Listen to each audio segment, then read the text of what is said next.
so pretty, pretty, pretty, pretty. Females know.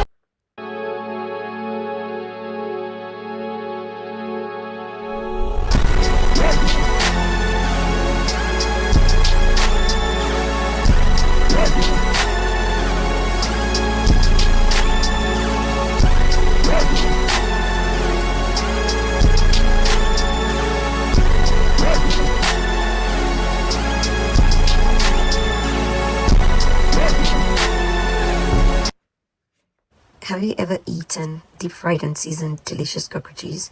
Would you consider some yummy, crunchy and flavorful grasshoppers for tea? Well, till you get to Thailand. Did you know insects are considered a delicacy in Thailand? And Thailand is the only South Asian country not to have been colonized by Europeans. I'm Todi, stick with me and let's learn more interesting and shocking facts about Thailand as we enjoy Julie's tasteful cooking. You can find out more about Julie's love story in Tales from Myton in the description. We missed out on the insect delicacy. You may want to try this out. The recipes are captured in pictures in this video, and as you enjoy the process, not necessarily in order, let's learn more about Thai cooking and culture. Did you know the importance of emotional and cultural intelligence? Find out more in that video in the description in the meantime. Here are 10 interesting facts about Thai cuisine. Thai cuisine varies significantly by region. For example, khao soi, a coconut curry noodle soup, is popular in the north but hard to find in the south. Many Thai cooking techniques such as stir frying and deep frying were introduced by Chinese immigrants. 3. Almost every Thai dish includes sugar, even savory ones. 4. Thai, especially traditional homes, rarely have ovens. Most dishes are fried, grilled or steamed. 5. Umami, balance of flavor. Thai food is known for its balance of sweet, sour, salty, bitter and spicy flavors in each dish. 6. Insects are a common snack in Thailand. Crickets, grasshoppers, silkworms and even scorpions are often fried and sold by street vendors. 7. Durian, known as the king of fruits, is infamous for its strong odor, which is often compared to rotten onions or sewage. Despite its smell, it's a beloved fruit in Thailand and used in many dishes. 8. Khao soi, a famous northern Thai dish that combines crispy and soft noodles in a rich coconut curry broth, is less known internationally but highly revered within the country. 9. Nampla, fish sauce, is a staple in Thai cooking, used in almost every dish. It provides a unique umami flavor that is essential to Thai cooking. Wait for it, 13 shocking facts about Thai culture. 1. Thailand is the only Southeast Asian country that was never colonized by European power. 2. Thailand uses the Buddhist era calendar, which is 543 years ahead of the Gregorian calendar. 3. The Thai numerical system is unique. For example, the number 12 is expressed as 210. 4. The traditional Thai greeting, called the Y, involves pressing the palms together and bowing slightly. 5. The king's birthday is a major national holiday celebrated with great enthusiasm. 6. The Thai monarchy is deeply revered, and insulting the king is a serious crime, punishable by long prison sentences. The national anthem is played twice a day in public spaces, and people are expected to stand in respect. 7. Some animals in Thailand, particularly those owned by the royal family, are given high status and titles. For example, royal elephants are treated with great reverence and have special privileges. Almost every Thai home and business has a spirit house, a miniature shrine to appease spirits and protect the property. Offerings of food, drinks and flowers are regularly made.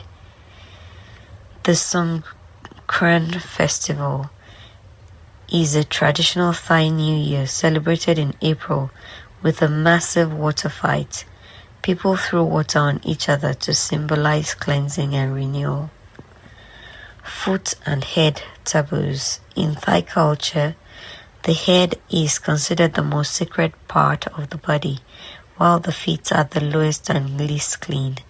Touching someone's head or pointing your feet at people or religious objects is considered highly disrespectful. Buddhism significantly influences Thai culture, from daily life to festivals and rituals. Monks are highly respected, and many young men spend some time as monks in their lifetime. Color of the day. Thai people often wear specific colors on certain days of the week, a tradition that comes from Hindu mythology. For example, Monday's color is yellow, which is why many Thais wear yellow on Mondays in honor of the king. These aspects highlight the rich tapestry of traditions and flavors that make Thai cuisine and culture unique and captivating. The most popular sports in Thailand include football, with a strong following for both local leagues and international matches, Muay Thai, known as the art of 8 limbs, volleyball, particularly popular among women, badminton, and sepak takraw, a traditional sport similar to volleyball but played with a rattan ball and using feet, knees, chest, and head to hit the ball. Poets like Sonton Phu, known as the Shakespeare of Thailand, famous for his epic poem Phra Afai Mani, Chirenan Pete Preacher, a contemporary poet known for her strong social messages and feminist stance, Auta, a rising star in the Thai hip-hop scene, known for his complex rap verses, BNK48, a popular Thai idol group inspired by Japan's AKB48, Bao Ki Lion, a female music producer and singer known for her husky voice and hit songs like Long Jai. There are icons like King Rama IX, revered for his contributions to music, photography, and social projects, Apichat Pong Weera Sithako, an acclaimed filmmaker known for his unique storytelling and artistic vision. Hollywood stars like Tony Jaa, a martial artist and actor known for his roles in Ong Bak and Fury 7, Chutimon Choing Charon Swing, an actress and model who gained international fame with her role in Bad Genius, Keo Pong Prayun, a boxer who won a silver medal at the 2012 Summer Olympics, Paradron Sri Chapan, a former professional tennis player who reached the top 10 in the ATP rankings. Famous Thai footballers include Tirasil Dangda, a prolific striker and one of Thailand's top goal scorers, Chanathip Songraskin, known as Messi J, celebrated for dribbling skills and has played in Japan's J-League, Thirathun Bonmathan, a versatile defender who has also played in Japan, Kawin Thamsachan Nan, one of Thailand's best goalkeepers, Kiatsuk Sinamaung, a legendary former striker and coach, often referred to as Zico. Pardon my murdering the names. What aspects of Thai culture, if any, is similar to yours? Comment below. NowGem, if you haven't yet, consider subscribing for more interesting and captivating facts about other cultures like these. Do check the Smashing Connection playlist referenced in the description. Like, share, comment, and follow. Thanks for sticking with me. Meals with Simon. We've got sort of a barbecue-y roasted chicken, the legs particularly, stuffed with lemons to give a lovely summer flavour. And in the spices on the chicken are cumin, paprika, hot paprika, smoked paprika, garlic powder, salt, pepper. And then we've got it roasted with some veg, some carrots, potatoes, red onions, white onion and red peppers. So they've been roasted at the same time as the chicken. And they've also had some cumin seeds sprinkled over them. And then with it we're having some gravy that's using some of the spices and the herbs and the lemon juice to continue the summery flavour. And then we're having some cream peas as well. But Like and follow for more. Meals with Simon. Today we're going to make a Asian inspired chicken noodle soup. We've got 2 chicken breasts, a couple of stalks of celery, a couple of carrots, 1.5 green sweet peppers, half a red sweet pepper, 2 medium red chilies, 4 finger green chilies, butter bean sprouts. We'll use some coriander. We've got light and dark soy. Key flavours are going to be chilli, root ginger and garlic. So I've got a good thumb length, perhaps a bit more of the root ginger, and about 6 cloves of garlic. And then we've also got some chilli flakes and some garlic granules. And we're going to be using just instant noodles this time round, but you can use just normal dried egg noodles, much cheaper than fresh ones. And for a soup, it's absolutely fine. And then we've got some chicken bouillon, which we may add just to thicken the soup a bit. And we're also going to use 1 big white onion too. We've got enough coriander to do about 2.5 to 3 tablespoons once chopped up. So I've prepared the chilies, garlic and ginger with the skins removed and the tails off. I like my food quite hot and spicy, so I've used both red and hotter finger chilies. If you taste less than this and you want a milder noodle dish, use less finger chilies or omit them altogether, and maybe scale down the garlic if that's your style. The veg is prepped, sliced into smallish pieces. The celery, carrot, red and green pepper and the white onion. So here we've just got 2 chicken breasts which I've cut through the thickness, to halve the thickness, and then I'm going to finely slice them. They'll be quite thin because this is a braised dish, so it's not stir fried. Only slice of the chicken.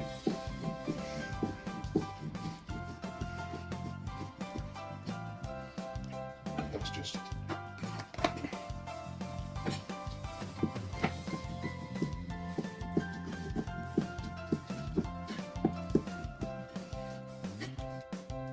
so here we are, all the ingredients prepped, which is the most time consuming thing about Oriental cooking. There's the chicken finely sliced and the veg finely sliced, and the key 4 flavourings: root ginger, red chilli, green chilli, garlic and coriander, and then we'll be using light and dark soy and the noodles and some chicken bouillon stock. So there we have the instant noodles broken up into chunks with the seasoning from the packs put in with them. If you're not using instant noodles, you're just using egg noodles, then you'll probably use more chicken bouillon. So the noodles have been covered with boiling water, just enough to cover them, and they're just going to soak in that for about 5 minutes, 10 minutes, and then that'll be added to the rest of the Chinese soup.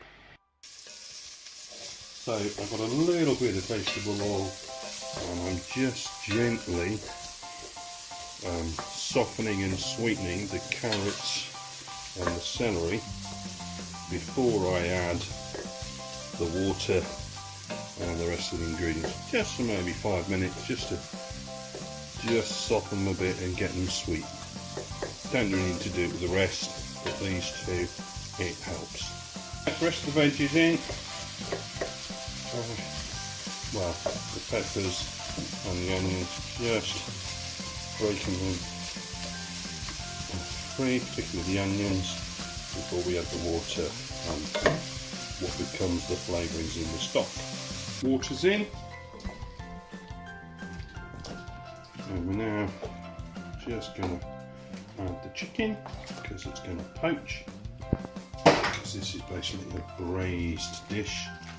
And the chicken will discolour as it cooks and add flavour to, you can see colour coming out of it already. It's going right to basically the broth of the stock. You can see the chicken's already starting to discolour after a few minutes. Now adding the main flavours. That's the root ginger, the garlic. We're not going to put the coriander in yet, that'll go in very late. With the chilies, and we'll put in the bean sprouts later and finish off with some soy sauce. We're just putting in a couple of teaspoons of the bouillon, because there's some stock flavourings in the instant noodles. If I was using, this is just a lovely Asian chicken powder. Good Asian stores will stock it, but if you have to, use some chicken bouillon powder or even chicken stock cubes if you have to. Soup is now coming to the simmer, and I'm just going to simmer that for about 4 or 5 minutes before I add the bean sprouts, because the bean sprouts need a lot less time. I'm trying to get it so that the veg is soft without losing too much colour. So, just adding the bean sprouts because they don't take long. Make sure they're in the water, and then I'll gently mix them in before we add the noodles and finish off with the soy. Adding the noodles to the soup because it's near enough cooked.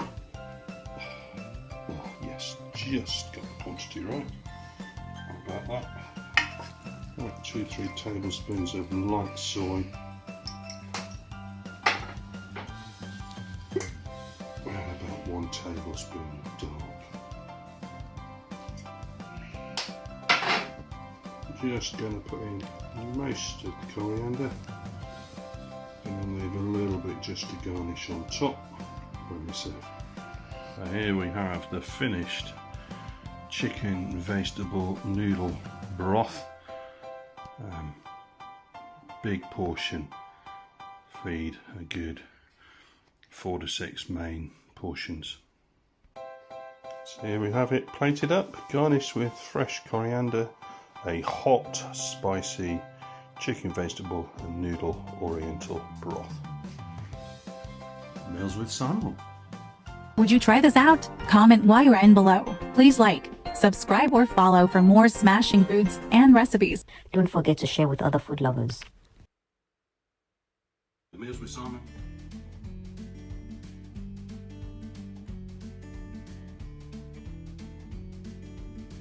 So today we're doing Oriental style baked sea bream. That's going to be stuffed with fresh basil, tomato, finely sliced red onion, finely sliced ginger and lemon slices, and some red chilli, medium red chilli. It's going to be seasoned with some sea salt and some ground black pepper. It's going to then be baked in the oven for about 25 minutes on 170 degrees C. And served with yellow rice, lemon wedges and green peas. Make it easy to eat. I'm just trimming off the fins. That's what I tend to do when I'm eating whole fish.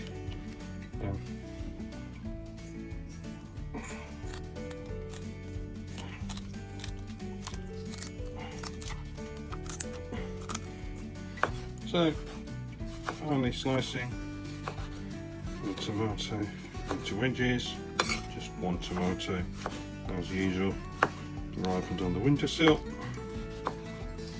Particularly fish like this that have got a lot. So I'm just scoring through the flesh, just as you would if you were barbecuing this. It'll just help the flavours cook through. So the tomato wedges have been placed under the fish in a baking tray or baking and Pyrex dishes I'm using, and I'm now very finely slicing about a thumb's length every ginger that's already been peeled, and I want to get this really wafer thin. And the last bit I'm just going to cut into strips. So the ginger wedges just been pressed into the top grooves on the fish.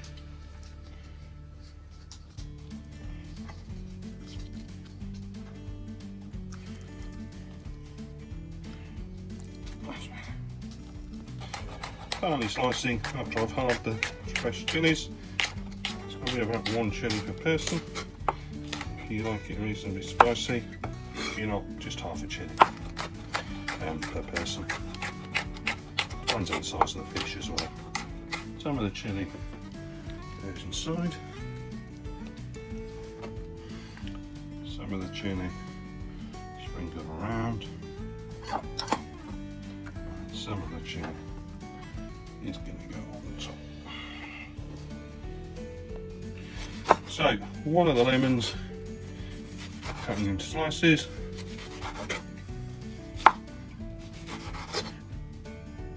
Oh, that was close. Some of the lemon wedge into the carcass.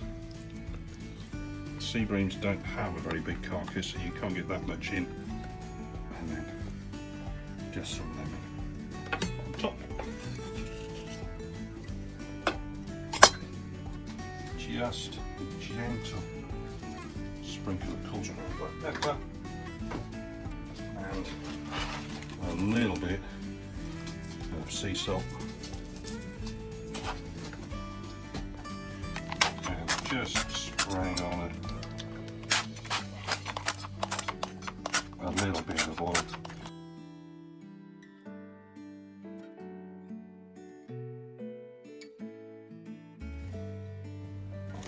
So fresh basil stops and all. You could use Thai basil leaves for this if you can get hold of them. I'm just using some fresh basil that's been growing. This is just normal Italian or Greek basil, but it'll do for this meal. Some of the basil's been put in the carcass, some on top, and now I'm just sealing it with foil, and then it's going to be baked in the oven for about 25 minutes. So very finely chopping the red onions.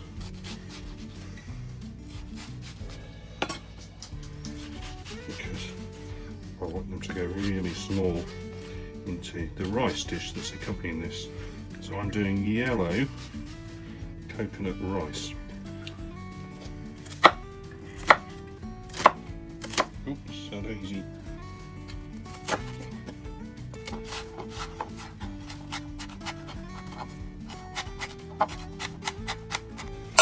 Plain rice, adding the finely chopped red onion, just one, small to medium one.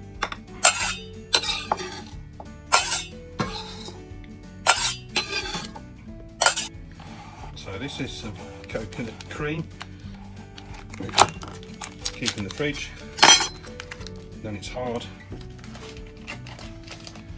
That's going into the rice. Yellow coconut rice. I'm adding just a little bit of turmeric, just about a teaspoon. So the coconut cream soon melts into the rice. I've just added boiling water. There's already been some salt in with the rice, so the boiling water will melt the coconut cream, and I'm just making sure it's thoroughly stirred so that it doesn't stick. So just in the last minute, stirring in about a couple of tablespoons of the fresh coriander. Adds a lovely final level of flavour to the yellow coconut rice.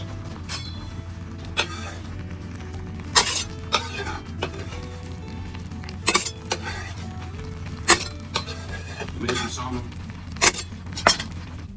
you can create into a mould.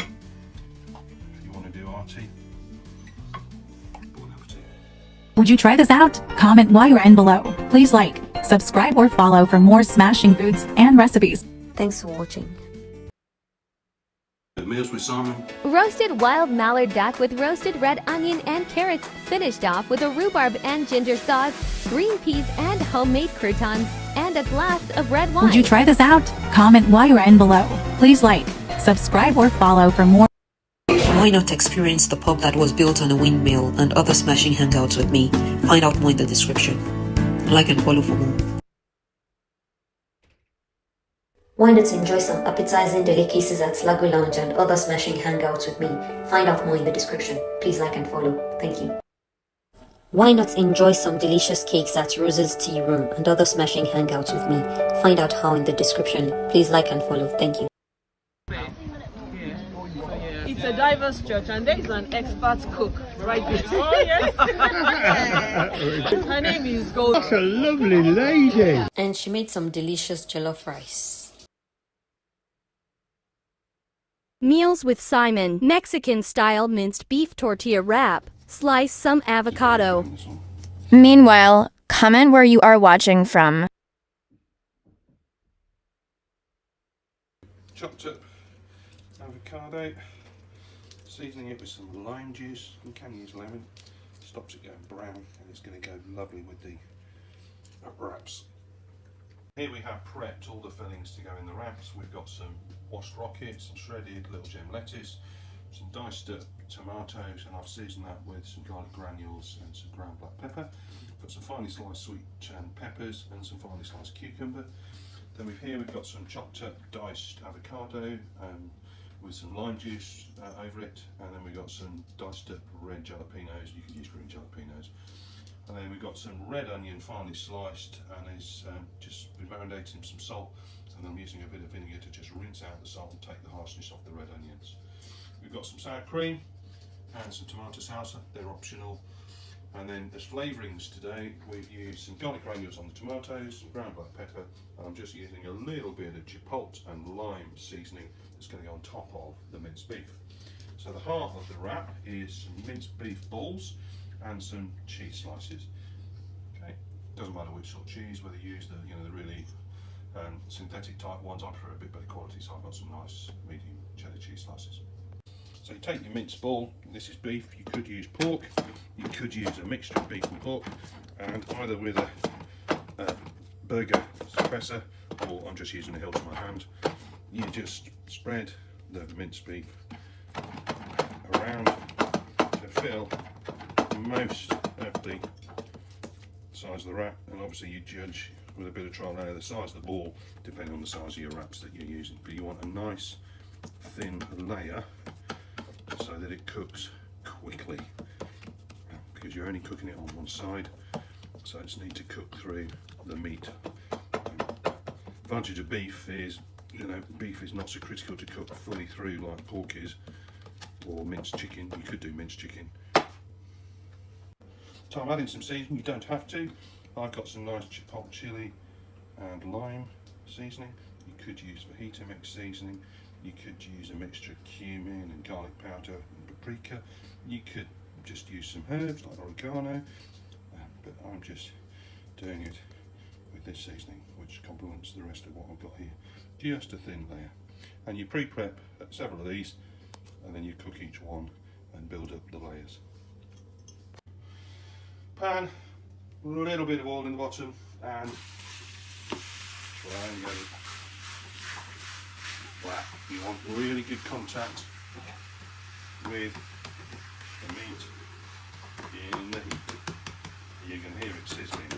Doesn't take long. So, chefy tip: when you put your hand on the tortilla with the mince in initially, it's cold because of the cold from the meat. And once it's cooking, you'll start to feel it hot at the top. Once it's evenly hot, you know it's cooked. Take this time to share this video and write in the comments below your favorite meal. And we'll make sure we leave a heart especially for you. One. Flip it over. Put on a cheese slice. Preferably with a lid to help the cheese soften. you haven't got a lid, you just have a big sheet of foil just prop over the top to help it steam, soften the cheese up. So here we have all the ingredients to build up the tortillas. Choose what you want, mix and match. Got the red onion, cucumber, sweet peppers, tomatoes, avocados, jalapenos, shredded little gem, and rocket. Add some salsas if you wish them. And some red onions. Okay, so you've got your layers in, fold up your wrap, and it's got a crisp coating. Either eat it with your fingers or knife and fork. Meals with Simon. Bon appetit. Would you try this out? Comment while you're in below. Please like, subscribe or follow for more smashing foods and recipes. Meals with Simon, beef stroganoff, boiled rice, green beans. Bon appetit. Would you try this out? Comment while you're in below. Please like, subscribe or follow for more smashing foods and recipes. Watch full video in description below. Meals with Simon, beef stroganoff, boiled rice, green beans. Bon appetit. Finally, chopping celery. Not essential for this recipe, but I tend to add it as just an extra veg, and it just gives a little bit more substance and nutrition to the sauce. Carving the onions and just cutting them into strips. One of the nice things about this recipe, you don't have to finely chop everything.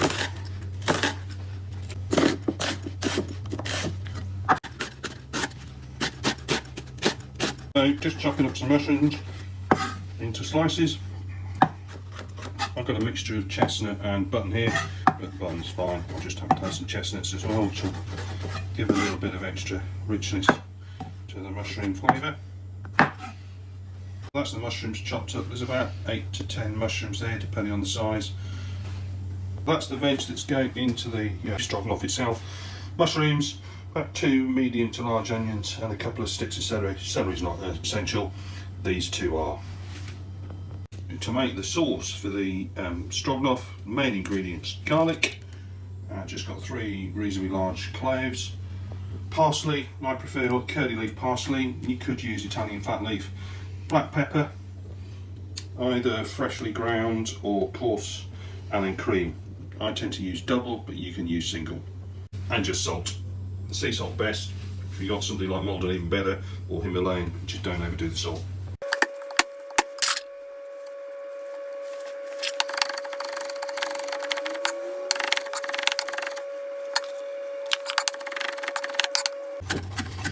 So just finely chopping up the curly leaf parsley. You need about a couple of tablespoons of this, and I'm cooking enough for about 3 to 4 adults, depending on appetite. So that's about 2 tablespoons of curly leaf parsley chopped.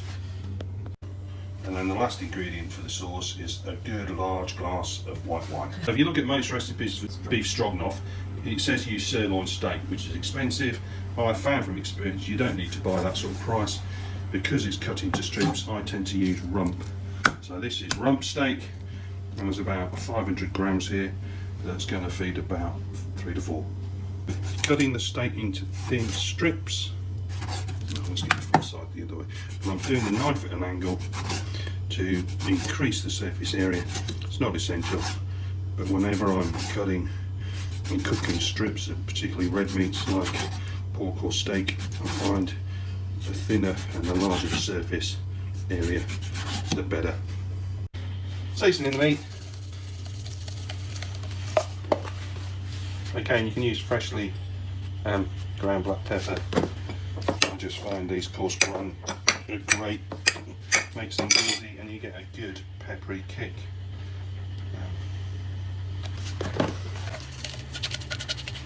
In the frying pan we've got a good decent sized knob of butter, and I'll put some sunflower oil, vegetable oil in there, and just to help the butter not burn, about a tablespoon and a half of oil and a good decent sized knob of butter.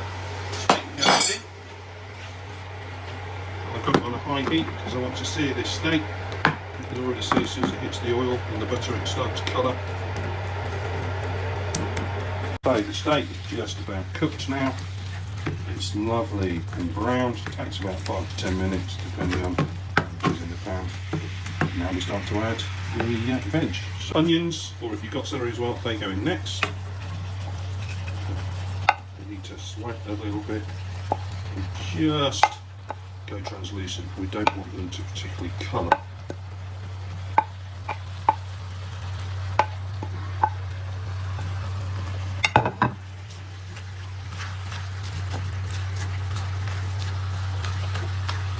Because the celery is so finely diced, you'll barely notice it, but as I said, it just saves extra nutrition, extra veg, increases your 5 a day, and it doesn't really impact the traditionalness of this recipe. So the onions have softened down, but they're not really discoloured. Now I'm adding the garlic and the mushrooms.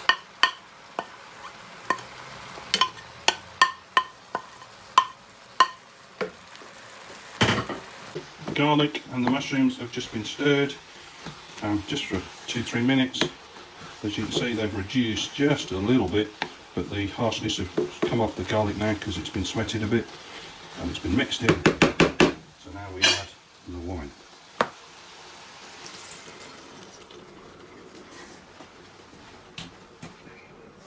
And I'm just adding about half a glass of water as well, just to make sure there's enough fluid to cover what's there.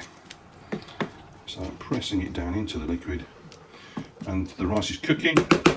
This needs to simmer gently so that the wine reduces a bit to about half. That'll take about 20 minutes. It's simmering now for about 15 minutes with a lid on, and I'm cooking it reasonably high because there's enough fluid, and I'm just evaporate some of this liquid down before I add the cream and the herbs. So this is in the last 5 minutes. Adding the cream, about 100 ml or so. The advantage of double is it gives the sauce a little bit more thickness, but single works just as well. Just before we serve, dinner is cooked. Pouring and stirring the parsley, and if you want it really posh, if you're entertaining, keep a little pinch of parsley behind to put on as you plate up. Here we have plain boiled rice, beef stroganoff version 1. There is another version which I'll show you, which also includes paprika. This is the non-paprika version, and some green beans. These would go well with this. Even some finely sliced carrots and beans. Meals with salmon, beef stroganoff, boiled rice and green beans. Would you try this out? Comment while you're in below. Please like, subscribe or follow for more smashing foods and recipes. NowGem, welcome to another smashing hangout. I'm Todi. Today we're taking you on a gastronomic journey to India in the charming town of Leamington, where culinary delights meet an ambient atmosphere. Nestled in the charming town of Royal Leamington Spa, in the heart of England, lies a culinary gem that has been delighting food lovers for years, the Millennium Balti. This fully licensed Indian restaurant and takeaway is located at 41 Bath Street, Leamington Spa CV313EG, a bustling street known for its vibrant mix of shops and eateries. A glimpse of Leamington Spa. Before we dive into the delectable offerings of Millennium Balti, let's take a moment to appreciate the town it calls home. Royal Leamington Spa, commonly known as Leamington Spa or simply Leamington, is a spa town and civil parish in Warwickshire, England. It's a town that beautifully blends the charm of Regency architecture with a modern, cosmopolitan vibe. In 2023, the Sunday Times named Leamington as the best place to live in the Midlands. Catch a glimpse of Leamington in this video in the description below. Though stepping into Millennium Balti, you're immediately enveloped by the warm, inviting ambience. The restaurant is known for its friendly atmosphere and excellent customer service. The staff are knowledgeable about the cuisine and are always ready to offer great advice to those still getting to know Indian flavors. The cuisine at Millennium Balti is a celebration of Indian flavors. The menu is a delightful mix of traditional Indian dishes, each prepared with a unique twist. From the sizzling hot fish tikka starter to the rich and creamy chicken lababdar, every dish is a testament to the rich culinary heritage of India. A celebrity favorite, Indian cuisine has found fans all over the world, and Millennium Balti is no exception. Indian cuisine is loved by many celebrities. Hollywood stars like Will Smith and Lady Gaga have expressed their love for Indian dishes like chicken tikka masala and spicy curries. Madonna is known to enjoy idli, a South Indian delicacy. Even tech mogul Bill Gates has confessed his love for lamb curries and chicken duchesso, whether you're a local resident, a visitor exploring the town, or a celebrity in disguise. Millennium Balti is ready to serve you a piece of India on a plate. Come for the food, stay for the experience, and leave with memories of a delightful Indian meal in the heart of Leamington Spa. Spoiled for choice, we tried the ginger mustard coconut pilo rice, Peshwari non-Bengali fish fry warm towels mint chocolates. Thank you for joining us on this culinary adventure. If you enjoyed this video and want more foodie fun like this, don't forget to hit that like button and subscribe to our channel. Share with other food lovers and hit the notification bell to know when we have new uploads. Before you go hear from Imani, and I've been here at Millennium Balti in Leamington Spa for about 10 years now. So it's a family-run business. We've got a lot of regular customers, local customers, and also so it's a good mix of people that we get. And the food that we do is Asian, meaning Indian for Bangladeshi food, but a special section, just actual homemade food that we do this section as well. So we've got a whole variety of things, and you know, it's good fun. So come and join us, try us. People can book. If you type in Millennium Balti Leamington, we've got online website, phone number, you can book via phone. Until next time, bon appetit. So here we have Meals with Simon. Meal I prepared is enough to feed easily 4 to 6, depending on appetite. I have stir-fried pork shoulder strips, flavoured with Chinese 5-spice, garlic granules and corn flour. Stir-fried with onion, carrot batons or julienne carrots, red peppers, some red chilli peppers medium, and a little bit of finger chilli hotter ones. And then finished off with some browned cashew nuts. And then here we have some just very simple light flavoured vegetable chow mein with noodles, bean sprouts, onion, celery, chestnut mushrooms and spring onion. So today we're having vegetable chow mein, so we're using medium egg noodles. The vegetables we're using are bean sprouts, spring onion, celery, chestnut mushrooms, some of the onion and some garlic. And we're going to use some chicken bouillon and we're going to use some light soy. So with that, we're going to serve a Chinese 5-spice and corn flour coated diced up pork shoulder steaks, and that's going to be cooked with a little bit of chopped tomato, some red peppers, some finely done carrot batons, and red and green chilies, medium red and standard green finger chilies, and in that there's going to be a little bit of cashew nuts, and that's going to be done as the meat dish, and there'll be some garlic granules, Chinese 5-spice, and a little bit of coarse black pepper and some of the onion. Halve the pork shoulder steaks. So I'm finely slicing the pork loin into strips at an angle to increase the surface area, to take the flavour and to help speed the cooking up. So we have the coating for the pork shoulder strips. This has got 2 teaspoons of coarse ground black pepper, about 1.5 teaspoons to 2 teaspoons of garlic granules, and 2 to 2.5 teaspoons of Chinese 5-spice, and that's blended with 2 teaspoons of the corn flour, and it's thoroughly blended before we sprinkle it onto the pork.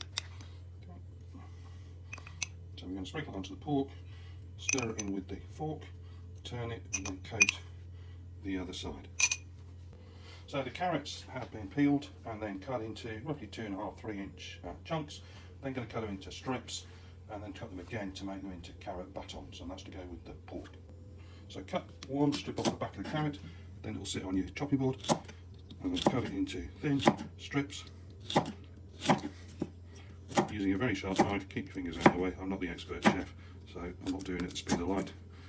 And then we go the other way to get your batons. So we're now doing the peppers into batons as well. Top and tail of the pepper, slice out the core.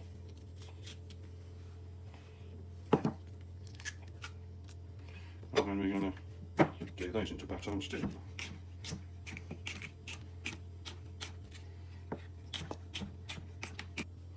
So halve your onion, cut it into wedges, and cut it the other way.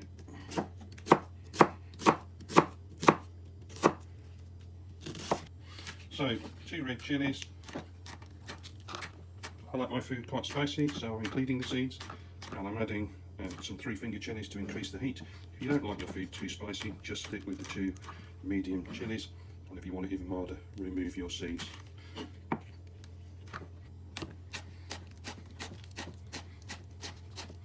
So this is the finger chili, just cut. So we're cutting the garlic into very thin slivers. Lengthways. This is when you need really sharp knives.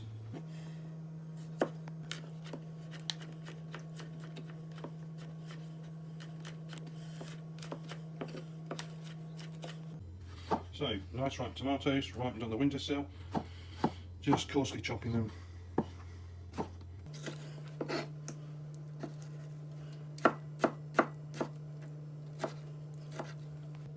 So this is the meat and veg prepped for the pork dish. Pork rubbed with the seasoning, chopped up tomatoes, the spice, garlic, chilli, red and green, onions, red peppers, and almost julienne stroke baton carrots. So, now prepping the veg for the chow mein. Got my 2 celery sticks, cut at an angle, increases the surface area for the stir fry, and gives you a more uniform size. Split your spring onion in half, particularly big ones.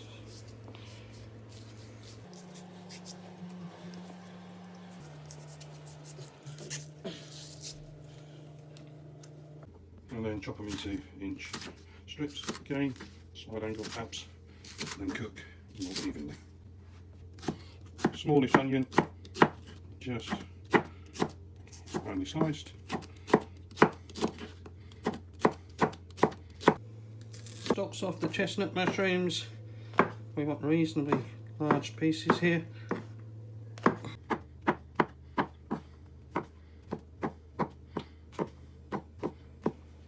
The vegetables prepped for the chow mein. You've got onions, spring onions, mushrooms, some celery in there, bean sprouts.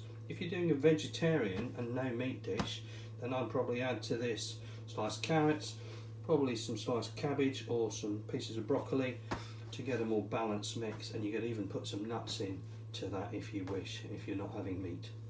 Pre-cooking the cashews. Cashews are browned.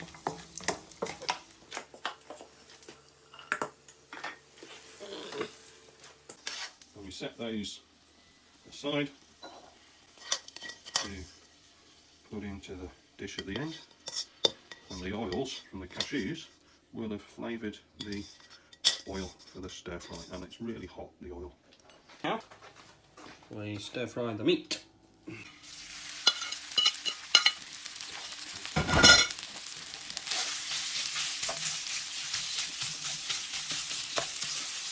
The noodles are pre-soaking in boiling water.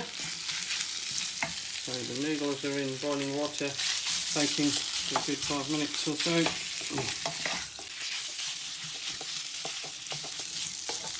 Just breaking the meat up. Pork starting to brown, just keeping it stir fried so that all the sides are coated in brown.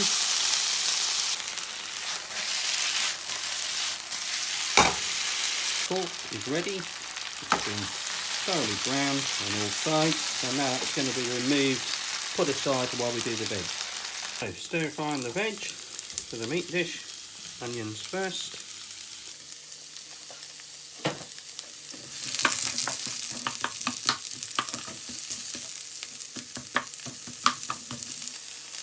Add peppers.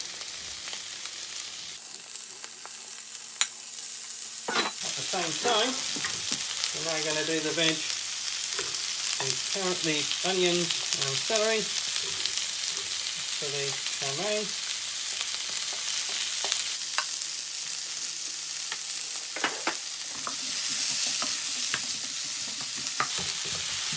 Start to see some colour on the onions. Peppers and the onions are stir fried. Add the flavour, the garlic and the chillies. Add the julienne carrot batons.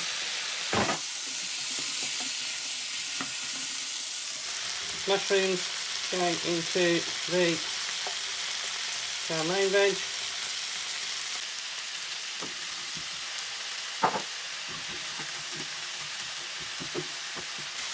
Okay.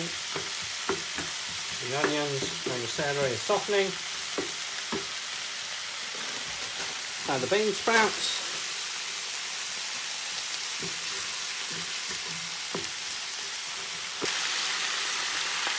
Adding the tomatoes, the pork dish.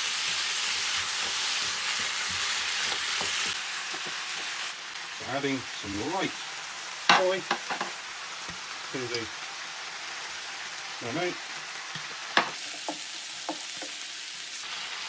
Adding the spring onions to the romaine. Do those very near the end because you don't want to lose their colour.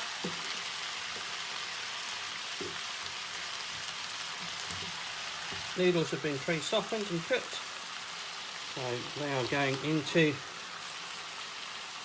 the chow mein. These are medium egg noodles, very easy to get in the supermarkets.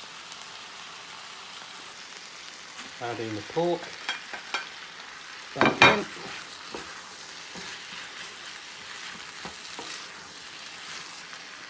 Returning the cashew nuts.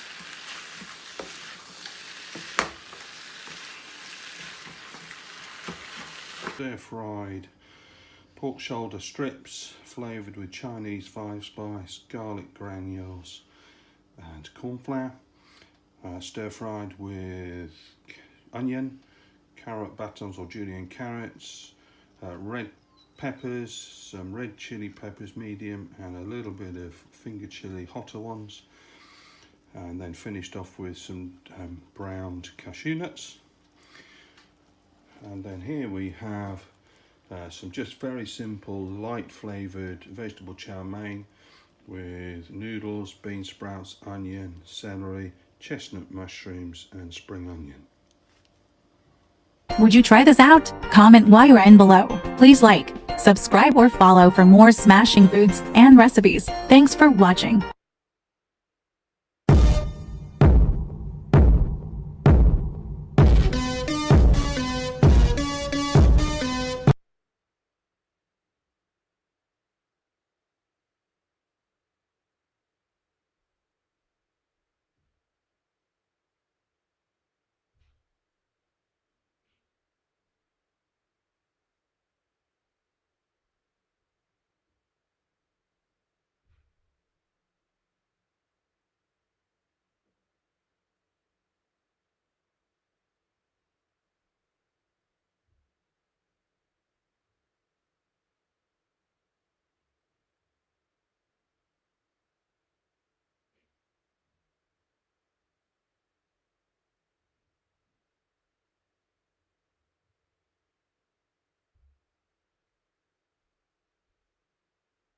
Did you know Cristiano Ronaldo's diet for a sculpted physique? 20 fun facts about Portugal and 20 things to do in Portugal?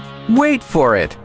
NowGem, welcome to another smashing hangout. I'm Todi. Today we are exploring the taste of Portugal at Pastelaria Portuguesa.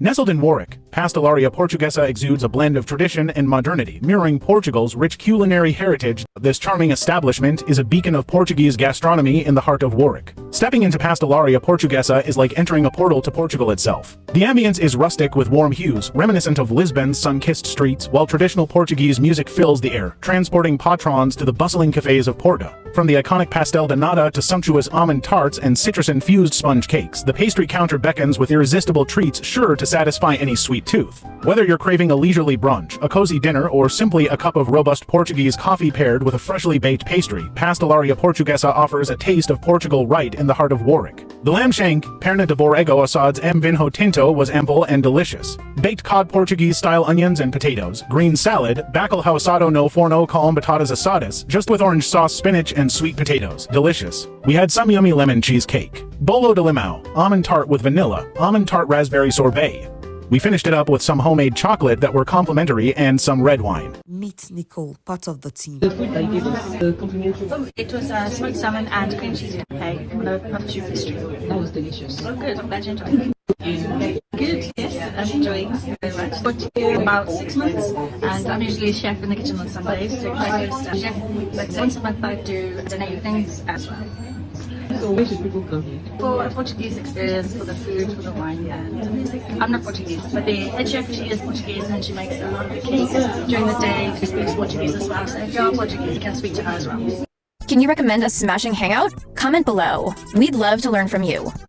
Now let's explore the vibrant culture of Portugal, a whimsical journey through history and adventure nestled on the western edge of Europe, on the Iberian Peninsula. Portugal boasts a stunning coastline that kisses the Atlantic Ocean. Its picturesque landscapes are adorned with quaint villages, historic cities, and lush vineyards, making it a paradise for travelers seeking both relaxation and exploration. Influenced by diverse civilizations, its name, derived from the Roman name Portus Cale, signifies port of Cale. Cale, likely of Celtic origins, is linked to the mother goddess who shaped mountains and valleys, hiding in stones and trees. Over millennia, Portugal absorbed prehistoric cultures, engaged with Phoenicians, Romans, Germanic tribes, and even witnessed Moorish invasions during the Reconquista. In 1139, it emerged as an independent kingdom from the Kingdom of Leon. Wildlife. Portugal is home to a diverse array of wildlife, from the majestic Iberian lynx to the elusive Iberian wolf. Birdwatchers will delight in spotting rare species, such as the Iberian imperial eagle and the European bee-eater, while marine enthusiasts can observe dolphins, whales,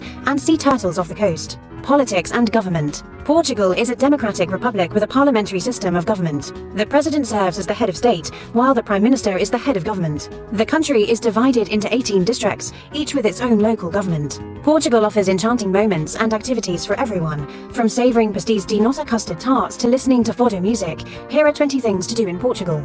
If you are learning something new, please give this video a thumbs up. Be kind. Share this knowledge with a friend or 10. They will thank you for it. Back to 20 things to do in Portugal. 1. Experience some city walks in the capital city. Take a stroll through the historic streets of Lisbon's Alfama district, where Moorish influences blend seamlessly with Portuguese charm. Wander through the cobbled streets of Porto's Ribeira district, lined with colourful houses and lively cafes. Lose yourself in Sintra's mystical forests, or the enchanting beauty of Sintra's palaces and gardens. Delve into the fascinating world of science and mathematics at Lisbon's Pavilion of Knowledge, where interactive exhibits and hands-on experiments bring concepts to life. 2. Shop. Wander through Lisbon's historic markets or explore Porto's trendy boutiques. Embrace the vibrant local markets, where the aroma of freshly baked pastries mingles with the scent of exotic spices. From traditional ceramics and intricate lace to sumptuous wines and irresistible cheeses, Portugal's markets offer a treasure trove of delights for every shopper. Discover hidden gems and local favourites with a visit to Lisbon's LX Factory, a vibrant creative hub housed in a former industrial complex. 3. Savour the Tosca culture and the flavours of Portuguese cuisine, from succulent grilled sardines to creamy pastéis de nata in cosy taverns with hearty meals and lively conversations. Knowledge is power. Empower someone. Now, Gem, share this video.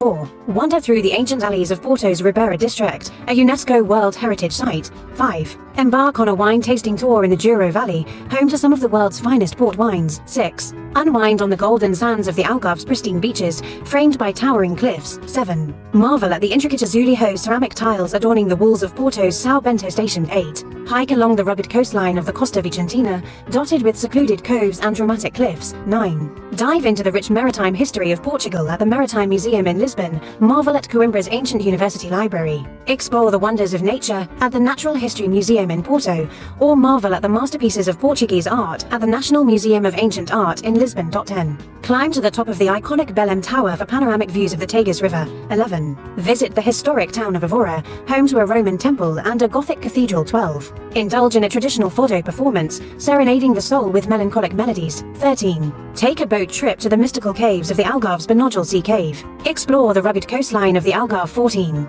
Explore the ancient ruins of Coimbriga, one of Portugal's largest Roman settlements. 15. Soak in the thermal waters of Caldas de Arenas hot springs, renowned for their healing properties. 16. Sample fresh seafood delights at the bustling Mercado da Ribeira in Lisbon. 17. Discover the hidden gems of Madeira's lush landscapes, from cascading waterfalls to colourful flower gardens. 18. Step back in time at the medieval castle of Abidos, surrounded by towering walls and cobblestone streets. 19. Embark on a culinary adventure in Porto's Mercado do Bolhão, brimming with local delicacies and renowned restaurants such as Belconto in Lisbon, where Michelin-starred chef José Ovilas serves up innovative Portuguese cuisine. Sip on a glass of fine port wine at the historic Graham's Port Lodge in Porto, or enjoy a traditional pastel de nata at the iconic Pastéis de Belém bakery in Lisbon. For a cozy cafe experience, head to a Bracelera in Porto, where you can enjoy a cup of coffee surrounded by vintage charm. 20. Hotels and weekend getaways. Treat yourself to a luxurious stay at the Tivoli Palacio di Sitius in Sintra, a historic palace hotel surrounded by lush gardens and sweeping views of the Sintra Mountains. For a romantic retreat, escape to the Alentejo countryside and unwind at the São Lourenço do Barracal, a charming boutique hotel nestled amidst vineyards and olive groves. Relax in the tranquil surroundings of the Azores, a remote archipelago blessed with natural beauty and charm, and spot rare birds in the Azores. Explore the historic town of Guimarães, known as the birthplace of Portugal, or venture off the beaten path to the picturesque village of Monsaraz, perched high atop a hill overlooking the Alentejo plains. Which tourist attraction or attractions would you recommend? Please share that in the comment below. Here are 20 fun facts about Portugal. Did you know? 1. Portugal is home to the oldest bookstore in the world, Livraria Bertrand, founded in 1732, and holds the world record for the largest bookshop, Livraria Lello in Porto, a bibliophile's dream too. The Vasco da Gama Bridge in Lisbon is the longest bridge in Europe, spanning over 10 miles. 3. Sports. Portugal is the birthplace of legendary soccer player Cristiano Ronaldo, who has won numerous awards and accolades throughout his career. Football soccer holds a special place in the hearts of Portuguese people, with the national team achieving international success in recent years. Other popular sports include futsal, athletics, and surfing, thanks to the country's extensive coastline and world-class waves. 4. The University of Coimbra is one of the oldest universities in the world, dating back to 1295. Portuguese is the official language of 9 countries, including Brazil, Mozambique, and Angola. 6. Portugal is famous for its beautiful azulejos hose, decorative ceramic tiles that adorn buildings throughout the country. 7. Portugal is famous for its delicious cuisine. Pastries like pastéis de nata, pastéis de bacalhau, and bolas de belém, fresh seafood, flavorful wines, and custard tarts are national delicacies. 8. Portugal is home to some of Europe's most stunning beaches, including Praia da Marinha, Praia da Roca, and Praia do Camelo. The Algarve is home to Europe's largest artificial reef, the Ocean Revival Underwater Park. The Algarve region, famous for its stunning coastline, with rugged cliffs, hidden coves, golden sands, and crystal clear waters, boasts over 300 days of sunshine per year, making it a popular destination for sunseekers. 9. The Azores archipelago is home to the world's deepest underwater volcano, the Princess Alice Bank. It is a paradise for nature lovers, with over 20 different species of whales and dolphins frequenting its waters, lush forests, volcanic craters, and pristine beaches. The Azores archipelago is a hotspot for whale watching, boasts opportunities for hiking and diving. 10. Portugal is the birthplace of explorer Ferdinand Magellan, who was the first to circumnavigate the globe. 11. The Douro Valley is the world's oldest demarcated wine region, dating back to 1756, producing wine for over 2,000 years. Sharing is caring. Care for others. Share this with someone or on your timeline. Let them learn from you. 12. Lisbon's iconic tram 28 is one of the city's oldest and most charming forms of public transport. 13. Portugal is famous for its traditional fado music, which originated in the early 19th century, and is known for its soulful melodies and heartfelt lyrics. 14. The Alentejo region is known for its vast cork oak forests, rolling hills, vineyards, and olive groves, beautiful landscapes, which provide habitat for a variety of wildlife. It's also known for hearty stews, fresh seafood, and flavorful wines, including dishes like acorda, migas, and ensopado de borrego. 15. The town of Abidos hosts a chocolate festival every year, where visitors can indulge in sweet treats and chocolate sculptures. 16. World poet Fernando Pessoa's spirit lingers in Lisbon's cafes, inspiring poets and dreamers. 17. Portugal is one of the world's leading producers of renewable energy, with over 50% of its electricity coming from renewable sources. 18. Portugal is the world's largest producer of cork, accounting for over half of the world's cork supply. 19. Portugal has one of the oldest borders in Europe, dating back to 1139-20. The town of Évora is home to the Chapel of Bones, a macabre chapel decorated with human bones. Whether you're seeking adventure or relaxation, Portugal offers a wealth of experiences to suit every taste and budget. From thrill seekers to culture enthusiasts, from surfing the azure waters of the Algarve to a leisurely cruise along the Douro River, soaking in the breathtaking views of terraced vineyards and medieval castles, you can experience science, history, mathematics, and nature. Experience the taste of Portugal abroad. You can find Pastelaria Portuguesa on 57 Cotton End, Warwick, CB34 4NU. Follow them on Instagram and Facebook at Pastelaria Warwick, and check out my playlists in the description for more smashing hangouts. Your thoughts are valuable. Share them in the comment section below.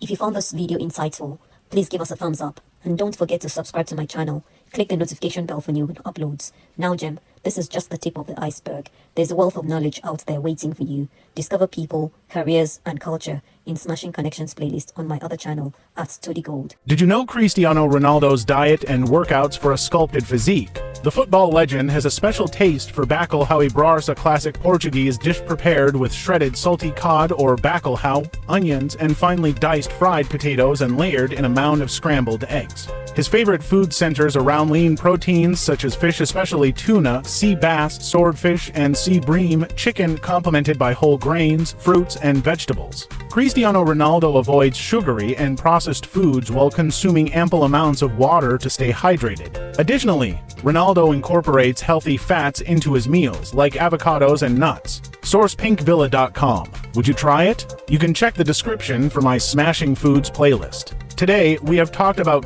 Pastelaria Portuguesa, Cristiano Ronaldo, 20 things to do in Portugal, 20 fun facts about Portugal. Until next time, keep exploring. Thanks for watching.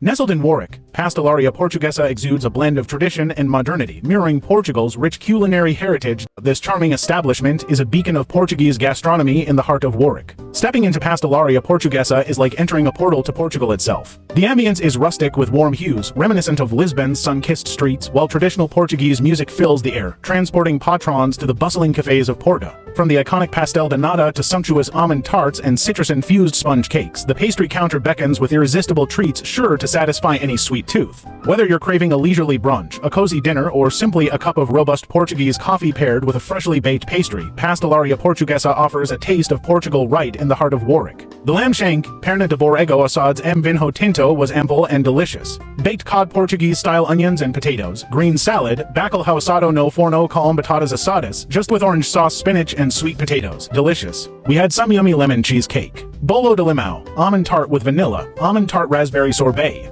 We finished it up with some homemade chocolate that were complimentary and some red wine. Meet Nicole, part of the team. The food they gave us complimentary. It was smoked salmon and cream cheese cake on a puff soup pastry. That was delicious. Oh, good. I'm glad you enjoyed it. Good, yes, I'm enjoying it very much. Worked here about 6 months, and I'm usually a chef in the kitchen on Sundays, so breakfast chef.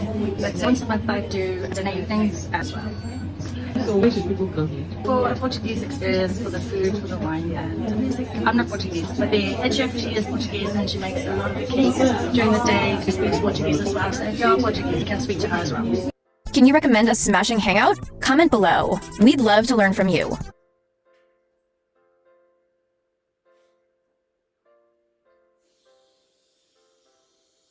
So it's meals with Simon, spicy Jamaican pork curry, served with lemon rice and garnished with fresh coriander. Yummy. If you haven't already, may I ask that you like, share, comment on this channel and click the notification bell to know when new content's coming. Let's dig in. 1 large white onion chopped, 4 pork loins chopped, 2 celery sticks, 2 carrots, 1 small red, 1 small green, 5 green finger chilies, 1 medium red chili, all finely chopped up, 5 garlic cloves, finely chopped and crushed, and a tin of normal chopped tomatoes, not Italian tomatoes. So sweating down the onions, peppers, chilies, carrots, celery and garlic.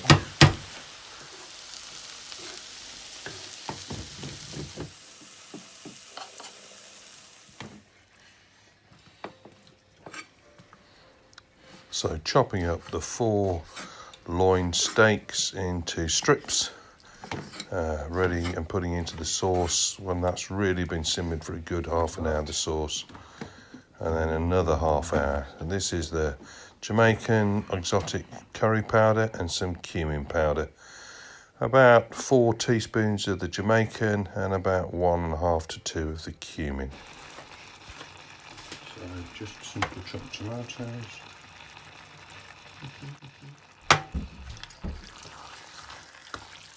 30 minutes, and all the fat from the meat will come off and enrich the sauce, and the meat will cook, and the sauce will be yummy. So just adding more water so it doesn't stick. Bring up to the boil. Simmer for about 30 minutes with the pork in, stirring regularly. And I've put some black pepper in as well, just to give it a bit of extra yumminess. There's about 5 big cloves of garlic in there. Biggish pieces. Yeah, not finely slicing them, because I want them to have some visible texture. They're not going to be cooked right down, they want to be visible. And they're lovely, nice small button mushrooms, so lovely and fresh, as opposed to chopped. Finely sliced if I'm doing like a casserole, where it just disappears. Small leek, celery stick, 2 carrots, small red pepper, small green pepper, I think 4 or 5 green finger chilies, and they're quite big ones as well. And I will finish it off with some coriander. This is leaf plucked, which is going to go on the garnish, but the bulk is going to be chopped up and put in the sauce. But there'll be a plucking of coriander as a garnish. Unfortunately, the chopping board's warped a bit with age. Measure about half a cup of rice for each adult and pour it in a pot. Adding the zest of 1 lemon or shavings. It doesn't matter if the pieces are reasonably sized, because they're going to flavour the rice and they'll go soft. And the lemon itself will be left as wedges to squeeze over the curry in serving. Let the curry simmer for 20 minutes, stirring occasionally. So we have the zest of a lemon and a good 2 to 3 tablespoons of chopped fresh coriander. So adding the lemon shavings to the rice to simmer it with, and there's a tiny bit of coriander in there. Thickening the sauce, drying out the rice. So adding the chopped mushrooms for about the last 10 minutes or so. Curry's cooked for a good 30-40 minutes already, and just boiling down for the last 10 minutes or so. So now just adding the finely chopped up coriander after the mushrooms for the last 10 minutes. Cut some lemons to garnish the rice with. All done, and it's time to dish up. Serve the rice with a squeeze of lemon on the side and garnish with coriander. So I'm serving this curry with a nice fruity red wine with some rich fruit flavours to complement the strength of the flavours in the meat and the curry.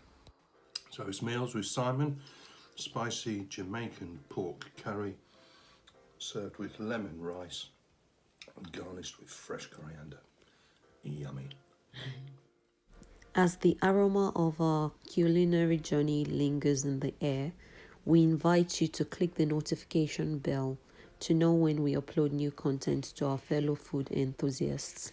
Share your thoughts, suggestions, and recipes in the comments below. Don't forget to give us a thumbs up and subscribe to our channel for more delicious adventures. Until next time, happy cooking.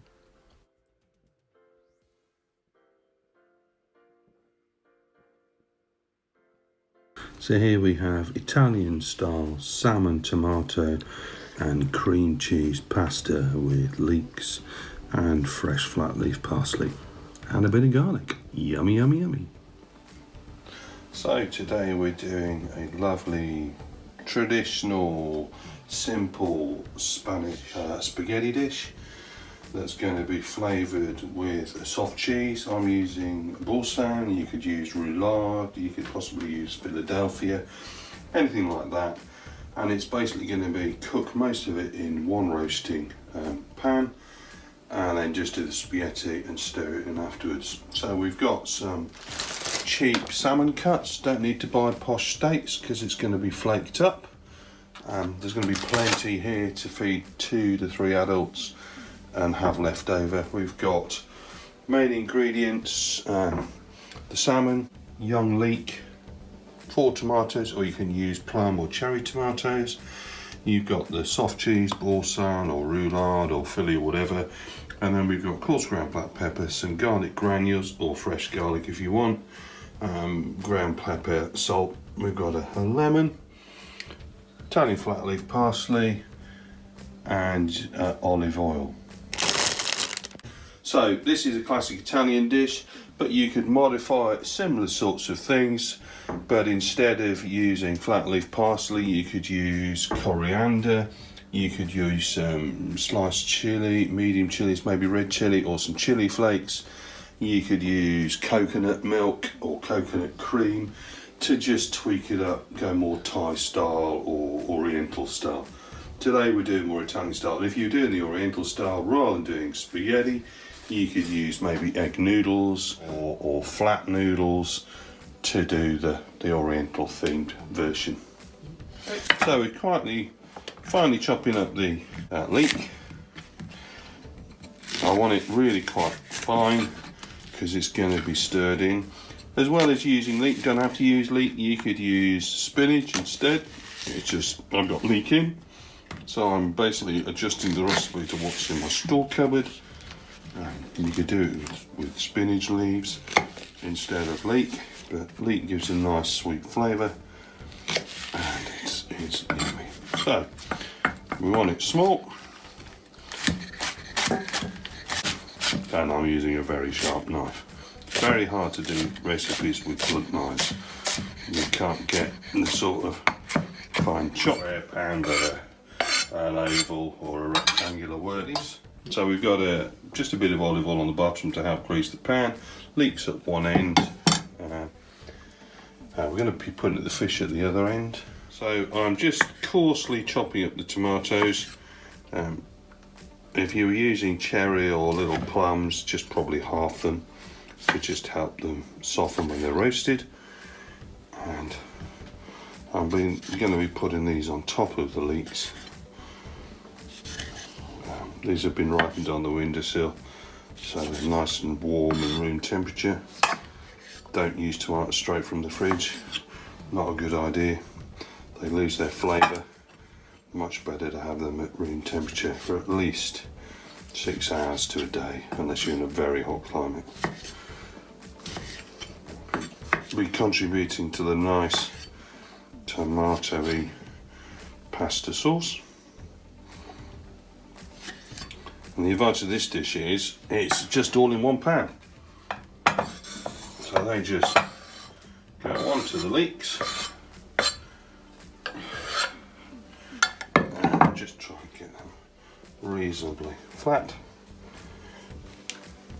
Not essential this, but it will just add a little bit of flavour. Again, you could use some chopped or crushed up garlic here instead, but I'm just using this for ease because it's in my store cupboard. And garlic granules are a brilliant store cupboard ingredient, used in so much of what you can cook in, whether it's barbecue pastes or Chinese or Italian or Spanish. A little bit of ground black pepper, a little bit of salt, not lots. Now it's up to you whether you leave the skin on or take the skin off. I usually cook fish with the skin on. It has extra nutrients. Obviously make sure it's descaled. And I'm just going to put a little bit of seasoning on the fish. Yes, a little bit of salt. And a little bit of fresh ground pepper. And then you lay the fish into the other half of the pan, and I'm trying to keep the fat bits even on both sides. So, reminder, tip for lemons: to get the juice out easily, give it a good roll to soften it. Makes it harder to cut, but with a sharp knife it should go through. If not, do a little spike first. But we're going to basically see all the juice coming straight out, and I'm going to just put some lemon slices onto the fish pieces.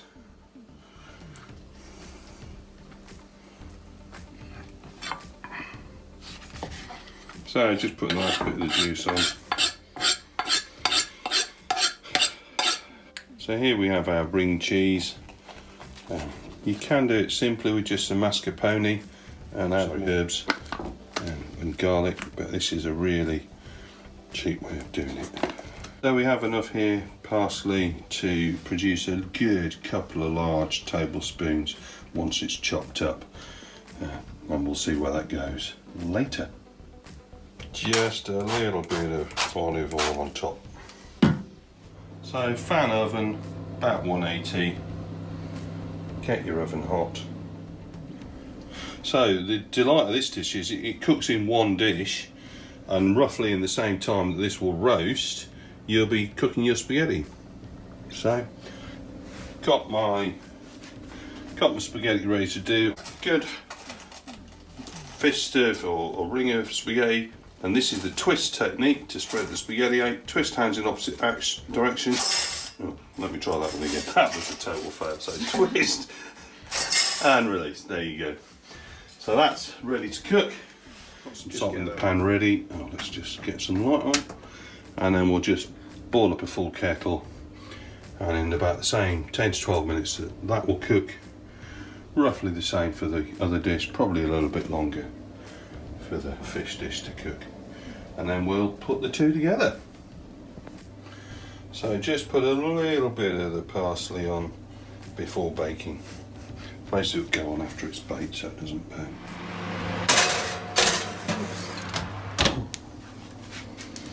So we're going to give that about 5-10 minutes, check it's cooking well before we cook the pasta. After 10 minutes, boiling hot water into the pasta dish.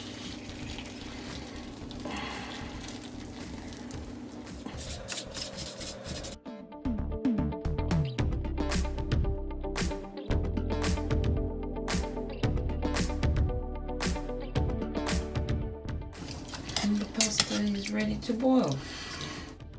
Making sure I'm moving the pasta so it doesn't stick until it's really on the boil. It's very frustrating when you've got pasta stuck together. Having this creamy pasta dish, fish pasta dish with a nice chilled white wine. This is Portuguese. So we're going to drain that, but leave just a little bit of the water left to help add to the sauce in the pan. So, fish is cooked, nice and flaky. So I'm just gonna flake up the fish. Let's get the lemon out of the way first. So I'm gonna break up the fish, then I'm gonna mash up the tomatoes with a potato masher, and then we blend the whole lot together and stir in the spaghetti.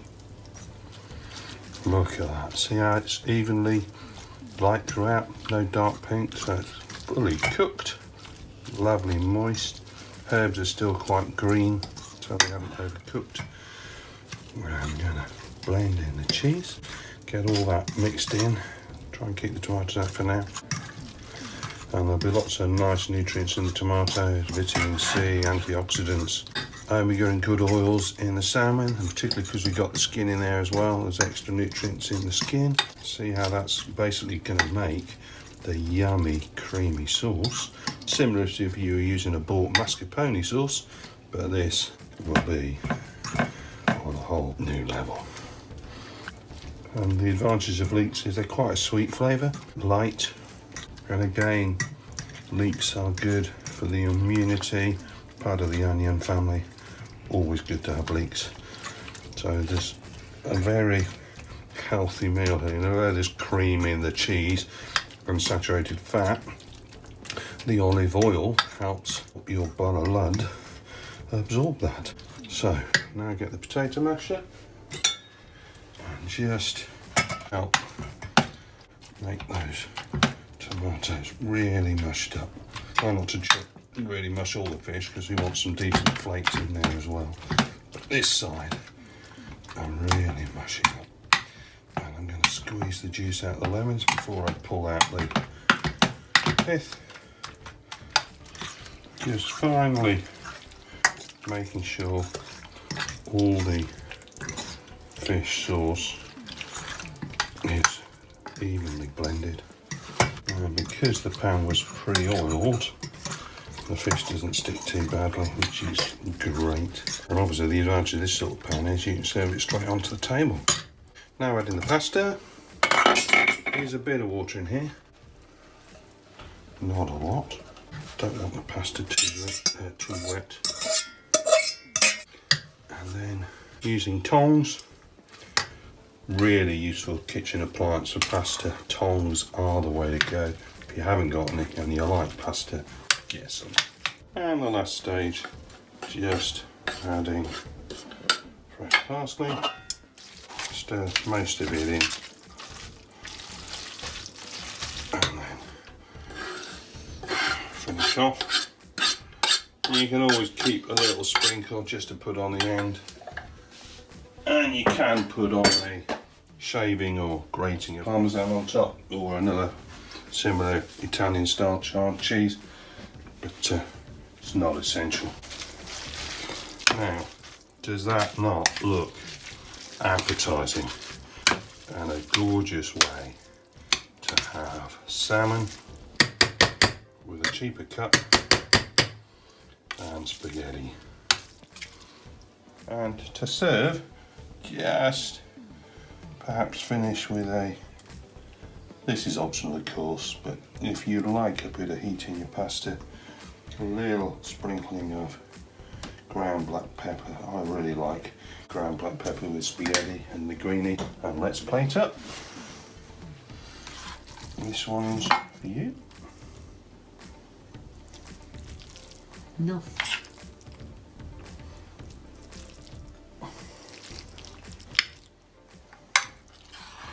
Now this portion easily feeds 4, particularly if you've got side salad, but it is pretty balanced. It doesn't have to have side salad. Just get some of the fish bits from the outside. And just a little, if you can be bothered, a squeeze of lemon. Drizzle of lemon on top, or if you're entertaining, a lemon wedge on each plate.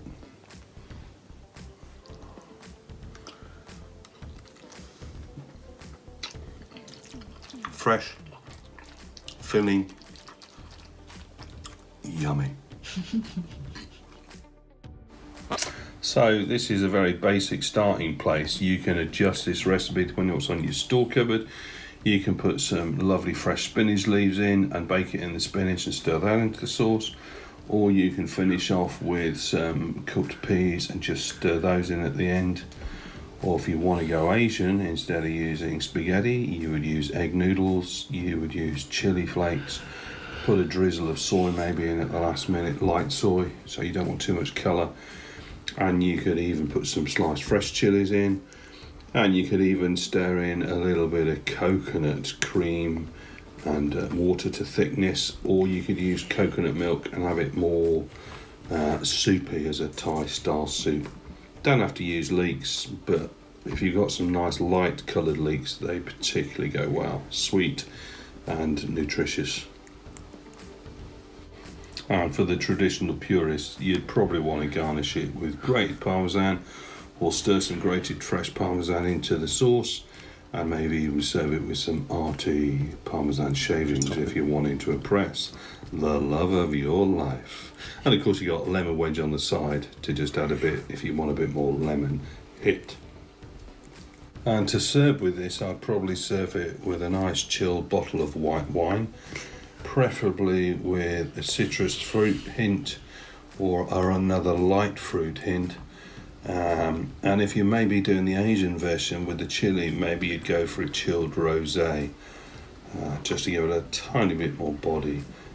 Lovely dish to serve in the summer months, and you know, with that wedge of lemon on the side. Bon appetit. Today we have Meals with Simon with homemade potato wedges, seasoned with salt, ground black pepper and some roasted crushed garlic. Lovely mixed salad with Italian bistro, radishes, spring onion and garnished with flat leaf parsley.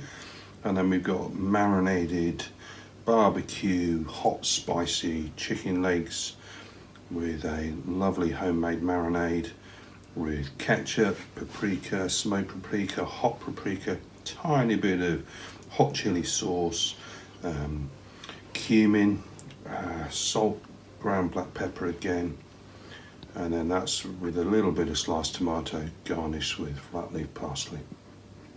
Enjoy. Bon appetit. So let's get cooking with Simon. First you measure out the ingredients. 1.5 spoons of onions. Normal paprika. 1 teaspoonful of paprika. Slightly less. Spiced hot paprika. About half a teaspoon. Smoked paprika. About a 1/4 teaspoon. Ground black pepper, about a spoon a bit. And just with this salt.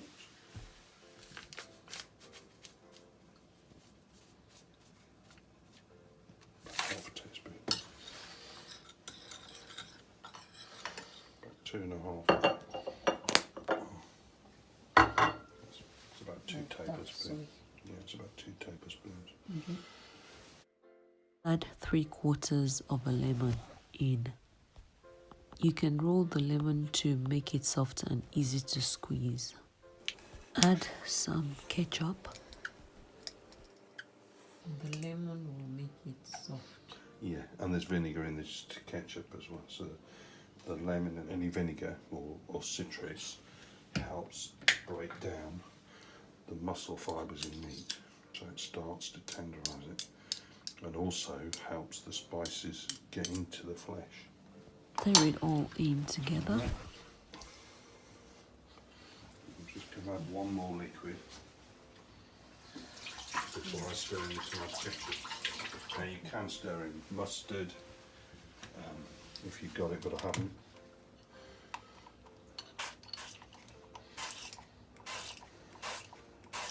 That's about a teaspoon of olive oil. So this is like a marinade paste. Yeah. I'm going to get chicken. And we'll be using 3 legs of chicken. So what are you slicing? I'm scoring the flesh to help the marinade get into it. And as it cooks, it will open up a bit.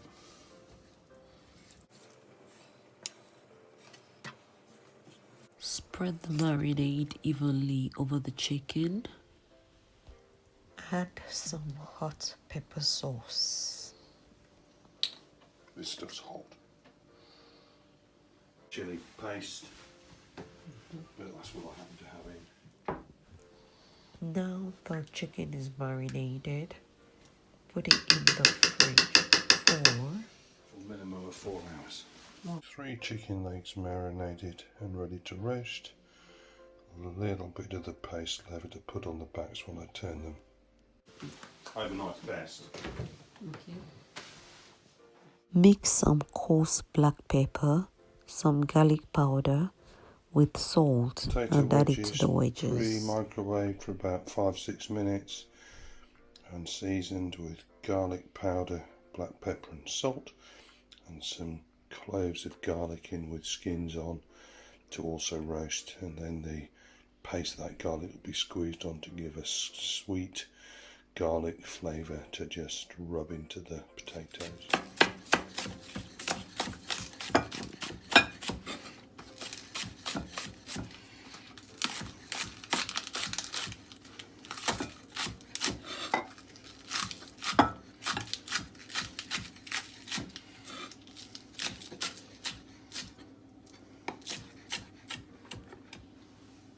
Okay, stop.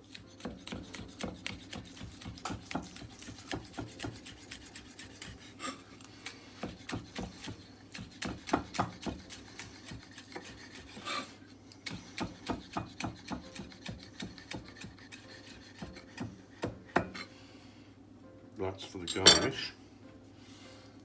Okay. And now we're just going to chop the radish.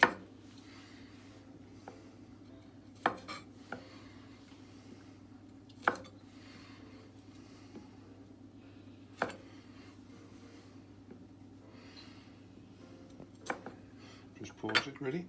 Go.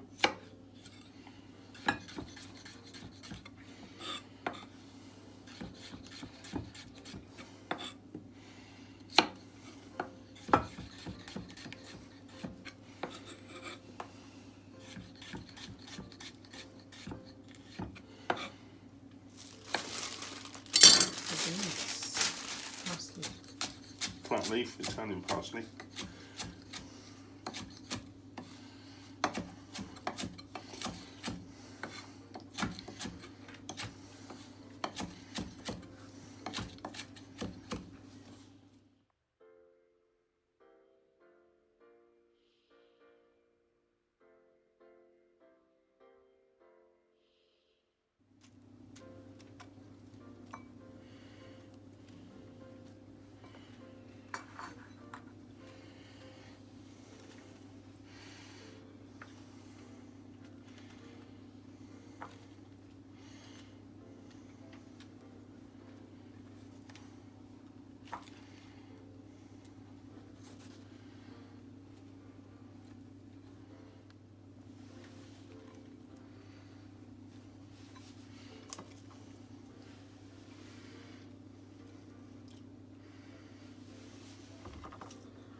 Okay.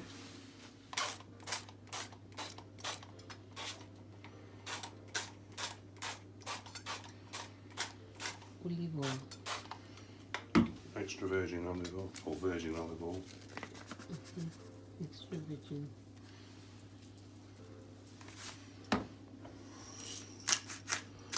Black pepper.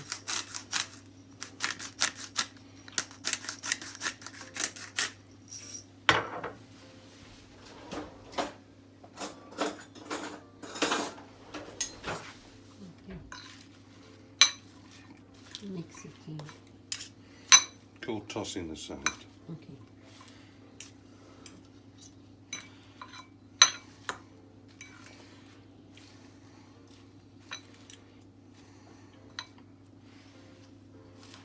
Toss the salad.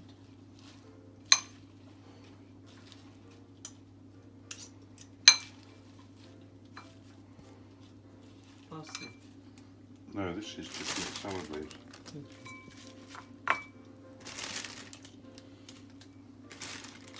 Is that alright for you?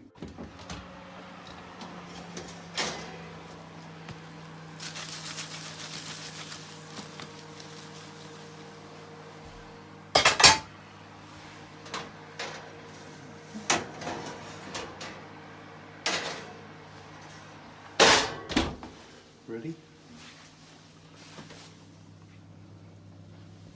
Sorry.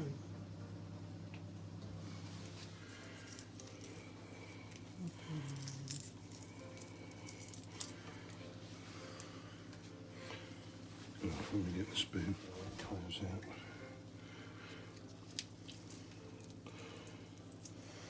Garlic.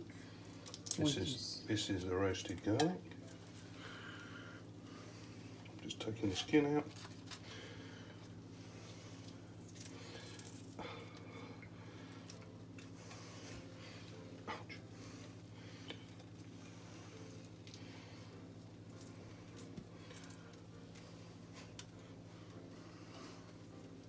Very hot, so don't burn your fingers.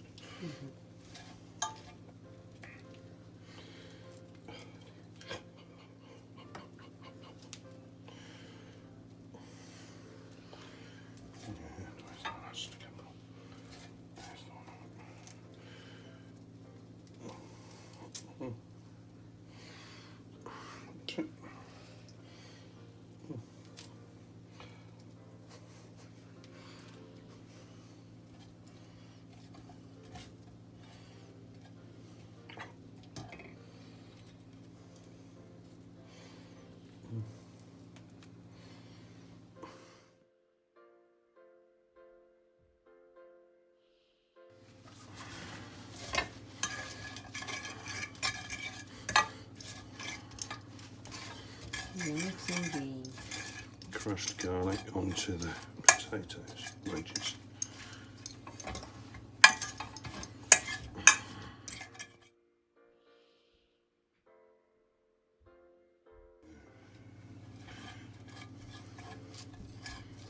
crushing the garlic.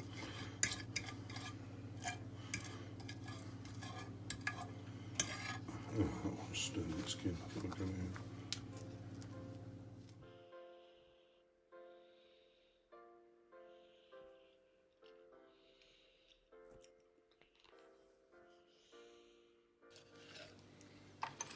That's enough. All right for you? Chicken.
unchangeable love, unchangeable, overflowing.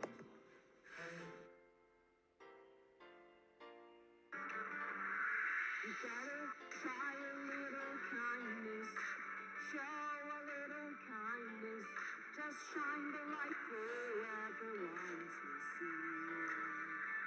And if you try a little kindness and overlook the blindness of the narrow-minded people, the narrow living street, you gotta try a little kindness, show a little kindness, just shine the light for everyone to see. And if you try a little kindness and overlook the blindness of the narrow-minded people and the narrow living street.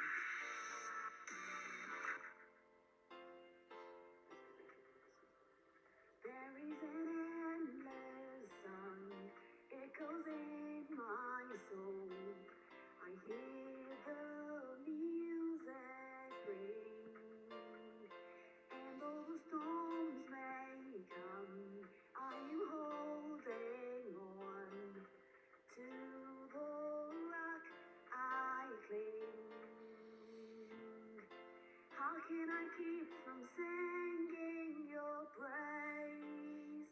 How can I ever say enough? How amazing is your love? How can I keep from shouting your name? I know I am loved by the King, and it makes my heart want to sing. I will lift my eyes in the darkest night, for I know my Savior lives. And I will walk with you, knowing you'll see me through, and sing the songs you give. How can I keep from singing your praise? How can I ever say enough? How amazing is your love? How can I keep from shouting your name? I know I am loved by the King, and it makes my heart want to sing. I can sing in the troubled times, sing when I win. I can sing when I lose my step and fall down again. I can sing 'cause you pick me up, sing 'cause you're there. I can sing 'cause you hear me, Lord, when I call you in prayer. I can sing with my last breath, sing, for I know that I'll sing with the angels and the saints around the throne.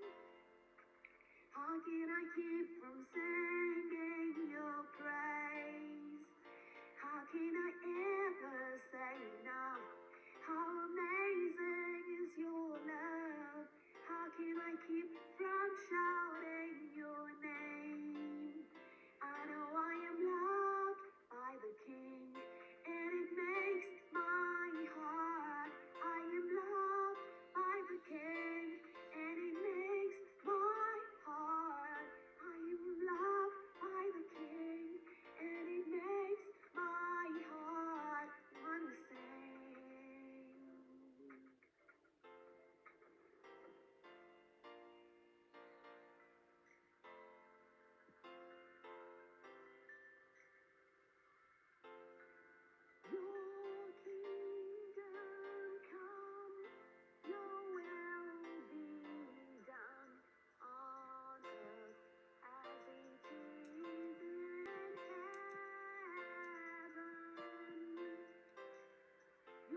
shoulders gently laid. In all I have the best. In all I have the best.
Someone's thinking of me and loving me tonight.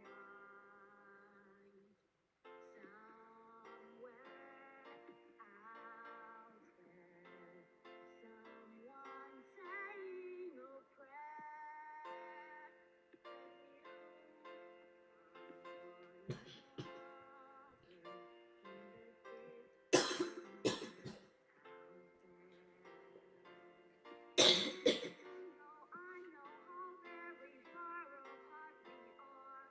it helps to think we might be waiting on the same bright star.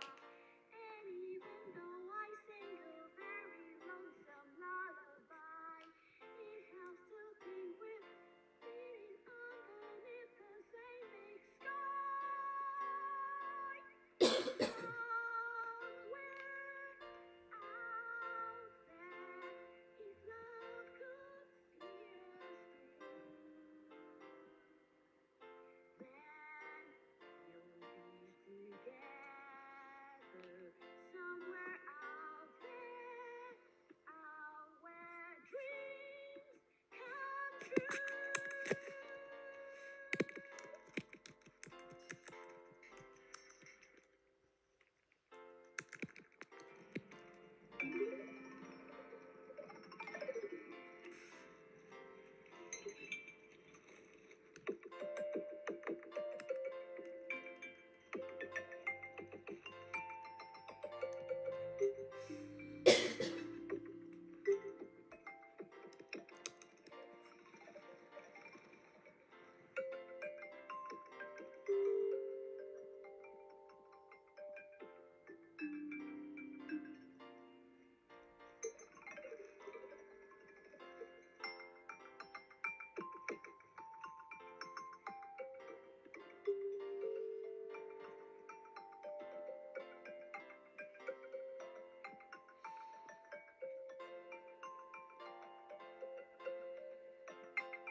attitude is something that stinks when people go gratitude and don't keep it.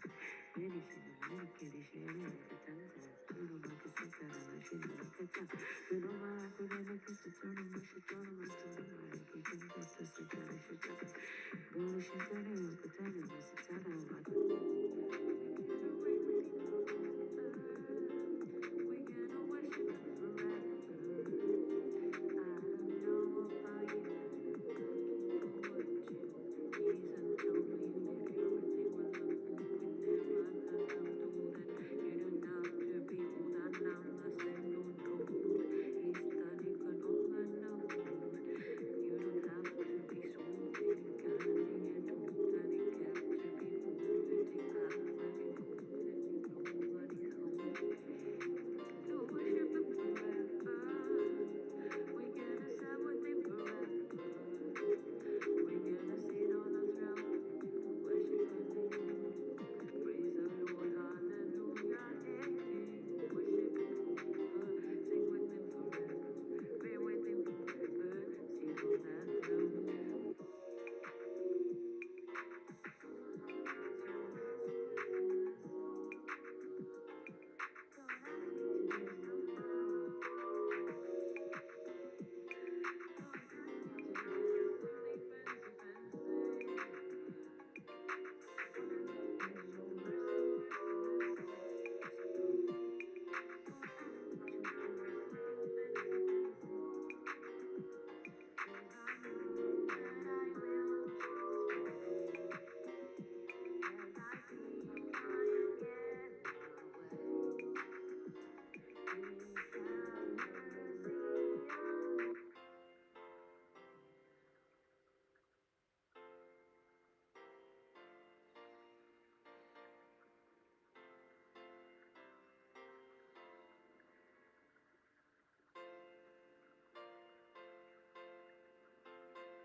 I have decided I'm gonna live like a believer, turn my back on the deceiver.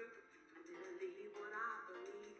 I have decided being good is just a fable. I just can't cause I'm not able. I'm gonna leave it to the Lord. There's a wealth of things that I profess, said that I believed. But deep inside I never changed. I guess I've been deceived. Cause the voice inside keeps telling me that I change by and by. But the spirit made it clear to me that kind of life's a lie. I have decided I'm gonna live like a believer, turn my back on the deceiver. I'm gonna leave what I believe. I have decided being good is just a fable. I just can't cause I'm not able. I'm gonna leave it to the Lord.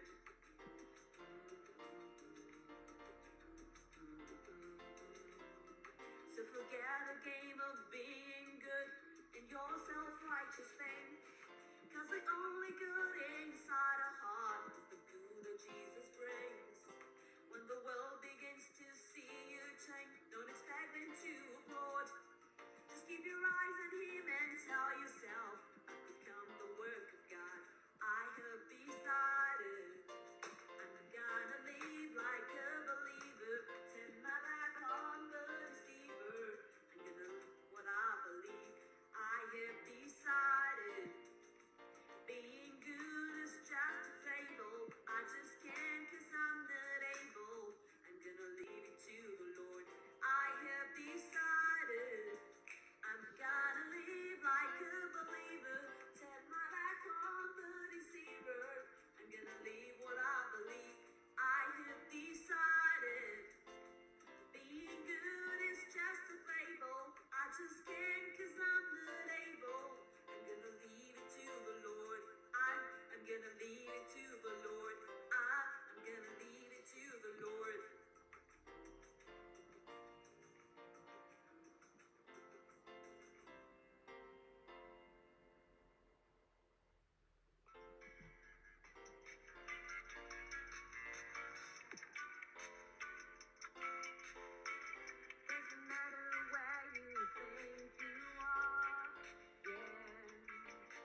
fountains, so like eagles out the rocks.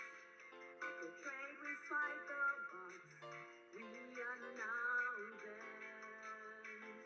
We win together, you know. We stand together and heal. We fight together and win. We are now gems. Up the mountain to new fountains, so like eagles out the rocks. Up the trade winds by the box. We are now gems. We win together, you know. We stand together and heal. We fight together and win. We are now gems. Up the mountain to new fountains, so like eagles out the rocks. Out the trade we fight the box. We are now gems.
Doesn't matter where you think you are, yeah. It doesn't matter where you feel.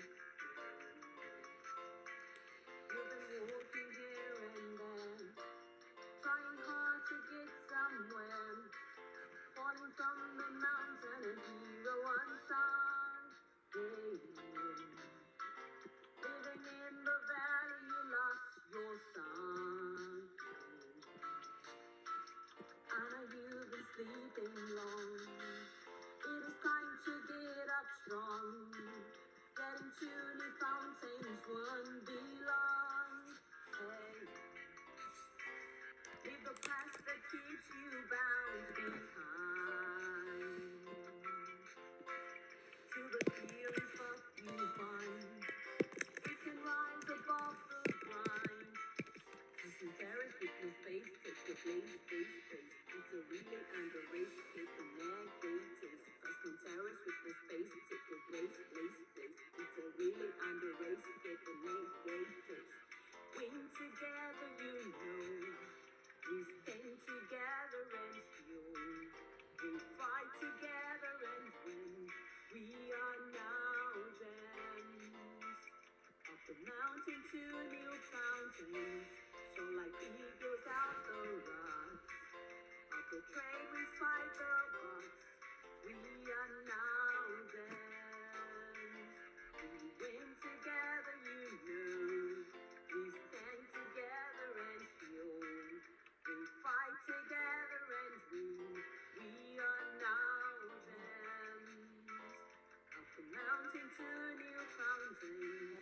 So like eagles out the rocks. Up the trade winds fight the box. We are now gems. We win together, you know. We stand together and heal. We fight together and win. We are now gems. Up the mountain to new fountains. So like eagles out the rocks. Out the trade winds fight the box. We are now gems.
Riches and glory all his own.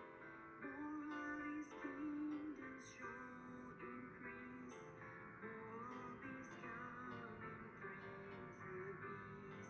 More about Jesus.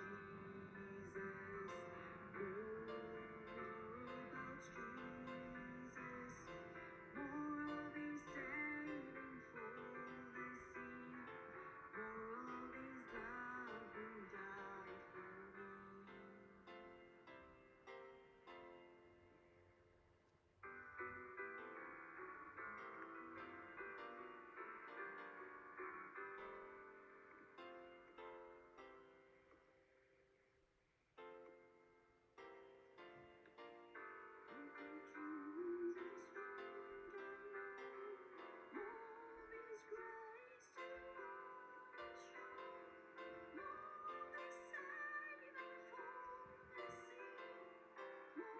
his love who died for me.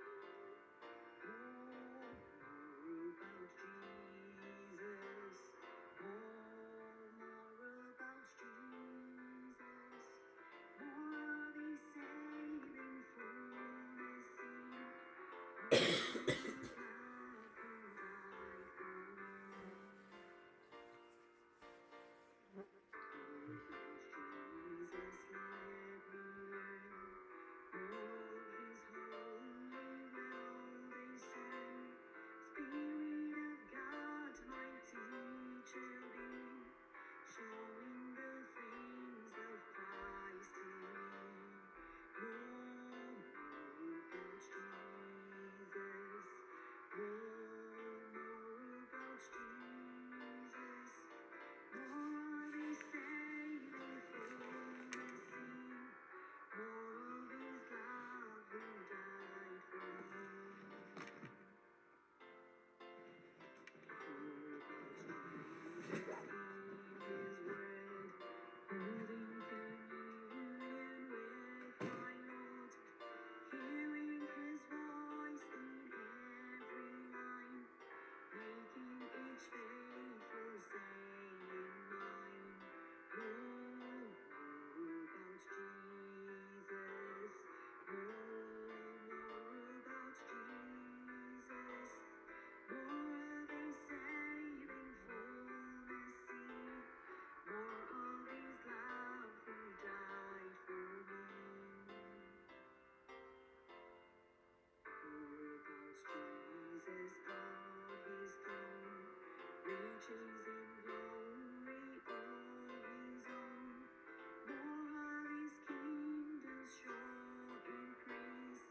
More of his coming Prince of Peace. More about Jesus. More about Jesus. More of his saving fullness. More of his love who died for me.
Likee.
NowGems, it's amazing to see how you have evolved in a lot more ways than can be highlighted in one chat or a brief conversation.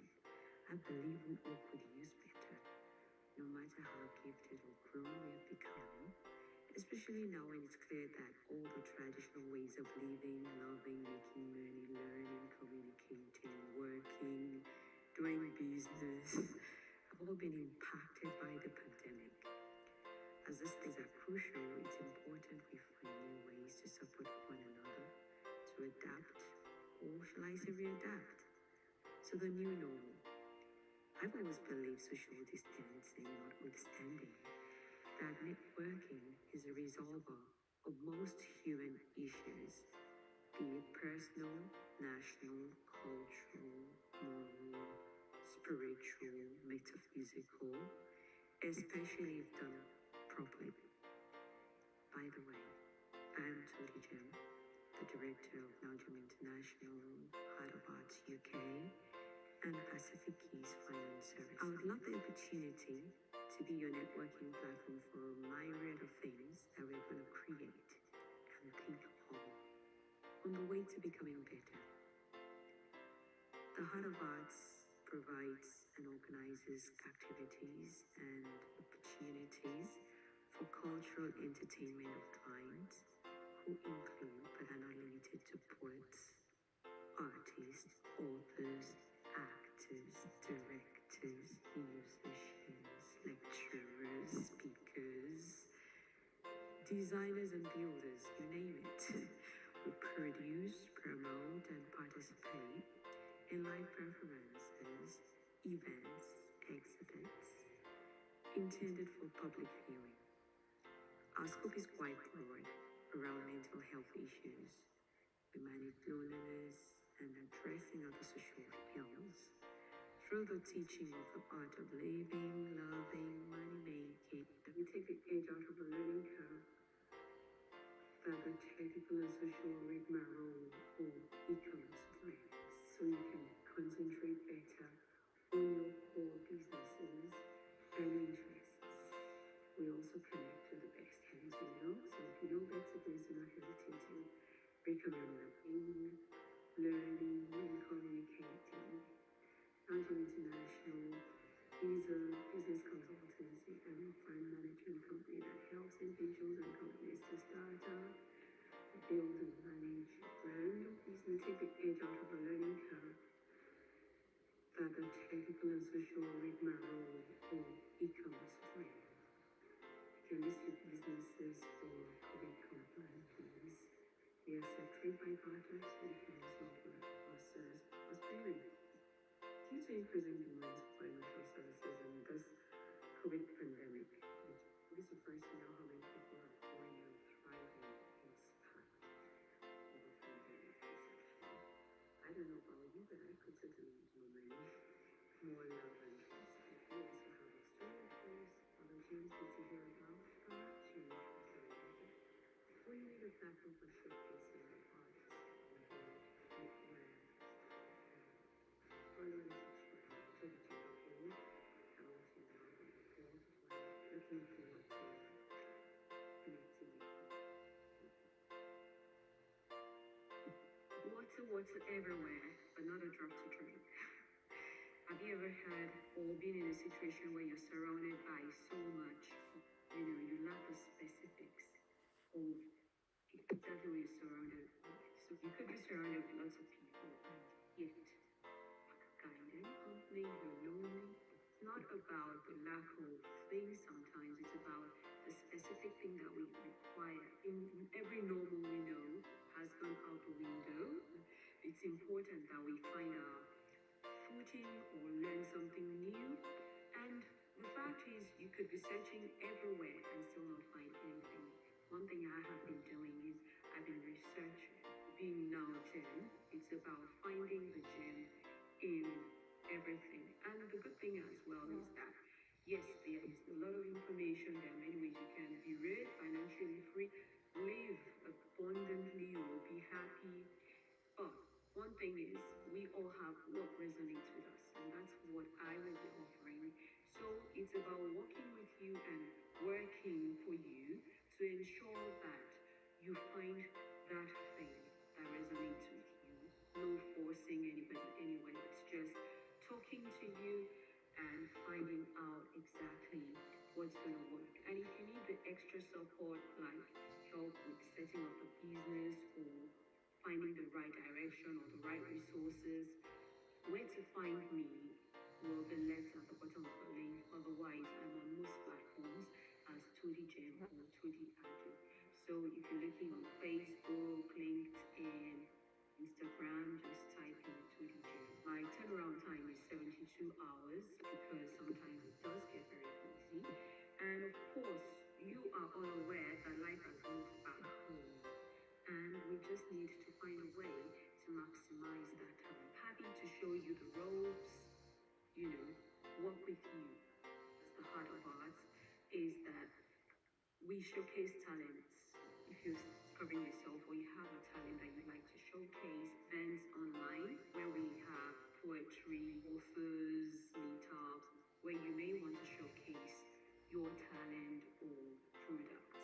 Because to be honest, these days, getting your voice out is not like 10 years ago or 5 years ago when Facebook will do the marketing for you, send your news feed to all your friends. These days, you have to either pay for it or be extra proactive. I've got several platforms that boost your presence as well, and I'm happy to share that platform with you.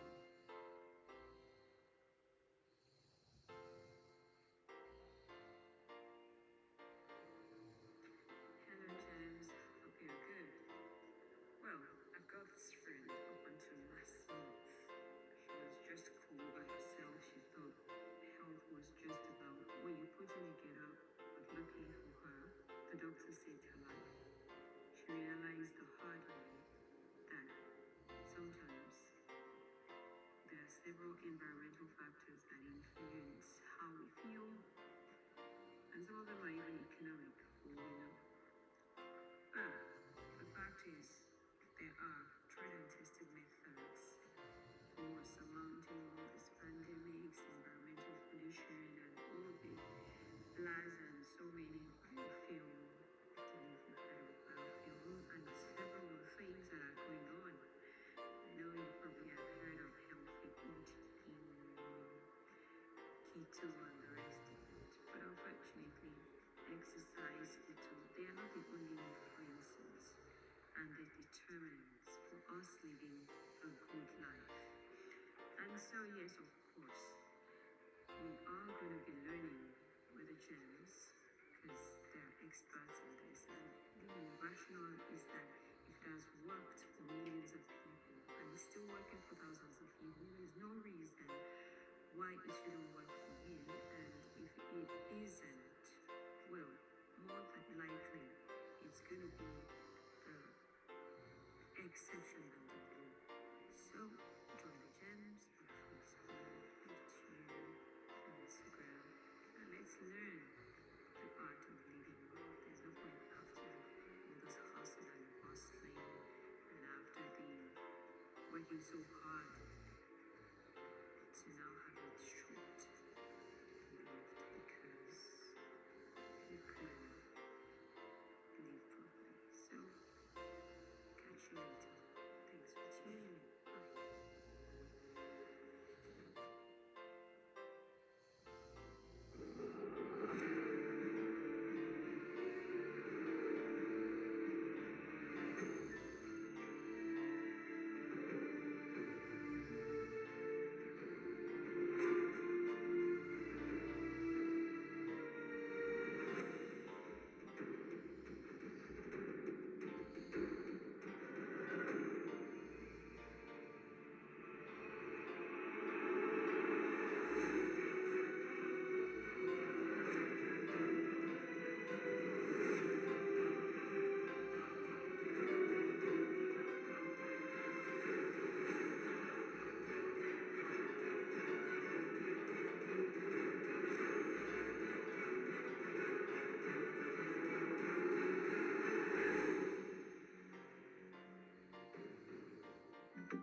Siempre voy a pie.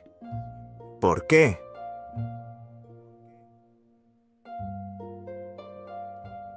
I always go by car. Why?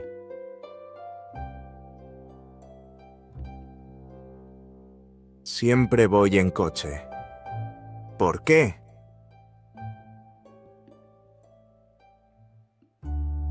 Part 3. New vocabulary. By card. Con tarjeta. Con tarjeta. With milk. Con leche. Con leche. With sugar. Con azúcar. Con azúcar. With water. Con agua. Con agua. With me. Conmigo. Conmigo. With you.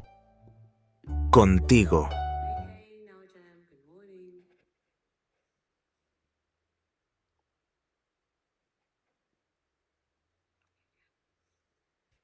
Hey, NowGem, good morning, bonjour, buenos dias, guten Morgen. Yes, I'm here again today. So basically, I was just wondering, as usual, about us, human beings. And I found out that right through history lane, there's one thing God has been looking for. He's been looking for you and I. He's been looking for people who are going to break tradition, do things differently. So what is he asking us to do? The usual thing is for us to connect with people that we like, that we are related to. But I think the big thing for God is actually connecting with people who are not necessarily related to you in that sense. So if we take a look at this Good Samaritan, for example, the big thing for God was that he did something for someone he did not know, right? Okay. And then if you look at Jesus, what did he do differently? He related to people who were not related to him. So is the call to Christianity asking us to do something differently? Asking us to reach out to people who are not related to us? Because if you look at it, Jesus's blood is meant to be stronger than the biological blood. And right now, the call is for us to do things with people who are not related to us biologically. If you look at James as well, he said that, what are you doing to those people that come into your gathering? Are you looking at how they're dressed in good apparel, or are you going to be good to them in spite of the fact that they look crappy, they look funny, and all the rest of it? Well, my question to us today is that, are we connecting right? I'm asking us, are we going to do things differently? Because if we are not careful, we're going to miss out on moments of eternity because we're waiting for those sensational moments. Because indeed, God appears in every day. Miracles appear in little things. Well, what I'm saying is, I may not be looking my greatest today, which is normal, but I'm still going on. I know you may think that's irrelevant, but the encouragement is that whatever it is, wherever we find ourselves, we should just go ahead and do it. People like Abraham, for example, what did he do differently? He did what he did every day until he did it to an angel. What I'm saying is, the person you're looking at, that little child, that beggar on the street, who doesn't have God on their head, maybe God in disguise. So let's make sensational moments out of mundane things. Let's look at Ruth again. Ruth, I don't see anything big in what Ruth did, apart from the fact that she looked at Naomi and she said, I know what? I know something about you. You are a no-do-gooder. You are a failure. There's nothing good going on for you right now. Everything about you is dead and finished. But guess what? I'm going to follow you, whatever the case. Your people are going to be my people. And the funny thing, and that is what strikes me the most about God, and I think that is what most of us miss about him, is the fact that God engraved that in eternity. Isn't that awesome? So maybe the miracle you're waiting for is actually that mundane thing, that nauseating thing you really don't want to do, that annoying person that gets you up against the wall. So are we missing moments of eternity because we are waiting for sensational moments? That's my question to us today. So, well, I have a song for us. In case I missed the the tune, just imagine I sang it right. But I think that's what God is wanting for us to do now.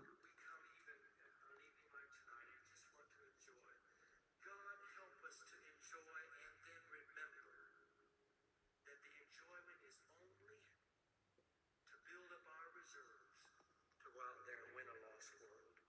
Would you listen carefully? These words, some of them are my words, some of them are the words that we heard in the prophecy that night. My house is full, but my field is empty.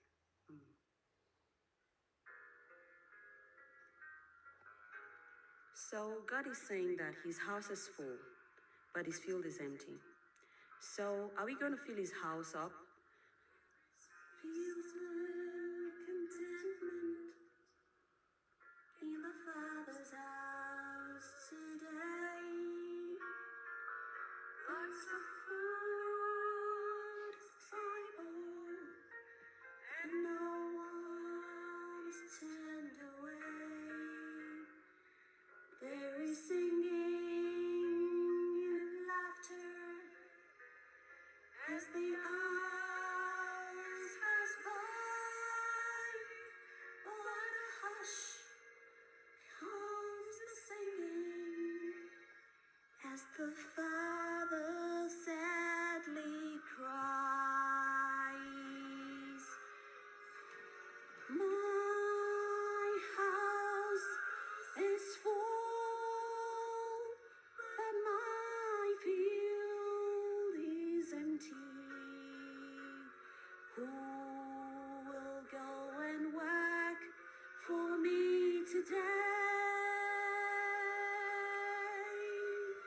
It seems my children all want to stay around my table, but no one wants to work in my field.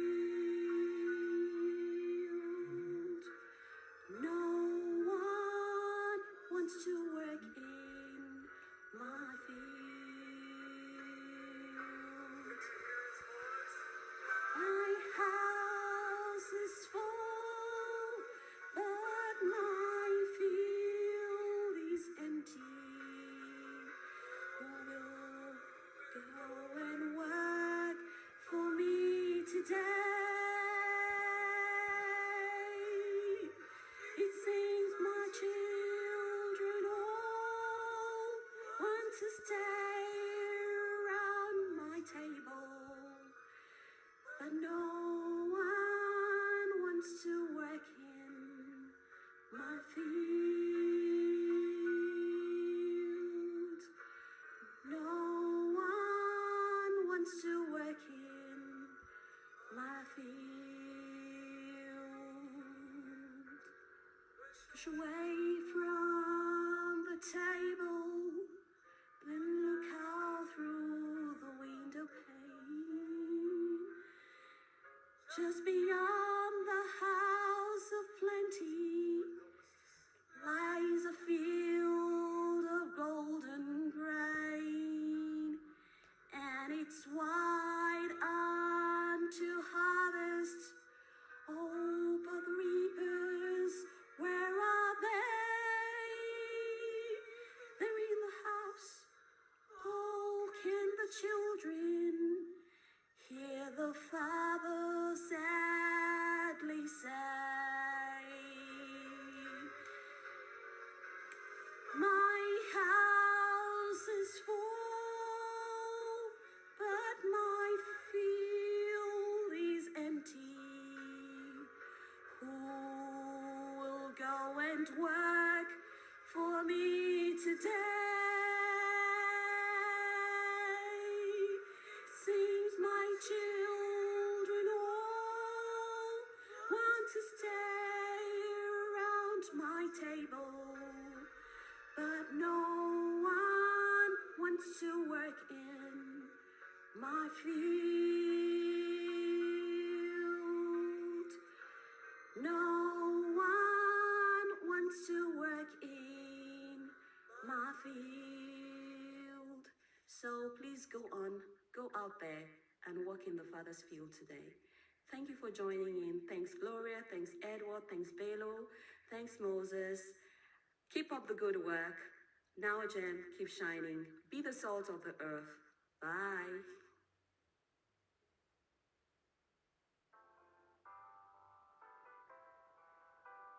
Hello viewers, my name is Todi. I'm a relationship guru. When I say relationship guru, don't be too impressed. It just means I've had my share of heartbreaks, friend breaks, anything break. Just think about it, I've had it. And in spite of that, I'm moving on. And I would consider myself a very successful relationship manager. Why do I say that? For you to become a professional singer, you must have sung many times off key, produced the most crackiest of songs, lost your music, forgotten your lyrics several times, endured the most embarrassing moments, and then you can still stand on that stage in spite of all those hiatuses, or whatever you want to say. So when I say relationship guru, it's like a doctor. When you say a doctor is a professional, the first thing that comes to mind is wow. But don't be deceived. It just means he's had a lot of experiments, made a lot of mistakes, caught people in the wrong places, caught things in the wrong places. You can ask the Isaac Newtons of this life, and they will tell you, being a professional or being a big-time person means you make big-time mistakes. But you're still able to get up and go and say, you know what? I know who I am. I'm not determined or defined by the bricks or the broken stuff. The broken stuff actually make me. And that's why I'm saying, although Valentine's Day basically is meant to be a time for love, I would say the first place to start is to love yourself. If you can love yourself in spite of the people that left, who's remaining in your life, what people think about you, then I would say yes, you've succeeded. That's not the only thing. Being a relationship expert also means that sometimes you define relationships, and it also means you're still learning, because in actual fact, if you want to be a consultant, one of the marks is that you are always learning. And that shows that you are in a state of humility. You know that you are not there yet, you are and will still learn a bit more. Unlike what we've got in our days, loads of people who sit with armored tanks, invisible ones. They're just waiting for you to make a mistake. Right? How dare you talk to me like that? Don't you know who I am? How dare you? But that's what we have these days. We've got lots of proud people. It's good to have self-pride, that's great. But when you have people who are intolerant of other people, it makes it difficult for them to have any relationship. So don't be deceived by the quiet. When people are quiet, perfect, unlike people like me, maybe that's a sure sign for watch out. But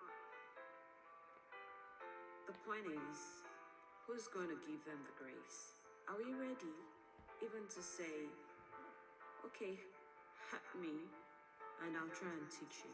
And that's where the fuss comes in when we're talking of perfect.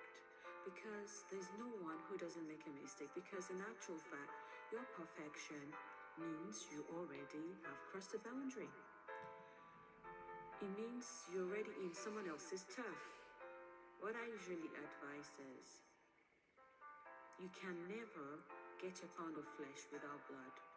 But yes, maybe over 50 years, with exfoliation, yes, you could actually get your pound of flesh. That aside, with the digital age being what it is, everybody's sitting in front of a TV, all perfect videos, it makes it difficult for human beings to talk or relate with one another. What you have then are kids who may not listen to their mom's lullaby because mom doesn't sound like TV, she's just not good enough. And then you have young people telling one another to shush, you don't sing it right. So what do you have? Is there any room to improve when people don't even allow you make a mistake? I would say yes. If they don't allow you, go into the bush, go in by yourself. Allow yourself a chance. Shut the door, sing it the wrong way till you get it the right way. That being said, I'm not gonna say that you're gonna get everything at once, and that's the thing. That is living. Living is that we learn from mistakes. We learn from falling. From crawling, we grow up to flying. And even after you run, like Usain Bolt, you're still gonna fall many times. You're still gonna have scrapes in your knees. But then I think what actually makes you a professional is the fact that you look at the graze in your knees and then you imagine the gold medal and you say, you know what? This graze on my knee is not worth the gold medals and the contract I'm gonna get. And you just dust your foot, limp home, treat yourself, get up and go again. There are so many people who could have been Usain Bolts but did not give themselves that chance because they gave up. Another question I've got is, what is the use of perfect if it doesn't relate to other people in that sense?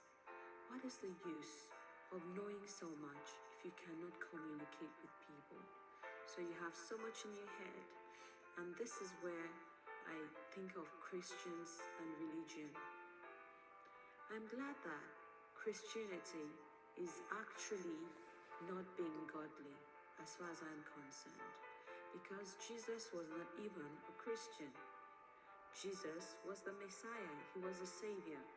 The best thing about God that people miss about him is that he doesn't even follow the law. The law is just there to show you that you can't do it on your own. You need a Savior. Which is what it explains why Moses was still in the book of people that made it, even though he didn't get to the promised land. It means that, in actual fact, righteousness is imputed. It is not earned, especially with God.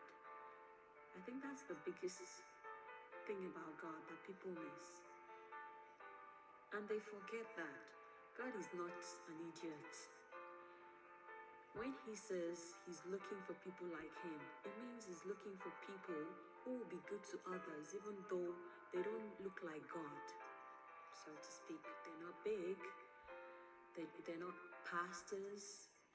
Yes. They're not even churchgoers, maybe. Because if you can respect that crack, that person on cocaine, if you can respect that little child, isn't it awesome that God makes sure that everybody passes through that phase of being little? And then you look at those little gifts that God has given us, children, and you go like, this is the person that is controlling my life right now? Well, Because once a child comes into the picture, the whole thing changes. It revolves around them. In a way, God has come in form of babies, in form of those insignificant things. It's left to us to recognize that we need to nurture these relationships, nurture one another, and that is actually helping ourselves, because our relationships eventually make us. We never leave a relationship the way we came out of it. It's either you are bitter or better. It's your choice. I made up my mind a long time ago that however it ends, sweet, sour, I'm going to be happy. I'm going to be better for it. I'll learn from it. I'll know what to not do next. I'm going to tell you one funny little story. My little child, the youngest, was told by her older ones that she had an invite for a party. What they had done, they'd written the invite and slotted it in through the post and acted like postmen, really. I looked at the letter and I just burst into laughter. I could see it was a trick on her. But she came to me and said, "Mommy, Anisha has invited me for a party." And I said, "No, that's not an invite." The older two burst into laughter. The only reason why I could tell at first glance was because I know what it is not. The letter had no name on it. So maybe the first thing at knowing what is knowing what it isn't. And that's what most of us are missing. We haven't even allowed ourselves the time or the opportunity to make mistakes, so that when the real thing comes, we can say, yes, that's it. I think we need to lighten up a bit. I know we all love to be perfect. I know many people are going to hack me for this again, because this is not a perfect video. I'm working towards it.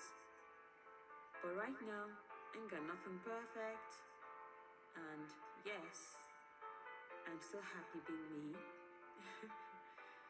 Thank you for all the subscribers and all the leavers. You just teach me a better way to do things next time. Thank you for all the critics. Thank you for all the likers as well. Thanks for the people that support me in spite of my mistakes. I think that's what life is about. Let's have fun living and learning. Now, Jim, have a great day. Happy Valentine's Day.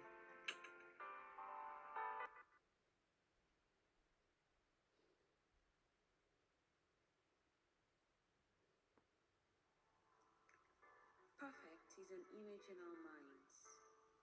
It's not real. There's no one that's perfect. We all have got an enemy called perfect. It makes us not to move until everything is right. We wait for perfect to talk, we wait for perfect to have friends. And when we have friends, we break them up because they're not perfect. It's the world we live in, an imperfect world. And so, even when God calls us, we can't move, because there we are, waiting for the perfect time. And God says, today is the perfect day. Now is the perfect time. Many times, the only thing I ever want to do is sleep, like now. Because first of all, I just woke up. There's an urgency. There's a game change. Something has swapped itself in the atmosphere. Like the currency we normally hold, something has changed. No matter how rich you were in the old currency, right now, it's gonna waste if you don't change your game. was a bit like the guy by the pool of Bethesda that lay there, waiting for the water to move. The fact is, he was standing with the water of life, and the guy, he was waiting for some pool of water to be flowing, but Jesus was the water of life, and this time around, the water had changed its form, and he just needed to recognize that the water had changed its form. But there was no way he was ever going to realize that unless he spiritually discerned it.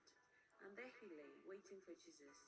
And Jesus was there saying, you know what?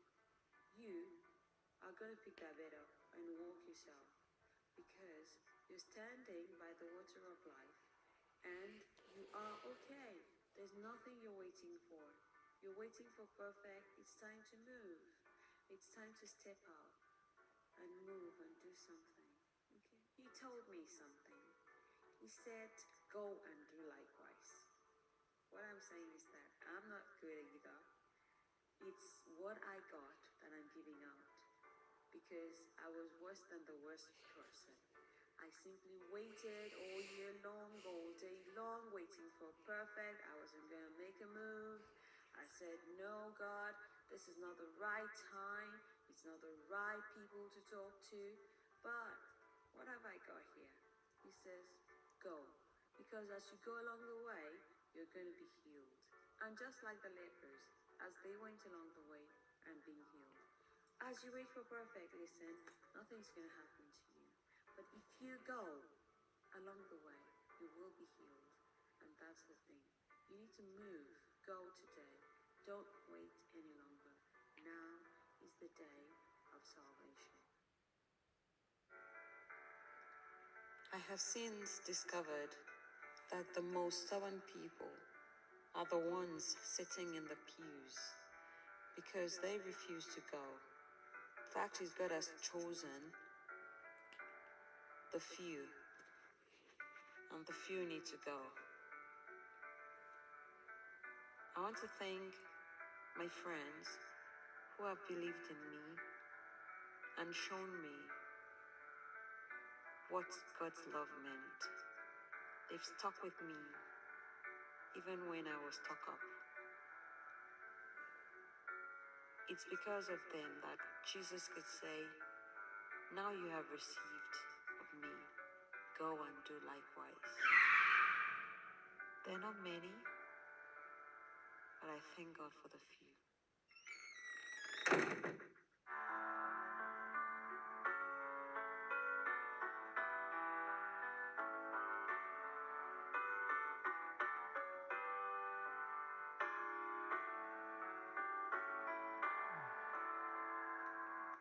I hear the Savior say, thy strength indeed is small.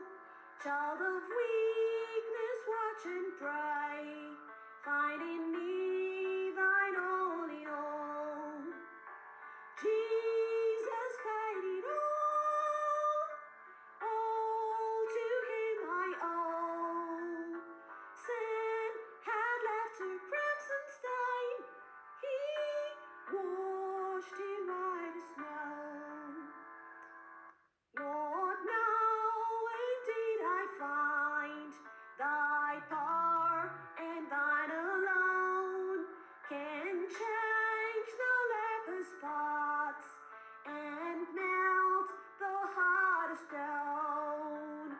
Jesus paid it all to him I owe. Sin had left her crimson stain, he washed it white as snow. For nothing good have I, whereby thy grace to claim. I'll wash my garments white in the blood of Calvary's Lamb. Jesus paid it all to him I owe.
Jesus paid it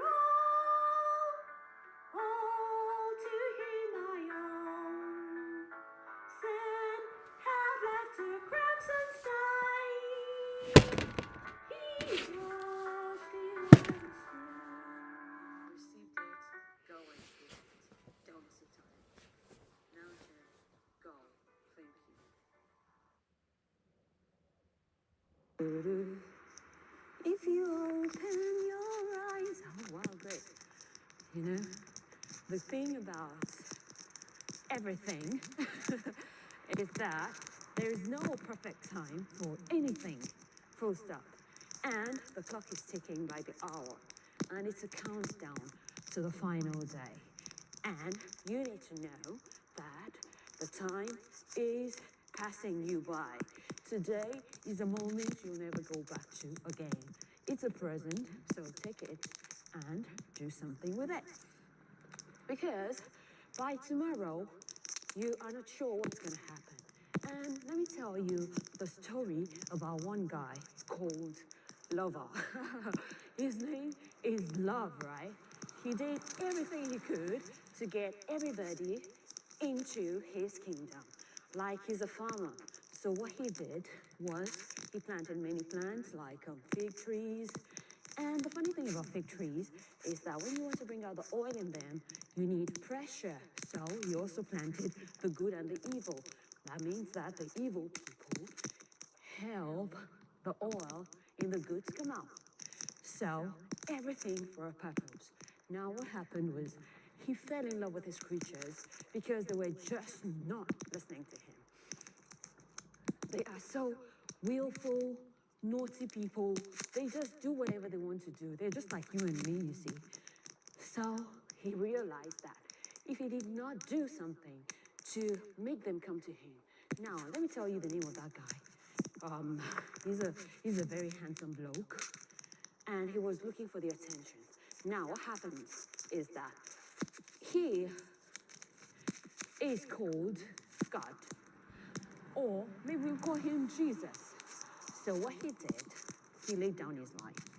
And then when he laid down his life, because after several ages of trying to get the attention of these naughty, willful, pretty people that he made, he had tried several ways of saying stuff like, hey there, here's my CV, I'm God, I'm handsome, and nobody listened to him. So he thought, okay, let's do it some other way. And then he made trouble, you know, just like a guy looking for the attention of a lady. He started some trouble. And when the trouble started, he was hoping that just like a lady that's on heels and maybe falls down, and when she falls down, this guy that's been trying to get her attention quickly runs to her rescue, you know, and picks up her books and helps her up, that maybe she's finally going to listen to him, you know. Well, that's what God does, so sometimes when you got trouble, it's maybe God trying to get your attention and say, hey, I tried some other way. I can help you out. Maybe you're going to fall in love with me. Well, that's the whole purpose. He's looking for someone to love him. And hopefully, you and I are going to fall in love with him. But what I'm saying is, it doesn't always work that way. And so what'd you do? He's still trying. Now, what's happened is, he's invested so much in a particular group of people. They are the Christians, or let's say maybe believers. Well, the fact is, there was the story that this guy told. His name, you know, he was like, I've got 2 sons. One of them said, I said, go help me look after my crops. And one of them said, no, wait, ain't gonna do it. And walked away. The other one said, oh yeah, Dad, I'm gonna do it. And walked away.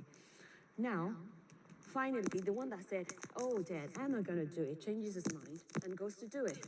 So which one did the will of God? Eventually, us, the one that said no. And the other one that said, oh yeah, I'm gonna do it, went away and eventually did not do it. So the bottom line is, who?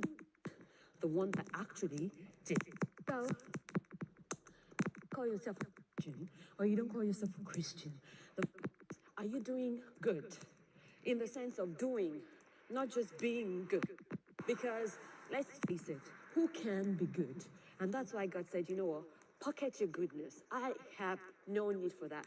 My good is enough to cover the whole world. And that's why he sent the Son, Jesus.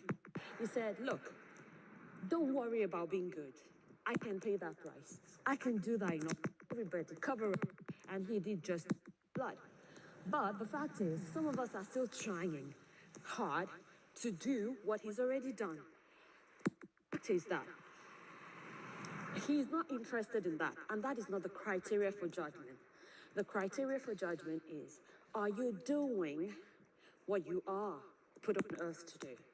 Or are you in the ground?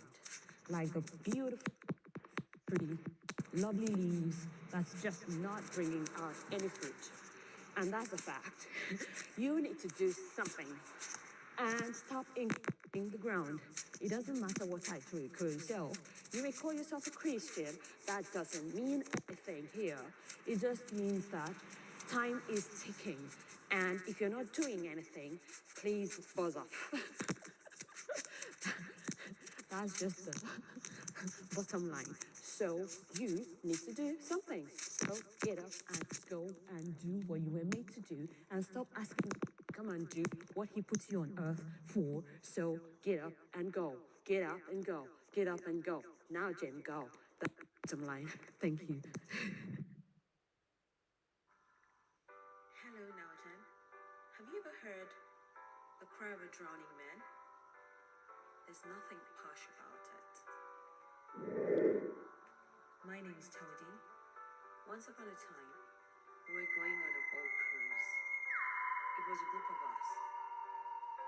We happened to be in the luxury spot, and we were having so much fun.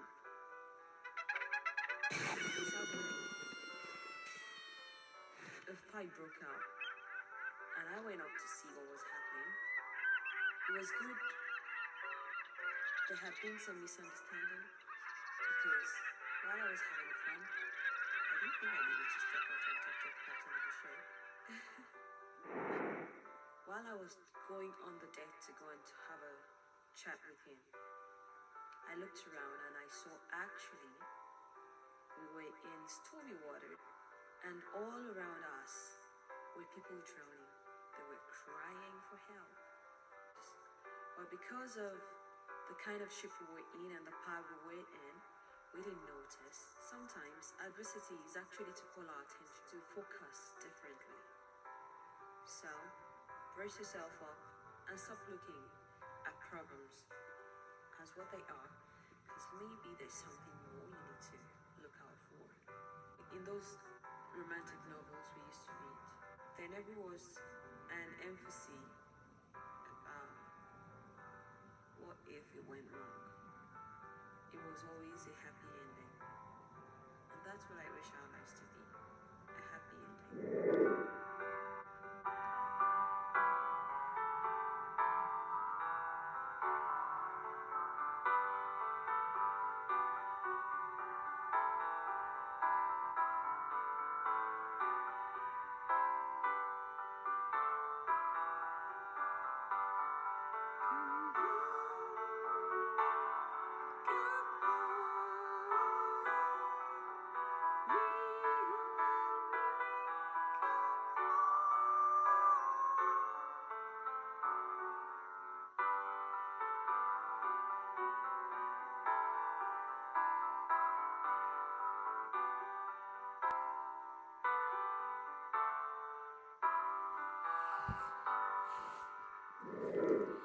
Softly and tenderly, Jesus is calling, calling for you and for me.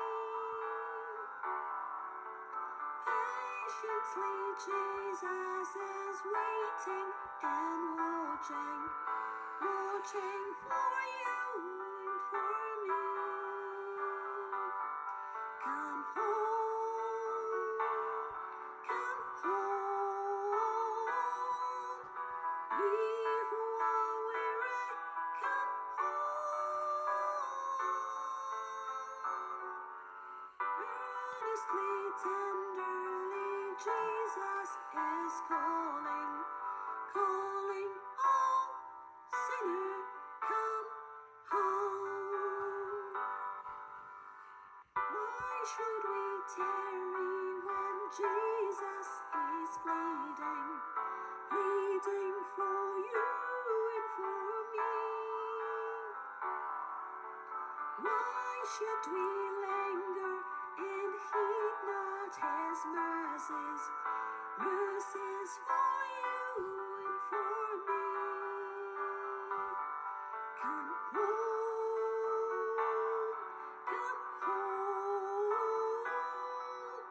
ye who are weary, come earnestly, tenderly, Jesus is calling, calling all sinner, come home. Time is not fleeting, the moments are passing, passing from you and from me. Shadows are gathering, deathbeds are coming, coming for you and for me. Come home, come home. Ye who are weary, come home. Earnestly, tenderly, Jesus is calling, calling all sinner, come home. Oh, for the wonderful love He has promised, promised for you and for me. Though we have sinned, He has mercy and pardon, pardon for you and for me. Come home, come home. Ye who are weary, come home. Earnestly, tenderly, Jesus is calling, calling all sinner, come home.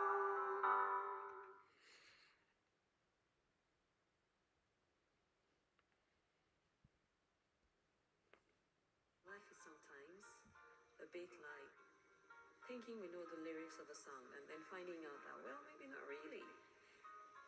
Until we begin to sing the song, we don't know the parts that are missing. And that's why, whatever the season, it's best to start and find out what's missing. My name is Todi. I work with NowGems International. If they had told the baby how much tears it would cry the day it was coming to the world, maybe it wouldn't have been born. Or the expectant mother who's anticipating the birth of her baby, buying all the clothes, doing up all the rooms and all the decorations. Maybe if they had told her how many hours she would spend in labor, the number of tears she'd experience, would she have gone ahead? Maybe, maybe not. When I was growing up as a schoolgirl, when they asked me to write essays about life, I wrote beautiful things, what I was going to become. I don't remember ever writing how much, like all the bashings and all the put downs and all the ups and downs. But more than anything, going by the law of negativity bias, which says something about bad experiences sticking better and having a longer effect and better impact on human beings than maybe the positive things that happen. Because in life we tend to remember more of the things that shake us, that make us think, I'm not so good as I thought. than the things that compliment us all the time. We only begin to appreciate and understand the good after we have had a long taste of the bad. I don't remember life having prepared us a dish that's made from heaven, except maybe the Israelites that had manna. So we all have to do something a bit at a time. Just like cooking the food comes together one ingredient per time, most things in life are just one step at a time. Don't plan to build that mansion in one day. Build what you can today. Precept upon precept, line upon line, you're gonna get there. The fact is that the people that made it did not make it on a platter of gold. They made it in spite of oppression, tribulation, opposition, and that's why we remember them today. We use them as reference points.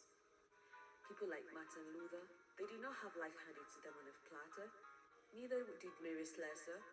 We remember them from the tribulations they were able to surmount and the adverse circumstances that made them different, because they made the best out of nothing. And now, Jen, that's what I'm saying today. When life hands you lemons, make a lemonade. Yeah, we've all heard about the prophecies or whatever about 2017. Like, wow, it's a new year. Wonderful resolutions. Beautiful dreams. But I bet it's with you. Just like every project that you start, there's no guarantee. The actual always differs from the expected. So whether you're managing a project in the office, or you're managing your life as a project, or you need to manage your life as a project this year, make sure you make it a smashing success. Build in your contingencies. By the way, contingencies are allowances that you make for failure. It's the best project managers that build in the most contingencies, that prepare for failure ahead, that anticipate that things are not going to go the way that they want it to go. Someone's going to fall ill, something's going to fail. I think it's best to handle life like a project. And we need to succeed. Because in this house, whether you like me or not, we are together. We are part of a body. And as long as we are part of the same body, you don't like the tongue, kick it out. Then you don't have anything to talk with. You don't like your hand, cut it off. You'd be maimed for life. So what do? You nurture the other person. We need to nurture one another. Let's decide to live a life of nurturing that goes beyond, I just want to do good to my husband or my wife or my children. The world has become connected. The best we can do is think about how we can network with other people. They don't necessarily have to be people we know from birth, because more often than not, a prophet has no honor in his land anyway. The people that know you the best are too skeptical to believe in you because they know your shortcomings and you don't blame them. You don't believe in them either. You'd rather put your bet on a horse. So why don't you look for people who would bet on your horses this year and go for your game? What I'm saying is, keep an open mind and stop boxing yourself up or limiting yourself, thinking if my sister doesn't help me or my brother doesn't help me, then no one's going to help me. Come on. Our restaurants do not have to be your mom or your dad that cooks for you. We need to keep an open mind. Your secretary does not have to be your wife. Network, collaborate. That's what the big companies do. Small companies, you've got to find a way to collaborate. YouTubers, you need to collaborate. Stop boxing people up or boxing yourself up so you can move up. Welcome to 2017. It's not going to be trouble-free or hassle-free. It's going to be a year where you're going to succeed as usual because you decide to succeed in spite of obstacles. It's a case of, I'm going to walk on anyway. In this house, we've got different people, different vessels. It's what you decide to be. You want to be plastic? That's how you'll be treated. You want to be golden? That's how you'll be treated. The value of the material is probably in the tenacity. Why do we treasure gold more than iron? Because it doesn't chip as fast. Maybe the value of people as well is in the fact that they refuse to be punished by the things that happen to them. When you smash glass down, it breaks. When you smash diamond down, it doesn't break all the time. And that's why we place more value on diamond, because it glitters in spite of being shattered. When we treasure things like gold, it's because when you put them in the furnace of fire, they burn brighter. So what are you going to be? Hay, straw, clay, or golden? It's your choice. Life is what you make out of it. So make the most out of your life. Enjoy. Have a lovely year.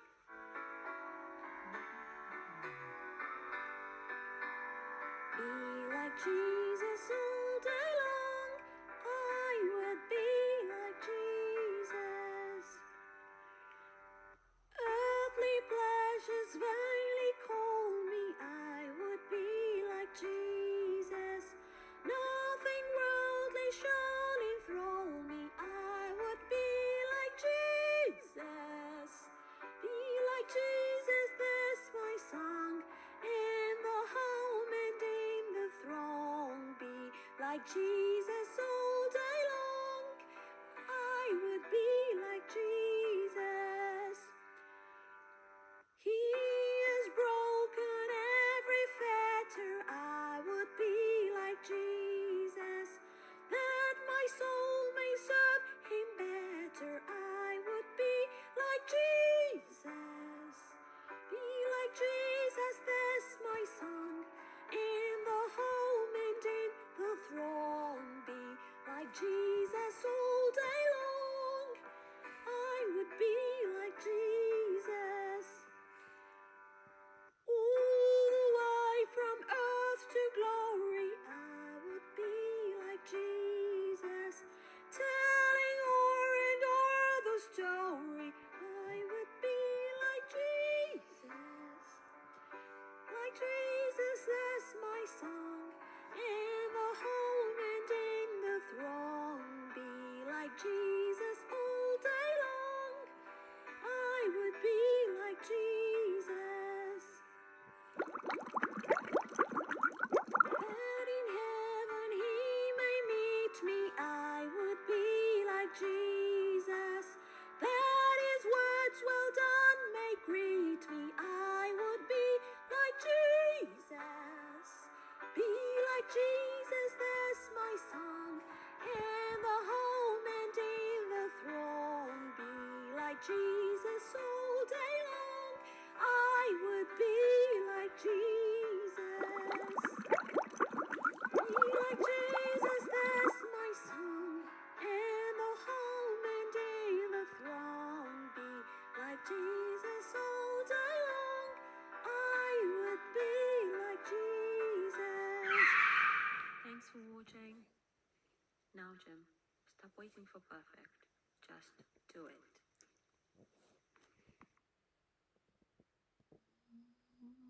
Let me clear my throat. Good morning. Welcome to our world. A world that is a wilderness where we try and navigate it through using ideas put on by others that may necessarily not work for us. A world where you have to find yourself. Hide sometimes, but find yourself you must. Because this world has no tolerance for ignorance. A world where innocence is used against you. So you have to get wise. A world where tags and labels don't mean anything, and probably they're just to distort people's images. A world where you need to be true to yourself. find the answers and live by your creed. A world full of lonely people in the midst of a crowd. Changes, unpredictabilities, ups and downs. World where we learn on the go and spend half the time on learning what we have learned. World where what we have learned yesterday doesn't seem to work today. A world where God never ceases to call us, reaching out to us through the pain, the worry, the shame, washing us daily by His blood, asking us to please come home into His embrace and stop searching for answers where there are none. Stop looking to people who don't know you, who don't care about you, to people who are looking for answers themselves. He's reaching out to you. He's saying, come home, my child. Living or dying, He will not forsake me. A world full of twists and turns. A world where principles are jettisoned. People are hurt. A world full of chaos. Where the only answer is Christ, and yet everybody turns away from the only answer. A world full of silence when you want them to talk, and full of talking when you need them to be silent. And I wish you a life of overcoming, because that's just what you deserve. A world full of life. A world of happiness, where I hope you're going to overcome, where I'm sure you're a winner, and I wish you all the best in life. Jesus will walk with me down through the valley. Jesus will walk with me over the plain. When in the shadow or when in the sunshine, if He goes with me, I shall not complain. Jesus will walk with me, He will talk with me, He will walk with me. In joy or in sorrow, today and tomorrow, I know He will walk with me. Jesus will walk with me when I am tempted, giving me strength as my need may demand. When in affliction His presence is near me, I am upheld by His almighty hand. Jesus will walk with me, He will talk with me, He will walk with me. In joy or in sorrow, today and tomorrow, I know He will walk with me. Jesus will walk with me, guiding me ever, giving me victory through storm and through strife. He is my comforter, counselor, leader, over the uneven journey of life. Jesus will walk with me in life's fair morning, and when the shadows of evening must come, living or dying, He will not forsake me. Jesus will walk with me all the way home. Jesus will walk with me, He will talk with me, He will walk with me. In joy or in sorrow, today and tomorrow, I know He will walk with me. Jesus will walk with me, He will talk with me, He will walk with me. In joy or in sorrow, today and tomorrow, I know He will walk with me.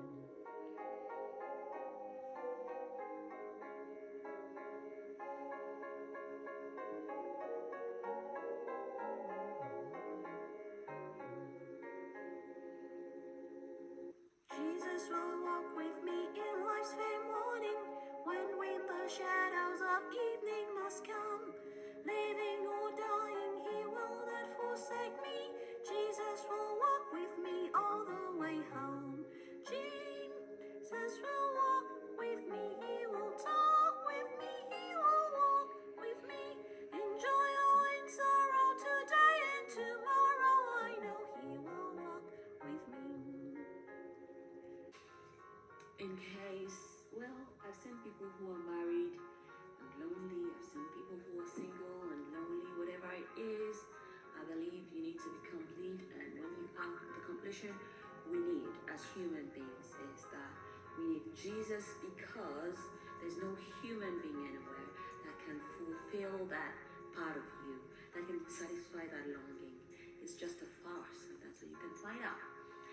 Anyways, while we're talking about farces and all the rest of it, I think we should start making a fuss about one another, and that's why I'd like to invite you to a 10-pin bowling game in Leamington Spa. 10-pin bowling. The address is CV34, and you can find the address in this video just below.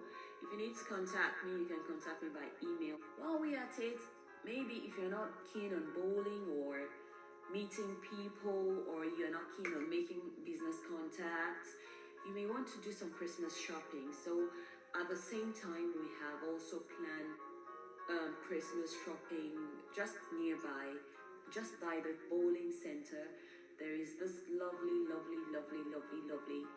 team of people who are having a Christmas sale of new and old items. So you may want to pick up some bargain items and fill up your Christmas stockings.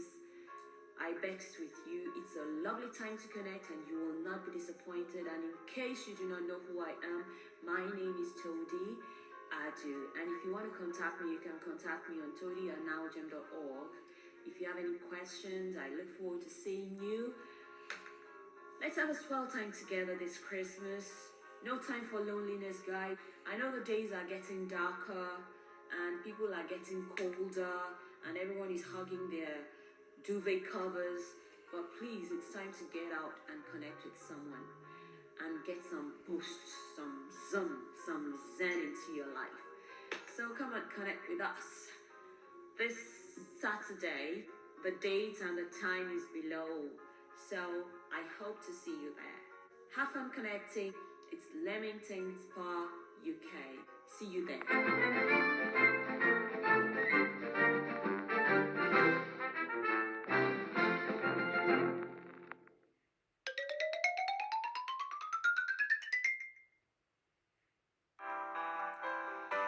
Hello, NowGem. Great to see you again. Singles, before you choose. Looks like the only time we've got a power for the contract, over the contract, is just before we choose. Once you've chosen, everything changes.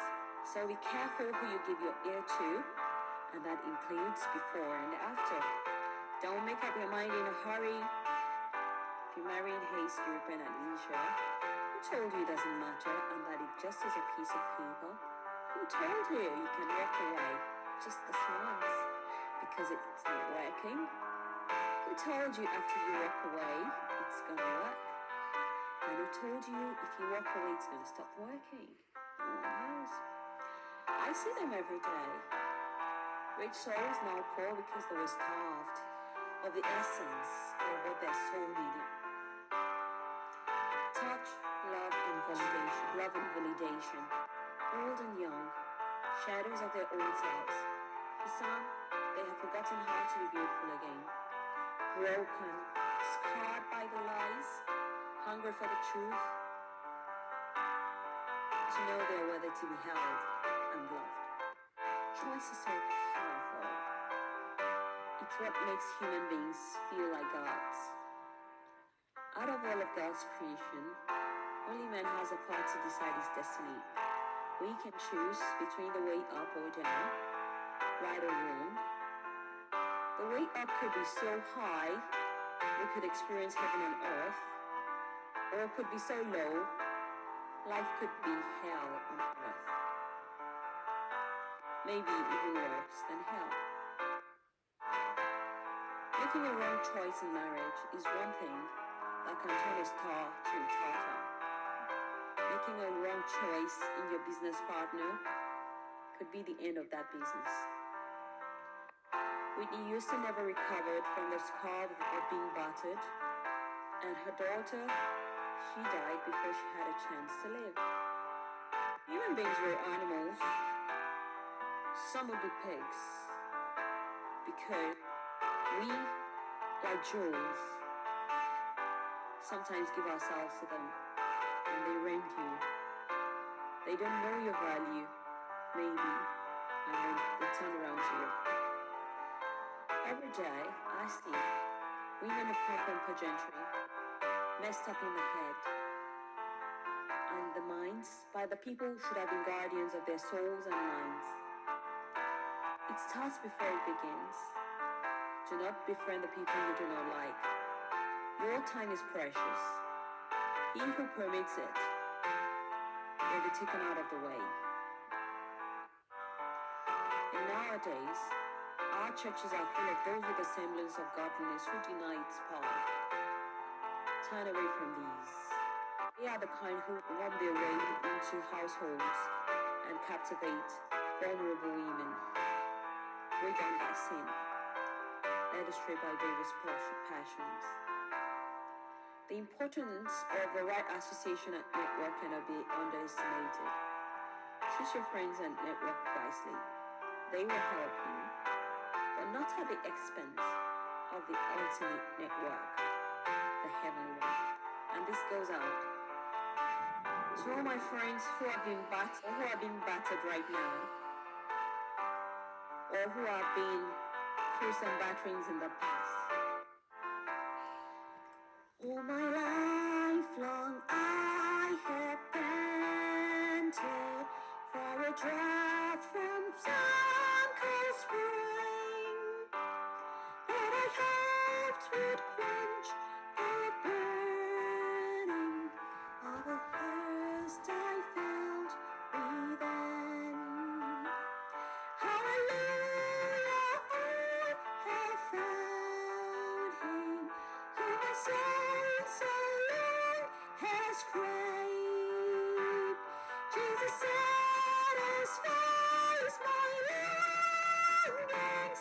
Through His life I know I'm saved.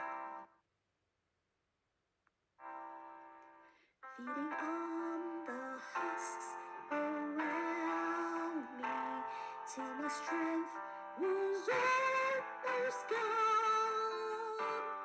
Long my soul for something better, only still to hunger on. Hallelujah, I have found Him who my soul so long has craved. Jesus satisfies my longings. Through His life I know I'm saved. For hours and sought for riches, something that would satisfy. All the dust I gathered round me only mocked my soul's sad cry. Hallelujah, I have found Him who my soul so long has craved. Jesus satisfies my longings. Through His life I know I'm saved. Well of water ever springing, bread of life so rich and free, unto life that never faileth, my Redeemer is to me. Hallelujah, I have found Him who my soul so long has craved. Jesus satisfies my longings. Through His life I know I'm saved. Well of water ever springing, bread of life so rich and free,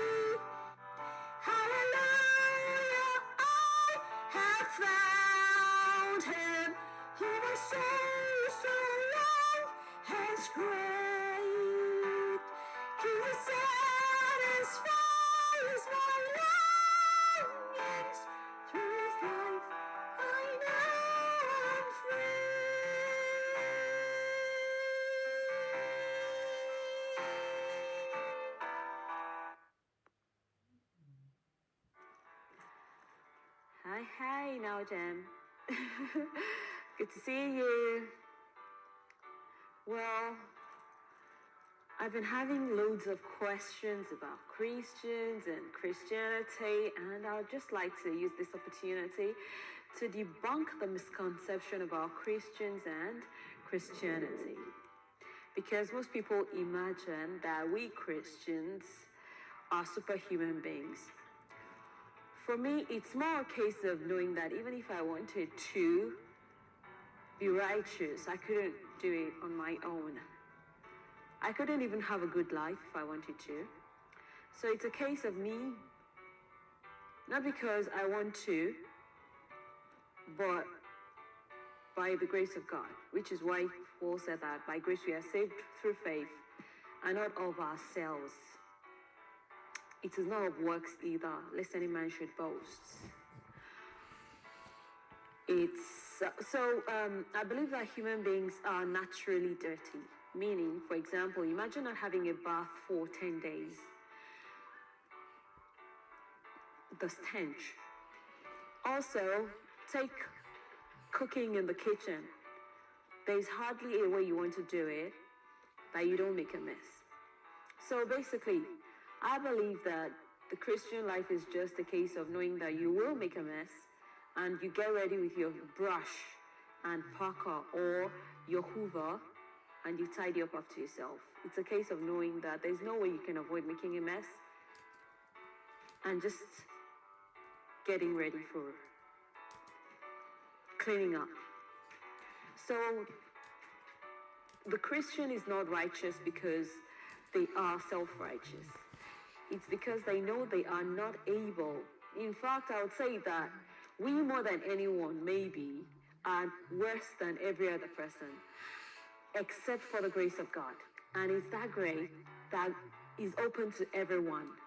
God being the Father who pays the bill, knowing that his kids are just who they are. And in order not to spoil his name, he decides to pay the bills. Of course, there are some that won't take it, there are some that will take it. About the bath issue, what differentiates me from a homeless person is the fact that I make an effort to clean up. Because who really can cure the wounded soul or heal a broken spirit? In this case of cleaning up, it's God that does the cleaning up of a wounded spirit or a broken heart. Thinking that Christians are a bunch of perfectionists or perfect people is a total error, and it is not true. Christians are just righteous by the grace of God, and it is by faith. Meaning, if you look at us in the physical or in the natural, we really do not warrant being called self-righteous. So, can we just get these things right? That Christians are not flawless. We are all sinners saved by grace. And if anyone makes you think at any point in time that they are flawless, then please, it's important you remember that's not quite true. And that's why we work out our salvation with fear and trembling. Because at the end of the day, it is God that justifies. And like one of my lecturers used to say, you'll never know who a saint is, except when we all get to heaven. Which is why I want to sing the song now. Come thou fount of every blessing, tune my heart to sing thy grace. Streams of mercy never ceasing, call for songs of loudest praise. Jesus sought me when a stranger, wandering from the face of God. He to save my soul from danger, interposed his precious blood. Oh, to grace, how great a debtor daily I come strength to thee. Let that grace, Lord, like a fetter, bind my wandering heart to thee. Teach me, Lord, some rapturous measure, before me thy grace to bring. While I sing the countless treasure of my God's unchanging love. Prone to wander, Lord, I feel it. Prone to leave the God I love. Take my heart, oh, take and seal it with thy spirit from above. Rescue us from sin and danger, purchased by the Savior's blood. May I walk on earth a stranger, as a son and heir of God. Prone to wander, Lord, I feel it. Prone to leave the God I love. Take my heart, oh, take and seal it with thy spirit from above. Rescue us from sin and danger, raised just by the precious blood. May I walk on earth a stranger and a son and heir of God. Rescue us from sin and danger, purchased by the Savior's blood. May I walk on earth a stranger, as a son and heir of God. And I pray is our prayer. Thank you.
Esta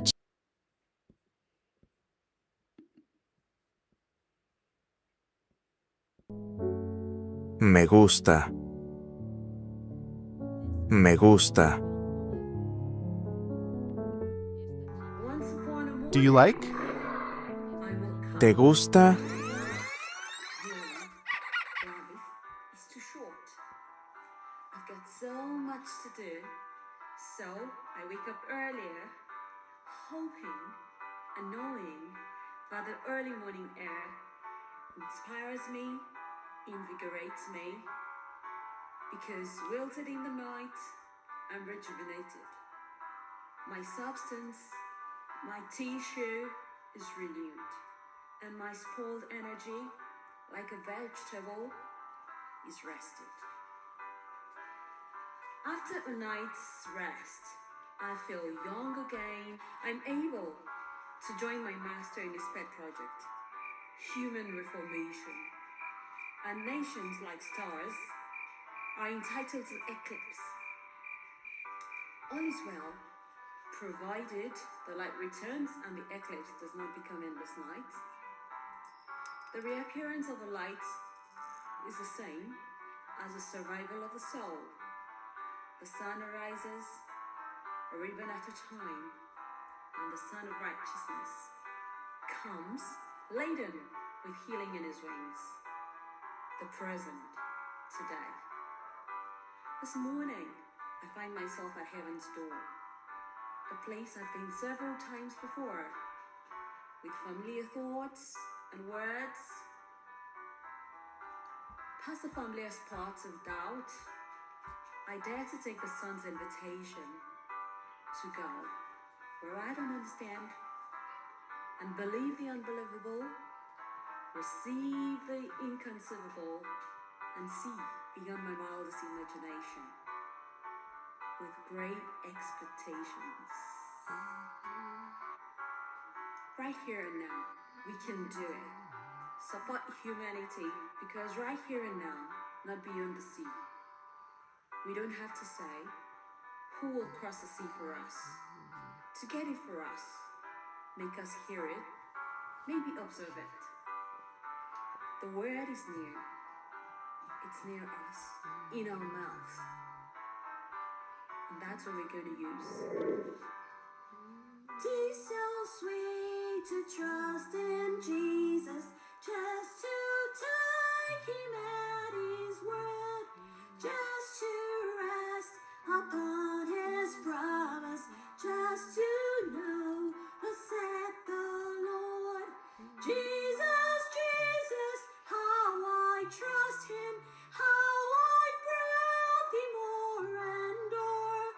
Jesus, Jesus, blessed Jesus, oh, for grace to trust him more.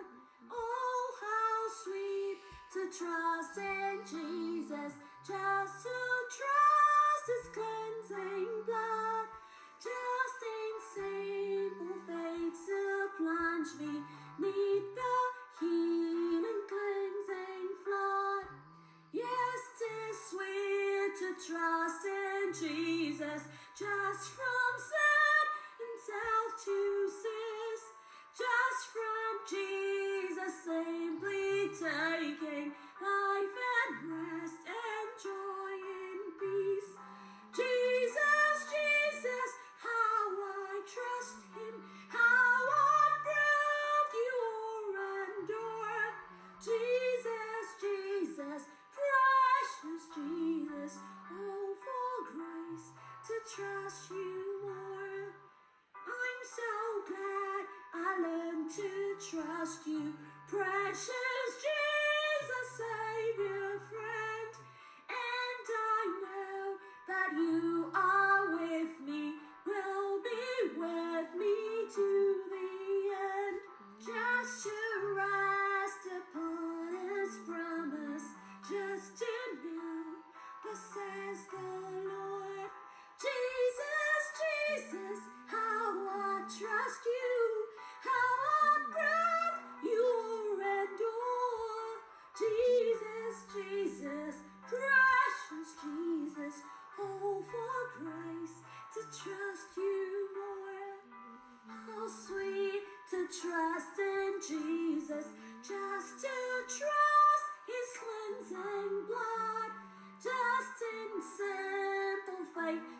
plunge me neath the healing, cleansing flood.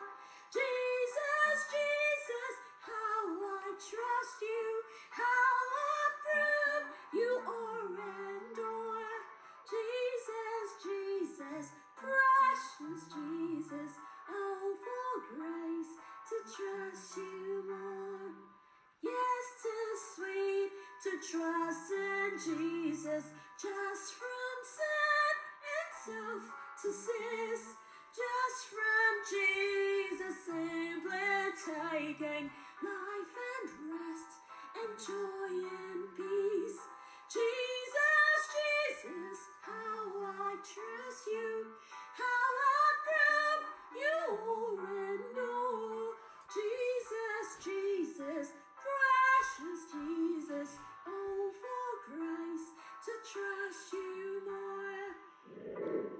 And I hope that you will trust him with all that life has to bring. Jesus, Jesus, let us trust him. He is reliable, strong, our friend. Jesus, Jesus, precious Jesus, I can tell you he's so sweet. I have tasted and I'm telling you, he's the best friend ever near. You can lose everything you had, but he'll give you everything. Jesus, Jesus, let us trust him just one time and two times more. Jesus, Jesus, help us trust you. We will love you till the end. Amen.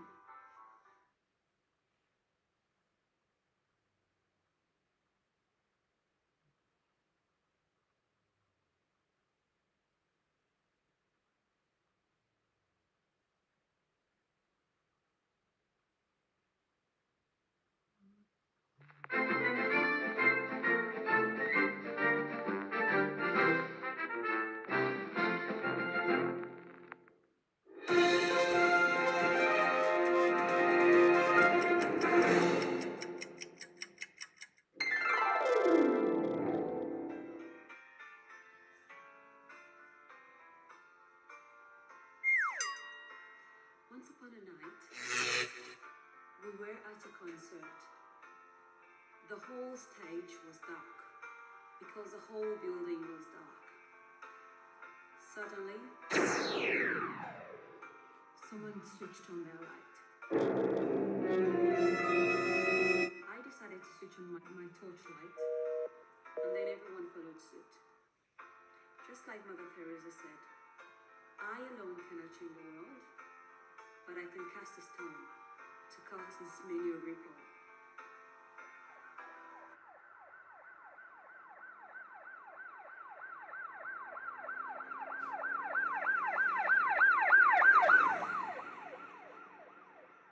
Now, Jen, shine your light.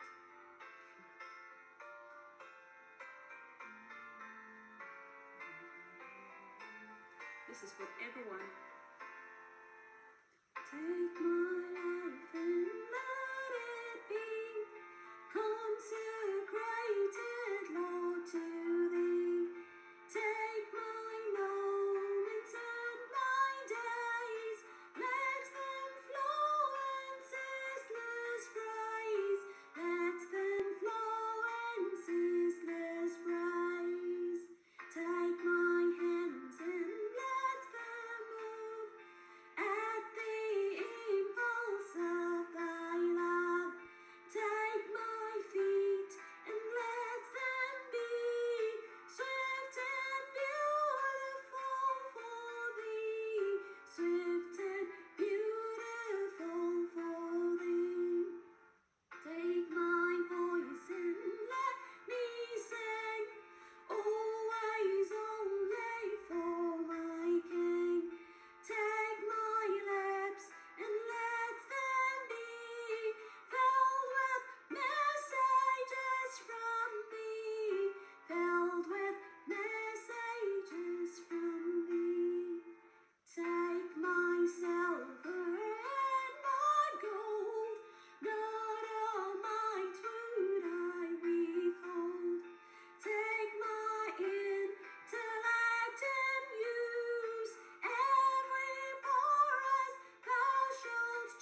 are sung all day long, to use ourselves to serve other people, to serve mankind, and to serve God.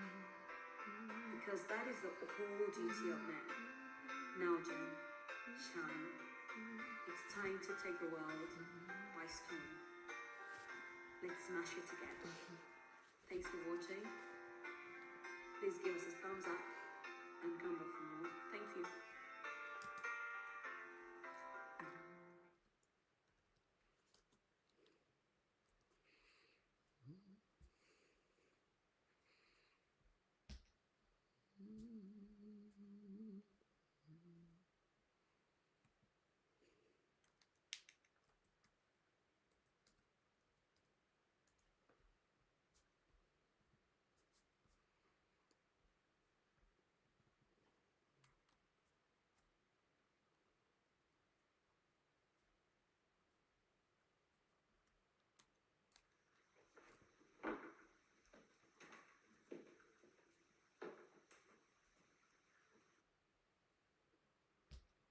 Hey everyone, my name is Todi. I work for NowGems, an organization devoted to startups. Think about anything in life that's relationship startup, business startup, like starting your own YouTube channel and the rest of it. There's nothing in life that we have except it starts up. Even life starts up from being a Let's think about it as well. Relationships start up through dating, marriages started from dating, family started from a relationship, and so it goes. But in our days, there's a family of startups, because somewhere while we're growing up, most of us were programmed to be arrivers. There's no problem with arriving. It just means that we think we're just too much to be small. Hence, the war in our senses.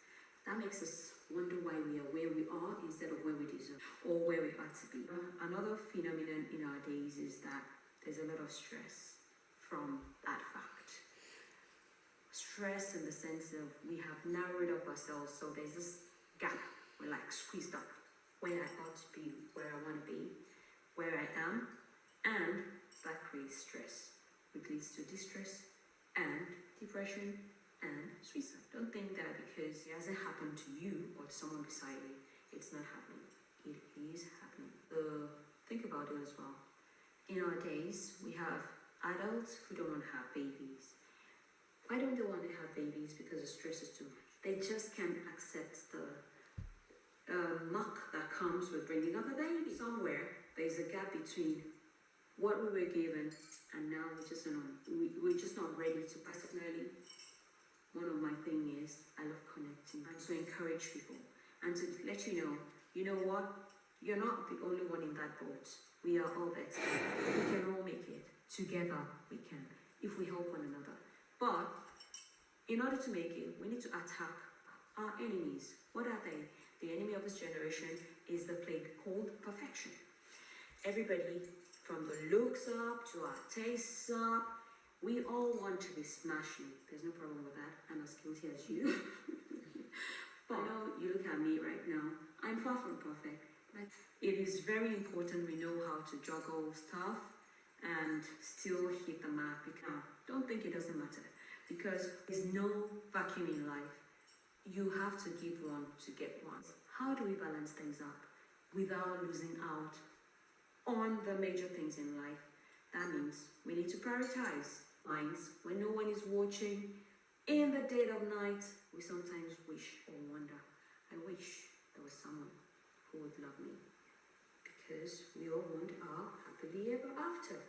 The issue is, are you ready to write your own story? Are you ready to sit down with the ink and the pen, blot out the right parts you don't like, rewrite whatever has been written, and go ahead with it? And I'm going to be talking about personal experiences.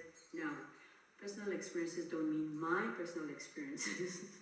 I talk to people a lot. I do a lot of counseling as well, relationship counseling, work counseling, and the rest of it. So I've got a lot of repertoire to take from. But the thing is, I'm also equipped with something called vivid imagination, which means I love to embellish stories. The reason why I do that is, one, there's something called confidentiality. I don't want the people I'm talking about to know, yes, It's their story that gave me the idea.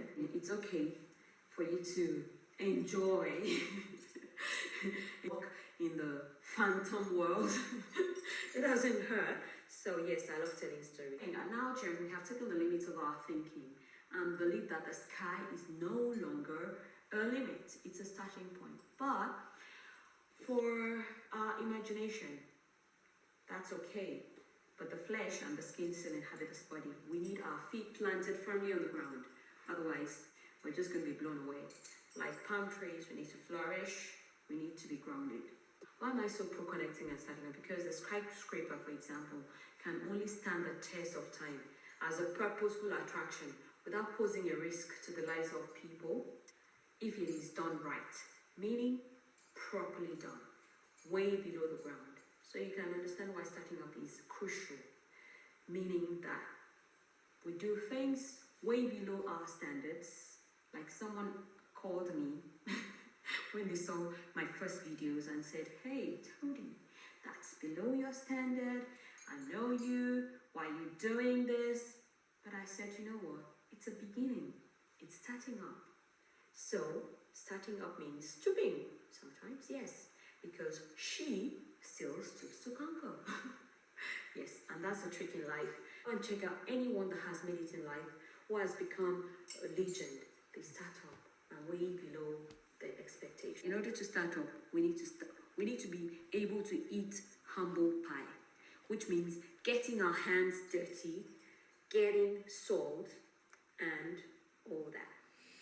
Otherwise, we stand the risk of missing our dates with destiny. You know, that glorious dream that you've got somewhere up there that you know you are the only one that reigns in that palace. We are NowGems saying we can get you to that dream, but you need to start up.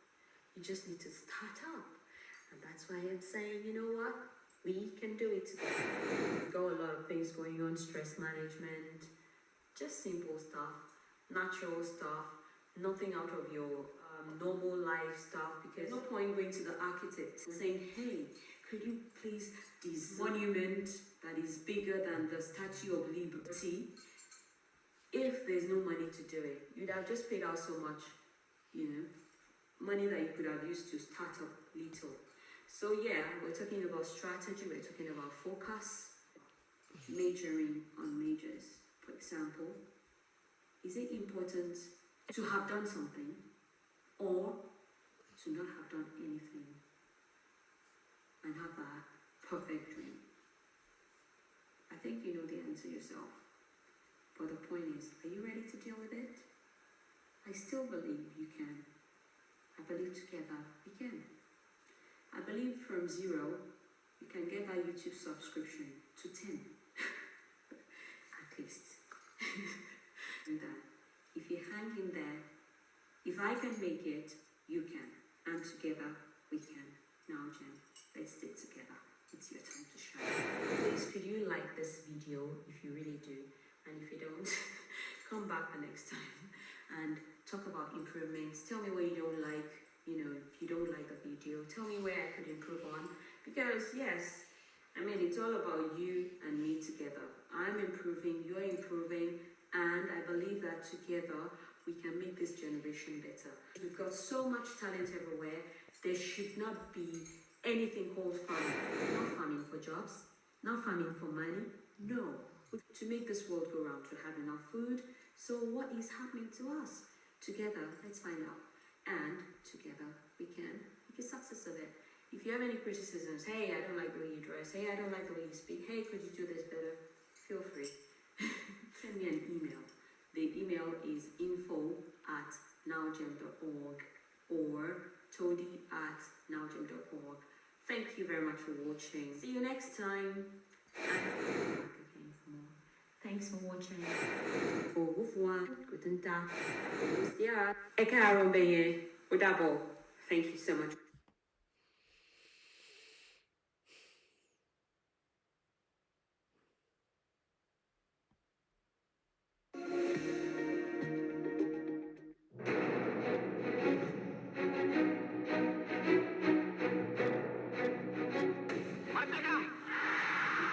Lagi sekali yang Years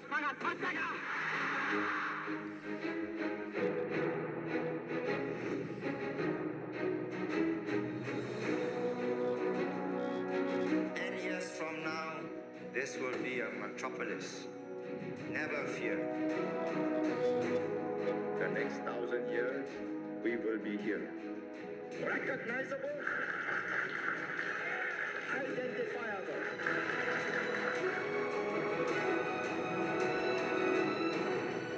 Our total population refused to be cowed. We gave them the courage.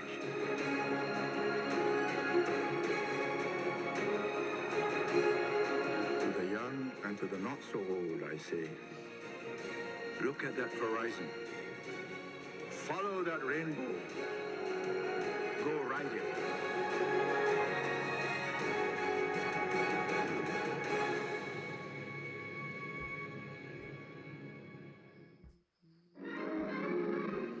The flags are out, the big decorations are up, and it's prelude to Malaysia. Singapore joyfully takes another step forward to full independence on this Malaysia Solidarity Day. August 31st, 1963. It's 2 weeks before Singapore's merger with Malaya. Singapore Prime Minister Lee Kuan Yew delivers a speech that expresses his hope and optimism for the new nation of Malaysia. By Asian standards, Malaysia is a small nation. But let no one doubt the will, cohesion, endurance, and the discipline of a people. And let no one misjudge the resolve of her leaders. The Federation is formed, but would soon be rocked by deep political and economic differences between the ruling parties of Singapore and Malaysia. And the secret things I never tell. In racial riots Lord, you know them well. In May 1965, Lee takes... Though I may be young, I see and understand that at times like sheep we go astray and things get out of hand. So I promise to be true to you, to live my life in purity as unto you, waiting for that day when I'll hear you say, here is the one I have created just for you.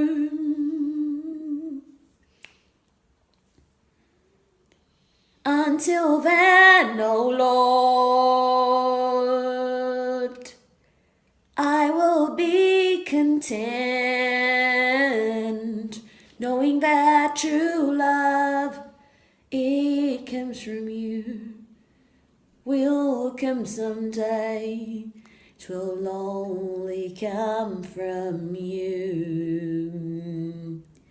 'Cause I have seen the suffering that loneliness can cause when we choose to give our love away without a righteous cause. So I promise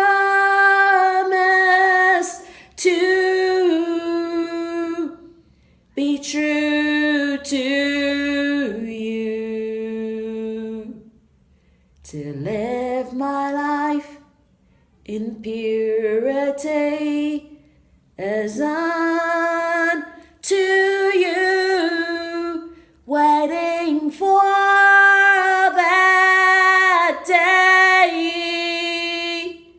when I hear you say, here is the one I have created just for you.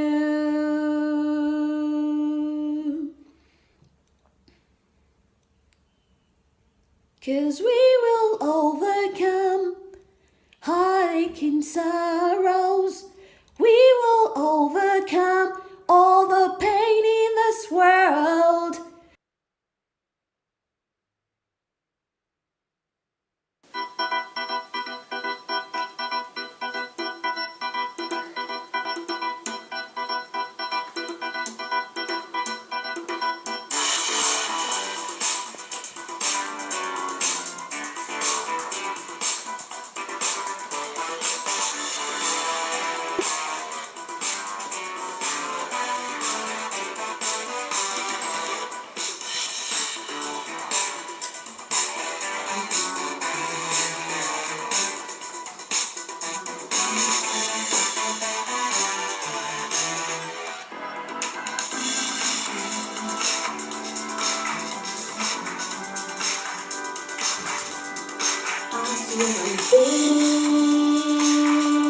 Jésus est à moi. Oh, quel amour de la gloire divine, héritier de la rédemption, acquisition de Dieu, né de son esprit, lavé dans son sang. C'est mon histoire, ceci est ma chanson, glorifiant mon Rédempteur, toute la journée. Ceci est mon histoire, ceci est ma chanson, glorifiant mon Rédempteur, toute la journée.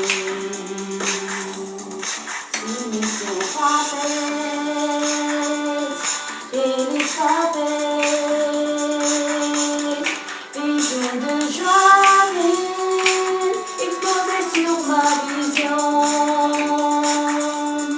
des œuvres de salut, ils apportent Dieu, des écus de basse, des chuchotements d'amour. Ceci est mon histoire, ceci est ma chanson, glorifiant mon Rédempteur, toute ma journée. Ceci est mon histoire, ceci est ma chanson, glorifiant mon Rédempteur, toute ma journée. Thank you for watching.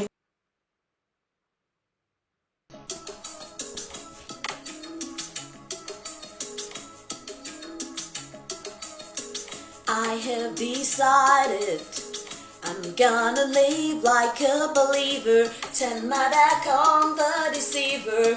I'm gonna live what I believe. I have decided being good is just a fable. I just can't 'cause I'm not able. I'm gonna leave it to the Lord. There's a wealth of things that I professed, said that I believed, but deep inside I never changed. I guess I've been deceived, 'cause a voice inside keeps telling me that I change by and by. But the Spirit made it clear to me that kind of life's a lie. I have decided I'm gonna live like a believer, turn my back on the deceiver. I'm gonna live what I believe. I have decided being good is just a fable. I just can't 'cause I'm not able. I'm gonna leave it to the Lord.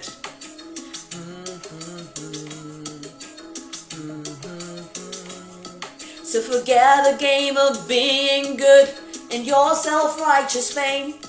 Cause the only good inside a heart is the good that Jesus brings. When the world begins to see you change, don't expect them to applaud. Just keep your eyes on Him and tell yourself, I've become the work of God. I have decided I'm gonna live like a believer, turn my back on the deceiver. I'm gonna what I believe. I have decided being good is just a fable. I just can't cause I'm not able. I'm gonna leave it to the Lord. I have decided I'm gonna live like a believer, turn my back on the deceiver. I'm gonna live what I believe. I have decided being good is just a fable. I just can't cause I'm not able. I'm gonna leave it to the Lord. I'm gonna leave it to the Lord. I'm gonna leave it to the Lord.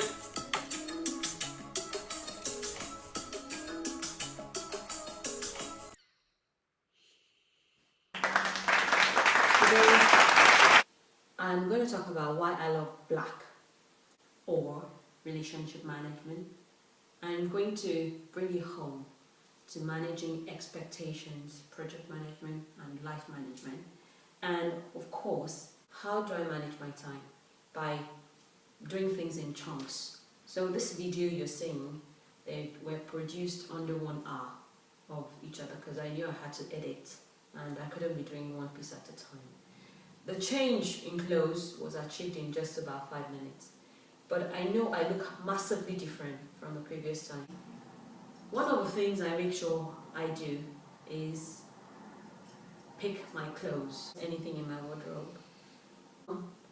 As a working mom precisely, and someone who has a lot of commitments here and there, dresses are the solution for me. I don't need to think about the combination, and each time I step out, I get like, wow, you look smashing.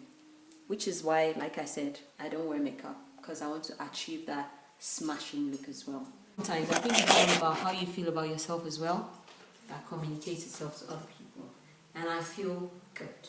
Black is a color that is versatile. But rather than going on a sale, raiding the stores and getting like massive loads of jeans, I thought, especially when I have to create an image, and the only time I've got to make a first impression is the first time. I might as well do it right. I don't see many people twice. That each time people come in contact with me and want to buy my brand, they think I am an authority enough. I'm someone they want to listen to. Now, the reason why I love black is, at least if I have to go for meetings, even if I'm going to say, that's not appropriate, in the back of their minds they go like, oh well, but it's black. So I kind of like cover up my flaws. Especially for, I'm not the most conservative of people. And in order not to hurt people's sensibilities, black is a color that covers up for me. All I need is a proper jacket on this, and I'll change the shoes, and I'm good to go.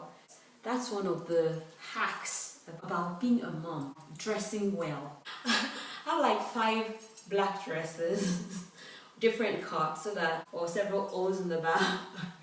I layer up and I put it on. When it's summer, I simply undo the layers and I walk out like this, and everybody thinks, oh my word, she spends loads on dressing up. No, I don't. That's not. I just do my things smartly. I could wear the same dress throughout the week and everybody would think I was wearing different things each time I stepped out. It's about combining things. It's about being imaginative easily. I'm also going to teach you another rule. I learned that when I was about 13 or 14 years old. The rule is, in order to achieve a new look, people remember what you wear for like 2 weeks. So what you need to do is space out your clothing in a 2-weekly cycle. If you've got 14 dresses, for example, I've always been different. Yeah, a standout dresser in the sense of I'm not usually lost in the crowd when I dress up. When you take about 10 people, they probably say, yeah, she's okay. I mean, oh yeah, talking about maintaining standards, I maintain standards across board. I may not be the best dresser today, I might be the best dresser tomorrow, but by the time you start ticking boxes, you'll see that over time I kind of maintain my standards. And I think that's the trick. Why would I want to go to Topshop and not Primark? Why would I want to go to Outfit and not some other shop? Because I found out that some clothes in the cheap department, they get torn very easily. So sometimes, many times, cheap is not cheerful. It's actually cheating yourself. Talking about faith and minimal living and lean management, the kind of diseases we've got in our age, the toxins, these ailments, they don't differentiate and say, hey, this person believes in God, this person doesn't believe in God. It attacks everybody. Why I'm saying that is, one, I'm a lazy person. I don't like exercising too much. I really am particular about my time. So the only exercise I've got is I build this into my lifestyle. When I have to take the kids to school, I don't drive all the time. I walk so that I don't have to start going on treadmills and using up time I don't have. With one stone, I've already killed it. When I'm picking up my children, sometimes we go to the park, I run around in the park a bit. Now everybody's happy. The kids are happy, they burnt up excess energy, they don't have to come and punch the walls so much. I am happy, I've gotten enough exercise. I mean, I don't have to kill myself over having excess fat. That being said, another trick to maintaining a good weight is eating. I'm of the opinion, in eating, sometimes I sacrifice taste for the look because, honestly, I'm not tall enough, round person. I never wanted to be described as round. Now, the other thing is about my wardrobe. I've got these size 6 clothes acquired over the years. I don't want to take out some money and go and start investing in some new and go and change my wardrobe. So what do? I simply maintain my shape.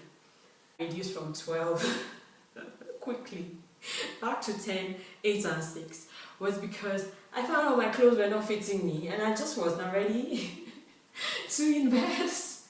Call me very frugal. Yeah, that's me. I can be. Because when you look at me, the first impression is, oh my word, she's flashy. It's a very, very, very false impression. But I mean, I like looking smashing. That's different from being flashy.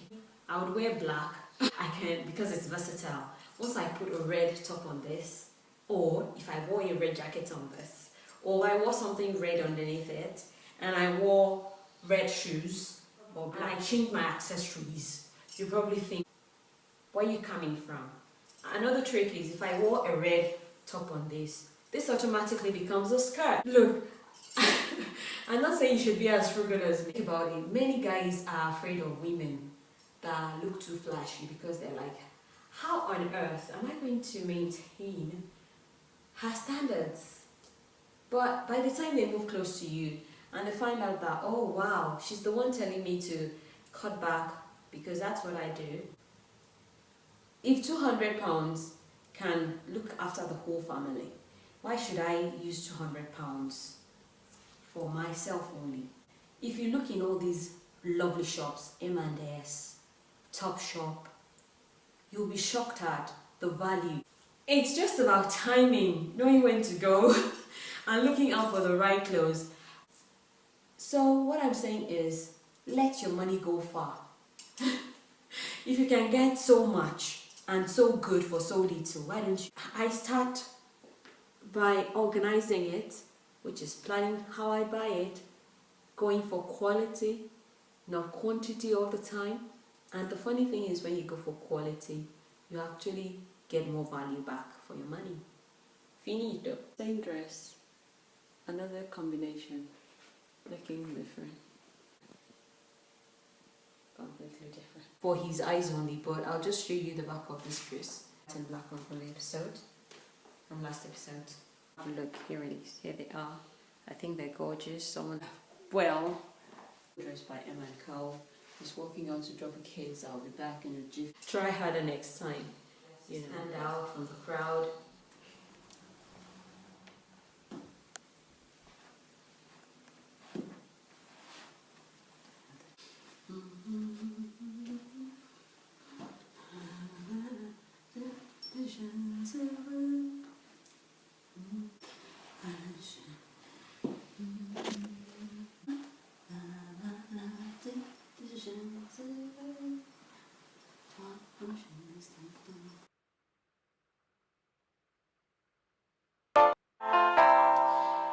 All my life long I have panted for a draught from some cold spring that I hoped would quench the burning of a thirst I felt within.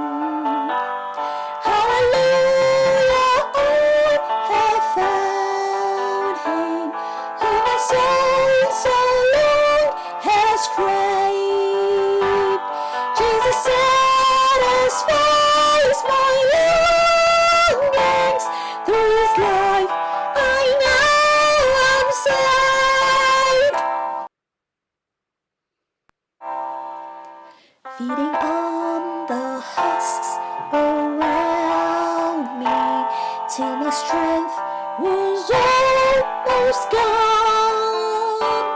Long my soul for something better, only still to hunger on. Hallelujah, I have found Him whom my soul so long has craved. Jesus satisfies my longings. Through His life I know I'm saved. Poor hours and sore for riches, something that would satisfy. All the dust I gathered round me only mocked my soul's sad cry. Hallelujah, I have found Him whom my soul so long has craved. Jesus satisfies my longings. Through His life I know I'm saved. Well of water ever springing, bread of life so rich and free, unto wealth that never faileth, my Redeemer is to me. Hallelujah, I have found Him whom my soul so long has craved. Jesus satisfies my longings. Through His life I know I'm saved. Well of water ever springing, bread of life so rich and free. Hallelujah, I have found Him whom my soul so long has craved. Jesus satisfies my longings. Through His life I know I'm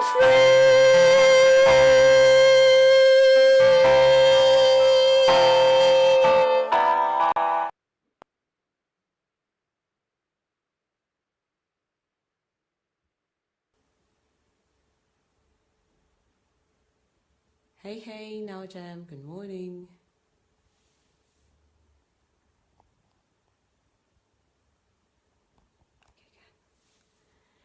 Hey, NowGem, good morning, bonjour, buenos dias, guten Morgen. Yes, I'm here again today.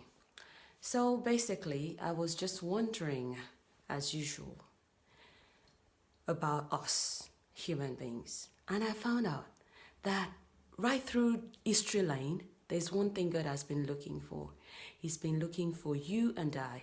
He's been looking for people who are going to break tradition, do things differently. So what is he asking us to do?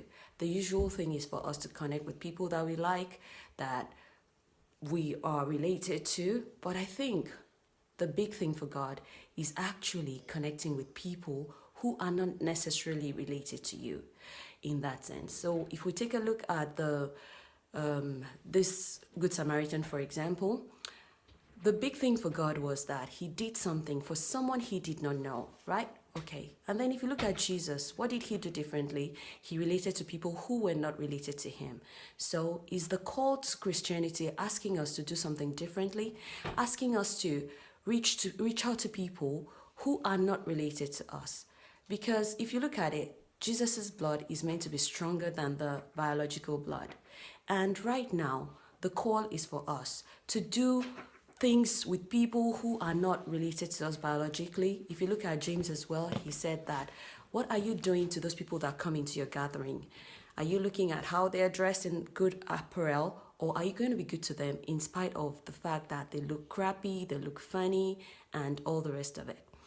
Well, my question to us today is that, are we connecting right? I'm asking us, are we going to do things differently? Because if we are not careful, we're going to miss out on moments of eternity because we are waiting for those sensational moments. Because indeed, God appears in every day. Miracles appear in little things. Well, what I'm saying is, I may not be looking my greatest today, which is normal, but I'm still going on.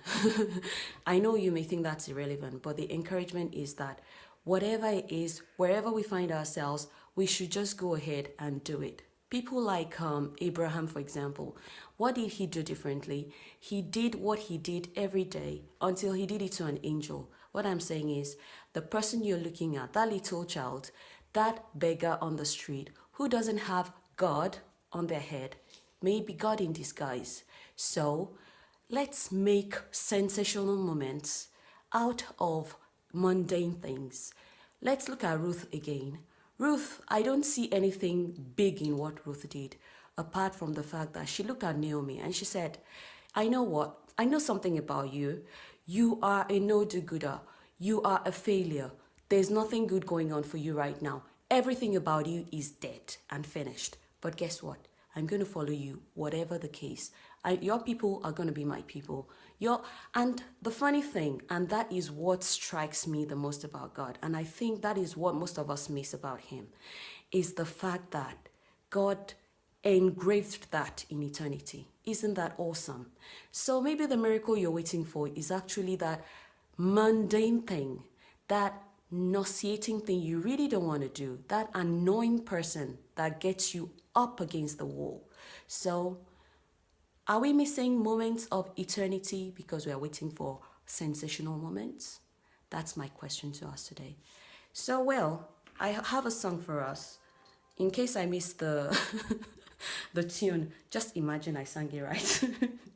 But I think that's what God is wanting for us to do now. We come even on an evening like tonight and just want to enjoy.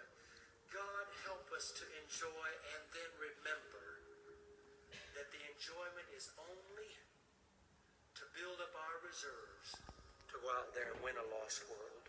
Would you listen carefully? These words, some of them are my words, some of them are the words that we heard in the prophecy that night. My house is full, but my field is empty.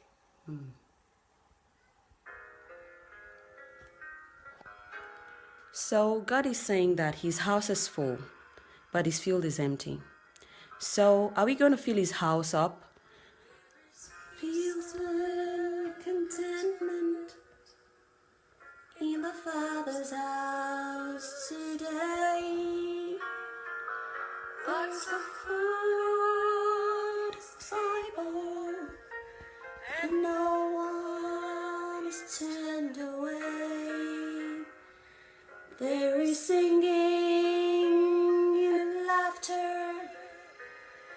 as the hours pass by.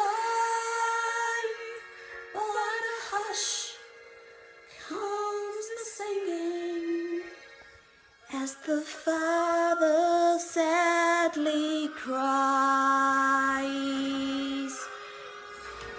My house is full, but my field is empty. Who will go and work for me today? It seems my children all want to stay around my table, but no one wants to work in my field. No one wants to work in my field. My house is full, but my field is empty. Who will go and work for me today? It seems my children all want to stay around my table, but no one wants to work in my field. No one wants to work in my field. Push away from the table, then look out through the window pane. Just beyond the house of plenty lies a field of golden grain, and it's wide unto harvest. Oh, but the reapers, where are they? They're in the house. Oh, can the children hear the father sadly say, my house is full, but my field is empty. Who will go and work for me today? It seems my children all want to stay around my table, but no one wants to work in my field. No one wants to work in my field. So please go out there and work in the Father's field today. Thank you for joining in. Thanks Gloria, thanks Edward, thanks Belo, thanks Moses. Keep up the good work. NowGem, keep shining. Be the salt of the earth. Bye. There is fire on the mountain, and nobody seems to be on the run. There is fire on the mountain top, and no one is running. There is fire on the mountain, and nobody seems to be on the run. There is fire on the mountain top, and no one is running. Gosh, hey now, Jem. The problem with there being fire on the mountain and nobody running is that the people who want to run away from the fire are trapped, especially if they are the ones at the back or close to the back. The other issue is that if they're not running, then it gives a false idea of what is happening. Because in actual fact, we take a cue from those around us. Sometimes children are usually the victims because they are not old enough to see over their shoulders. So how do we get out of this problem? Because what that means when the children are in trouble is that there is no continuity, or there's going to be an annihilation of the society. People imagine that the weapon of mass destruction is a big ball that's going to burst in their heads. I wish they understood that in fact they are holding it in their own hands. They are, in fact, practically in love with it.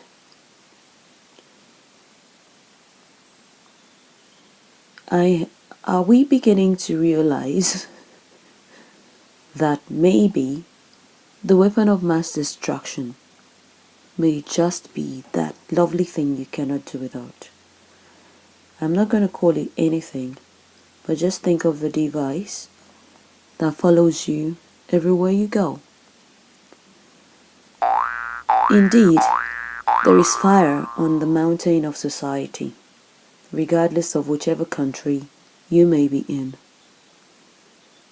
The issue here is that when two elephants fight, the grass suffers. So when there is a stampede, it's the people that are at risk, the kids, that get the brunt of it.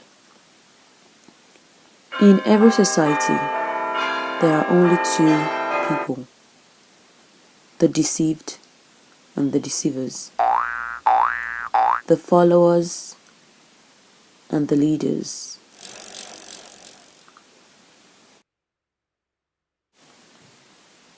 You think, well, maybe there's something I could do to ease myself out of that place. The issue is that the truth looks like the lie, and the lie looks like the truth. Otherwise, how would everybody be deceived? It means there is some responsibility on us to look beyond the obvious.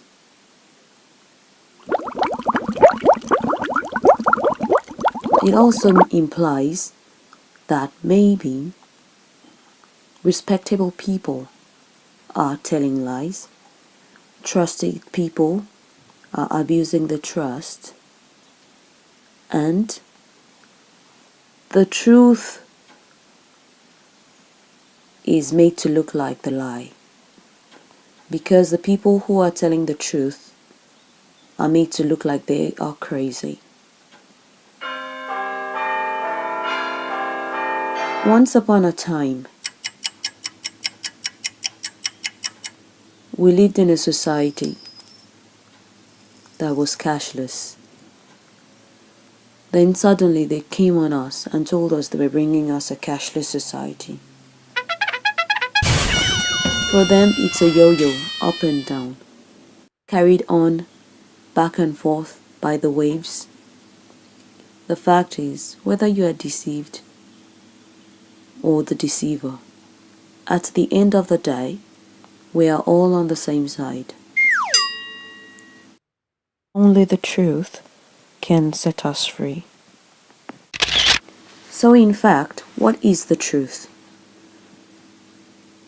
When the society has already touted the Bible as a way of deceiving the world, could it be that the only way out has been masked as a prison? And really, you can't blame us for doubting. So the way out is for you to find the way out yourself. Because when there is fire on the mountain, everybody has to run for their own life. If the Bible said that And you will know the truth, and the truth will set you free. Does that mean you have to follow a denomination or follow Christ? How do you follow Christ in a world that is so hazy, when religion itself has become a mishmash of all sorts? When the standards keep shifting every day, what do we do? When everything we know, everything we have known, and everything we're going to know is relative. Because even the God you are following changes his rules. First of all, he saved with an ark. Secondly, he saved through a serpent. So many times in the Bible, he has chosen to save through different means. So how do we know the way he's going to come by? In a changing world, you need to find your truth. Because sometimes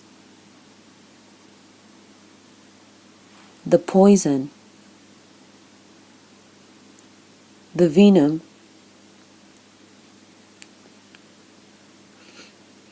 the gift is actually the venom. Because usually the way out is through the locked door.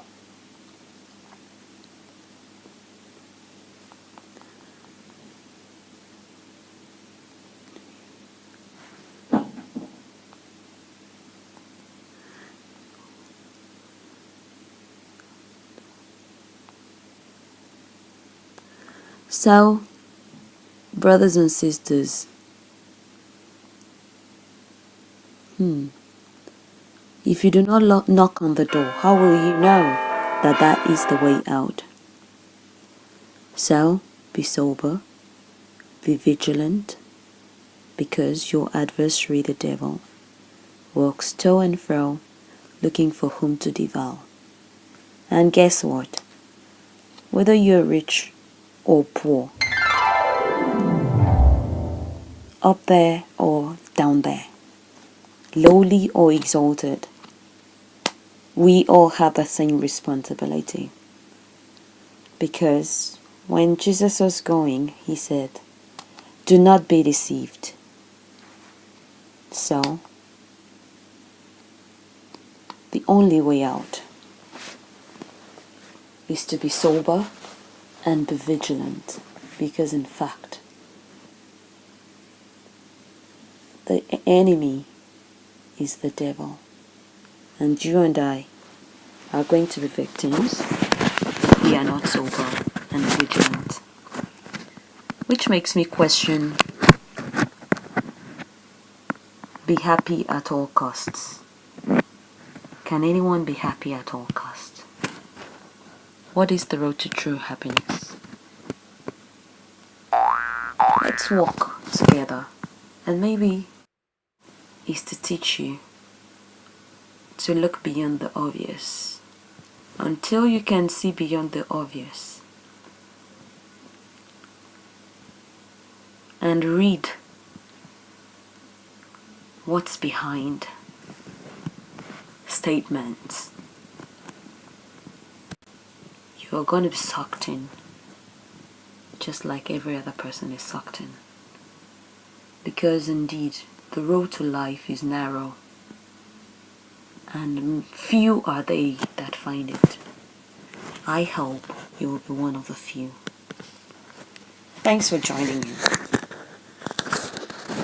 Now, Jen, be free.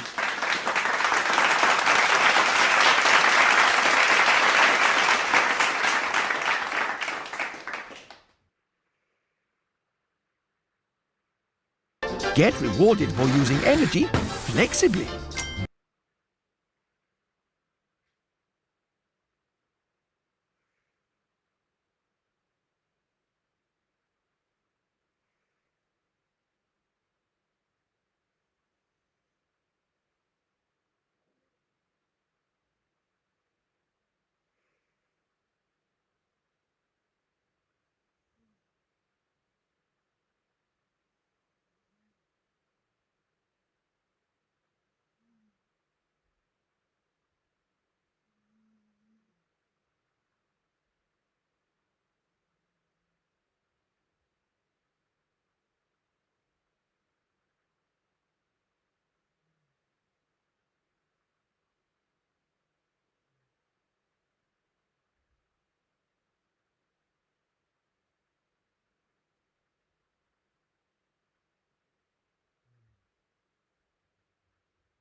Nunca voy a Francia.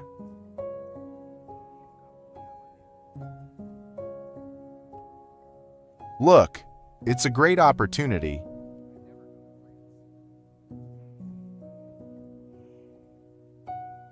Mira, es una gran oportunidad.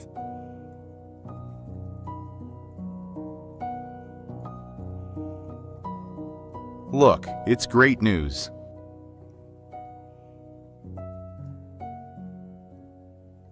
Mira, es una gran noticia.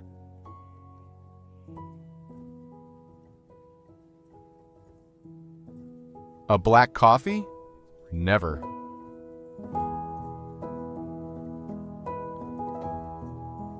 ¿Un café solo? Nunca.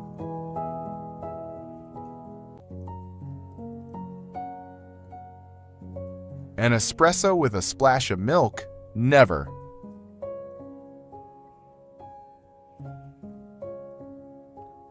¿Un café cortado? Nunca.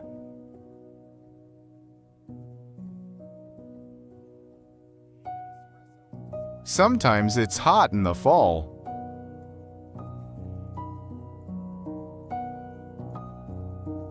A veces hace calor en otoño.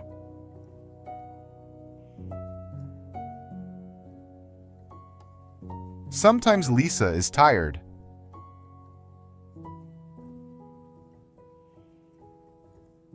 A veces Lisa está cansada.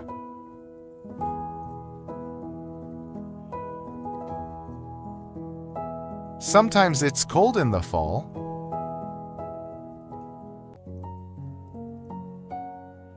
A veces hace frío en otoño.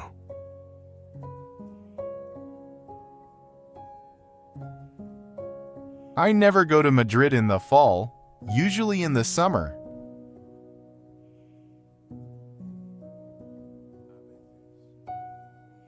Nunca voy a Madrid en otoño, normalmente en verano.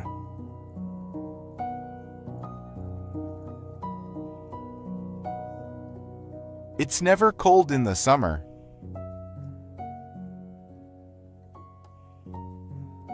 Nunca hace frío en verano.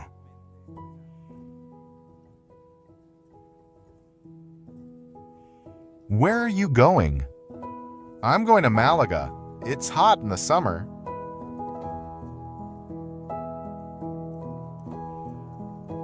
¿A dónde vas? Voy a Málaga. Hace calor en verano.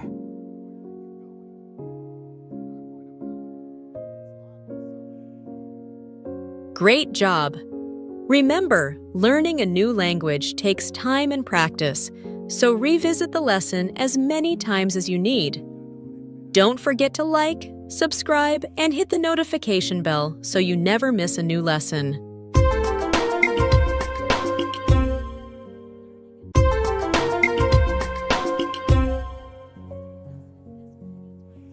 Hola and welcome. Just starting Spanish? Our A0 level lessons are perfect for beginners with little or no vocabulary. Each lesson consists of 3 parts, focusing on new vocabulary, grammar, and interactive exercises. Let's begin. Lesson 1.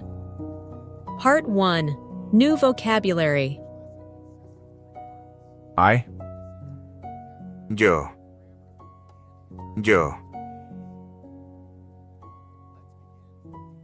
It's me. Soy yo. Soy yo. I am Eric. Soy Eric. Soy Eric.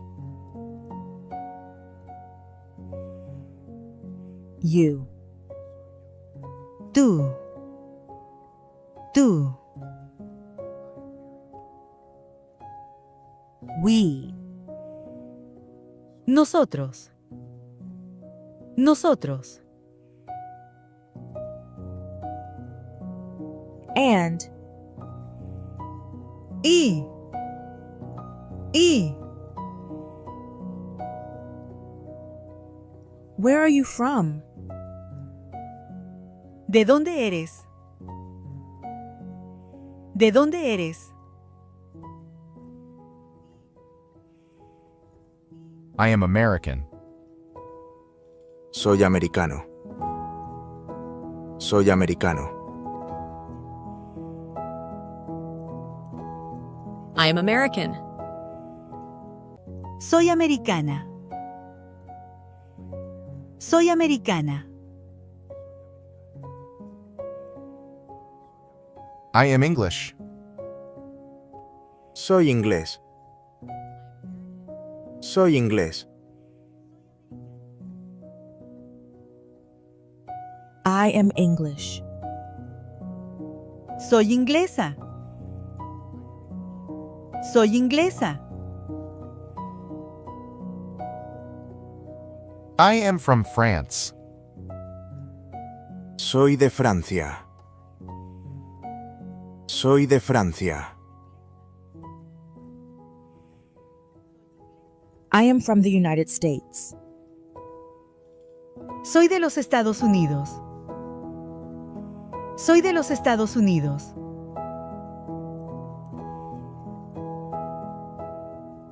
I am from New York.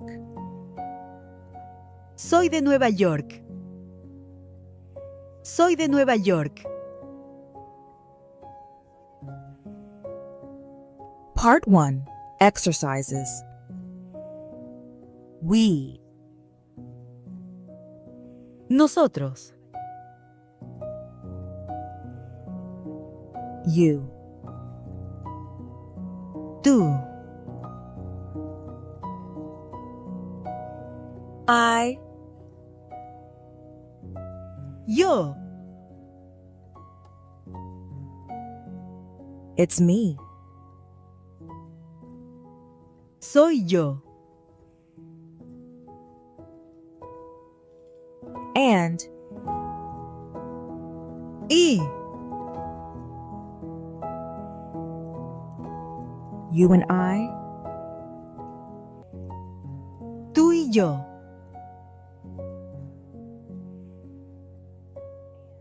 Where are you from? ¿De dónde eres?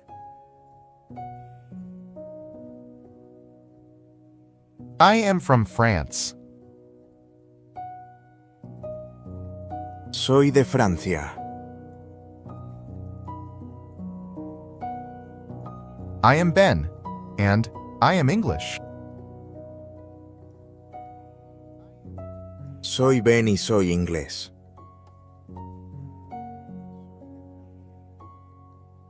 I am Victoria, and I am English.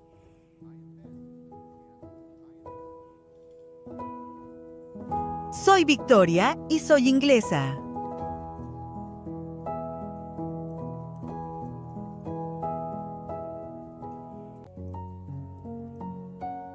Where are you from?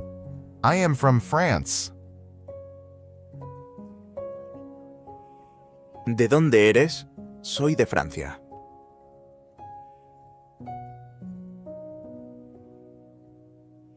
Where are you from, Mike? I am American and I am from the United States.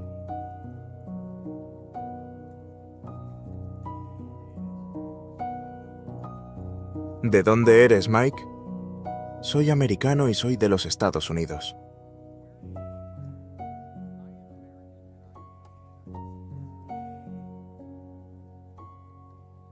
Where are you from, Emma? I am American, and I am from the United States.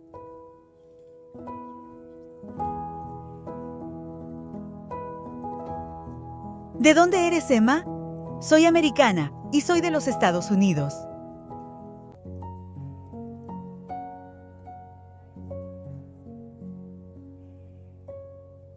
I am Peter. I am American and I am from New York.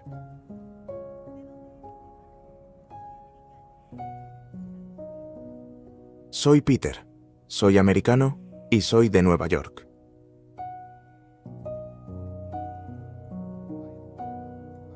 Part 2.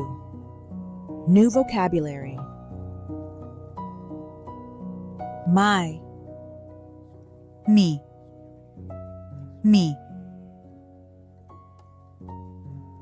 Your. Tú. Tú. Our Father.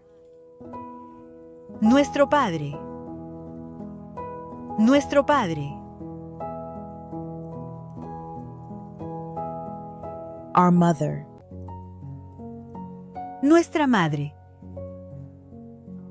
Nuestra Madre.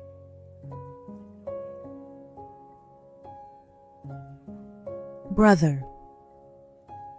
Hermano. Hermano. Sister. Hermana. Hermana. I am your friend. Soy tu amigo. Soy tu amigo.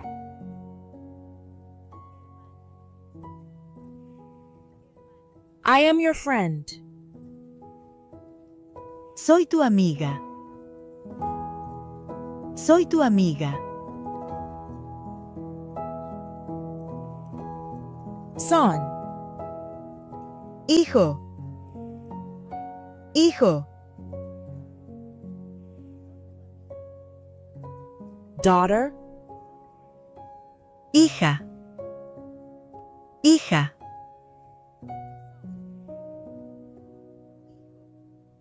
This is Luca. Este es Luca. Este es Luca.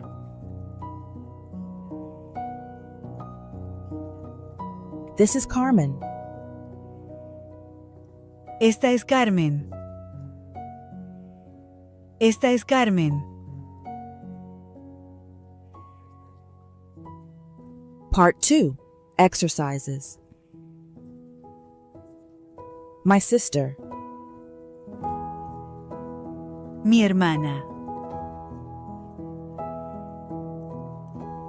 Your brother.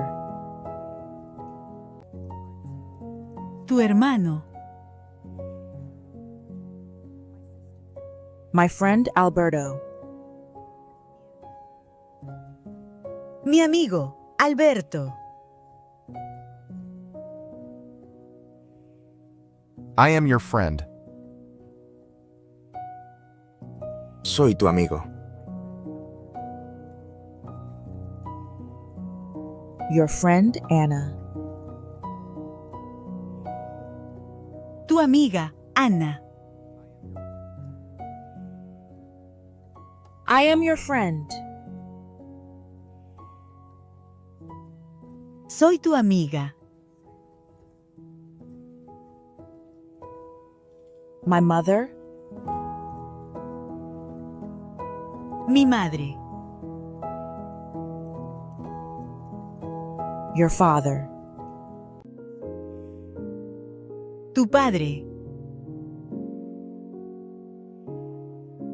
My son. Mi hijo. Your daughter. Tu hija. My brother and your sister. Mi hermano y tu hermana.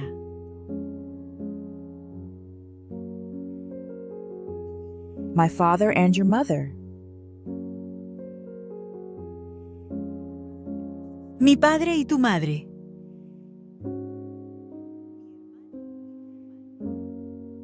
My daughter and your son. Mi hija y tu hijo.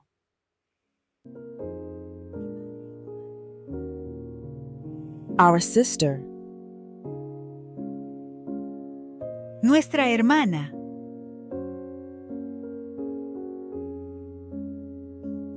Our brother. Nuestro hermano.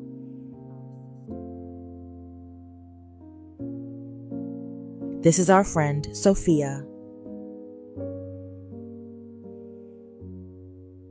Esta es nuestra amiga, Sofía.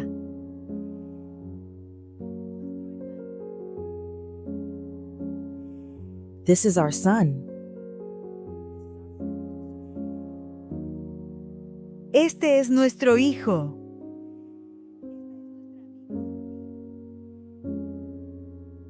This is our daughter. Esta es nuestra hija.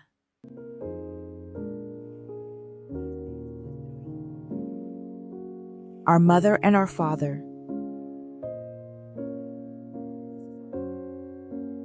Nuestra madre y nuestro padre.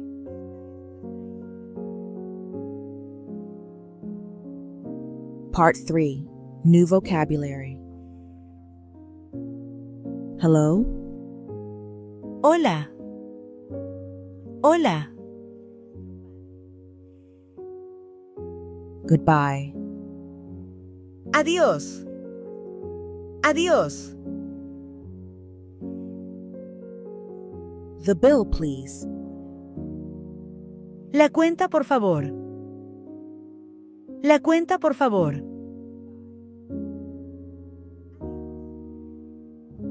Yes, sure. Sí, claro. Sí, claro. Of course. Por supuesto. Por supuesto. Okay. Vale. Vale.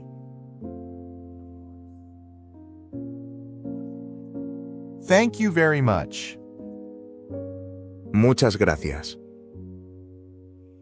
Muchas gracias.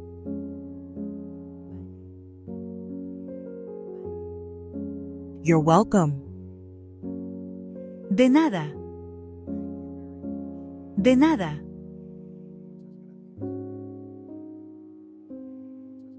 What is your name? ¿Cómo te llamas?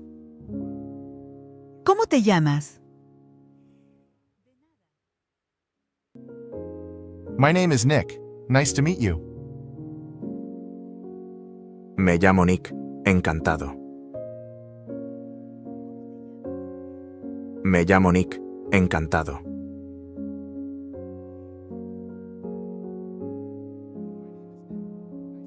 My name is Maria. Nice to meet you. Me llamo María. Encantada. Me llamo María. Encantada.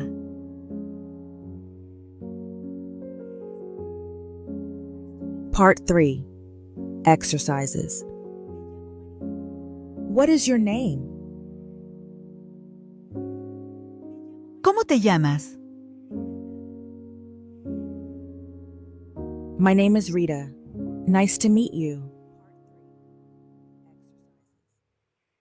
Me llamo Rita. Encantada. My name is Tom. Nice to meet you. Me llamo Tom. Encantado. The bill, please. Okay. La cuenta, por favor. Vale. The bill, please. Yes, sure. La cuenta, por favor. Sí, claro. The bill, please. Of course. La cuenta, por favor. Por supuesto. The bill, please. Thank you very much. La cuenta, por favor. Muchas gracias. Thank you very much. You're welcome. Muchas gracias. De nada.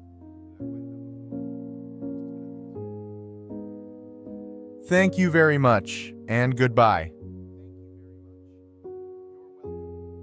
Muchas gracias y adiós. Hello? What is your name? Hola, ¿cómo te llamas? Hello. I am from the United States, and I am American.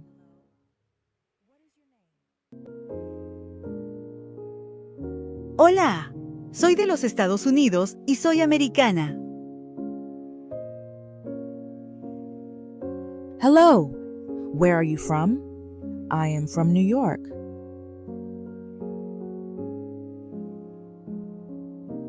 Hola, ¿de dónde eres? Soy de Nueva York. Hello. Where are you from, Daniela? I am English.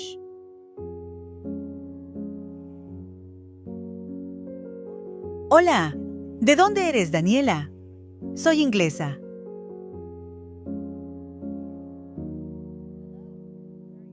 Goodbye. Adiós. Goodbye. Thank you very much. Adiós. Muchas gracias. Of course. Goodbye. Por supuesto. Adiós. Great job! Remember, learning a new language takes time and practice, so revisit the lesson as many times as you need. Don't forget to like, subscribe, and hit the notification bell so you never miss a new lesson.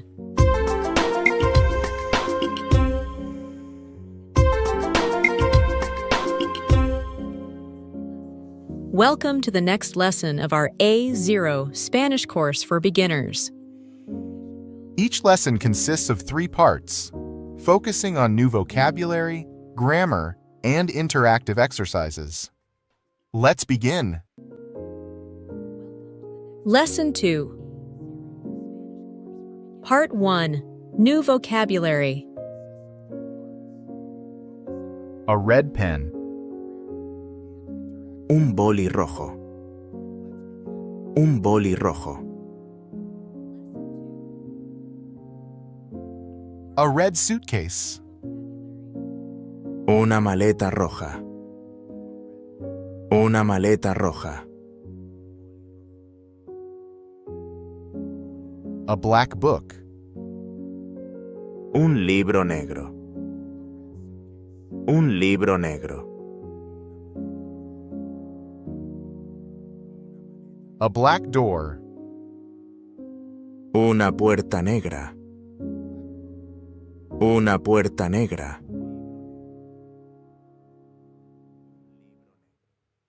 A white dress. Un vestido blanco. Un vestido blanco. A white table. Una mesa blanca. Una mesa blanca.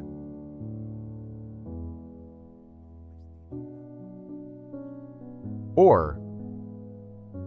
O. O. Part 1. Exercises. A red dress. Un vestido rojo. A white book. Un libro blanco. A white suitcase. Una maleta blanca. A black door. Una puerta negra. A red or black pen. Un boli rojo o negro. A black or white book.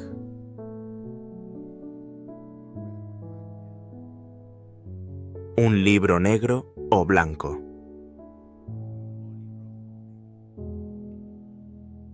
A white or red dress.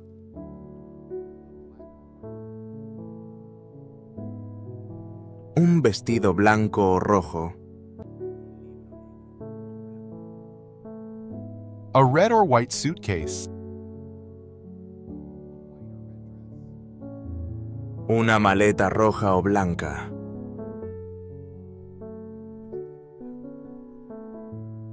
A white or red table.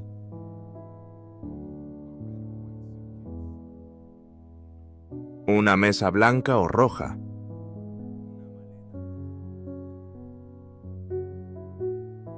A red or black door.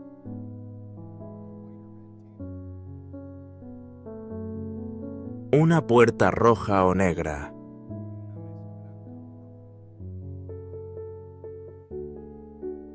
A black or white dress.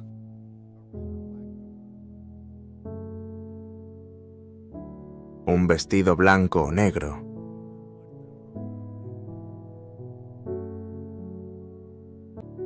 A black or red book.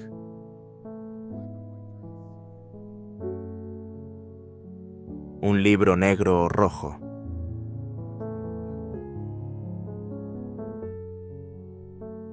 A red or white pen.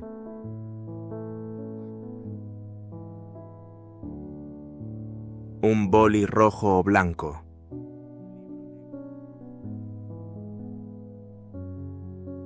A red or white door.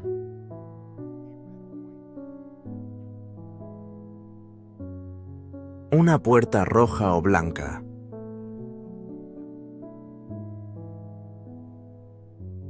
A black or white table.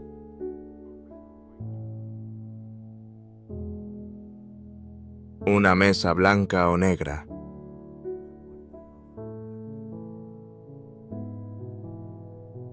A black or red suitcase.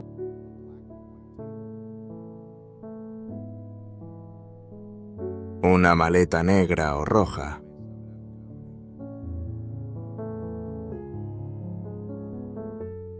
A black book or a white pen.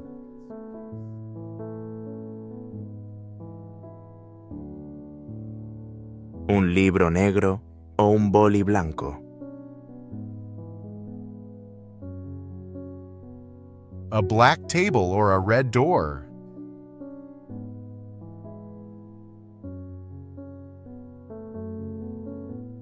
Una mesa negra o una puerta roja.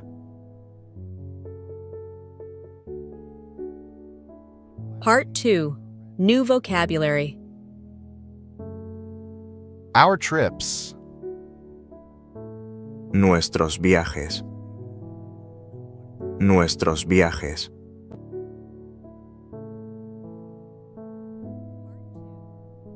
Our vacations. Nuestras vacaciones. Nuestras vacaciones.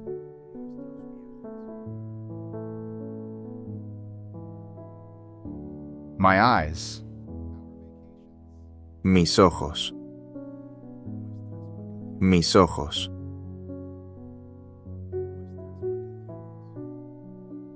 My glasses.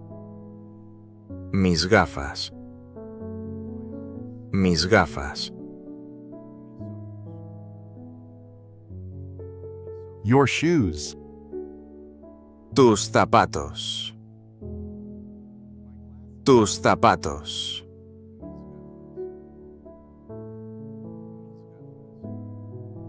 Your pants. Tus pantalones.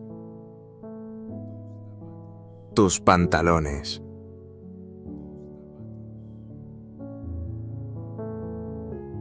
Listen to me. Escúchame. Escúchame.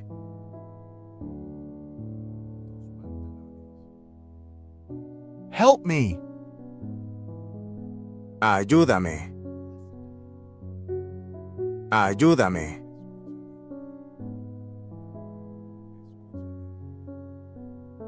Look at me. Mírame. Mírame.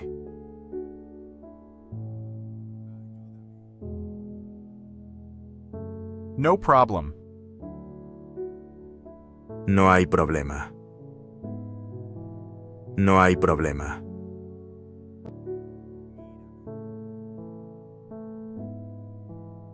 Part 2. Exercises. My shoes. Mis zapatos. My pants. Mis pantalones. My eyes or glasses. Mis ojos o gafas. Your shoes.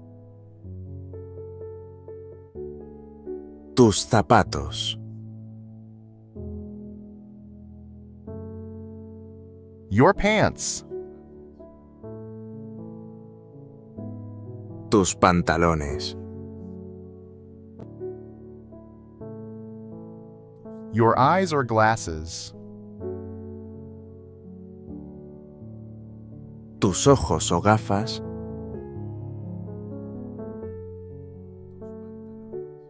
My pants or shoes. Mis pantalones o zapatos.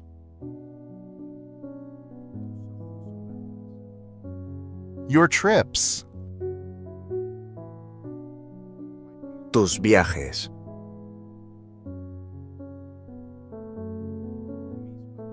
My vacations. Mis vacaciones.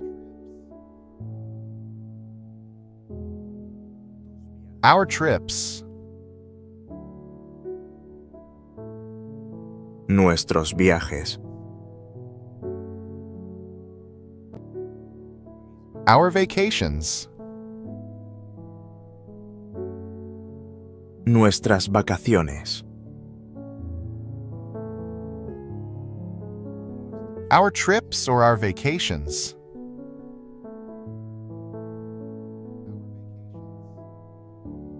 Nuestros viajes o nuestras vacaciones.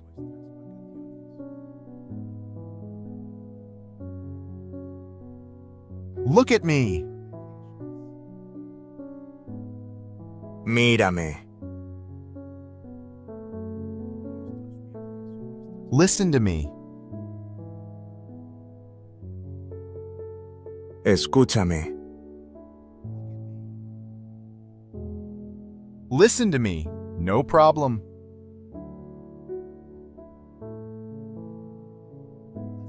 Escúchame. No hay problema.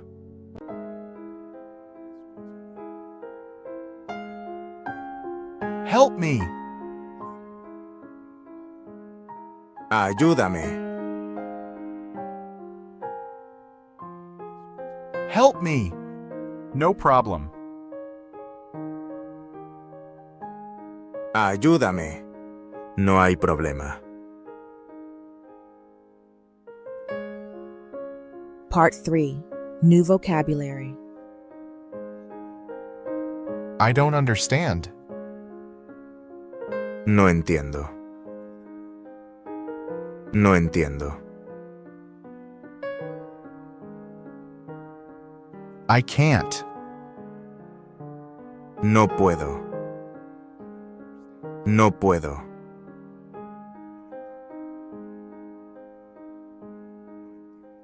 I don't want to. No quiero. No quiero.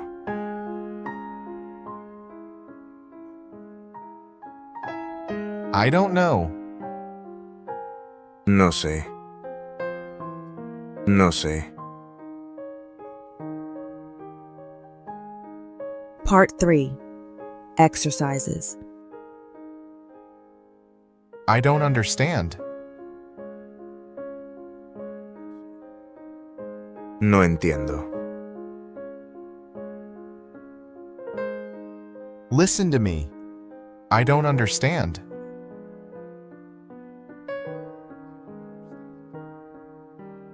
Escúchame. No entiendo. Help me. I don't understand. Ayúdame. No entiendo.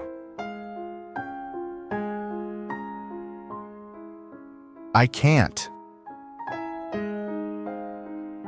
No puedo. I don't know. No sé. I don't want to. No quiero. Listen to me. I don't want to. Escúchame. No quiero. Help me. I don't want to. Ayúdame. No quiero. I don't know. No problem. No sé. No hay problema. I don't know. I can't. No sé. No puedo. Look at me.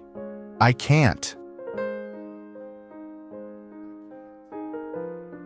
Mírame. No puedo. Great job! Remember, learning a new language takes time and practice, so revisit the lesson as many times as you need. Don't forget to like, subscribe, and hit the notification bell so you never miss a new lesson.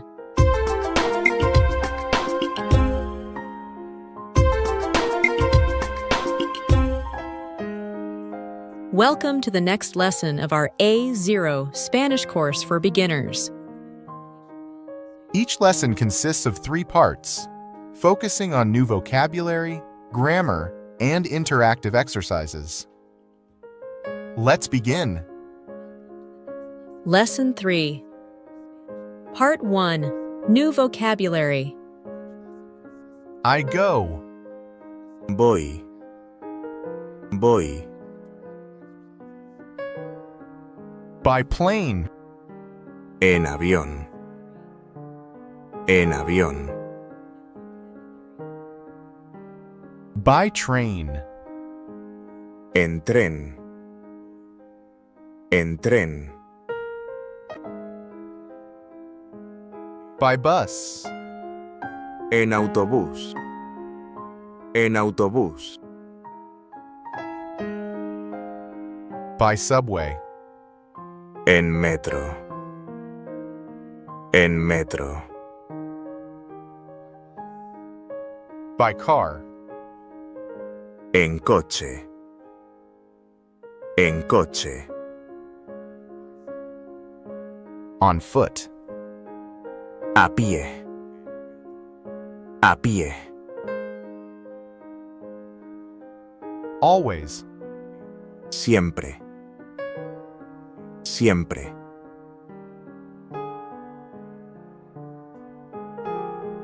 Part 1. Exercises. I go. Voy. I go by train. Voy en tren. I go by plane. Voy en avión. I go by subway. Voy en metro. I go by car. Voy en coche. I go by bus. Voy en autobús. I go on foot. Voy a pie. Always. Siempre. Always by car. Siempre en coche. Always by subway. Siempre en metro. Always by plane. Siempre en avión. I always go. Siempre voy. I always go on foot. Siempre voy a pie. I always go by car. Siempre voy en coche. I always go by plane. Siempre voy en avión. I always go by bus. Siempre voy en autobús. I always go by train. Siempre voy en tren. Part 2. New vocabulary. Why? ¿Por qué? ¿Por qué? Can you help me? ¿Puedes ayudarme? ¿Puedes ayudarme?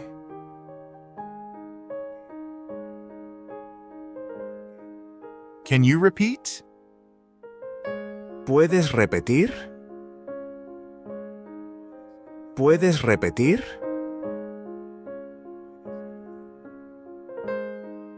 Can you speak more slowly?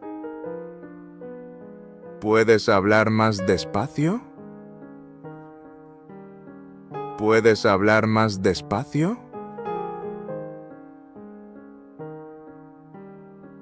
Can I pay? ¿Puedo pagar? ¿Puedo pagar? I think so. Creo que sí. Creo que sí. I don't think so. Creo que no. Creo que no. Let's see. A ver. A ver. Do you speak Spanish? ¿Hablas español? ¿Hablas español?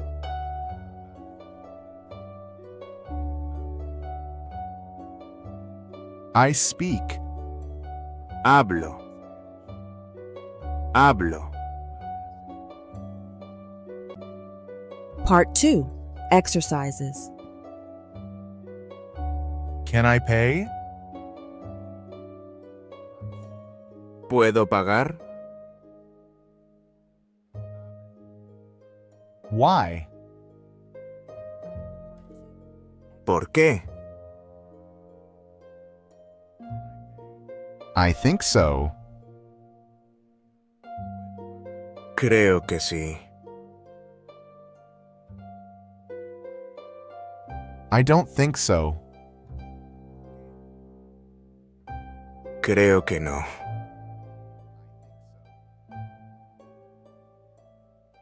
I speak Spanish. Hablo español.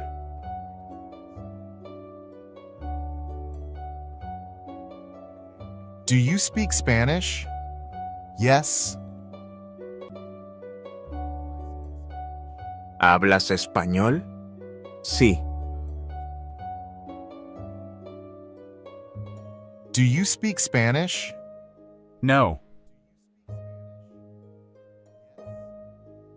¿Hablas español? No.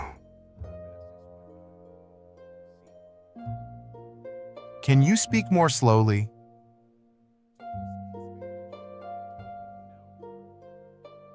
¿Puedes hablar más despacio?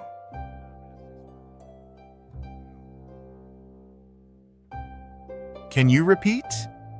Why? ¿Puedes repetir? ¿Por qué?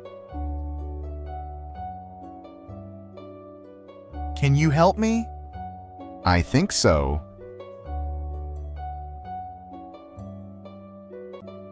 ¿Puedes ayudarme? Creo que sí. Can you repeat? I think so.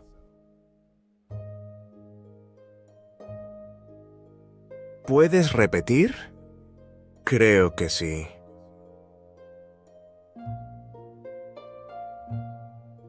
Let's see. Why? A ver. ¿Por qué? Can I pay? Let's see. I think so.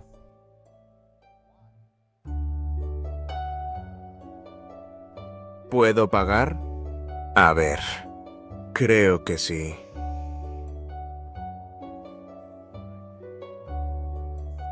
I always go by train. Why? Siempre voy en tren. ¿Por qué? I always go on foot. Why?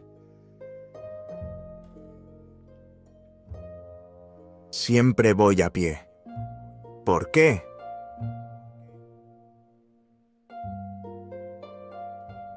I always go by car. Why?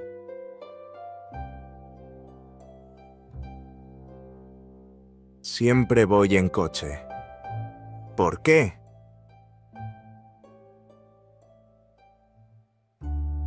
Part 3. New vocabulary. By card. Con tarjeta. Con tarjeta. With milk. Con leche. Con leche. With sugar. Con azúcar. Con azúcar. With water. Con agua. Con agua. With me. Conmigo. Conmigo. With you. Contigo. Contigo. Part 3. Exercises. By card. Con tarjeta. Can I pay by card? ¿Puedo pagar con tarjeta? Can I pay by card? Let's see. I think so.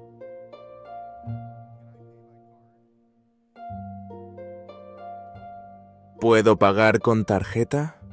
A ver, creo que sí.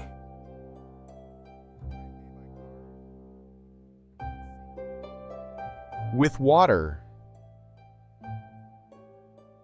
Con agua. With milk. Con leche. With sugar. Con azúcar. With milk? I think so. ¿Con leche? Creo que sí.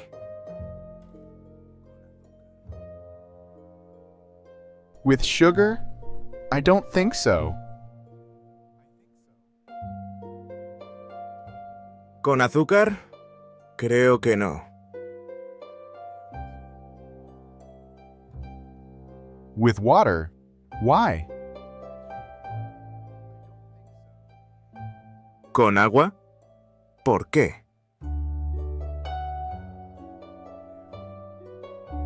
With me. Conmigo. By train with me. En tren conmigo. By plane with me. En avión conmigo. By car with me. En coche conmigo. With you. Contigo. I always go by bus with you.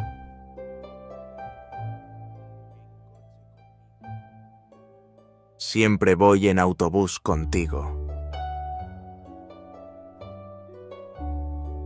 I always go by subway with you. Siempre voy en metro contigo.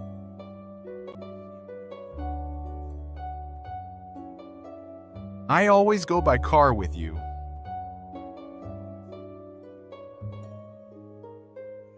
Siempre voy en coche contigo.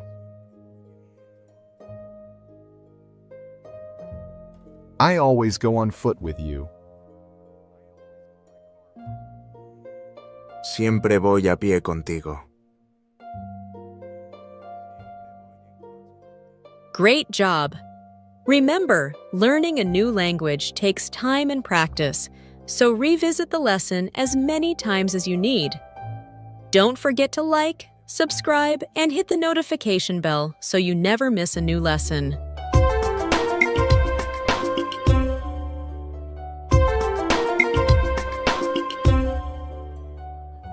Welcome to the next lesson of our A0 Spanish course for beginners. Each lesson consists of 3 parts, focusing on new vocabulary, grammar, and interactive exercises. Let's begin. Lesson 4. Part 1. New vocabulary. 1. Uno.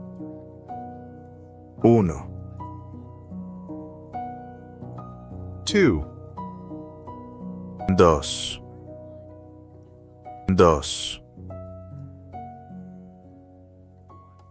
3. 3.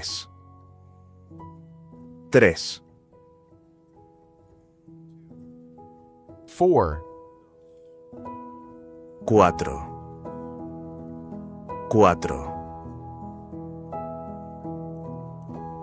5. 5. 1, 2, 3, 4, 5. 1, 2, 3, 4, 5.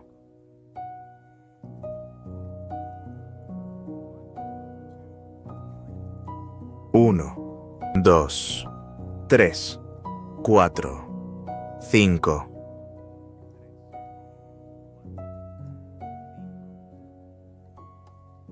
Just 1. Solo uno. Solo uno. One man, two men. Un hombre, dos hombres. Un hombre, dos hombres.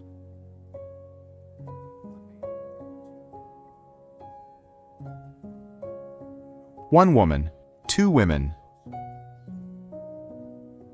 Una mujer, dos mujeres.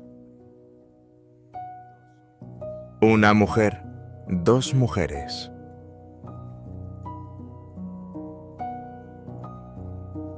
$1, $4. $1, $4. $1, $4.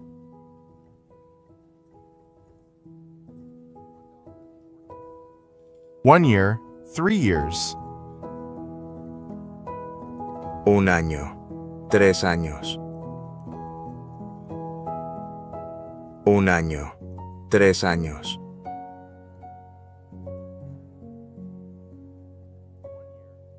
1 minute, 5 minutes. Un minuto, 5 minutos. Un minuto, 5 minutos.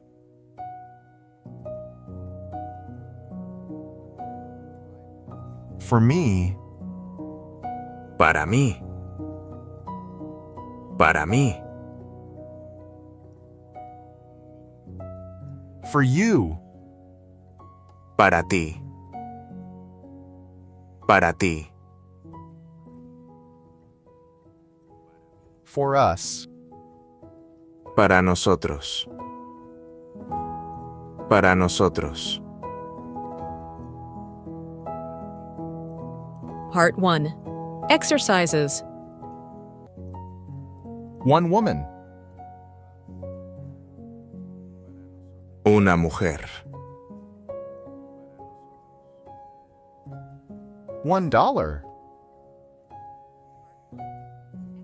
$1. 2 years. 2 años. 2 men. 2 hombres. 3 years. 3 años. 3 minutes. 3 minutos. 4 men. 4 hombres. $4. $4. 5 minutes. 5 minutos. 5 women. 5 mujeres. 1, 2, 3, 4, 5.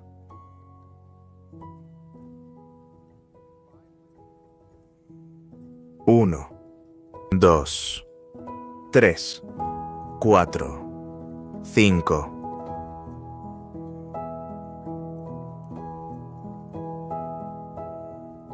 Just one. Solo uno. For me. Para mí. For you. Para ti. For us. Para nosotros. Just one for me. Solo uno para mí.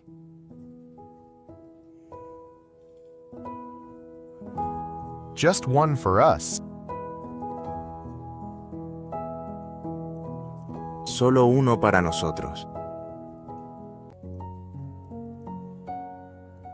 2 minutes for me.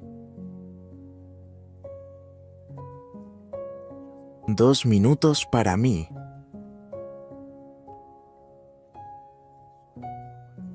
$3 for you. 3 dólares para ti.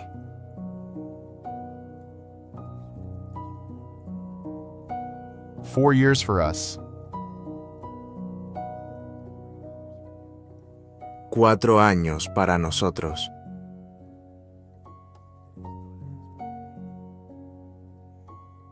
Part 2.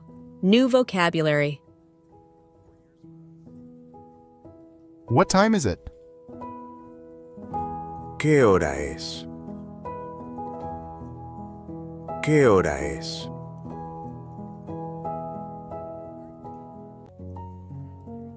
It's 1 o'clock. Es la 1. Es la 1.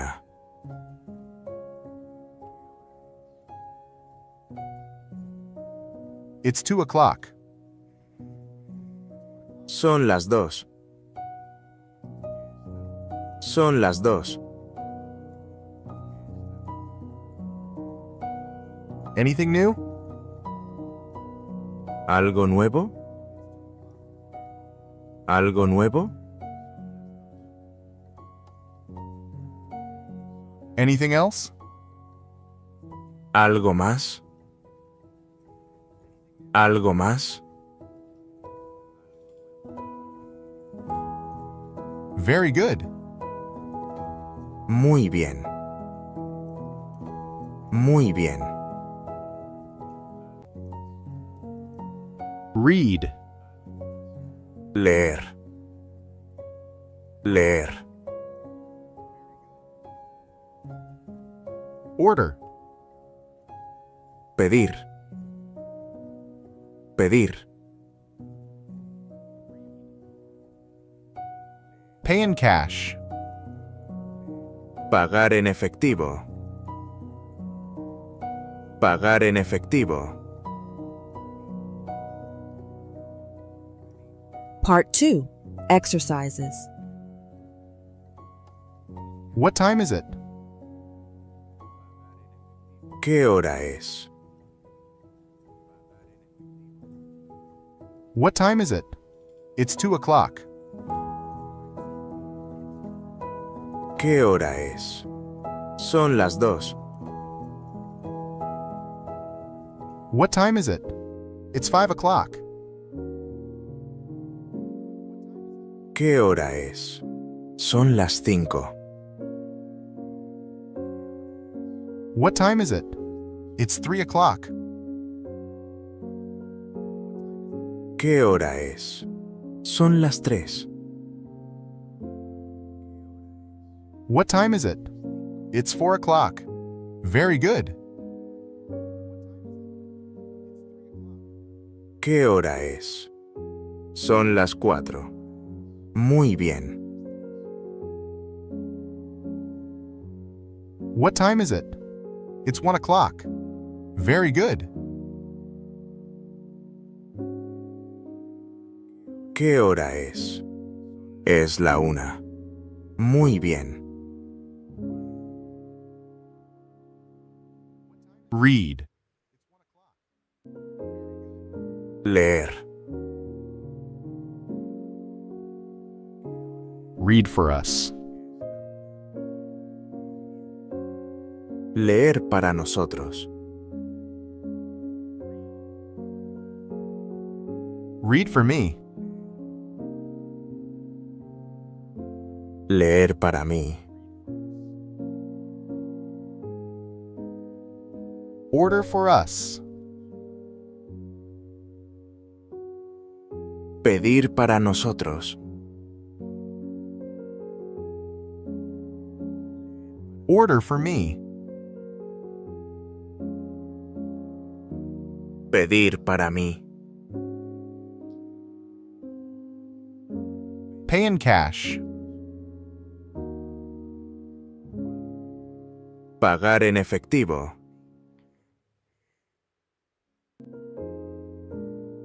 Pay $5 in cash. Pagar $5 en efectivo.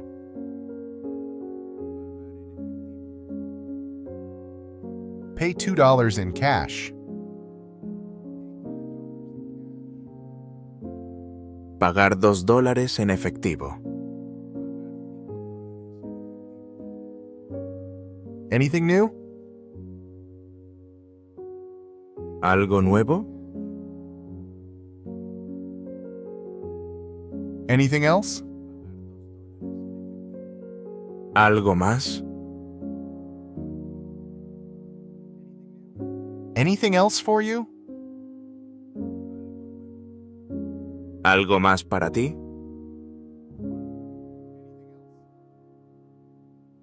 Part 3. New vocabulary. But. Pero.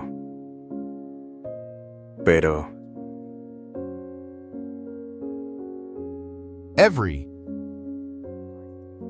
Cada.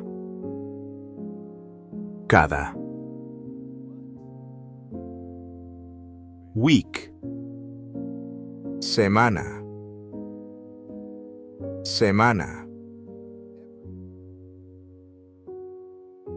Month. Mes.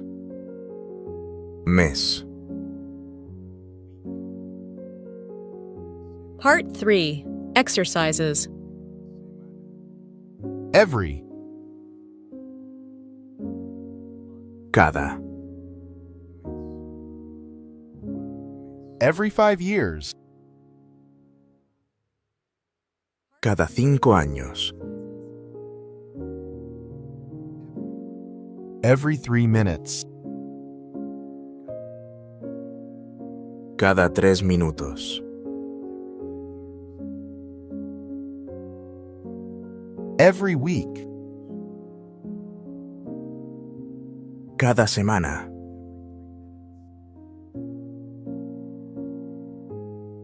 Every month. Cada mes. But every week. Pero cada semana. But every month. Pero cada mes. But for me. Pero para mí. But for you. Pero para ti. But for us. Pero para nosotros. Great job! Remember, learning a new language takes time and practice, so revisit the lesson as many times as you need. Don't forget to like, subscribe, and hit the notification bell so you never miss a new lesson.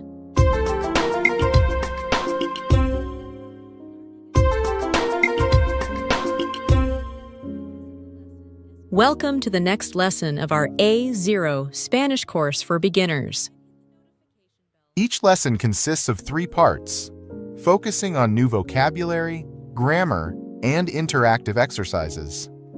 Let's begin. Lesson 5. Part 1. New vocabulary. Then.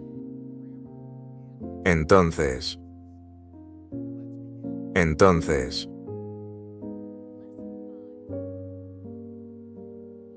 Then let's go home. Entonces vamos a casa.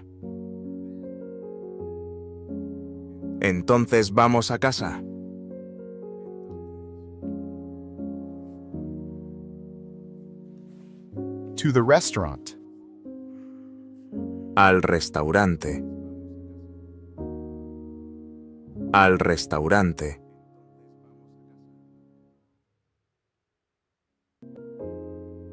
To the cinema. Al cine. Al cine.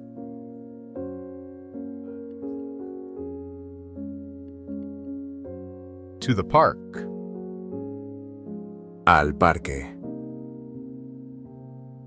Al parque.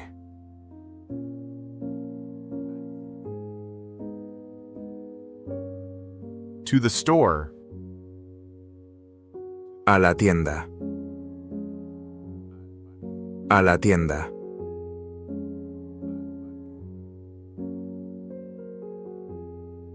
To the pharmacy. A la farmacia. A la farmacia.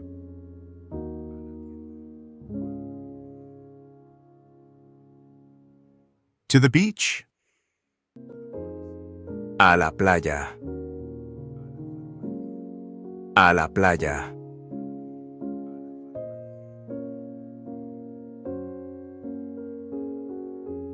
To the pool. A la piscina. A la piscina.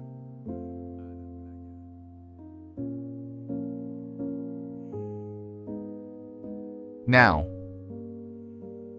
Ahora. Ahora.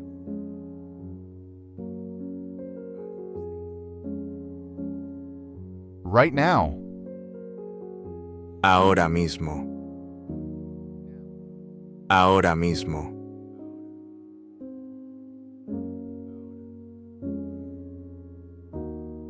Part 1. Exercises. Let's go. Vamos.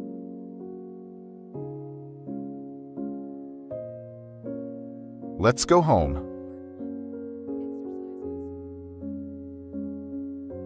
Vamos a casa.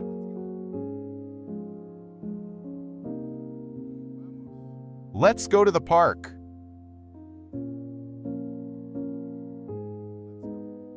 Vamos al parque.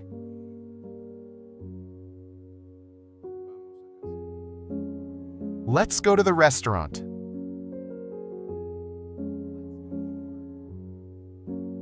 Vamos al restaurante.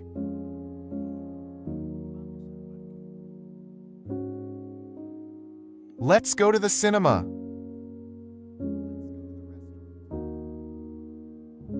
Vamos al cine.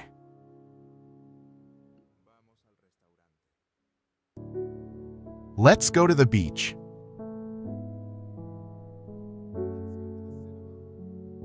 Vamos a la playa.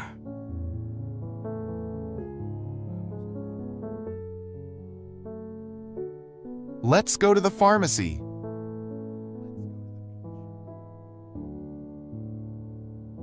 Vamos a la farmacia.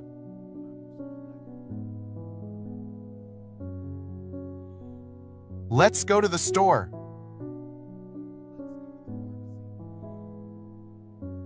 Vamos a la tienda.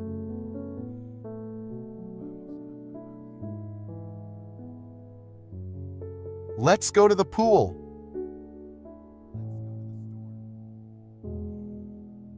Vamos a la piscina.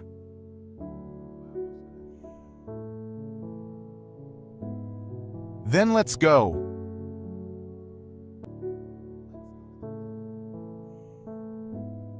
Entonces vamos.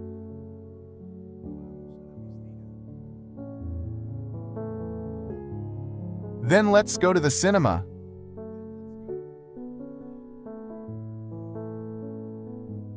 Entonces vamos al cine.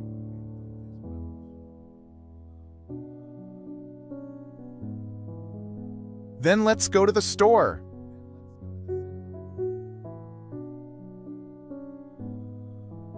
Entonces vamos a la tienda.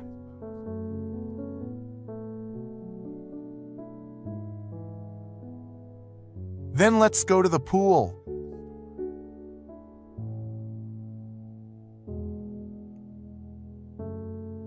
Entonces vamos a la piscina.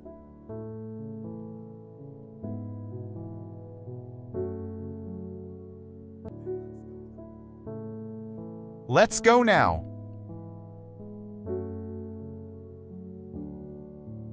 Vamos ahora.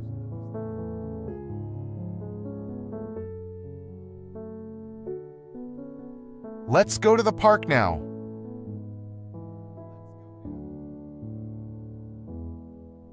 Vamos al parque ahora.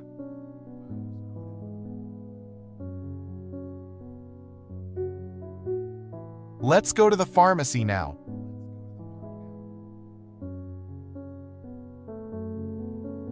Vamos a la farmacia ahora.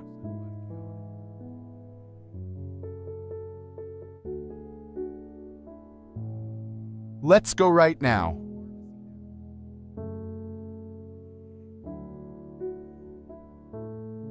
Vamos ahora mismo.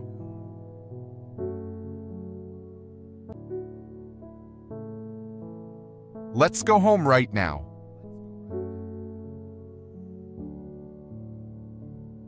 Vamos a casa ahora mismo.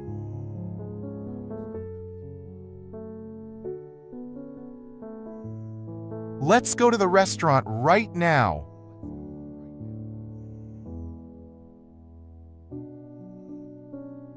Vamos al restaurante ahora mismo.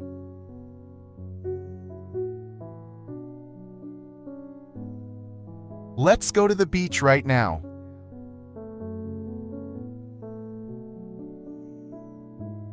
Vamos a la playa ahora mismo.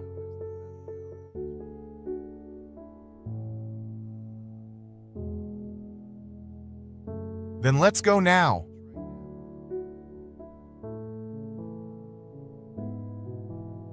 Entonces vamos ahora.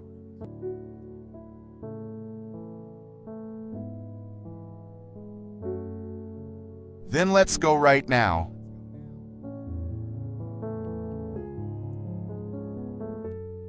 Entonces vamos ahora mismo.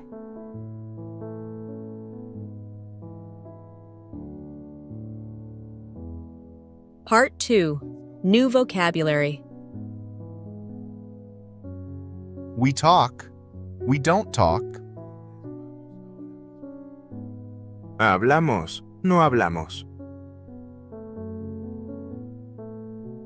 Hablamos, no hablamos.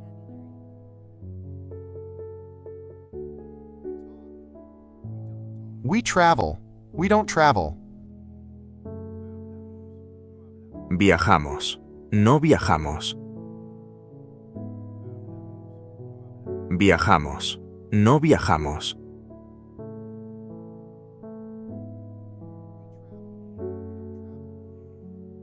Together.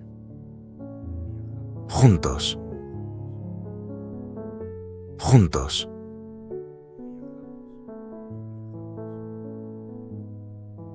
A lot. Mucho. Mucho.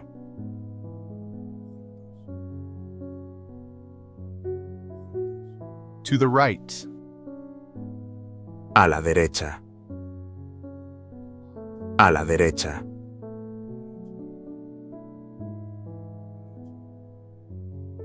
To the left. A la izquierda. A la izquierda.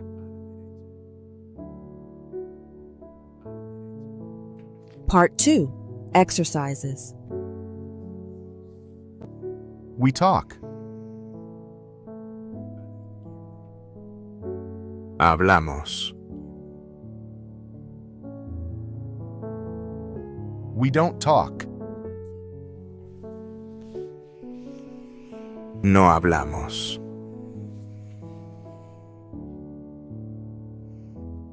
We travel.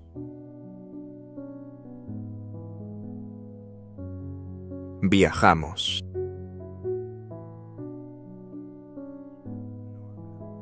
We don't travel.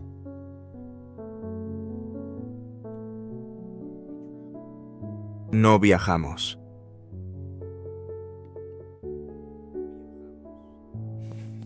A lot. Mucho. We travel a lot.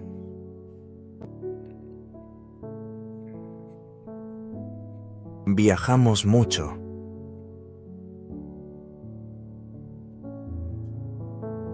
We talk a lot.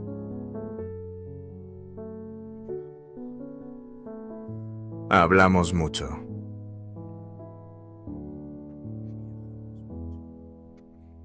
To the right. A la derecha. We talk a lot.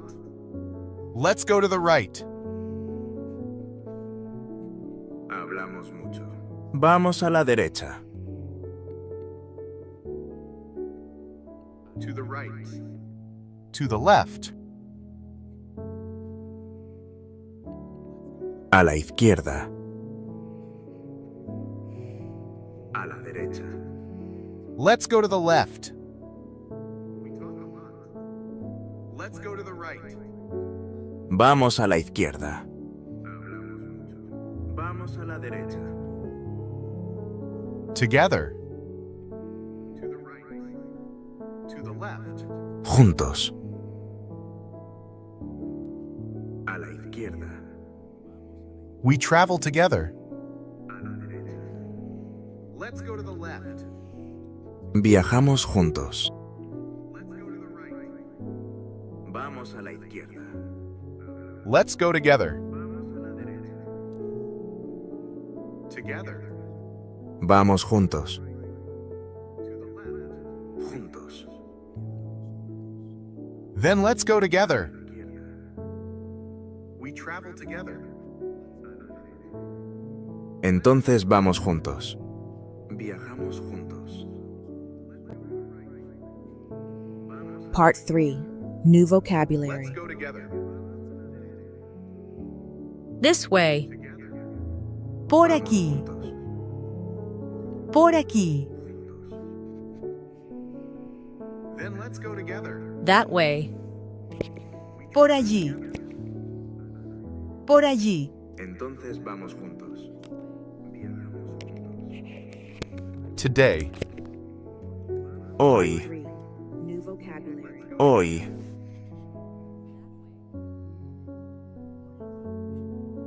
We are not working today. No trabajamos hoy. No trabajamos hoy.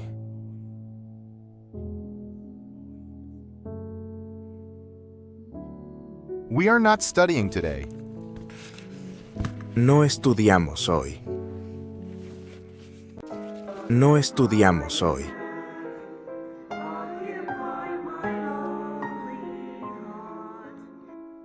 We are not cooking today. No cocinamos hoy. No cocinamos hoy.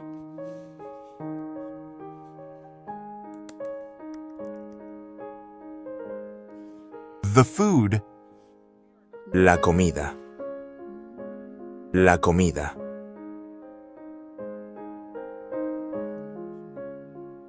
Good morning. Buenos días. Buenos días. Teams or steering portfolios, one thing is certain, prioritization is not just a practice. Good afternoon. Buenas tardes. Whether you're leading teams Buenas tardes. portfolios, one thing is certain, Good evening. Good night. Buenas noches. Buenas noches.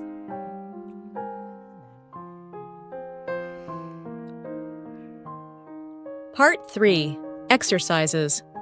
whether you're leading teams or steering Good morning. portfolios, one thing is certain, prioritization is not just a practice, it's a discipline. It can make the difference between building the right thing and building something that doesn't serve anyone. The importance of prioritization. In today's fast-paced, ever-changing environment, our ability to say yes to the most valuable work and just as importantly, say no or not yet to distractions is at the heart of successful agile delivery.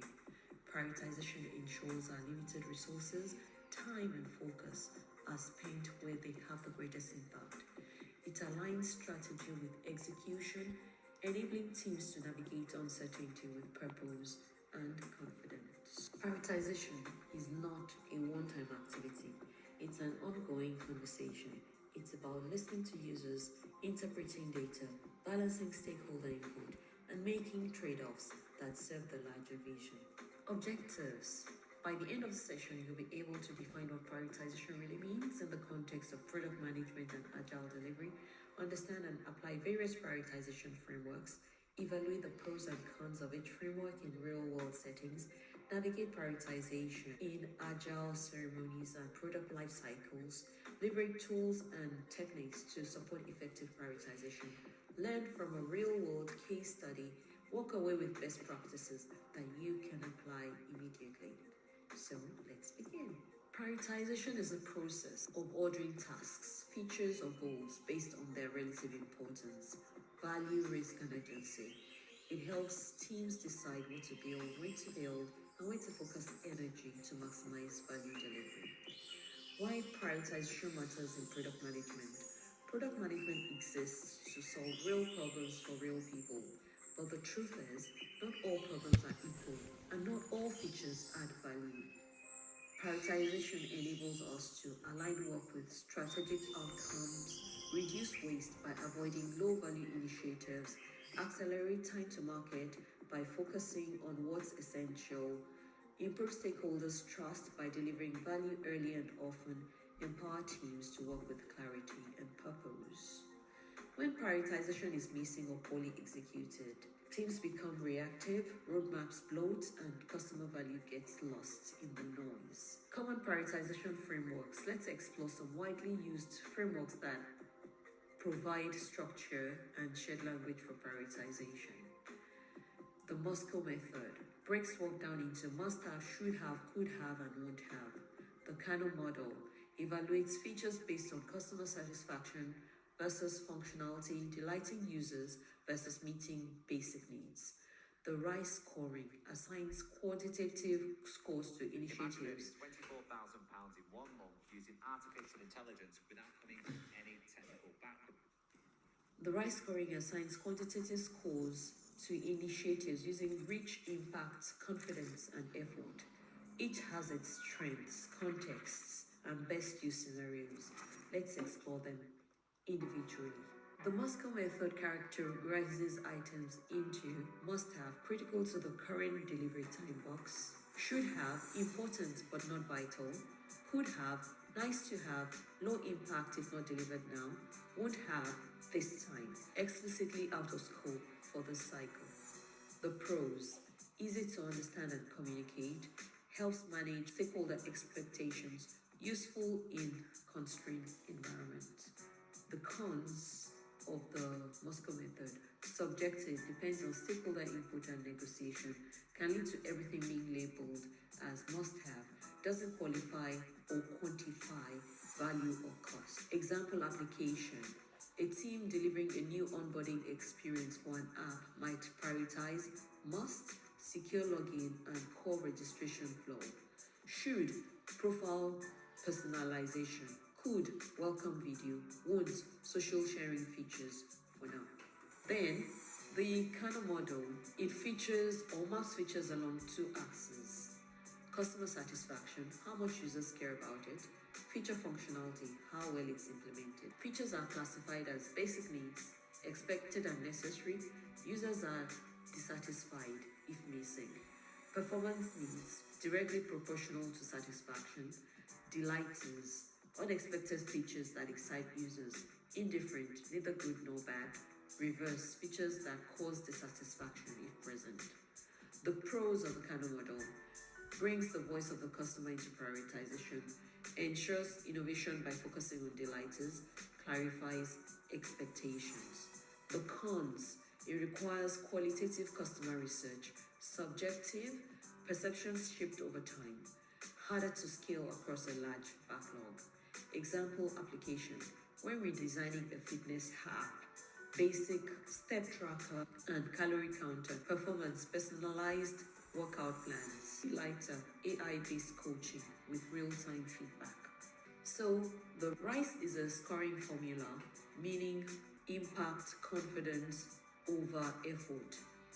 Reach, how many people it will affect. Impact, how much it will help. Confidence, certainty about reach or impact. And effort, time or cost to deliver.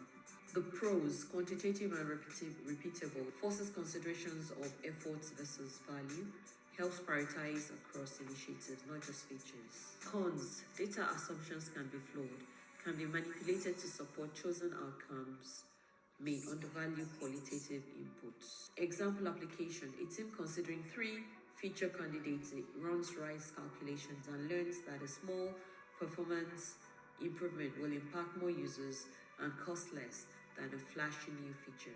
They prioritize the first. Prioritization in agile environments. Prioritization lives and breathes in agile cadences. Here's where it really shows up. Backlog grooming. A well-groomed backlog is a prioritized list of values. Refinement sessions are the heartbeat of continuous prioritization. Here, we evaluate new inputs, remove stale items, break down and re-rank work based on new information. During sprint planning, prioritize backlog items, drive planning. Teams commit towards top-ranked and achievable. Without effective prioritization, planning becomes chaotic and demoralizing. Balancing stakeholder needs. Agile teams serve multiple stakeholders. Prioritization becomes a mechanism to balance customer value, business outcomes, technical sustainability, regulatory or risk-related work. The best teams use prioritization not as negotiation, but as a shared understanding of value. Tools and techniques, product roadmaps, visual timelines that align priorities with strategic teams. The roadmap without prioritization is just a wish list.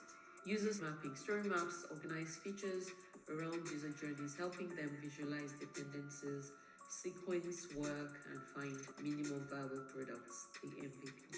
Impact effort matrix. Let's see how that works. A 2x2 grid that maps initiatives. Okay. Good morning. Today we're talking about backlog prioritization. So, what's backlog prioritization?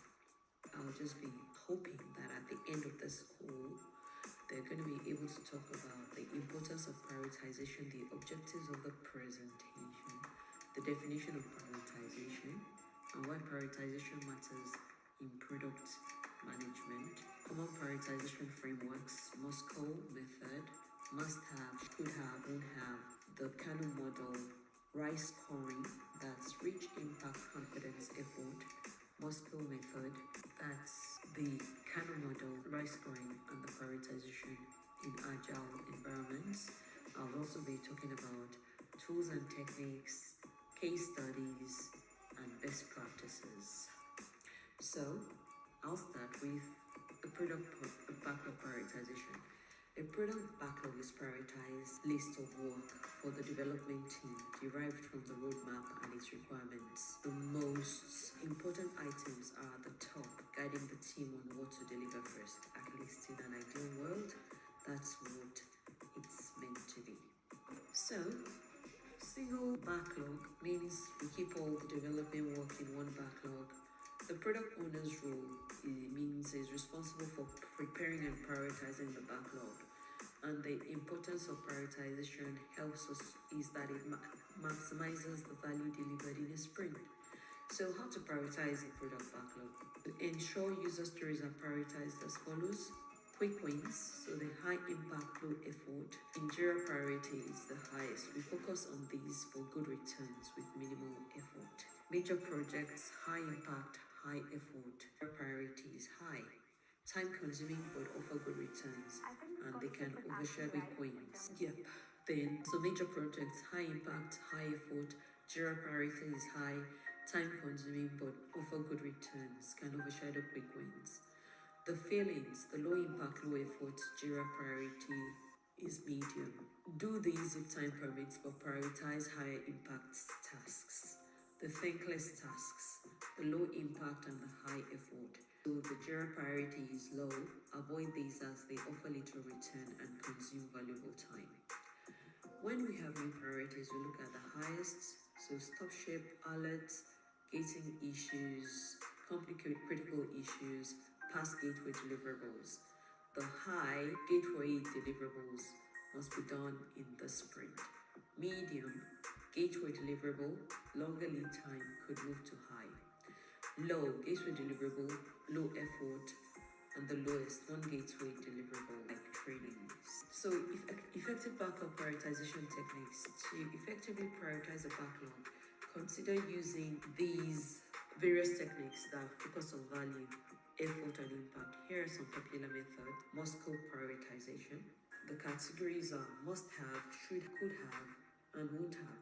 Someone pointed out about the won't have that maybe it would have, it should be another word because it should not even feature in the backlog in the first instance. So the purpose is to help teams determine the relative importance of backlog items and focus on the most critical features first.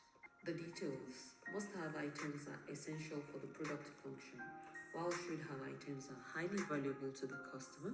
They stack ranking. So method, we rank items in the backlog from most to least important, and the process we start by reviewing the first item, then compare it to the second and so on until we have a prioritized list. USJF, that's the weighted shortest job first. So the formula prioritizes backlog items based on a formula of value over effort. The benefit is that it ensures that the most valuable tasks are addressed first, minimizing the return on effort, and the right prioritization. So the scoring system is based on reach, impact, confidence, and effort. The advantage, it helps teams make data-driven decisions about which items to tackle first. We've got the Eisenhower matrix. So we've got the Eisenhower matrix to categorize tasks based on their urgency and importance. The focus helps teams concentrate on tasks that are both important and urgent, ensuring efforts are directed towards the most impactful items. Additional considerations, dynamic prioritization. Regularly review and reprioritize the backlog as circumstances change, ensuring the team is always working on the most valuable tasks.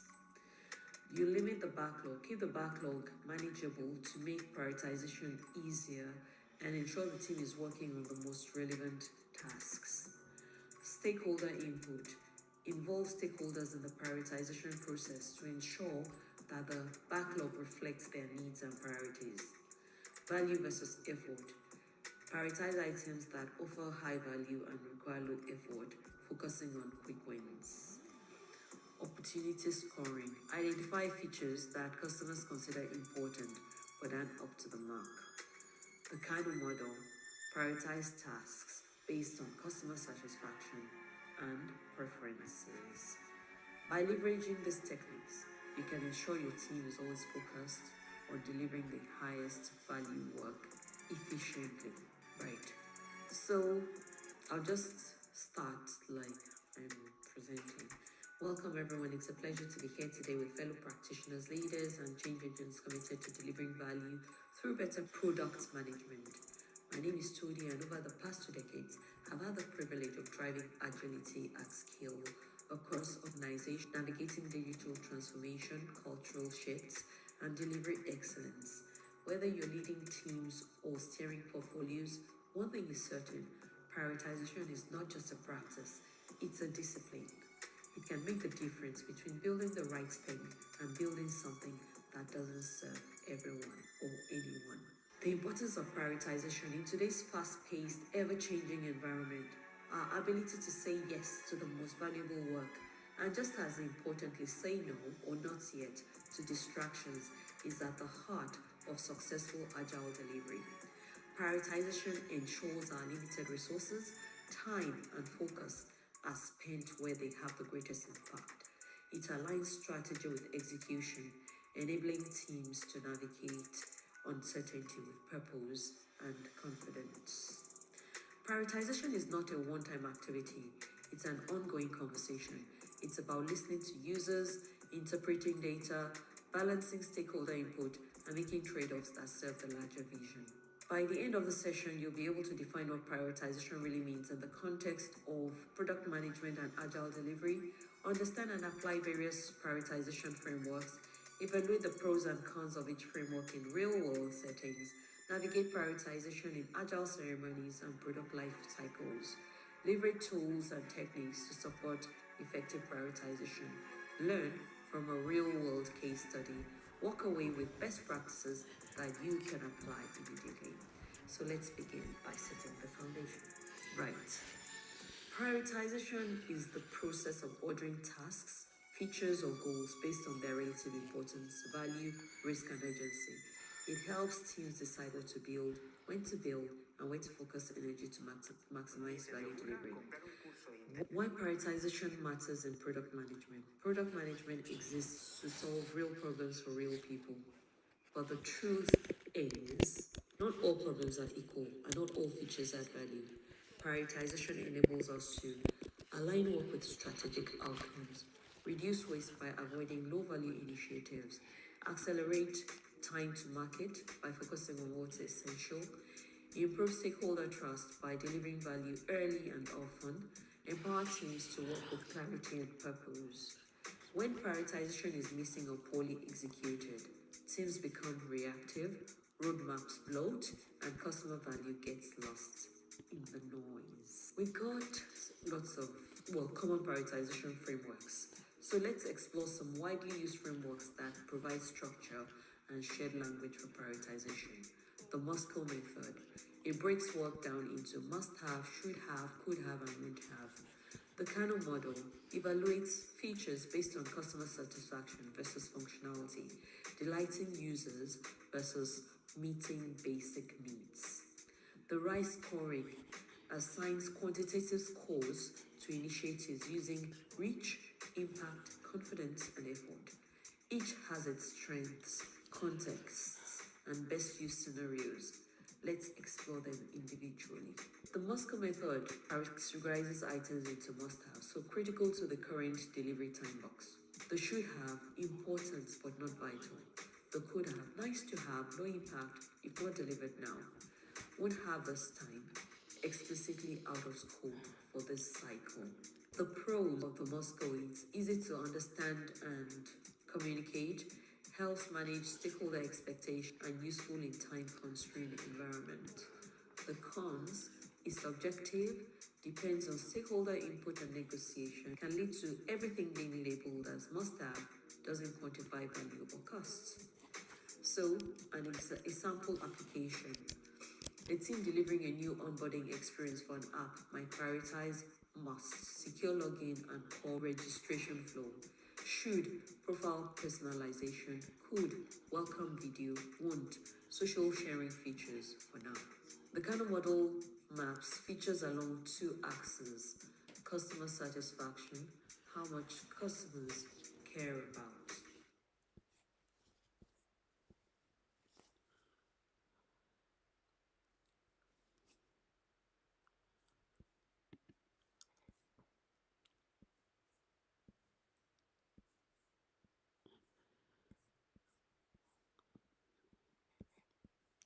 Hello, Chicago.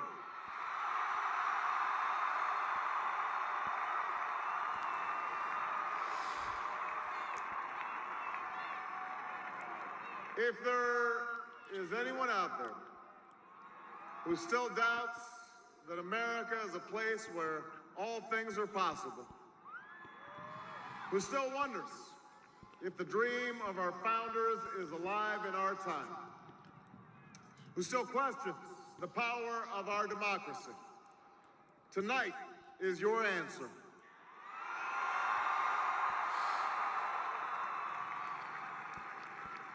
It's the answer told by lines that stretched around schools and churches in numbers this nation has never seen, by people who waited 3 hours and 4 hours, many for the first time in their lives, because they believed that this time must be different, that their voices could be that difference. It's the answer spoken by young and old, rich and poor, Democrat and Republican, black, white, Hispanic, Asian, Native American, gay, straight, disabled and not disabled, Americans who send a message to the world that we have never been just a collection of individuals or a collection of red states and blue states. We are and always will be the United States of America.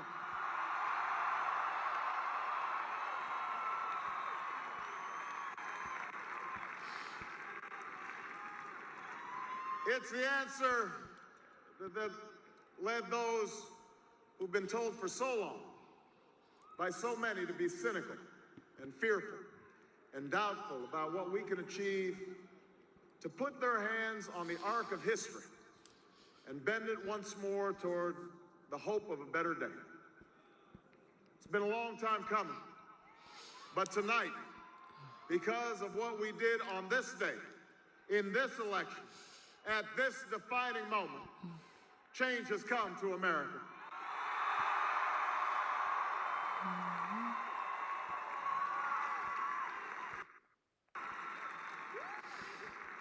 A little bit earlier this evening, I received an extraordinarily gracious call from Senator McCain.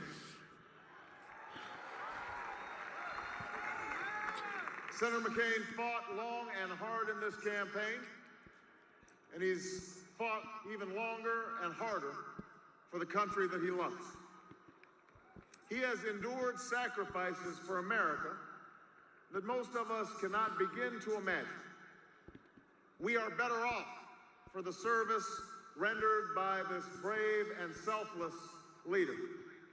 I congratulate him. I congratulate Governor Palin for all that they've achieved, and I look forward to working with them to renew this nation's promise in the months ahead.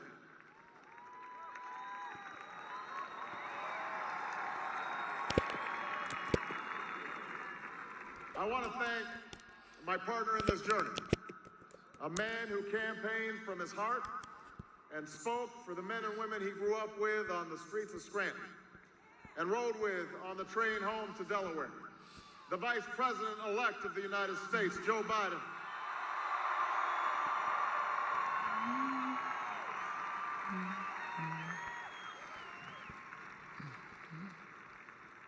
And I would not be standing here tonight without the unyielding support of my best friend for the last 16 years, the rock of our family, the love of my life, the nation's next First Lady, Michelle Obama.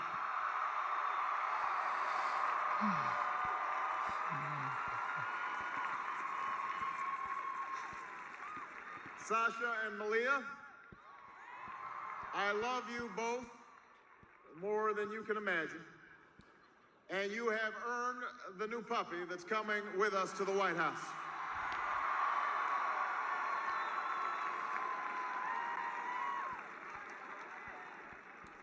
And while she's no longer with us, I know my grandmother's watching. Myself. Still talking about the real myself. Still talking about the Yorubas. If you missed my first video introducing who we are, please check. One thing about Yorubas, we love adages, meaning proverbs. I remember sitting in a Lagos bus hearing street vendors shout, sayings of the wise as they sold books. Did I get that inflection right?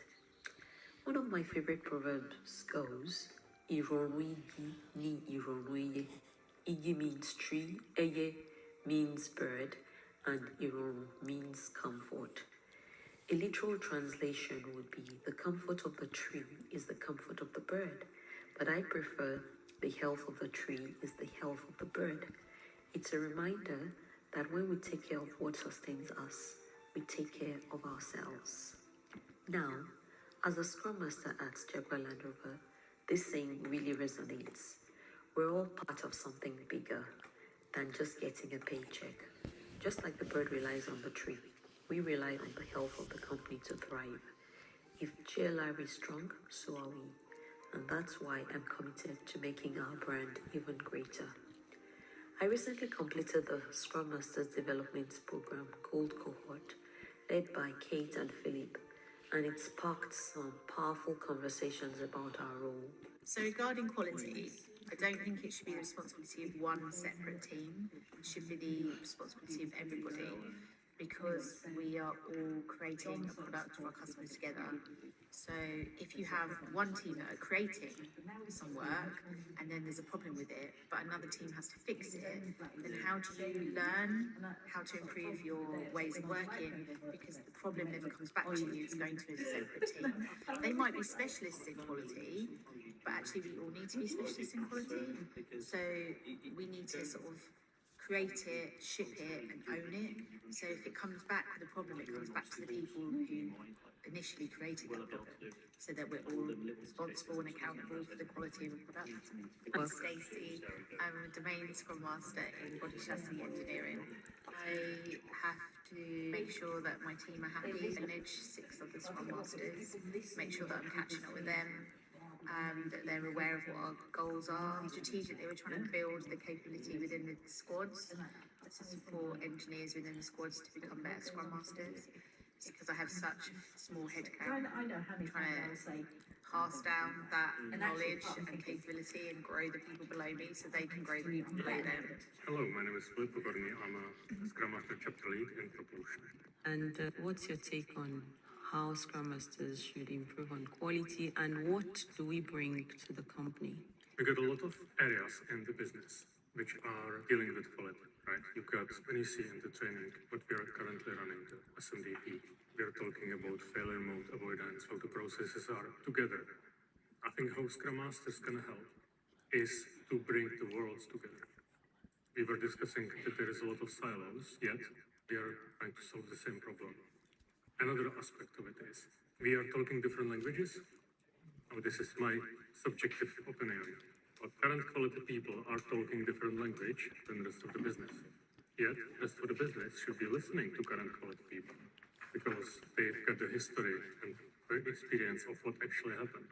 Hello, my name is Kate Lupine. I am also a Scrum Master Chapter Lead within Propulsion. My purpose is enabling the enablers. For my Scrum Masters within Propulsion, do they have the autonomy to make decisions, skills that they need to be successful, and do they have a path forwards or clarity around how do they want to grow as individuals and how do I help them get there for the good of themselves, but also for Jaguar Land Rover being a very successful and competitive company. Any comments about the complaints that we receive from customers? How can we alleviate that? Good question.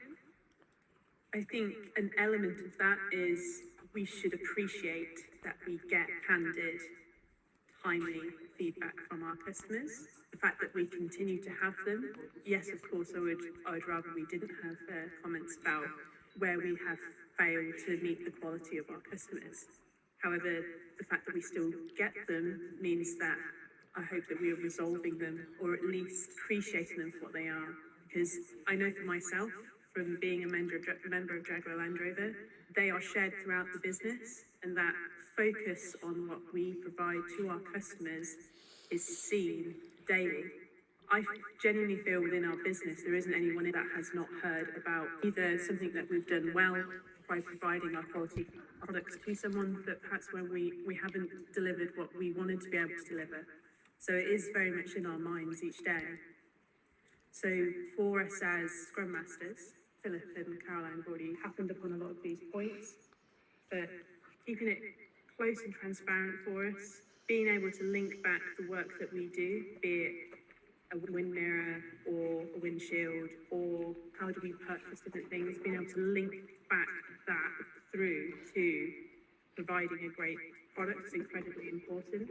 And then quality is closely aligned to that. How do we keep the quality conversation current and every day, so that, back to Caroline's point, we take ownership of it as individuals and in teams, and it's integrated into everything that we do. So the long term is we have an incredibly skilled and knowledgeable workforce that quality is forefront of their mind, and we move it from something that is consciously thought about to something that is unconsciously done because we are so competent at doing it. And then Scrum Masters, because they are change agents, help build that growth mindset because they are thinking about this continuous improvement and enablement of their teams, are incredibly good levers to start that conversation and start that change happening and embedding within their teams. As Kate put it, Scrum Masters are like doctors. We need to be in every team diagnosing issues. And right now, we can't ignore the elephant in the room. Our product needs improvement. If we want to stay competitive, we need more transparency, constant inspection, and adaptation. It's time to up our game. I know it's easy to think, I'm just a Scrum Master, but we're all players in this game. We need to address the tough questions. For example, the dream of Samuel Abdullahi, chairman of the Niger Solutions, the Nigerian subset of the African Caribbean Heritage Network of GLAB, is to see Jaguar Land Rover become as much of a household name in Nigeria as Toyota. Are we truly building the kind of vehicles that can withstand any environment? Are our strategies sustainable? Is electric really the future for us? These are the kinds of uncomfortable but necessary conversations we need to have. If you're open to discussing these challenges, I'd love to hear your thoughts. Feel free to DM me if you'd like to participate. Have you subscribed, liked, commented, and shared? I beg, no fall my hand. Be smashing. Smash that like button. And if you haven't yet subscribed, do also like and follow. Be kind. Share this with someone else. NowGems, smash it. Let's be intentional about smashing silos. How many times did I say smashing? And have you smashed it?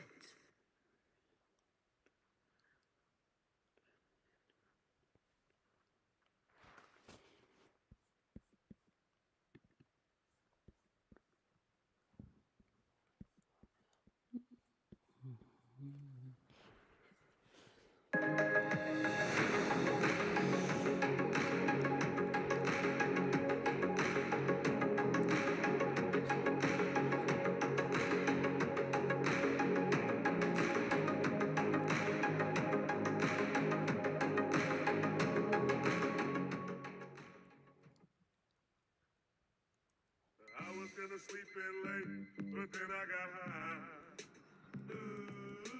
I was gonna let that heal. I'm not gonna lie. Why, man? Yeah, but then I got high. Baby, but then I got high. Yeah, but then I got high. Da-da-da-da-da-da.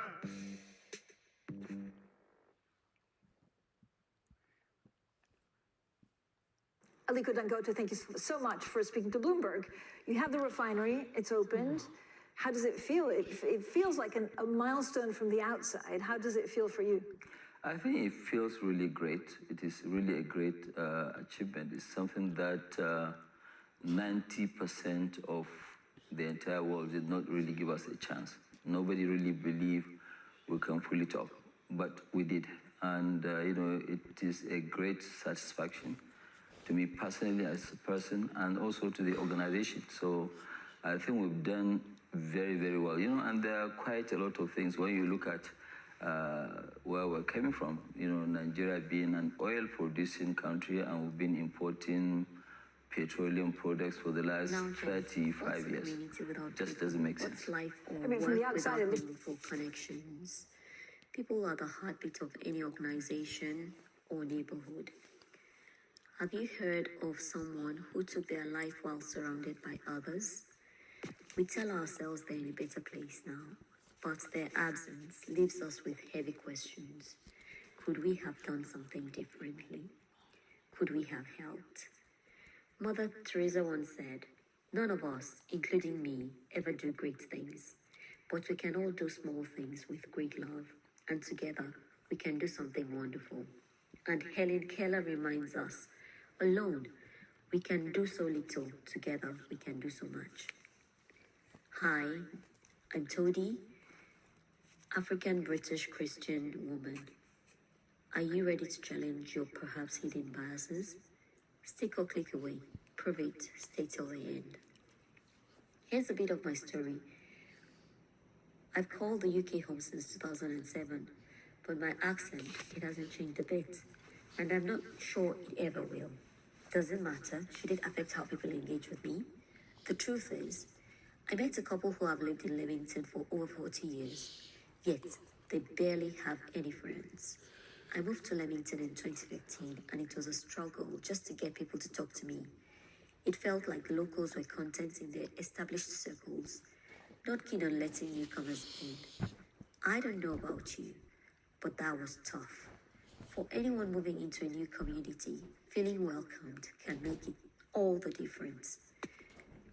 Curator Scott King once said, "The greatness of a community is most accurately measured by the compassionate actions of its members." And Mother Teresa also shared, "Kind words can be short and easy to speak, but their echoes are truly endless."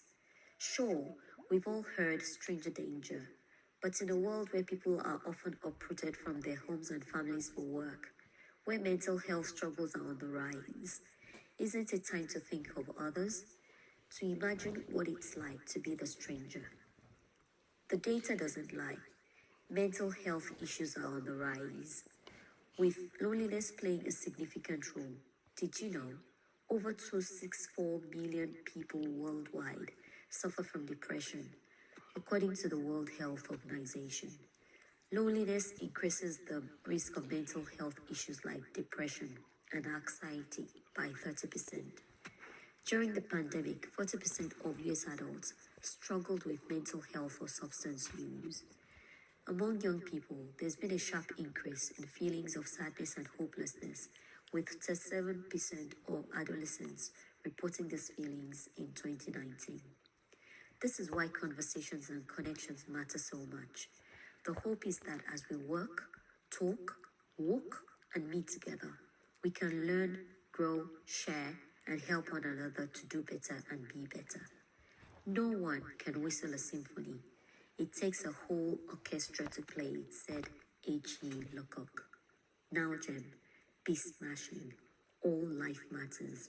Subscribe, like, share, follow, be intentional, connect. Find out more in the description. Thank you. This was a walk in Mill Gardens, Warwick. Also visiting the surroundings of the Warwick Castle as well. It was fun. Other events featured here include walks in Warwick Castle, Napton on the Hill, Edge Hill, the Grand Union Canal, Weston on the Mare, Tamar Lakes, Devon, Glencoe, Scotland, Keswick, Lake District, Stores Cave, Peak District, visits to Lochaber Women's Aid and Walk in Glencoe, Scotland, organized by the Rich Race, Ethnicity and Cultural Heritage Network, Chapel and River, visits to National Trust Properties, Chalcott Park and Upton House, African Caribbean Heritage Committee Dinner at Skickling Square, Mere Green, Birmingham, and of course the ACH Nigerian Group Barbecue, also in Birmingham. Family Fun Day and Bring and Share event organized by the Mighty Church, West Presenter, Leamington. Latin American Day and Dance organized by Reach. 10-pin bowling at Leamington organized by individuals. International Women in Engineering Day. Langham Partnership Dinner, Keswick. Music Meetup. Feel free to get in touch for Diversity, Equity and Inclusion D&I calendar, as well as the Wellbeing calendars and other upcoming events. If you haven't yet, please subscribe and click the notification bell for new uploads and don't miss the end.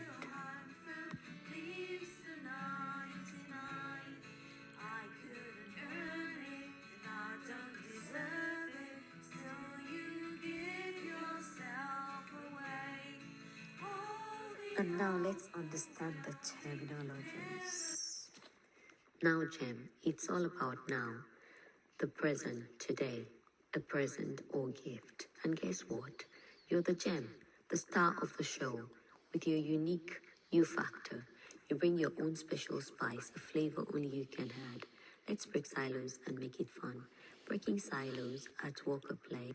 Imagine we are friends at school, and each of us is playing with a different toy, their favorite, in our own little corner. One friend's got blocks, another has a dollhouse, and someone else has a puzzle, and all having fun, but not really talking or playing together. Now, what if we all decided to bring our toys together and create one big game? You could use the blocks to build houses for the dolls, and the puzzle could become a cool map for our game. Suddenly, everyone is working together, sharing ideas, and having way more fun. Breaking silos is kind of like that. It's when people who usually work separately, like you and your friends playing alone, decide to come together, share what we know, and work as a team. When we do that, just like a game, everything becomes more fun, creative, and exciting because everyone is helping each other and using their unique skills to make something awesome together. In the context of diversity, equity, and inclusion, breaking silos is like when you and your friends are playing different games in separate rooms, but then you decide to open the doors and come together to play one big fun game where everybody can join in. Diversity is like having lots of different types of toys, cars, dolls, puzzles, and more. Everyone has something unique to bring to the game. Equity is making sure that everyone has a toy that works for them so everyone can play together fairly. Inclusion is inviting everyone to join the game, no matter who they are, what toys they bring. Breaking silos means making sure that instead of staying in our own rooms or groups, we all come together, share our toys, and make sure everyone feels included and has fun playing together. This way, no one gets left out, and we all get to learn from each other's differences. Smashing, a play on words, a pun, a word that can mean something really great or really intense. Smashing can have positive or negative meaning. So now, Gem, let's be smashing at smashing silos. Join in the fun, walk, talk, sing, play games, and so much more. Remember, we rise by lifting others. Robert Ingersoll. Find out what flavor of Langham Partnership, JLR Networks, and Mighton can add to your life. As a promoter of all-round well-being, one of the things I believe in is people, culture, and food. Taking your time to discover, enjoy, and experience life around you. I don't know everything, but if you believe we can learn and grow together, smash negativity and be smashing, make sure you connect, subscribe, like, and follow. Thank you.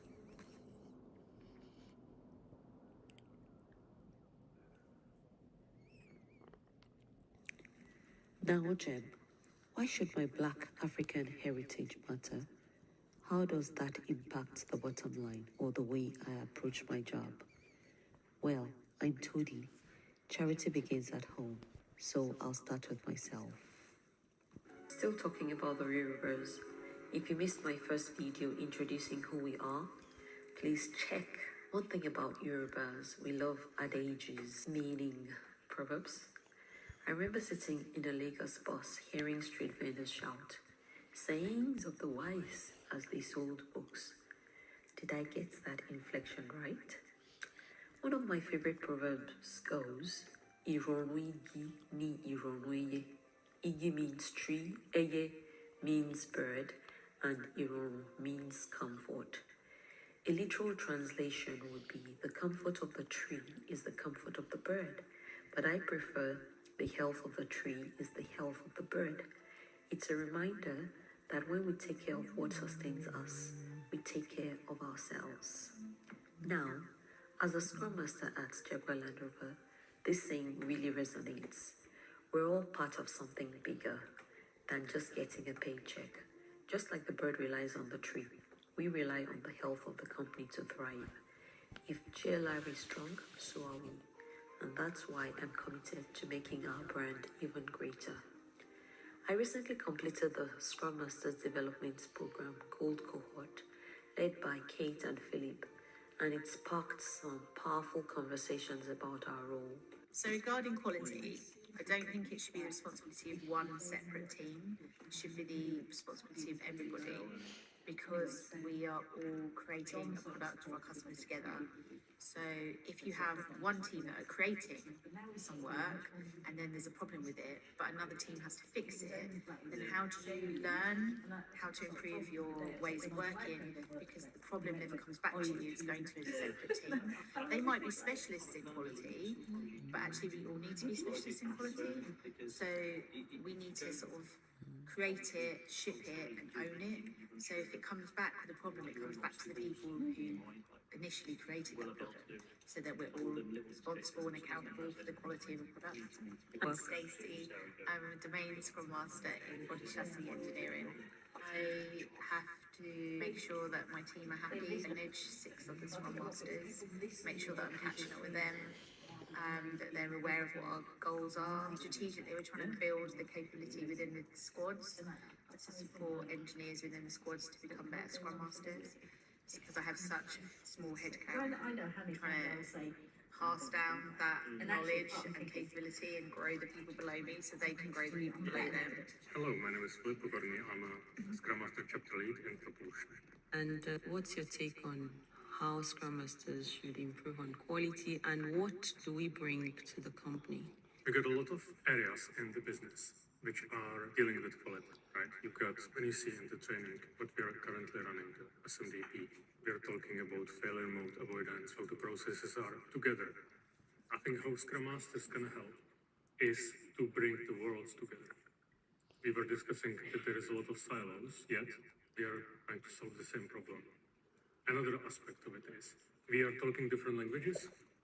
Now, this is my subjective opinion. But current quality people are talking different language than the rest of the business. Yet, the rest of the business should be listening to current quality people because they've got the history and the experience of what actually happened.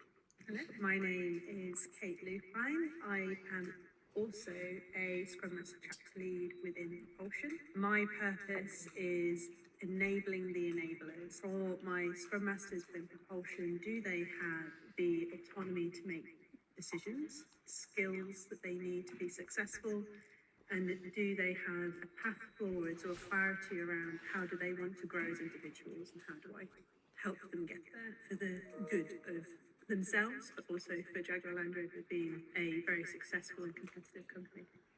Any comments about the complaints that we receive from customers? How can we alleviate that? Good question. I think an element of that is we should appreciate that we get candid, timely feedback from our customers. The fact that we continue to have them, yes, of course, I'd rather we didn't have comments about where we have failed to meet the quality of our customers. However, the fact that we still get them means that I hope that we are resolving them, or at least appreciating them for what they are. Because I know for myself, from being a member of Jaguar Land Rover, they are shared throughout the business, and that focus on what we provide to our customers is seen daily. I genuinely feel within our business there isn't anyone that has not heard about either something that we've done well by providing our quality products to someone, but perhaps when we haven't delivered what we wanted to be able to deliver. So it is very much in our minds each day. So for us as Scrum Masters, Philip and Caroline have already happened upon a lot of these points, but keeping it close and transparent for us, being able to link back the work that we do, be it a wind mirror or a windshield, or how do we purchase different things, being able to link back that through to providing a great product is incredibly important. And then quality is closely aligned to that. How do we keep the quality conversation current and every day, so that, back to Caroline's point, we take ownership of it as individuals and in teams, and it's integrated into everything that we do. So the long term is we have an incredibly skilled and knowledgeable workforce that quality is forefront of their mind, and we move it from something that is consciously thought about to something that is unconsciously done because we are so competent at doing it. And then Scrum Masters, because they are change agents, help build that growth mindset, because they are thinking about this continuous improvement and enablement of their teams, are incredibly good levers to start that conversation and start that change happening and embedding within their teams. As Kate put it, Scrum Masters are like doctors. We need to be in every team diagnosing issues. And right now, we can't ignore the elephant in the room. Our product needs improvement. If we want to stay competitive, we need more transparency, constant inspection, and adaptation. It's time to up our game. I know it's easy to think, I'm just a Scrum Master, but we're all players in this game. We need to address the tough questions. For example, the dream of Samuel Abdullahi, chairman of the Niger Solutions, the Nigerian subset of the African Caribbean Heritage Network of GLR, is to see Jaguar Land Rover become as much of a household name in Nigeria as Toyota. Are we truly building the kind of vehicles that can withstand any environment? Are our strategies sustainable? Is electric really the future for us? These are the kinds of uncomfortable but necessary conversations we need to have. If you're open to discussing these challenges, I'd love to hear your thoughts. Feel free to DM me if you'd like to participate. Have you subscribed, liked, commented, and shared? I beg, do for my hand. Be smashing. Smash that like button. And if you haven't yet subscribed, do also like and follow. Be kind. Share this with someone else. NowGems, smash it. Let's be intentional about smashing silos. How many times did I say smashing? And have you smashed it?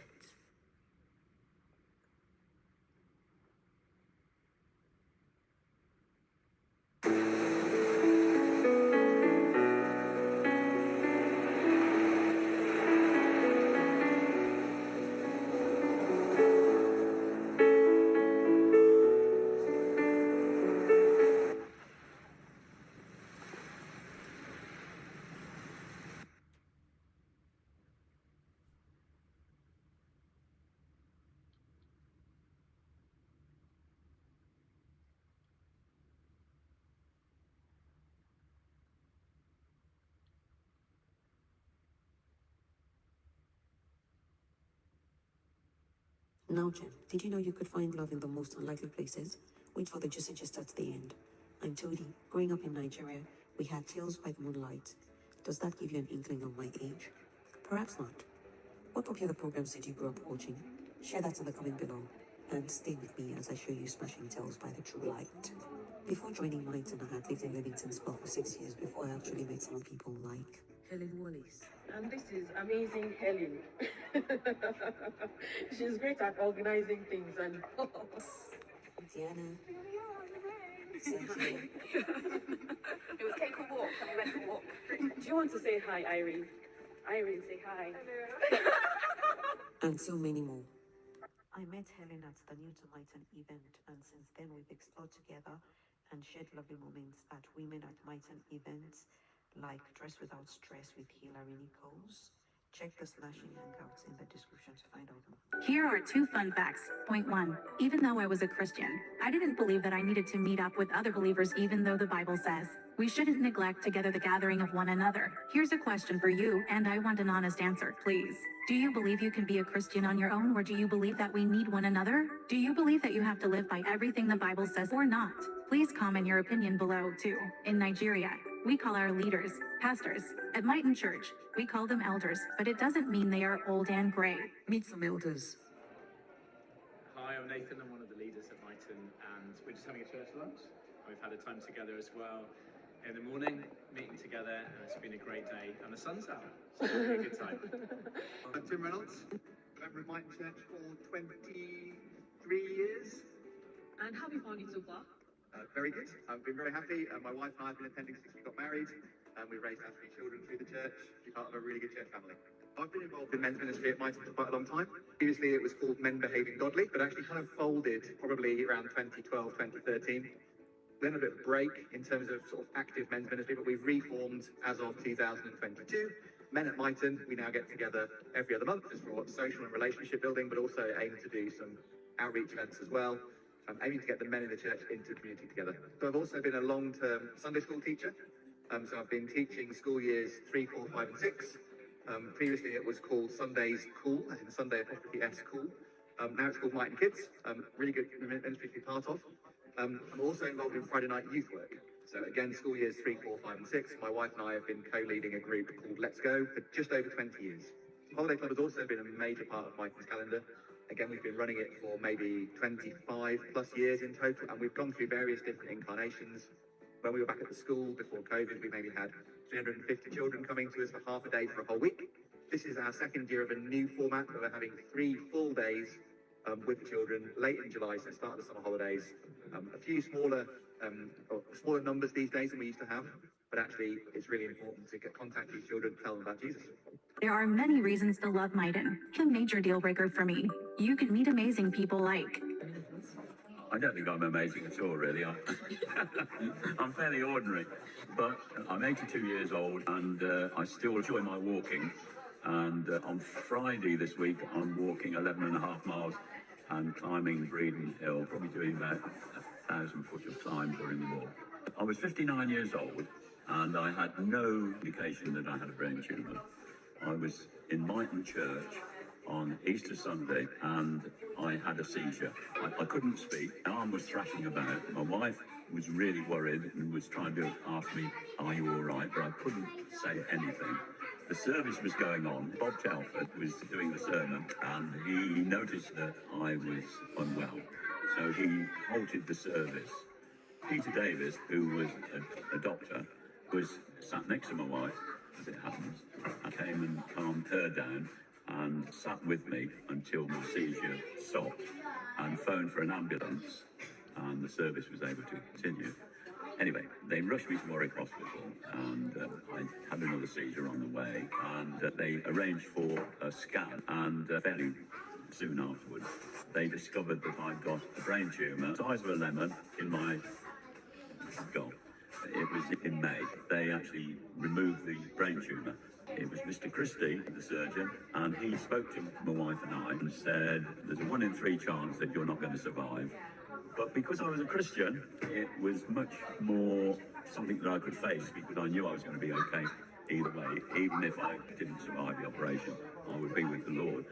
The strange thing is that I only came back to the Lord in the November, just after the millennium.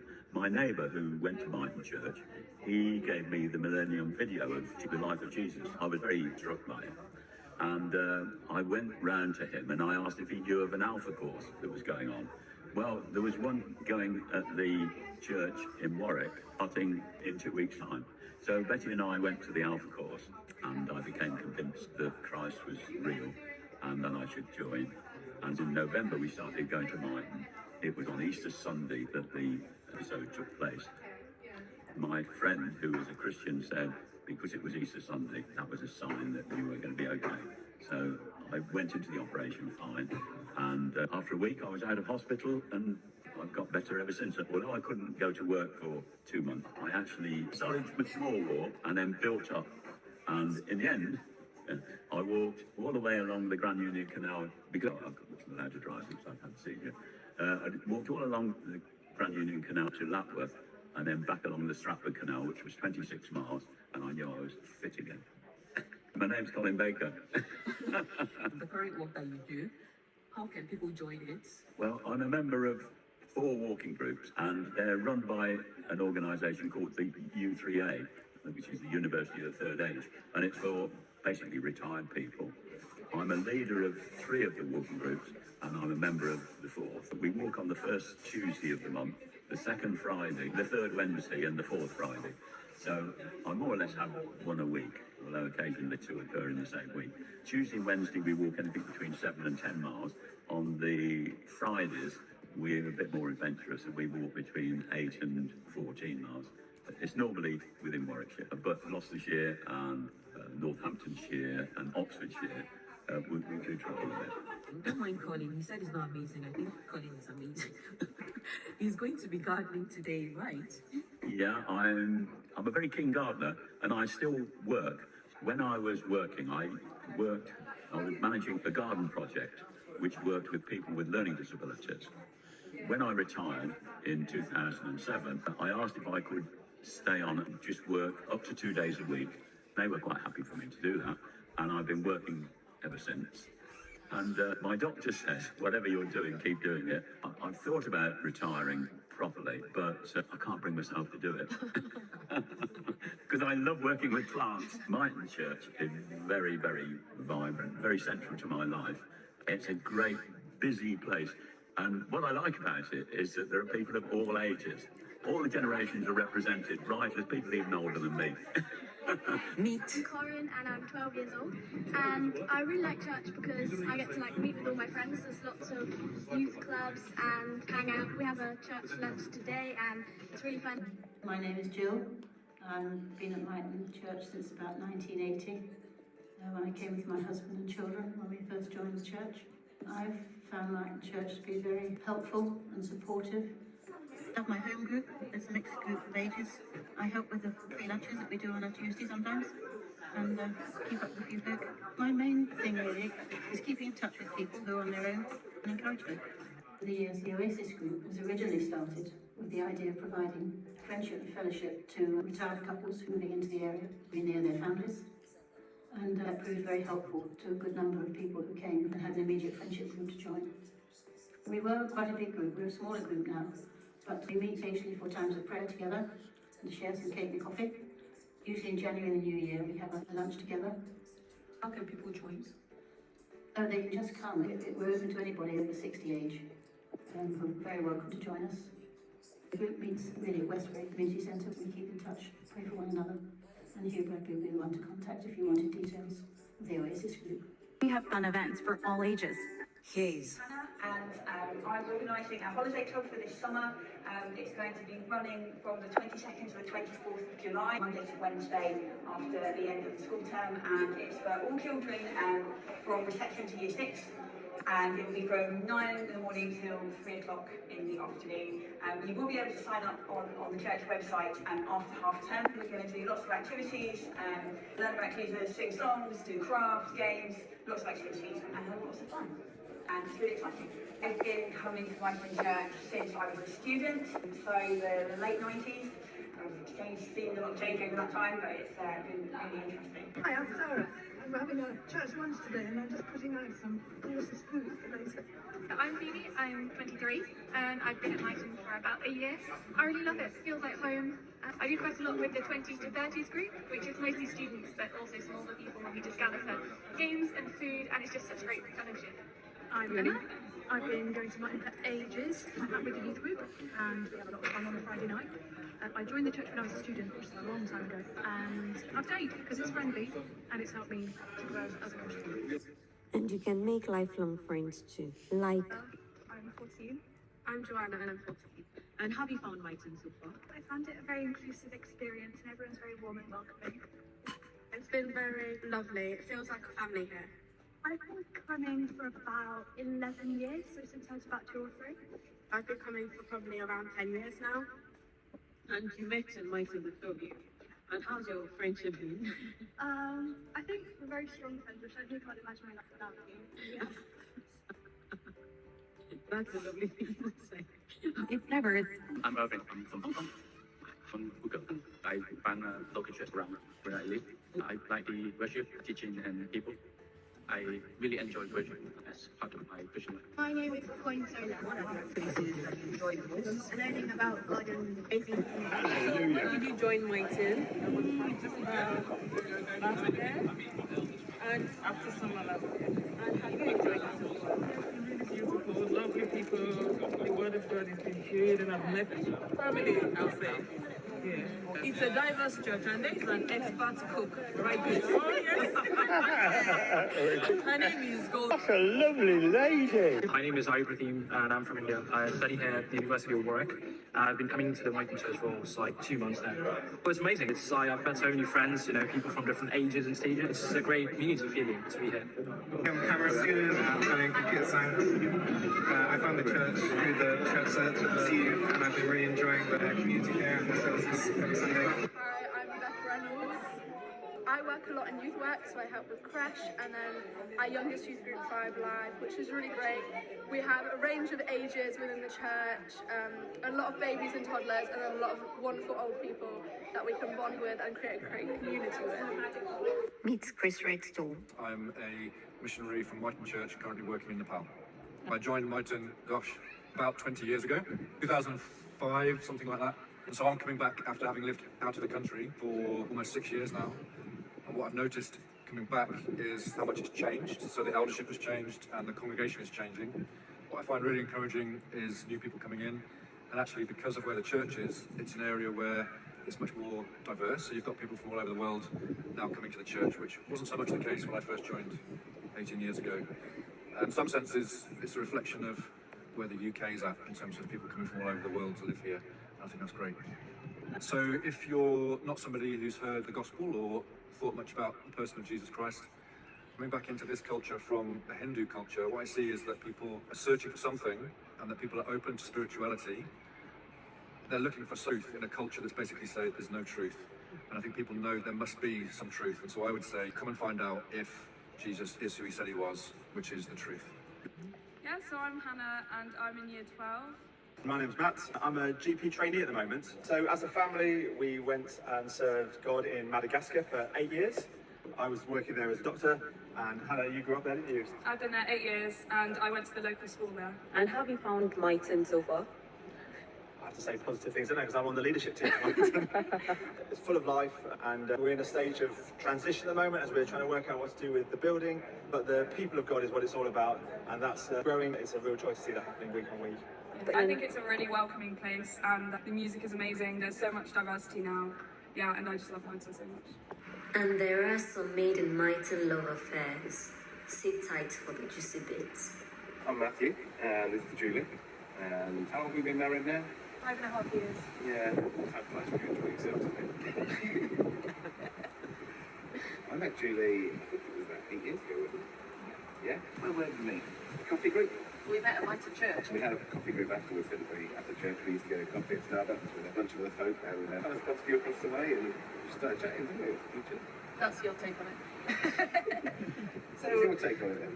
Well, my take on it was that we shared a love for hospitality, particularly for hosting people and cooking. And I invited a group of our friends around to cook. You were away, and then you came back and you said, I'd really like to do that. I'd love to open my house up and have people here. But I don't want to cook for that many people. I can't cook. And so you invited me around to cook. That's what you thought. Yeah, it did turn out to be a lie, didn't it? Actually, you could cook it. Well, lie's a strong word. I think it was a guise to get you over. But God knew that we were good for each other and that we shared a heart for serving people, particularly in terms of opening up our homes and feeding people, particularly. Absolutely. So how did you get involved in Myton Church? So I moved to Warwick from Oxford 9.5 years ago. I knew quite a lot of people who'd been in Leamington, for several people who'd been at uni who were now in Oxford, and I got a job in Warwick and essentially asked around as to what the good churches in Warwick. One of my friends recommended Myton, so I had a look at the website, and I think what initially attracted me to Myton was the obvious holding of God's word, particularly the statement of faith, and I wanted to be in a church that dealt with the word of God rightly and that taught it faithfully. The reason I stayed was different, actually. What made me stay to people. I walked into a church, into an area where I knew nobody, and within 3 or 4 weeks I'd been to probably 10 different people's houses, so they showed me hospitality, they showed me friendship, and what was different to the church I came from in Oxford is that it wasn't just like me singles or the young married couples from young families up to older people. I quickly found a family and a social life, and that to me was what kept me at Myton alongside the really strong teaching. Good. How about you? Well, I kind of knew about Myton for years, but I was at a different church at the time. I just felt that Myton suited me more really in terms of where I was going. I was looking for a church that was seeking to uphold the truth of the gospel. Also, where I could be effective and get involved in stuff with the church, youth ministries and that sort of thing. So that's why I made the switch. God had other plans, didn't he?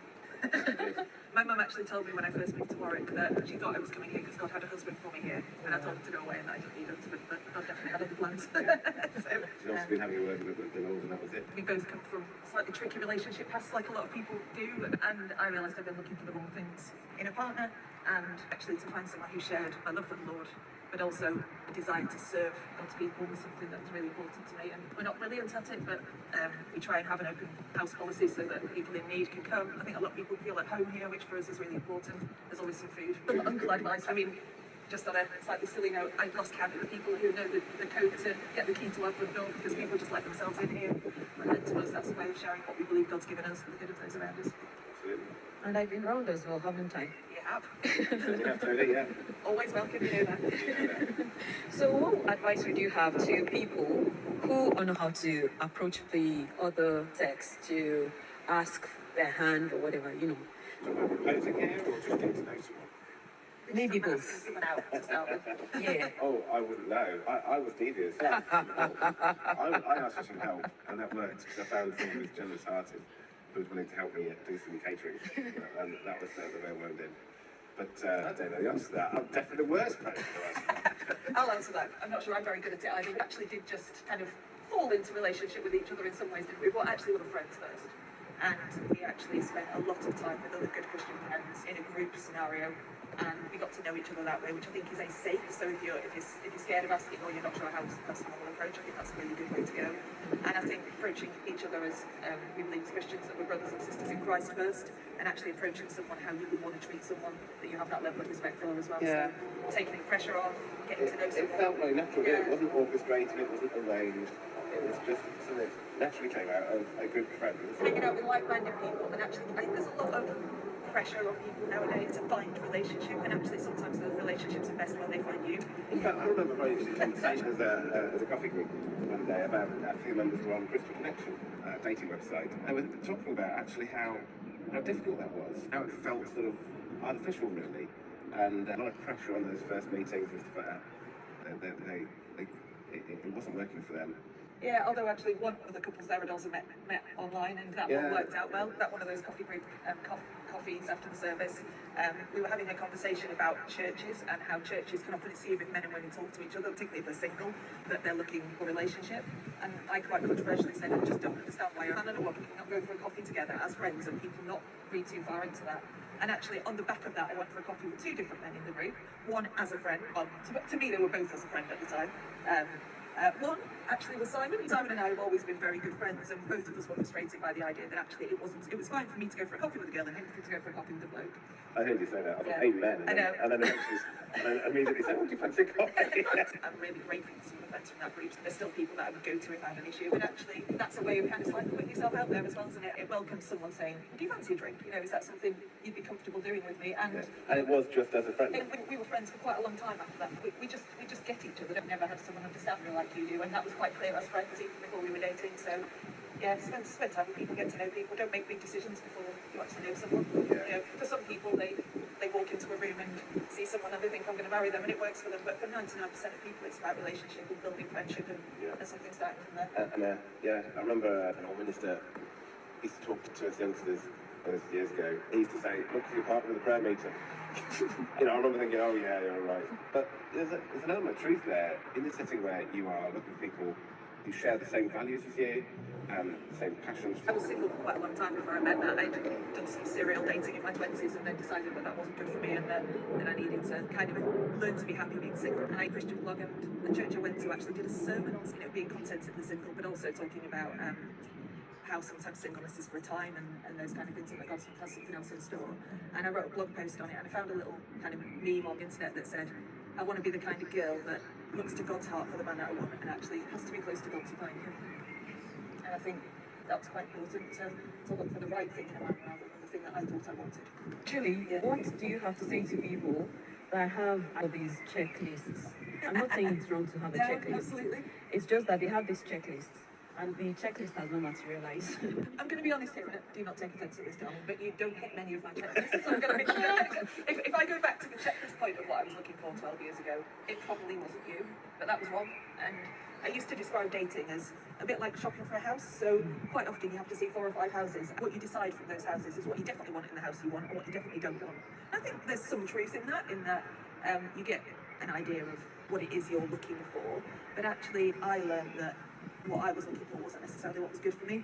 I tended to go for people that weren't good for me because I didn't really know what I was looking for. So I put things down on a piece of paper, what I thought I wanted in a partner, but actually the things that I needed weren't those things. So I think there's a challenge, and particularly as you get older, because I think in your early 20s you think you know what you want, and actually you change a lot in your 20s and 30s. And yeah, my challenge was to actually trust that if God knows me best, he knows what I need. I'll never forget bringing up one of my best friends from Oxford just after Matt and I started dating, going, what am I doing? Is this crazy? You know, this is not what I had down on my checklist. And he said to me, well, you know what was on your checklist before has never worked, has it? So why don't you try something different? And here we are today. So Seems to work. Seems to work, yeah. Matt, to you.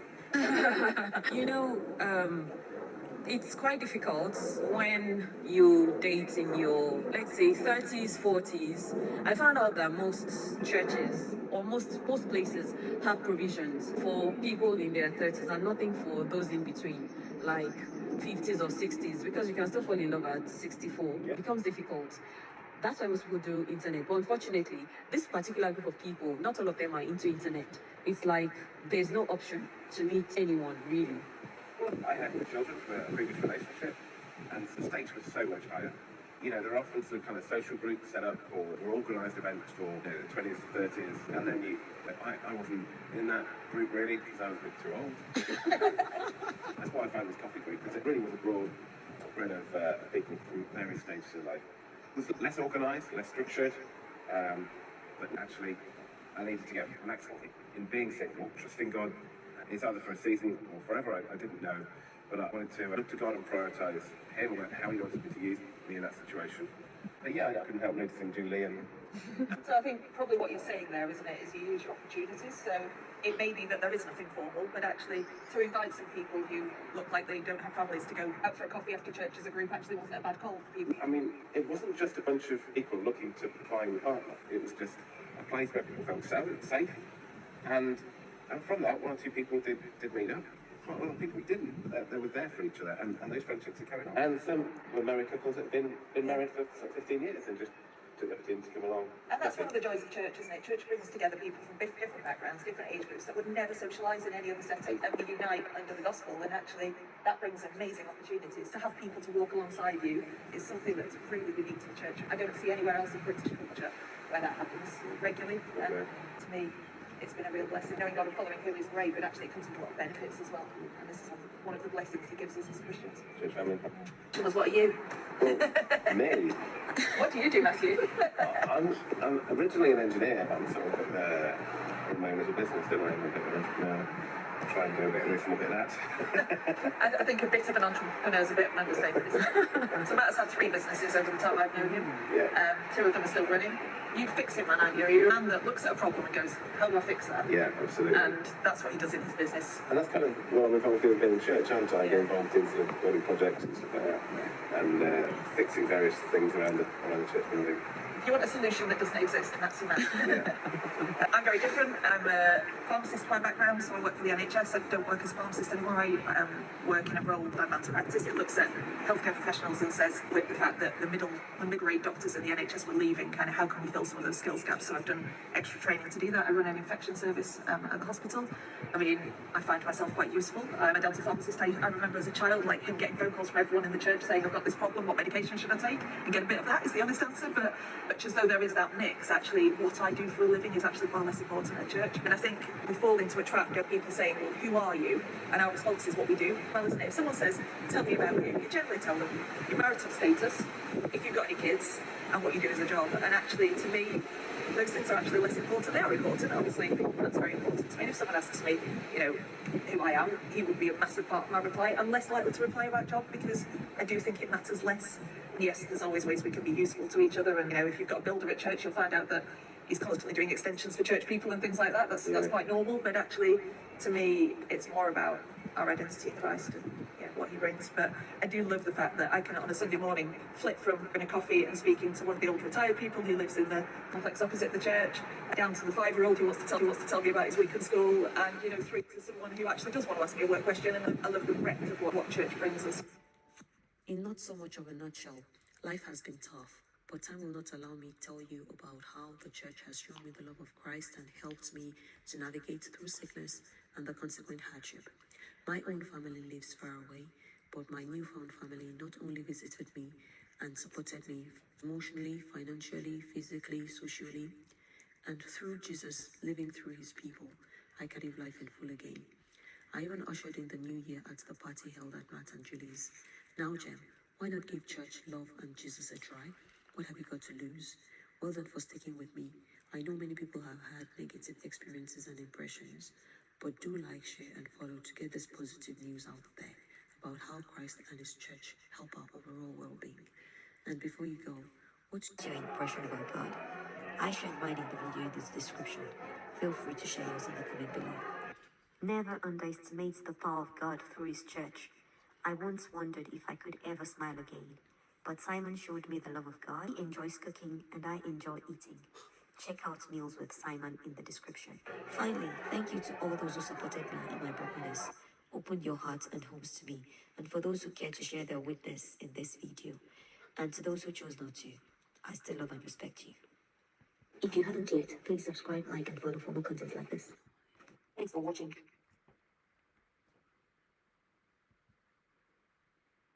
Working hard for cleaner teeth? With Oral-B IO, you don't have to. It takes just one simple touch. Our dentist-inspired round brush head does the rest, cleaning where manual brushes don't. For 100% cleaner teeth. Your perfect clean starts with Oral-B.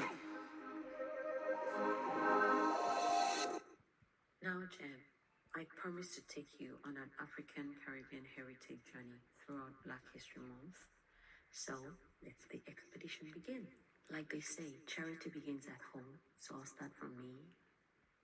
I am Yoruba. The Yoruba people are one of the largest and most culturally influential ethnic groups in Nigeria and West Africa, with over 40 million members. Predominantly located in southwestern Nigeria, the Yoruba also have sizable communities in neighboring countries like Benin and Togo, as well as in the Americas, due to the transatlantic slave trade. Known for their rich cultural heritage, we Yorubas contribute significantly to art, religion, and cuisine. The Yoruba language belongs to the Niger-Congo family and is spoken widely in various dialects. Rich oral traditions such as folk tales and proverbs play a vital role in preserving cultural history. Yoruba food is bold, flavorful, and diverse. Popular dishes include eforiru, a rich spinach stew, amala, a smooth yam-based dish, and jollof rice. Meals like pounded yam and egusi soup are staples in many Yoruba households, often enjoyed at gatherings. Icons. We Yoruba have produced many notable figures, including Fela Kuti, the pioneer of Afrobeat, Nobel laureate Wole Soyinka, and in recent times, people like Tobi Amusho, an athlete who's won several records. In contemporary times, figures such as filmmaker Kule Afolayan and author Chimamanda Ngozi Adichie of Igbo descent, but influenced by Yoruba themes, continue to make global impacts. Religion. Traditional Yoruba religion centers on the worship of Orisha deities like Sango, Ogun, and Ifa. This spiritual practice also emphasizes the importance of ancestors. While many Yoruba today follow Christianity or Islam, traditional beliefs remain embedded in the culture. Art and culture. Yoruba art is world-renowned, particularly the sculptures and bronzes from ancient Ife, dating back to the 12th century. The Yoruba are also known for our elaborate beadwork, textile designs, and ceremonial attire such as agbada, flowing gowns for men, and iro and buba, like what I'm wearing, traditional women's attire. Social structure. We Yoruba are organized into kingdoms ruled by traditional leaders called Obas, kings. Notable cities include Lagos, Ibadan, and Ile-Ife, often considered the spiritual heart of us Yoruba people. Diaspora influence. Yoruba culture has a profound influence globally, particularly in the Americas, where practices like Santeria and Candomblé, rooted in Yoruba traditions, are still practiced in places like Brazil and Cuba. Yoruba culture remains a key contributor to Nigeria's political, economic, and cultural landscape, showing the vibrancy and depth of its heritage. This is me celebrating Nigerian Independence Day at Jagba Land Rover with members of the JLR Niger Solutions subgroup of ACH, that's the African Caribbean Heritage Network, at our runway event that showcased our rich cultural attire and music. This event was masterminded by Samuel Abdullahi, the chairman of the group. Have you subscribed, liked, commented, and shared? I beg, no for my hand. Be smashing. Smash that like button. And if you haven't yet subscribed, do also like and follow. Be kind. Share this with someone else. NowGem, smash it. Let's be intentional about smashing silos. How many times did I say smashing? And have you smashed it? I am Todi. I love exploring, knowledge sharing, connecting with people from all walks of life. I believe in simplicity, smiling and making people smile, communicating, problem solving, and that we are stronger together. Ride with me and let's learn and grow together. Smash the art of living at Todigem. I alone cannot change the world, but I can cast a stone across the water. Smash it now, Jim. Subscribe to Todigold. Be smashing. Subscribe to Todigem. And connect with me on social media. Follow us on Facebook. Join the conversation on NowGem All Life Matters. Let's change our world, one little heartbeat at a time, with every word and smile. Thank you.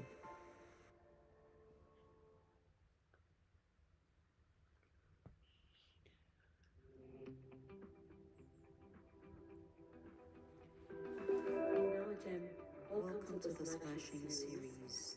We are all special, gifted in some shape or form. Have you discovered what distinguishes you, makes you unique, NowGem? Almost everybody is struggling with something. No need to hide your face. Be socially smashing. Humans are social animals. Let's have smashing hangouts. We all need one another. How can I help you today? Can we ask smashing questions? Life is tough. You need to be tougher. Together, we find smashing strategies to live and love. You don't have to be the best at everything to be a success in anything.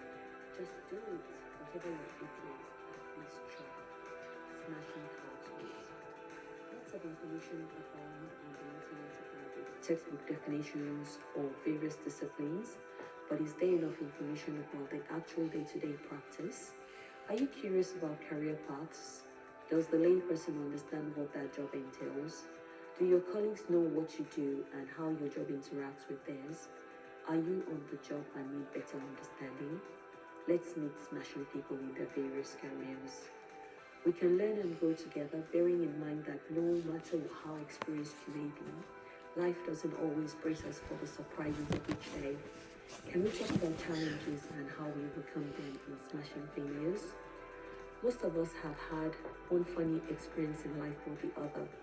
We've been on the wrong end of the stick from people, various organizations, and whatnot.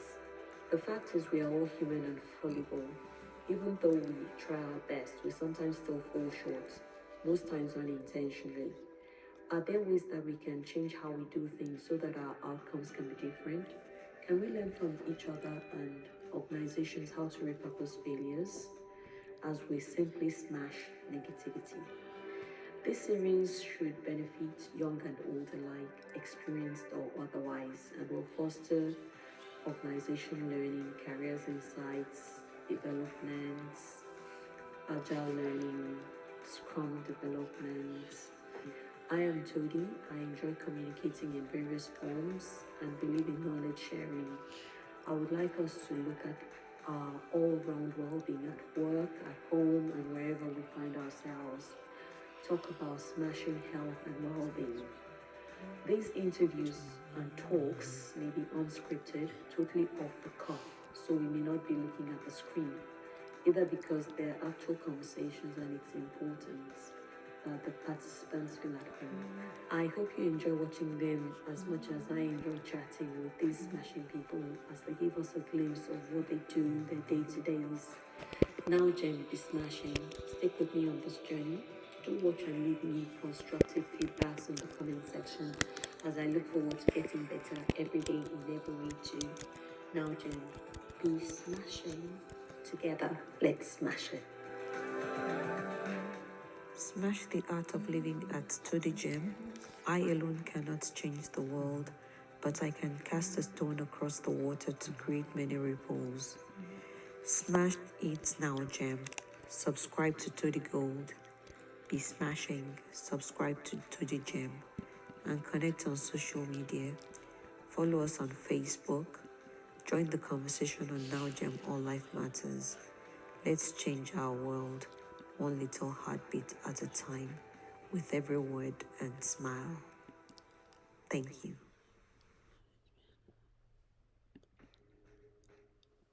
Hey NowGem, the people who are crazy enough to think they can change the world are the ones who do. I love connecting with people. Here's why. The most important things in life are the connections you make with others.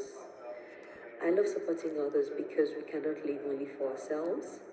1,000 fibers connect us with our fellow men, and among those fibers, as along sympathetic threads, our actions run as causes, and they come back to us as effects.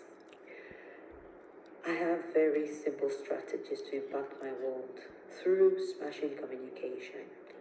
Communication is the solvent of all problems and is the foundation for personal development. Great communication begins with connection.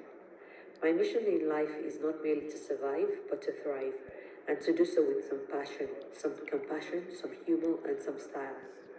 I'm Todi. I am an explorer, discoverer of life, a pilgrim on paths less trodden. I am not Beyonce or Kim Kardashian, so I probably need to introduce myself. Find snapshots of me in my habitat doing what I love to do best in the playlist. I've probably been there, so I may speak your language or connect you with someone who does. I enjoy chatting, finding out ways to make an impact, connecting with smashing people who desire to contribute in their own unique ways to impact the world positively. When I meet people, my question to myself is, how can this life be better because of me? So make my day, connect with me.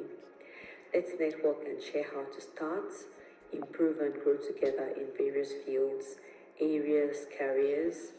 Talking about our experiences helps others. I create groups because I have a passion to smash negativity and smash suicide. I'll send a list of my groups below in the comment. Why not smash the art of living? Look after all-round well-being, physically, emotionally, occupationally, financially, intellectually, socially, spiritually. Live and let live.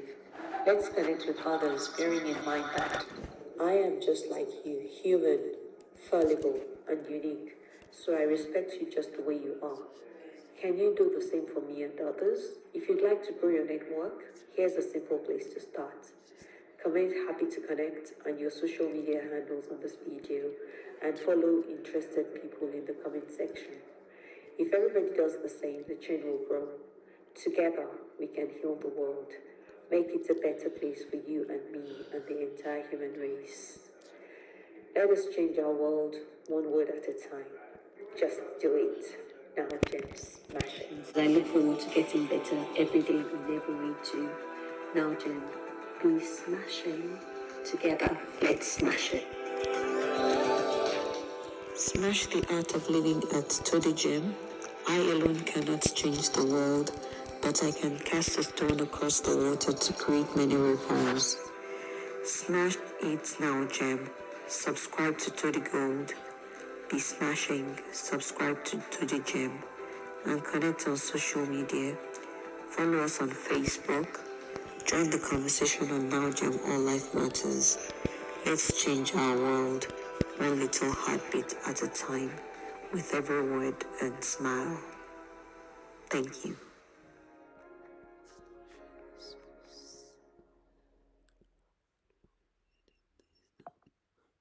Now, James, I believe in God as a creator. I'm not asking for anyone else, or you for that matter, to believe or agree with me that we were created by God, because I know that we all exist for a purpose, and we have our reason for holding on to whatever we believe in.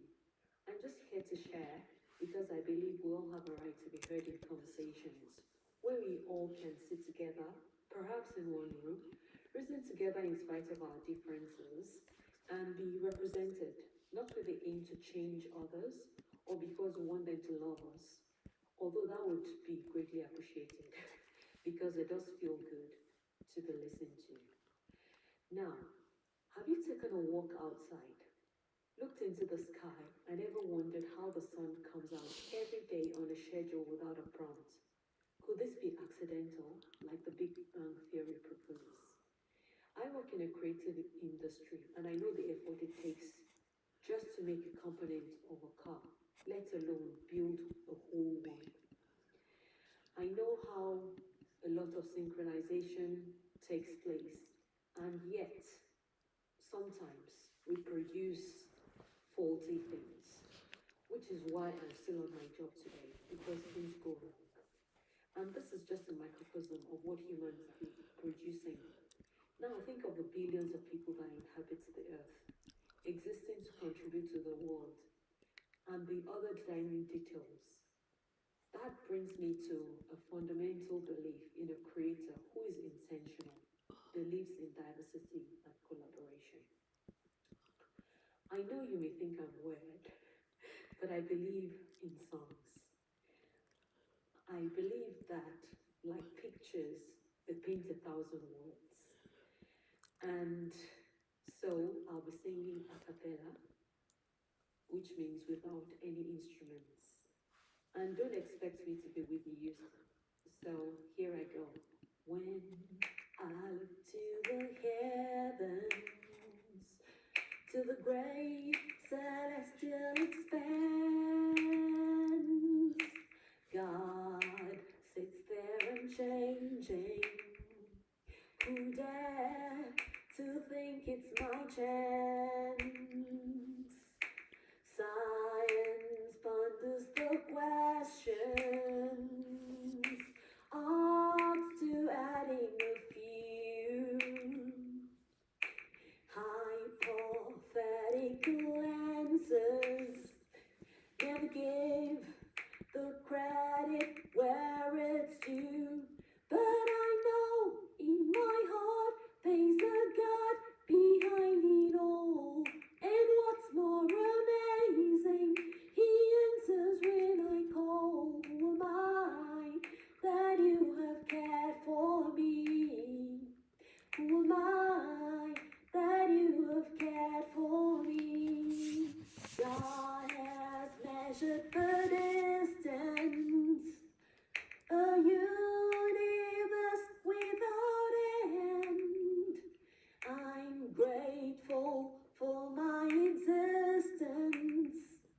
Even more, my maker is my friend. Can this mortal replanet ending the mean of the way? May the one who began it be the God we worship and obey. But I know in my heart there's a God behind it all. And what's more amazing, He answers when I call. Who am I that you should care for me? Who am I that you should care for me. Eagles and seas cry, there's nothing compared to you. All the infinite wisdom creation displays of you. Well, I know in my heart there's a God behind it all. And what's more amazing, He answers when I call. Who am I that you should care for me? Who am I that you would care for me? Who am I that you should care for me? Who am I that you have cared for me? Well, that's the bottom line. I embrace a God who is the author of everything diverse, but promotes equity and inclusion. Do you agree? What do you think? I'm eager to hear from you. Bottom line, why shouldn't I embrace a God who is the author of everything diverse, but promotes equity and inclusion? Do you agree? What do you think? NowGem, be smashing. Let's connect. Thank you. Comment happy to connect on your social media handles on this video and follow interested people in the comment section. If everybody does the same, the chain will grow. Together, we can heal the world, make it a better place for you and me and the entire human race. Let us change our world one word at a time. Just do it. NowGems, smash it. I look forward to getting better every day in every way too. NowGem, be smashing. Together, let's smash it. Smash the art of living at Todigem. I alone cannot change the world, but I can cast a stone across the water to create many ripples. Smash it now, Gem. Subscribe to Todigold. Be smashing. Subscribe to Todigem. And connect on social media. Follow us on Facebook. Join the conversation on NowGem All Life Matters. Let's change our world, one little heartbeat at a time, with every word and smile. Thank you.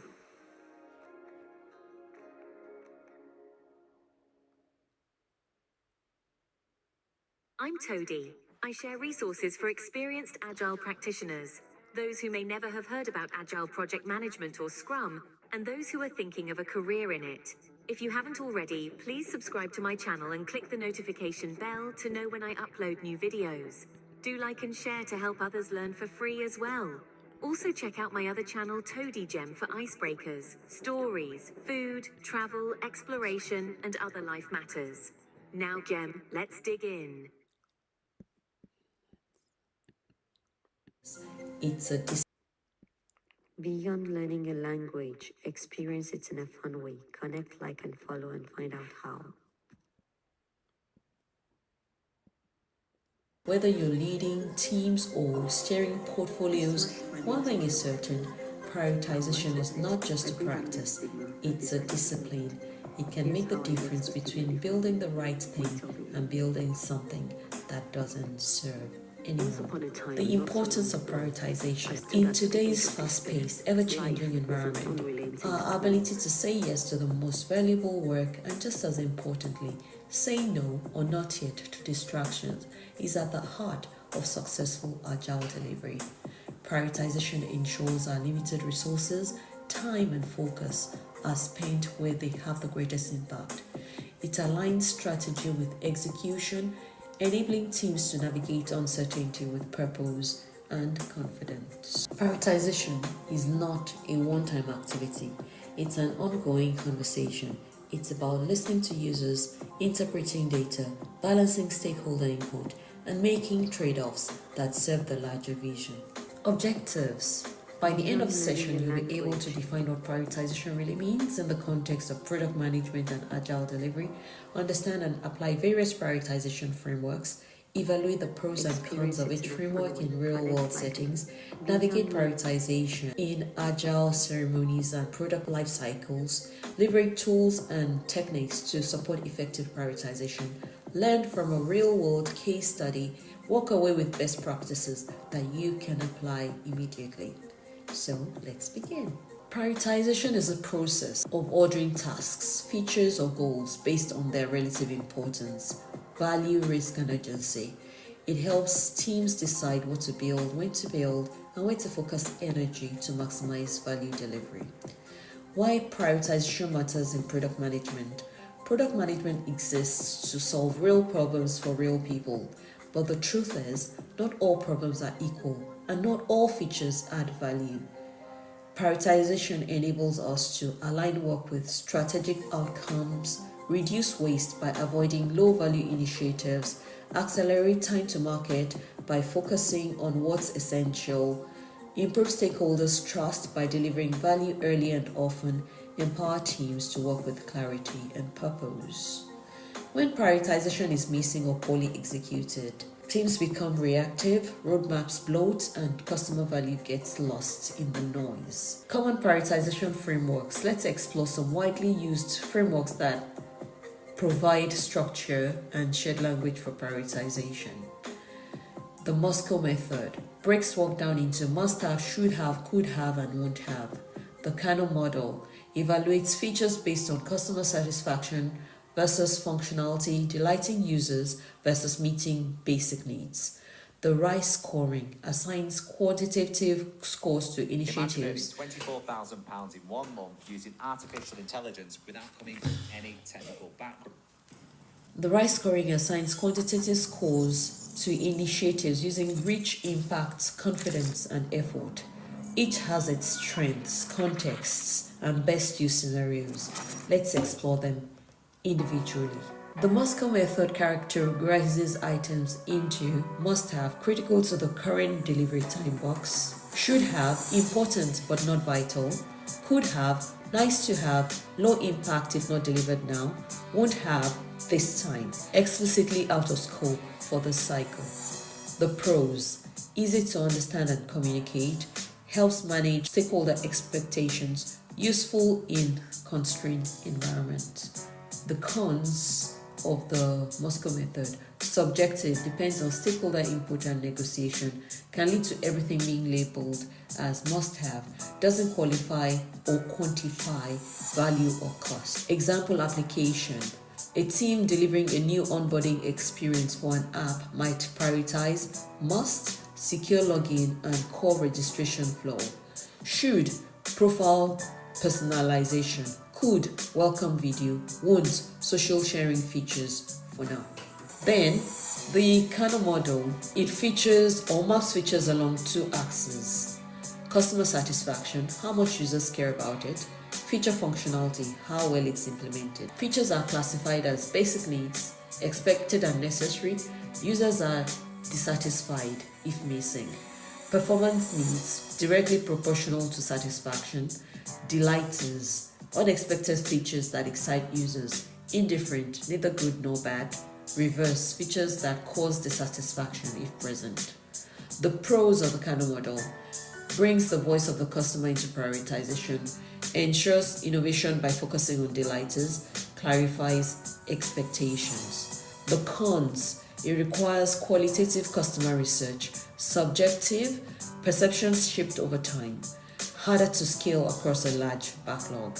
Example application: when redesigning a fitness app, basic step tracker and calorie counter. Performance: personalized workout plans. Lighter, AI-based coaching with real-time feedback. So the RISE is a scoring formula, meaning impact, confidence over effort.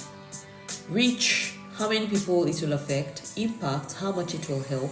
Confidence, certainty about reach or impact. And effort, time or cost to deliver.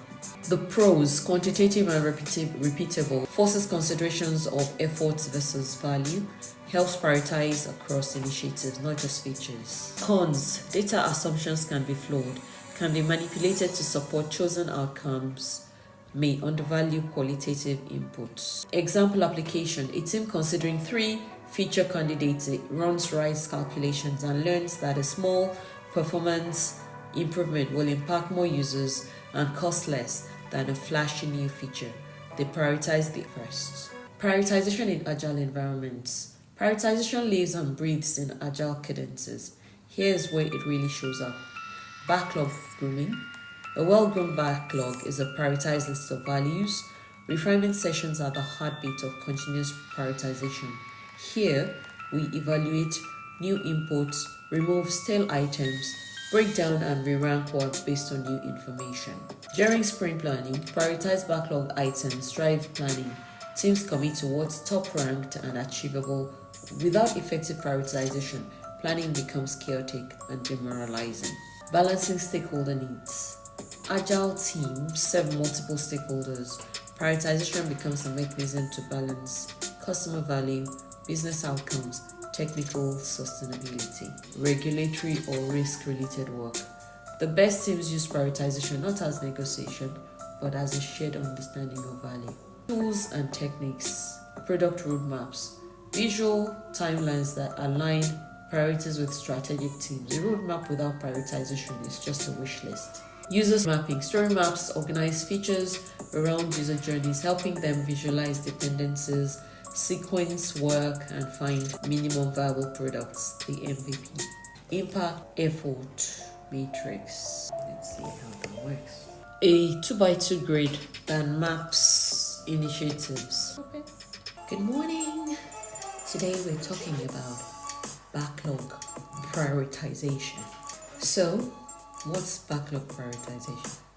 I'll just be hoping that at the end of this whole, they're going to be able to talk about the importance of prioritization, the objectives of the presentation, the definition of prioritization, and why prioritization matters in product management, common prioritization frameworks, Moscow method, must have, could have, won't have, the Kano model, RISE scoring, that's reach, impact, confidence, effort, Moscow method, that's the Kano model, RISE scoring, and the prioritization in agile environments.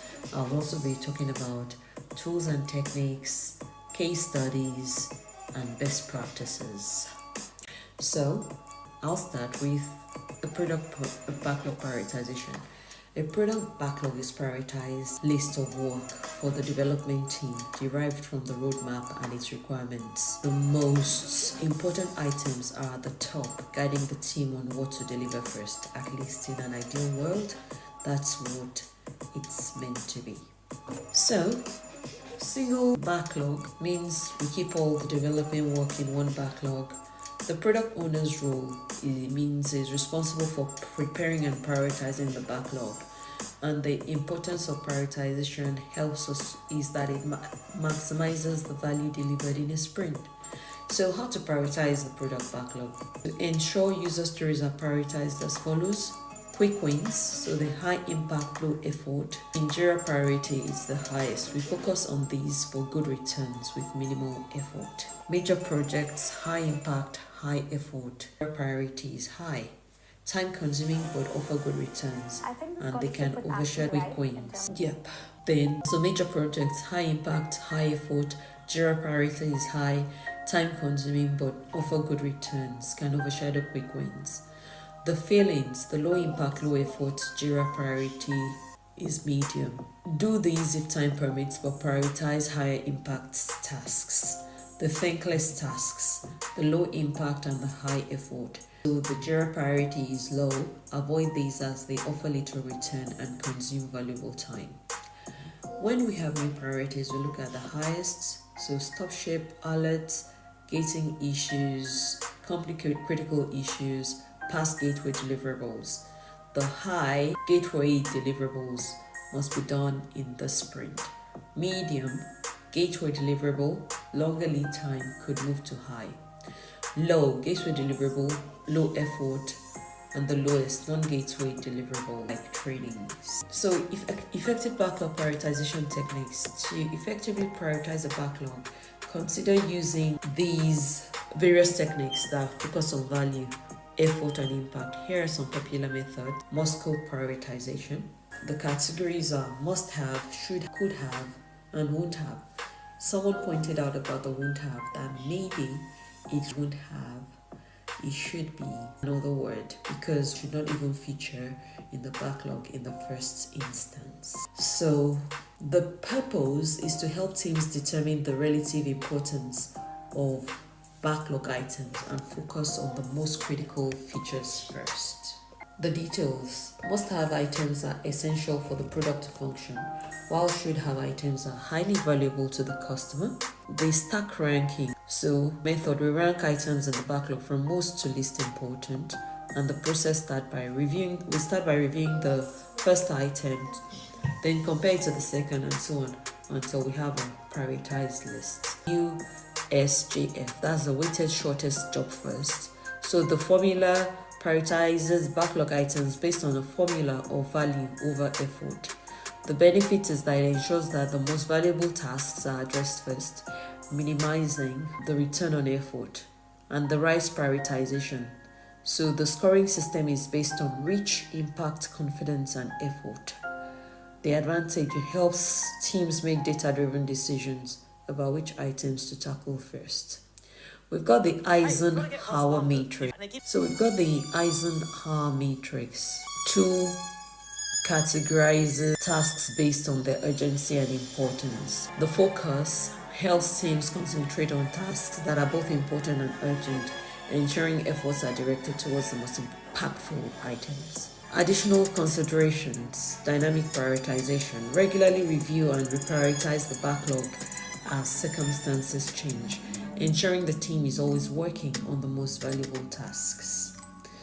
You limit the backlog, keep the backlog manageable to make prioritization easier and ensure the team is working on the most relevant tasks.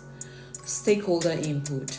Involve stakeholders in the prioritization process to ensure that the backlog reflects their needs and priorities. Value versus effort. Prioritize items that offer high value and require low effort, focusing on quick wins. Opportunity scoring. Identify features that customers consider important but aren't up to the mark. The Kano model.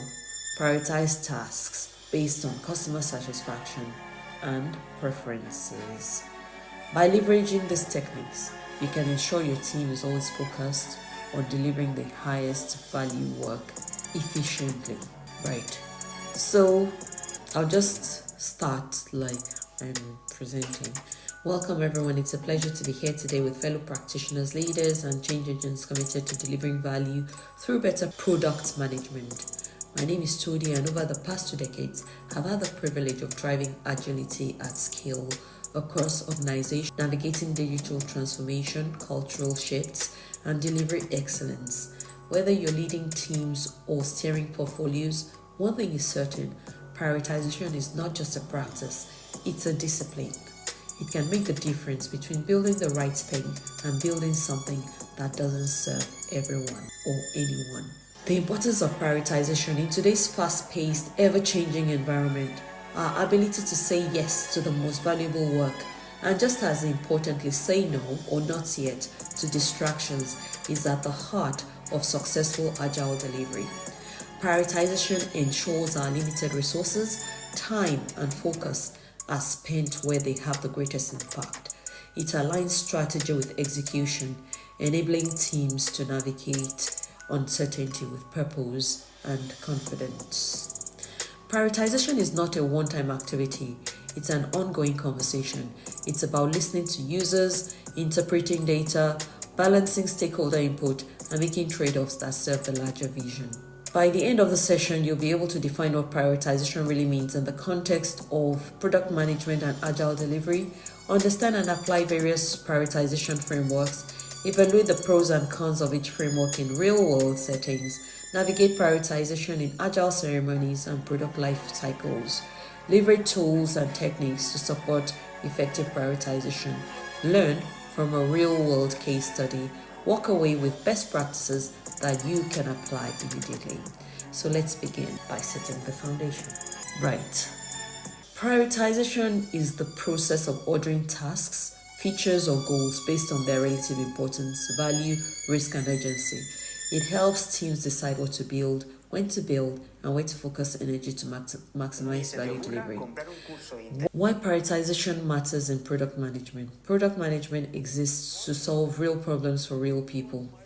But the truth is, not all problems are equal and not all features add value.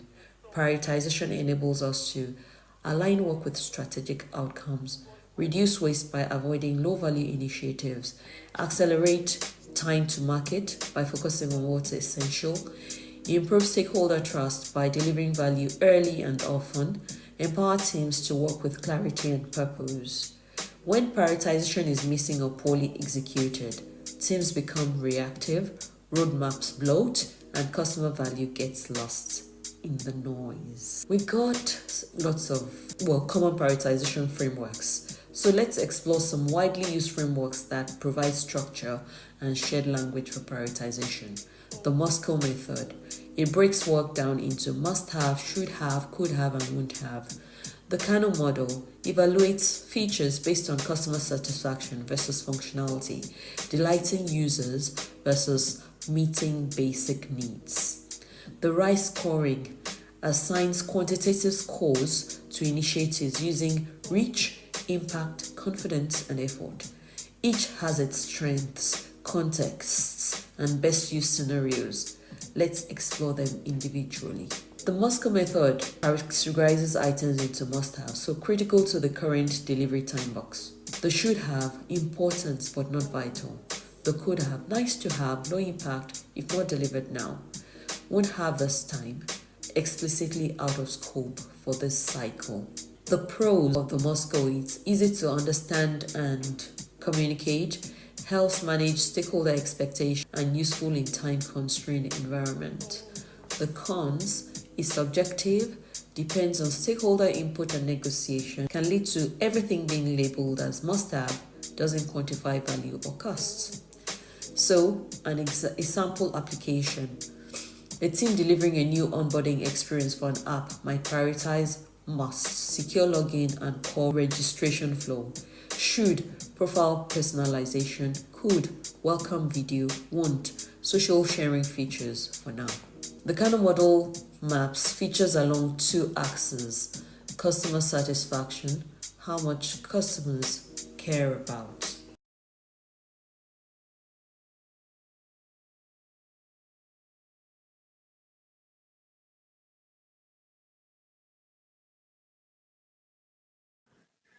Why do over 60% of successful projects use Scrum or Six Sigma?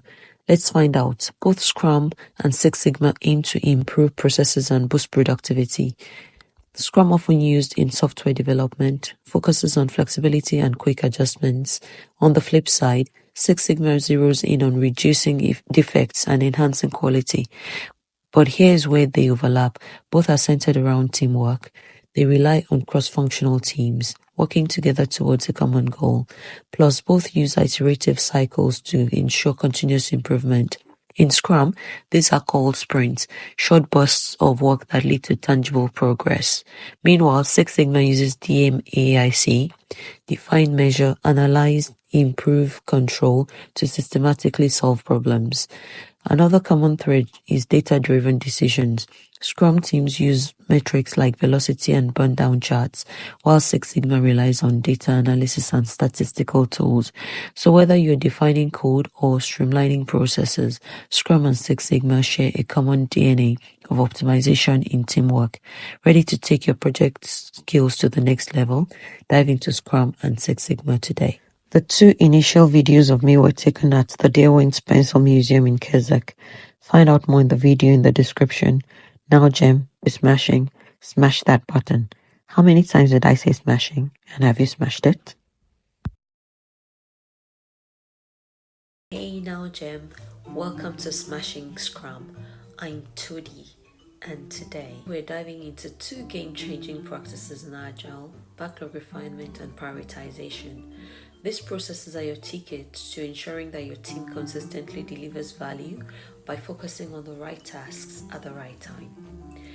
What we'll cover today: the essence of backlog refinement, the role of prioritization in Agile, best practices for each, how to avoid common mistakes, and if you have any questions at the end, please comment them. Understanding backlog. Backlog refinement, also known as grooming, is a crucial ongoing process where the product backlog is updated and optimized for future sprints. This collaborative effort involves the product owner, Scrum Master, and the development team. What we aim to achieve: clarify requirements, that's to ensure that user stories are crystal clear and understood by the team. Estimate tasks, assign story points on effort estimates. Break down epics, simplify large epics into smaller actionable items. Align with business goals, continuously adapt backlog items to reflect current priorities. How often should you do it? When? 1 to 2 times per sprint for 30 to 60 minutes. Who's involved? The product owner, developers, Scrum Master, and occasionally stakeholders. Why prioritization matters in Agile? Prioritization means ranking your backlog so that the most valuable items are tackled first. It drives focus, ensuring your team delivers maximum impact with every sprint. Key considerations for prioritization: business value, what's most important to the customer; risk and complexity, tackle high-risk items early; dependencies, address tasks that unblock others; effort versus impact, prioritize items that give the most reward for the least effort. Best practices for backlog refinement: make refinement routine. Why it matters: refinement shouldn't be the last-minute thing you do. It must be a regular part of your sprint rhythm. How to succeed: schedule recurring sessions and limit them to 60 minutes to avoid overwhelming the team. Include the right people. Who should be there? Product owner leads the session, but everyone contributes, from developers to Scrum Master. Tip: cultivate a space for open dialogue and questions. Keep stories small and actionable. Why? Smaller stories are easier to estimate and complete in a sprint. How? Break down epics into clear, concise tasks that deliver specific outcomes. Use the definition of ready, DOR. Why? Ensure stories are fully prepared for development. Checklist example: stories should be clearly defined, estimated, and have acceptance criteria. Continuous improvement. Why? Backlog refinement is dynamic, adjust as new information surfaces. How? Review the backlog after every sprint and iterate based on feedback. Best practices for prioritization: use proven frameworks. Must, should, could, won't. Rank tasks by necessity. Example: must-haves are critical, why could-haves are extras if there's time. WSJF, weighted shortest job first. Formula: business value plus time criticality plus reduction over effort. Example: a high value, low effort feature should move to the top. 2. Reassess regularly. Why? Priorities evolve, market shifts, customer feedback or technical needs may change. How? Reevaluate before every sprint or during backlog refinement sessions. 3. Balance quick wins with long-term goals. Why? Focusing only on short-term tasks can lead to neglecting crucial long-term work, like tech debt. How? Blend immediate needs with strategic work to keep long-term vision intact. Customer-centric prioritization. Why? The customer's voice should guide your decisions. How? Use feedback loops, analytics, and surveys to prioritize backlog items that matter most to users. 5. Account for technical debt. Why? Ignoring tech debt slows down future progress. How? Dedicate 10 to 15% of each sprint to reducing tech debt alongside new features. Number 5. Common pitfalls to watch out for. Backlog overload. Problem: too many items dilute focus. Solution: keep it lean. Focus only on what's necessary for the next few sprints. 2. Last minute refinement. Problem: rushed refinement leads to unclear requirements. Solution: stick to a regular refinement schedule. 3. Misalignment with stakeholders. Problem: failing to get stakeholder input leads to misaligned priorities. Solution: engage stakeholders regularly to keep priorities in sync with business goals. 4.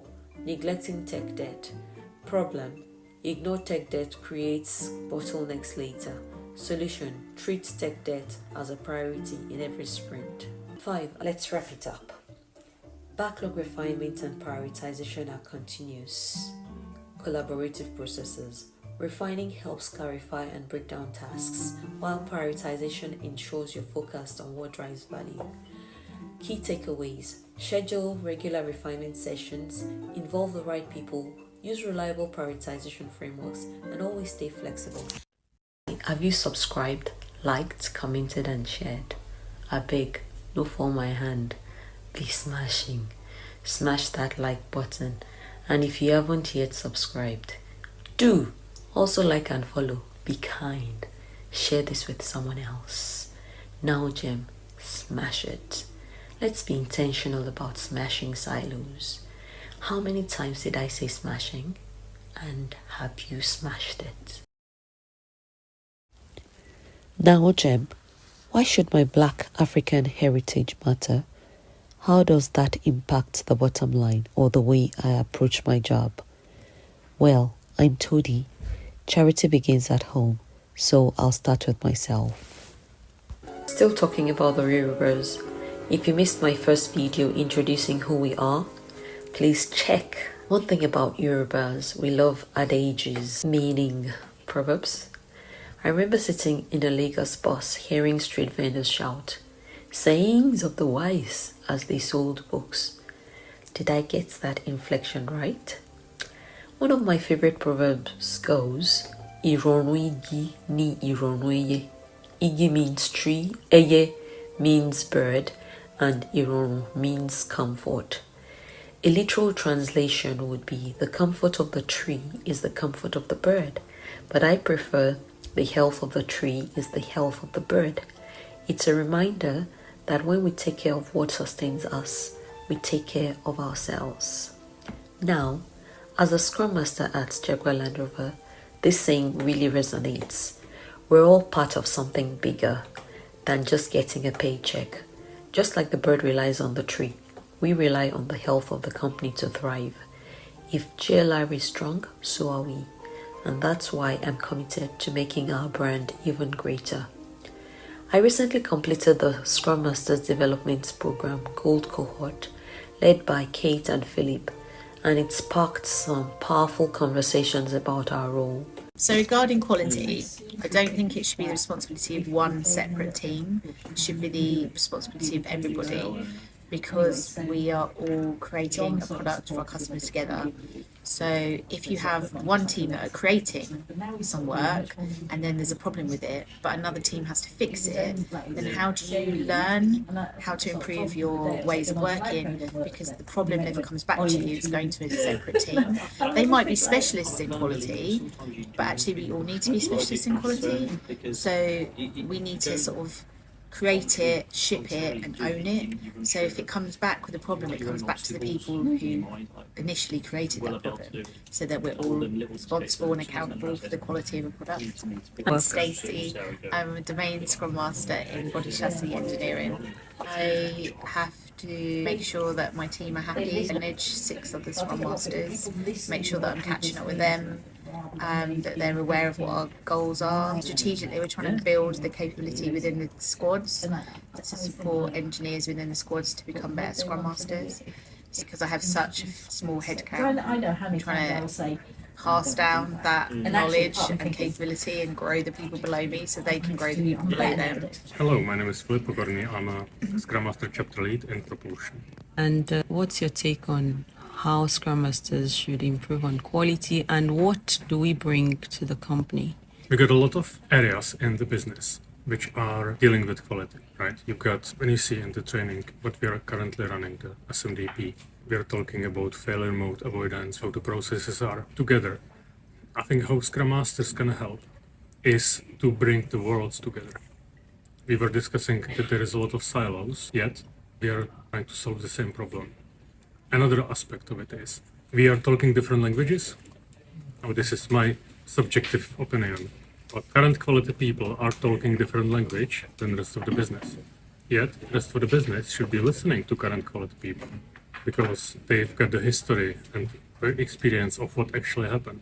Hello, my name is Kate Lupine. I am also a Scrum Master chapter lead within Propulsion. My purpose is enabling the enablers. For my Scrum Masters within Propulsion, do they have the autonomy to make decisions, skills that they need to be successful, and do they have a path forwards or clarity around how do they want to grow as individuals and how do I help them get there for the good of themselves, but also for Jaguar Land Rover being a very successful and competitive company. Any comments about the complaints that we receive from customers? How can we alleviate that? Good question. I think an element of that is we should appreciate that we get candid, timely feedback from our customers. The fact that we continue to have them, yes, of course, I would rather we didn't have comments about where we have failed to meet the quality of our customers. However, the fact that we still get them means that I hope that we are resolving them or at least appreciating them for what they are. Because I know for myself, from being a member of Jaguar Land Rover, they are shared throughout the business, and that focus on what we provide to our customers is seen daily. I genuinely feel within our business there isn't anyone that has not heard about either something that we've done well by providing our quality products to someone, but perhaps when we haven't delivered what we wanted to be able to deliver. So it is very much in our minds each day. So for us as Scrum Masters, Philip and Caroline have already happened upon a lot of these points, but keeping it close and transparent for us, being able to link back the work that we do, be it a wind mirror or a windshield, or how do we purchase different things, being able to link back that through to providing a great product is incredibly important. And then quality is closely aligned to that. How do we keep the quality conversation current and every day, so that, back to Caroline's point, we take ownership of it as individuals and in teams, and it's integrated into everything that we do. So the long term is we have an incredibly skilled and knowledgeable workforce that quality is forefront of their mind, and we move it from something that is consciously thought about to something that is unconsciously done because we are so competent at doing it. And then Scrum Masters, because they are change agents, help build that growth mindset because they are thinking about this continuous improvement and enablement of their teams, are incredibly good levers to start that conversation and start that change happening and embedding within their teams. As Kate put it, Scrum Masters are like doctors. We need to be in every team diagnosing issues. And right now, we can't ignore the elephant in the room. Our product needs improvement. If we want to stay competitive, we need more transparency, constant inspection and adaptation. It's time to up our game. I know it's easy to think, I'm just a Scrum Master, but we're all players in this game. We need to address the tough questions. For example, the dream of Samuel Abdullahi, chairman of the Niger Solutions, the Nigerian subset of the African Caribbean Heritage Network of GLR, is to see Jaguar Land Rover become as much of a household name in Nigeria as Toyota. Are we truly building the kind of vehicles that can withstand any environment? Are our strategies sustainable? Is electric really the future for us? These are the kinds of uncomfortable but necessary conversations we need to have. If you're open to discussing these challenges, I'd love to hear your thoughts. Feel free to DM me if you'd like to participate. Have you subscribed, liked, commented and shared? I beg, no fall my hand. Be smashing. Smash that like button. And if you haven't yet subscribed, do also like and follow. Be kind. Share this with someone else. NowGem, smash it. Let's be intentional about smashing silos. How many times did I say smashing? And have you smashed it?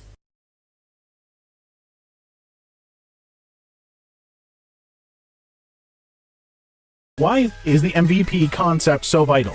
Imagine pouring resources into a product only to realize later that there's no demand for it. Enter the minimum viable product MVP, a game changer in the world of innovative product development. I'm Todi, stay with me and let's explore the MVP concept. Big names like LinkedIn, Dropbox, and Uber have all embraced the MVP strategy, and for good reason. Let's rewind to 1999. Picture a young entrepreneur on a quest for a specific pair of shoes. Faced with disappointment at local stores, he had a light bulb moment, selling shoes online. And thus, the concept of the MVP was born. Instead of exhaustive market research, he launched a basic website, snapped pictures of shoes at a local store, and fulfilled orders as they came in. Now, why is the MVP concept crucial for product success? 1. Saves time and money. Building and launching an MVP allows you to focus on essential features, saving precious time and resources by avoiding unnecessary investments in non-essential features. 2.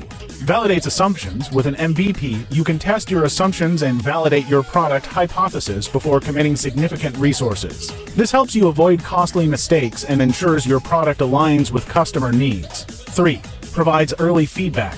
Launching an MVP enables you to gather feedback early in the development process. This feedback informs decisions about feature additions or removals, improving your product's fit with customer needs. 4. Allows iteration. An MVP sets the stage for continuous improvement based on customer feedback, increasing the likelihood of product success by adapting to evolving customer needs. How to embrace the MVP concept. 1.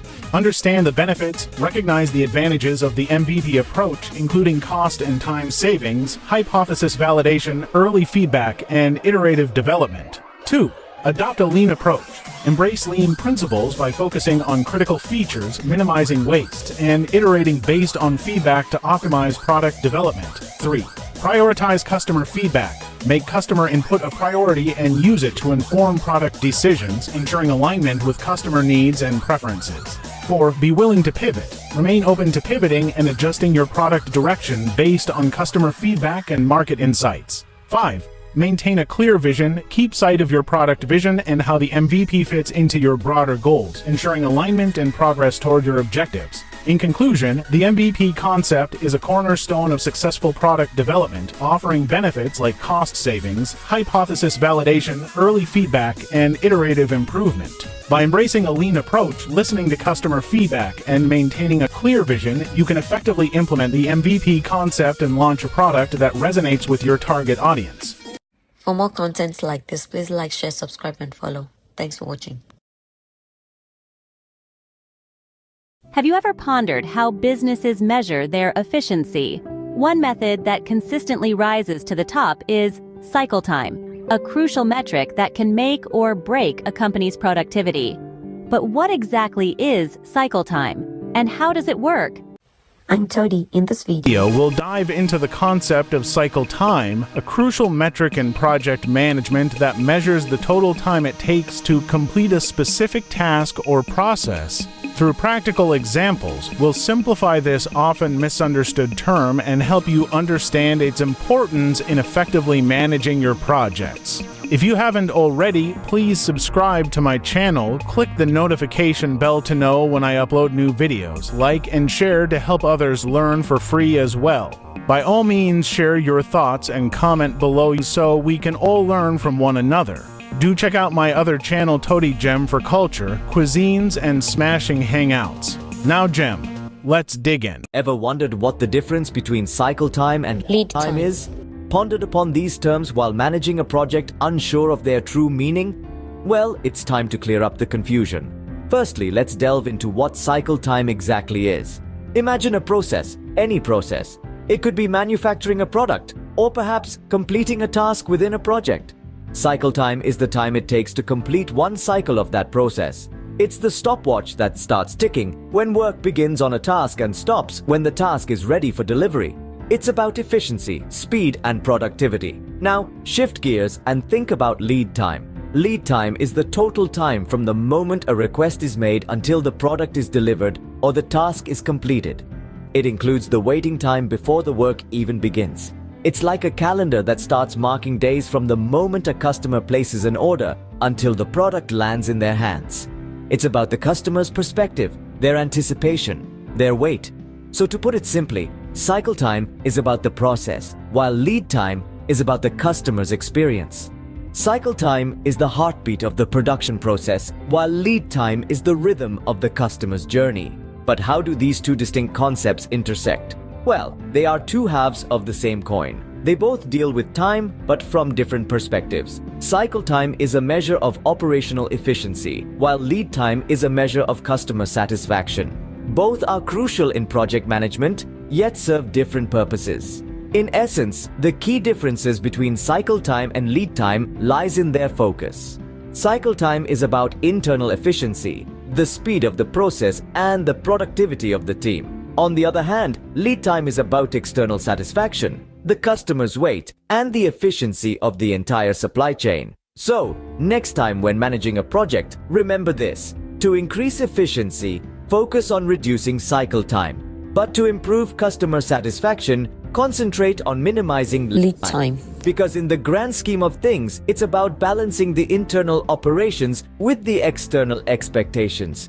It's about striking the perfect harmony between cycle time and lead time. And that, my friends, is the essence of successful project management. Picture cycle time as the heartbeat of a business, the rhythm that keeps everything in motion. It's the total time from the beginning to the end of a process.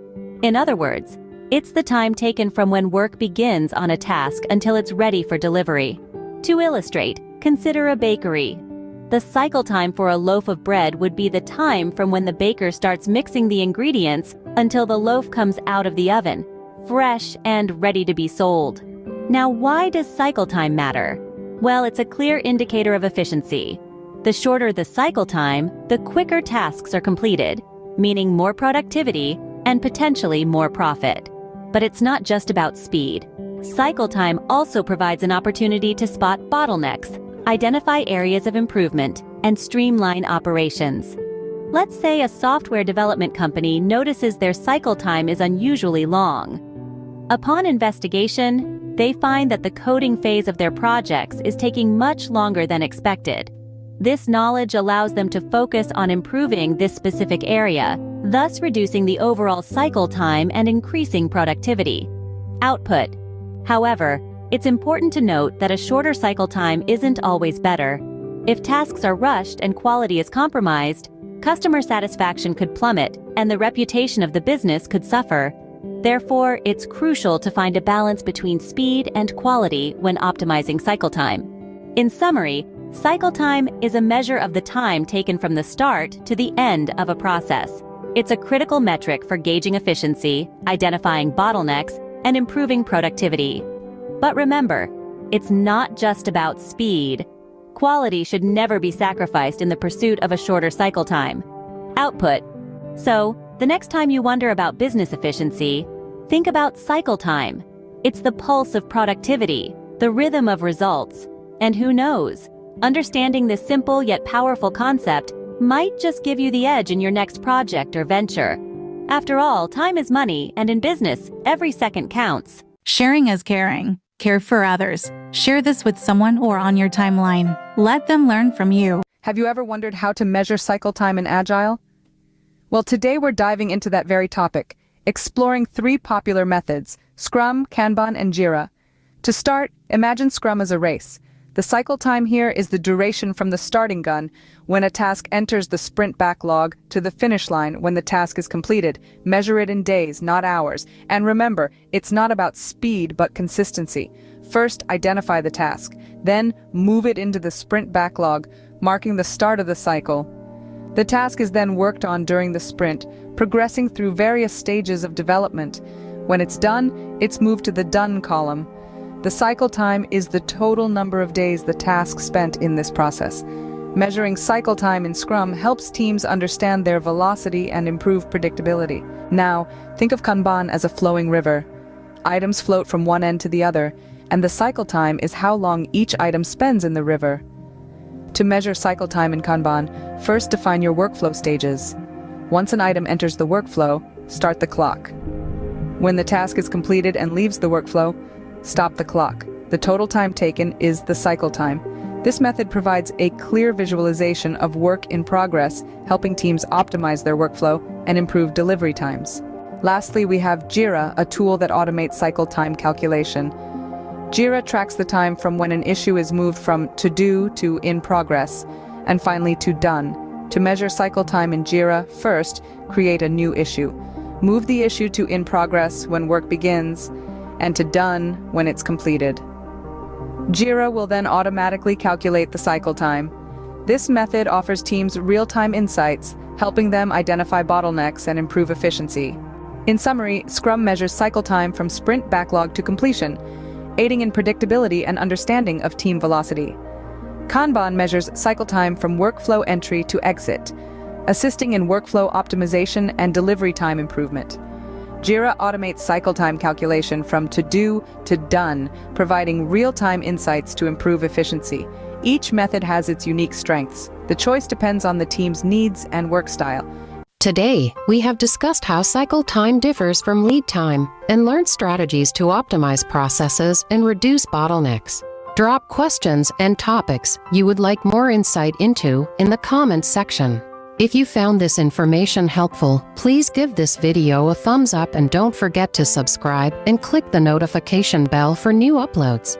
Also, watch the video on performance reviews and objectives and key results OKRs and key performance indicators KPIs in the description below. Remember, the goal is not to race against the clock, but to improve processes and deliver value consistently. Now, equipped with this knowledge, go forth and optimize those cycle times. Thanks for watching. In the world of project management, Agile Mastery reigns supreme. Want to know why? Agile focuses on continuous improvement, scope flexibility, team input, and delivering quality products. Now, what about Scrum? It's a subset of Agile, a framework that helps teams work together. Sounds great, right? But how to master it? Here are 3 smashing strategies. First, promote transparency. Share goals, progress, and problems openly with the team. Second, foster commitment. Encourage everyone to take ownership of their tasks. Last but not least, embrace change. It's not a hindrance, but an opportunity for growth. Remember, Agile and Scrum are about adapting, not just following a plan. If you haven't yet, please subscribe, like, and follow for more content like this.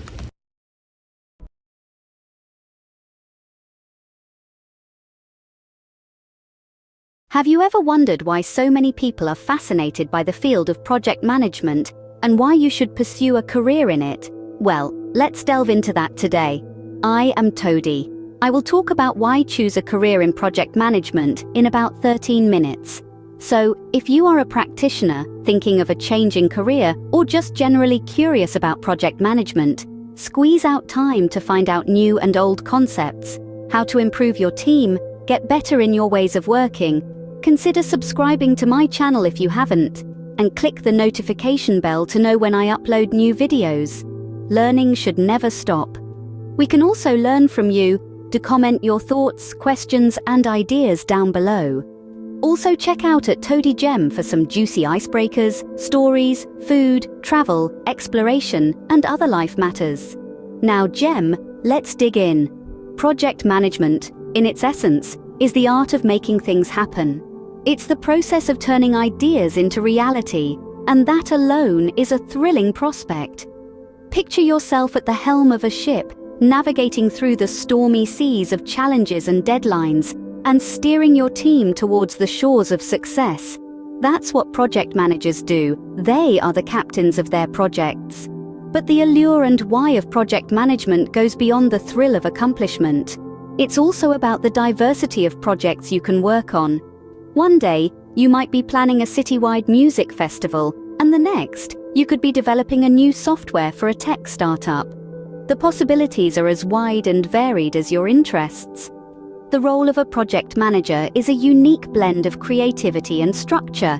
You need to think outside the box to find solutions to complex problems, but you also need to be organized and methodical to ensure every task is completed on time and within budget.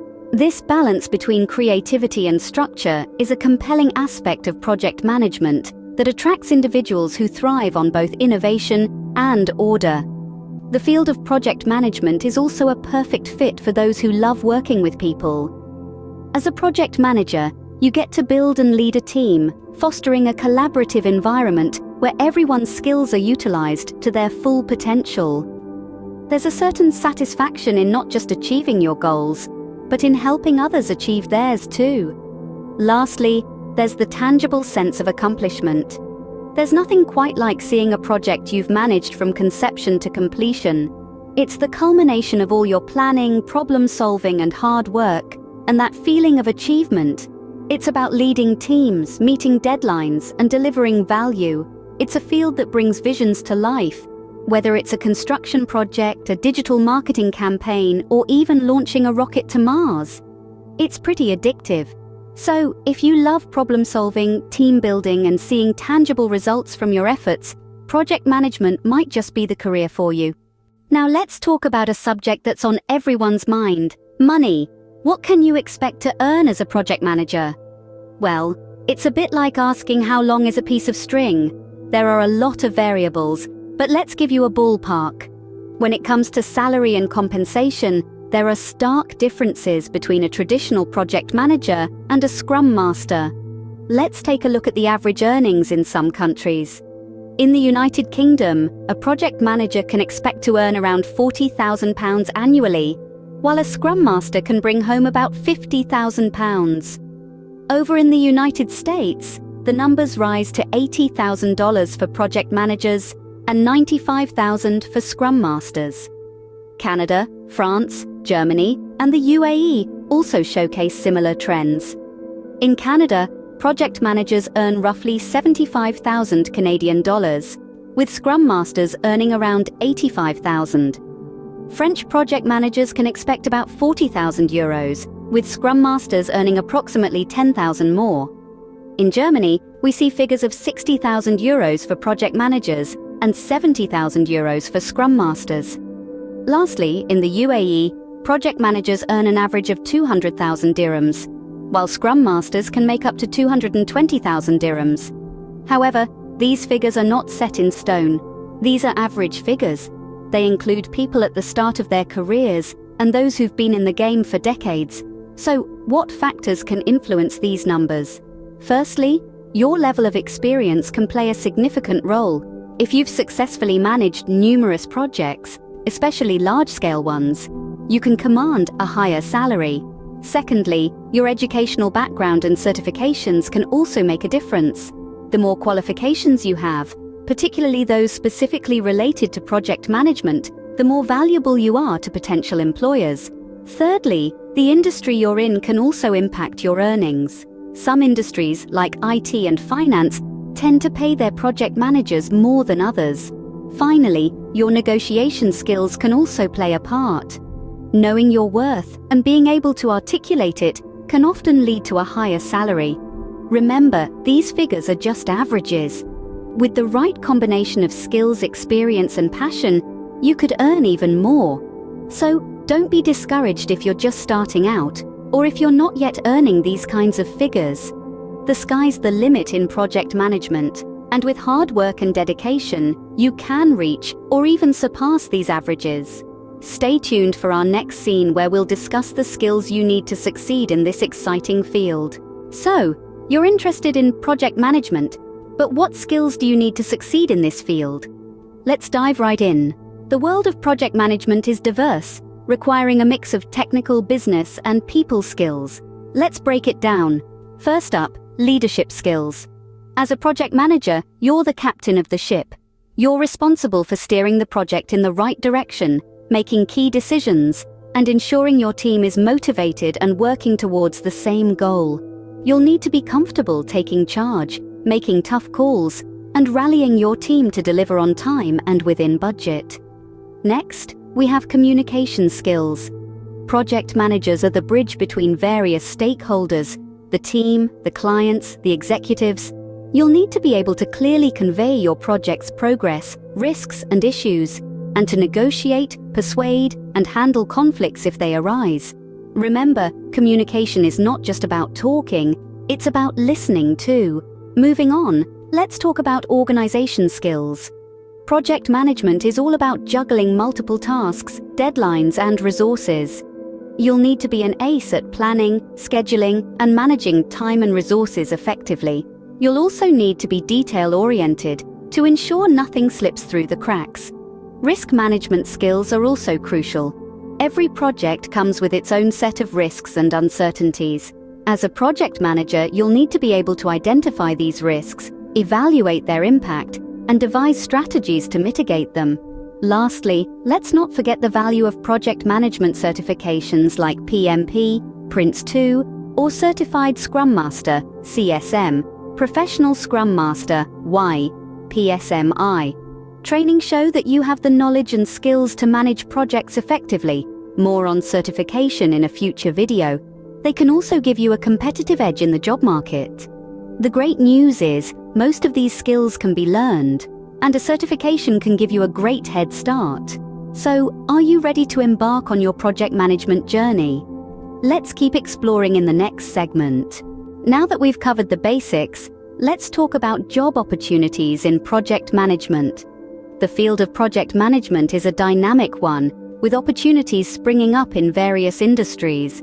From tech to construction, healthcare to finance, the demand for skilled project managers is soaring. Let's talk about two distinct styles of project management: traditional and agile.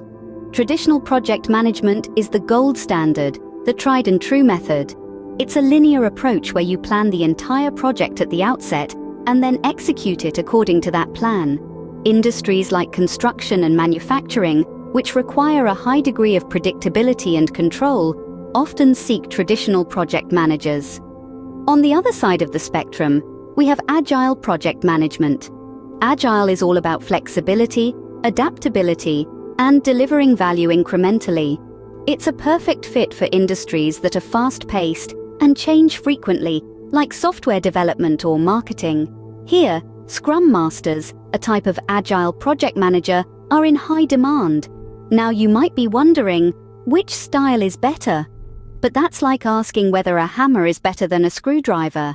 The answer depends on the job you're trying to do. Both styles have their strengths and suit different kinds of projects. That's why it's crucial to understand the nature of the industry you're interested in. If you're drawn to a more structured, predictable environment, traditional project management might be your cup of tea. But if you thrive in a dynamic, fast-paced setting, you might find agile project management more appealing. Remember, the demand for both traditional project managers and Scrum Masters is high. So whichever path you choose, rest assured, there are plenty of job opportunities out there. You just need to know where to look. Online job portals, networking events, and industry-specific websites are excellent places to start your job hunt. Whether you prefer a more traditional approach or the agile way, there's a place for you in the world of project management. So, there you have it. A quick overview of why a career in project management can be so rewarding. As we've seen, the allure of project management is undeniable. It offers a unique blend of challenges and rewards, with the opportunity to shape and drive projects from conception to completion. Whether you're opting for the path of a traditional project manager or an agile Scrum Master, there's a place for you in this dynamic field. We also delved into the financial aspects, revealing the enticing compensation potential for project managers and Scrum Masters. Remember, these figures can vary greatly depending on your location, experience, and certifications, but the trend is clear. Expertise in project management is highly valued worldwide. Next, we examined the necessary skills to thrive in this field. From strategic planning to team leadership, risk management to communication, these skills not only boost your career prospects, but also enhance your personal growth. And don't forget about the power of certification. A recognized certificate in project management or Scrum can significantly raise your market value. Our journey then took us to the vast job opportunities awaiting project managers and Scrum Masters. The demand for these professionals spans across industries and sectors, from technology to healthcare, finance to construction. The world is indeed your oyster as a project manager or Scrum Master. See you in the next video, where we will share how to get into project management or progress in your careers. Drop your questions and topics you would like more insight into below in the comments section. If you found this information helpful, please give this video a thumbs up, and don't forget to subscribe to my channel and click the notification bell for new uploads. Remember NowGem, this is just the tip of the iceberg. There's a wealth of knowledge out there waiting for you to discover, some of which are shared in my Smashing Project Management playlist. Until next time, continue learning, growing, and exploring. Also, check out at Todigem for some smashing walks, foods, icebreakers, stories, travel, exploration, and other life matters. Thanks for watching. Have you ever wondered what project management is? Project management, in its simplest form, is like being a captain steering a ship through a storm to reach a destination. Imagine you're in charge of a ship, and your destination is a beautiful island miles away. Your ship is your project, the crew is your team, and the island is your goal. The ship won't reach the island by itself, right? It needs a captain, someone who knows how to navigate the seas, understands the strengths and weaknesses of the crew, and is able to make the right decisions when the storm hits. That's the role of a project manager, to plan, organize, and manage resources to ensure the ship reaches its destination safely and successfully. Just as a captain wouldn't set sail without a map, a project manager wouldn't start a project without a plan. This plan outlines the journey ahead, what needs to be achieved, who needs to do it, how much time it will take, and what resources are required. The project manager is responsible for creating this plan and ensuring it's followed. But what if the ship encounters unexpected obstacles or bad weather? That's where the project manager's skills in organizing and managing resources come into play. They need to be able to adjust the plan and reallocate resources to overcome these challenges and keep the project on track. The project manager also needs to keep the crew motivated and focused. They do this by communicating clearly, resolving conflicts, and ensuring everyone understands their role and how it contributes to reaching the island. In essence, project management is about guiding a team to achieve a specific goal. It's about making sure everyone knows what they need to do, when they need to do it, and how they're going to do it. It's about managing resources, overcoming challenges, and keeping the project on track. So, project management is like being the captain of a ship, steering your team towards achieving a set goal. And just like the successful captain who navigates through the storm to reach the island, a successful project manager guides their team through challenges to achieve their project goals. Imagine assembling a puzzle.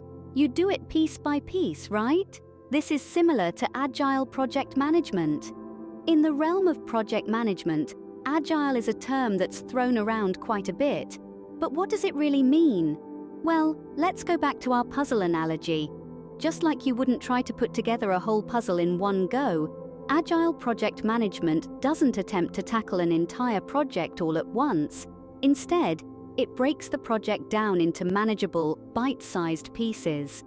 These smaller sections are known as sprints. Think of them as individual puzzle pieces. Each sprint is a self-contained mini-project with a defined goal and timeline. The team focuses on one sprint at a time, completing the work, assessing the results, and then moving on to the next sprint. This iterative approach allows for flexibility and adaptation, as the project team can learn from each sprint and adjust their plans for the next one accordingly. Much like a puzzle, the beauty of Agile is that you can see the picture coming together piece by piece. Each sprint brings you closer to the final goal, but also provides a sense of accomplishment on its own. It's a continuous cycle of planning, executing, reviewing, and adjusting, a dynamic process that embraces change and uncertainty. Moreover, Agile is all about collaboration. The project team, stakeholders, and customers work together closely, just like a group of friends assembling a puzzle. Everyone has a say, everyone's input matters, and everyone shares in the satisfaction of seeing the project or puzzle come together. So, in essence, Agile project management is a way of managing projects that's adaptable, iterative, and collaborative. It's a method that breaks down complex projects into manageable sprints allowing teams to respond to changes and deliver value quickly and efficiently. So, Agile project management is like solving a puzzle, one piece at a time. Ever wondered what the difference is between traditional and agile project management? Well, let's dive in and explore these two different approaches. Imagine you're planning to climb a mountain. Traditional project management is like planning your entire route from the base to the peak in one go. You'd map out every step, estimate how long each section will take, and stick rigidly to this plan, despite what you might encounter on your journey. You're armed with a detailed plan, sure, but what happens if you run into an unexpected storm or find a path is blocked? That's where the limitations of this approach become apparent. It can be inflexible, making it hard to adapt when unpredictable challenges arise. Now, let's look at agile project management. Instead of planning the entire climb in one go, you'd plan for the first section of the climb, then reassess your route, your progress, and any new obstacles that have emerged. You'd then plan the next section, climb it, and reassess again. This approach is iterative and flexible, allowing for continuous improvement and adaptation to new circumstances. So, in a nutshell, the key difference between traditional and agile project management lies in their approach to planning and execution. Traditional project management values a comprehensive upfront plan, while agile values flexibility and continuous reassessment. But it's not just about flexibility. Agile also promotes close collaboration within the team and with stakeholders to ensure the project is always focused on delivering value. And let's not forget feedback. Agile thrives on it. Regular feedback cycles allow for continuous improvement and refinement, so the end result is the best it can be. So, which approach is better? Well, it depends. Both have their strengths and weaknesses, and the best approach will depend on the specific needs and circumstances of your project. In essence, Agile is a more flexible, adaptable approach compared to traditional project management. But remember, the best project management approach is the one that works best for you and your team. Agile is not a one-size-fits-all solution. There are different methodologies and frameworks. Just like there are many ways to get to a destination, there are various paths you can take when implementing Agile. Let's get into some of the most common ones. First, we have Scrum, which is like a high-speed train. It works in short, time-boxed iterations called sprints, usually lasting 2 weeks. The team sets a goal for what they want to achieve in that time, and then they get to work. It's fast, it's efficient, and it's perfect for projects where priorities can shift rapidly. Next, we have Kanban. This is more like a leisurely drive on a scenic route. It's all about visualizing the workflow with tasks moving from one column to the next on a Kanban board. This method focuses on continuous delivery and maintaining a steady pace, making it great for ongoing work rather than projects with a fixed end date. Then there's Lean, the cycling trip of agile methodologies. It's all about eliminating waste and delivering value to the customer as quickly as possible. It's a great choice for businesses looking to improve their processes and increase efficiency.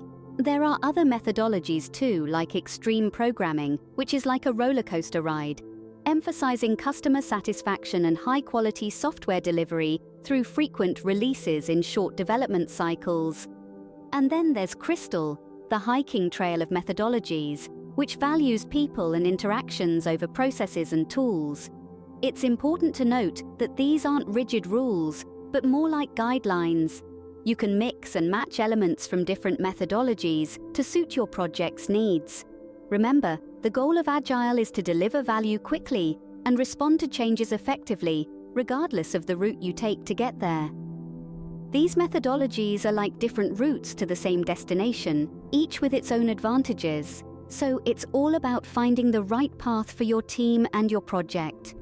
Many renowned companies practice agile project management. Let's take a look at a few examples. First, we have Spotify, the popular music streaming service. They've used Agile to create a dynamic and innovative work environment. Their squads or small project teams use Agile methods to deliver new features quickly and efficiently. Then there's Microsoft, a giant in the tech industry.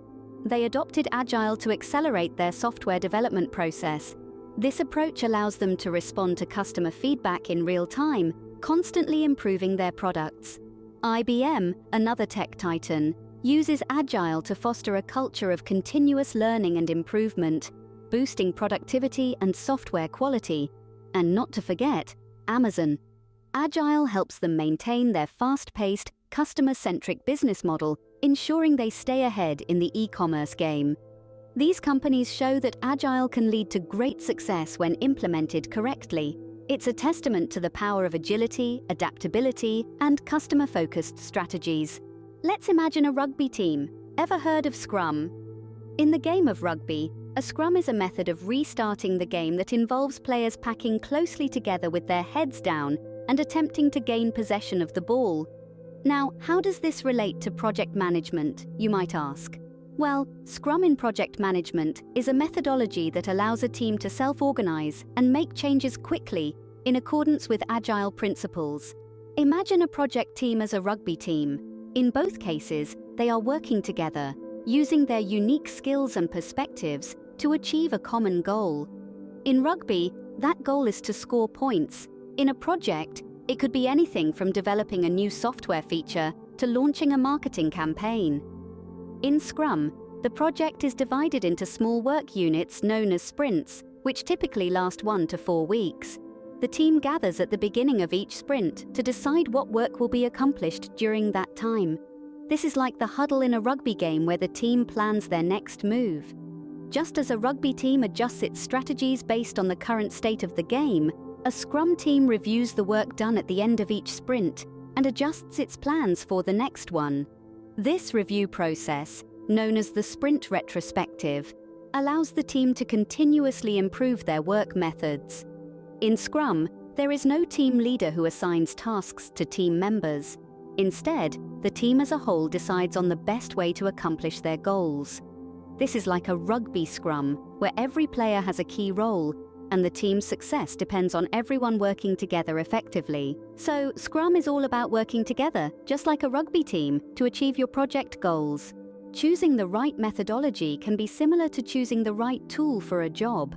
Just as you wouldn't use a hammer to screw in a light bulb, you wouldn't use an agile methodology for a project that doesn't change or evolve.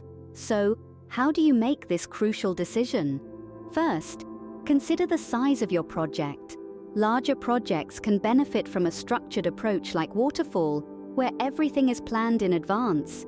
However, for smaller projects with a high degree of uncertainty, agile can be a more suitable choice, allowing for flexibility and adaptability. Next, ponder on the complexity of your project. A project with many interconnected parts may require the robust structure of the waterfall methodology. On the other hand, a project that's more straightforward might be better served by the flexibility of Agile or Scrum. Team size is another important factor. Larger teams often work well with structured methodologies like Waterfall or Prince2. Smaller teams, particularly those working in a fast-paced environment, might find Agile or Scrum more conducive. Also, think about the nature of the project's environment. Is it a highly regulated industry with strict compliance requirements?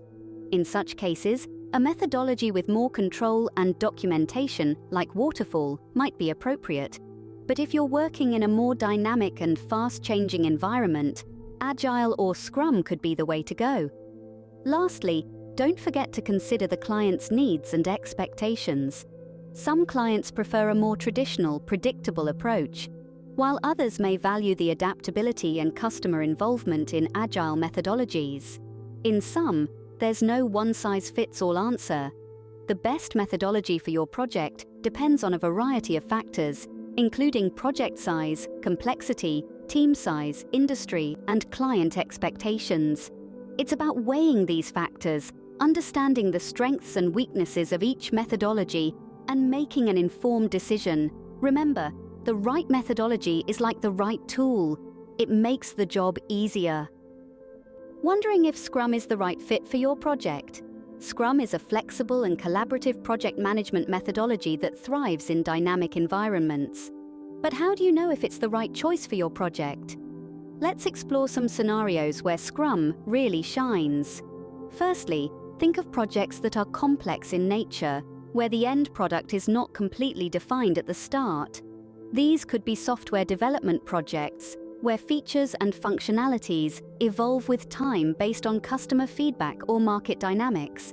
In such cases, Scrum allows for iterative development with each iteration, or sprint, bringing you closer to a product that meets user needs and expectations. Secondly, consider projects that require frequent feedback and adjustments. Scrum encourages constant communication and collaboration, making it ideal for projects where stakeholder input is vital at regular intervals. This could be a marketing campaign where feedback from focus groups can significantly influence the direction and messaging. Thirdly, Scrum is beneficial when the team is self-motivated and capable of self-management. The Scrum framework empowers teams to make decisions and adapt to changes quickly. So if your team is composed of independent, skilled individuals who thrive in a collaborative setting, Scrum could be a winning choice.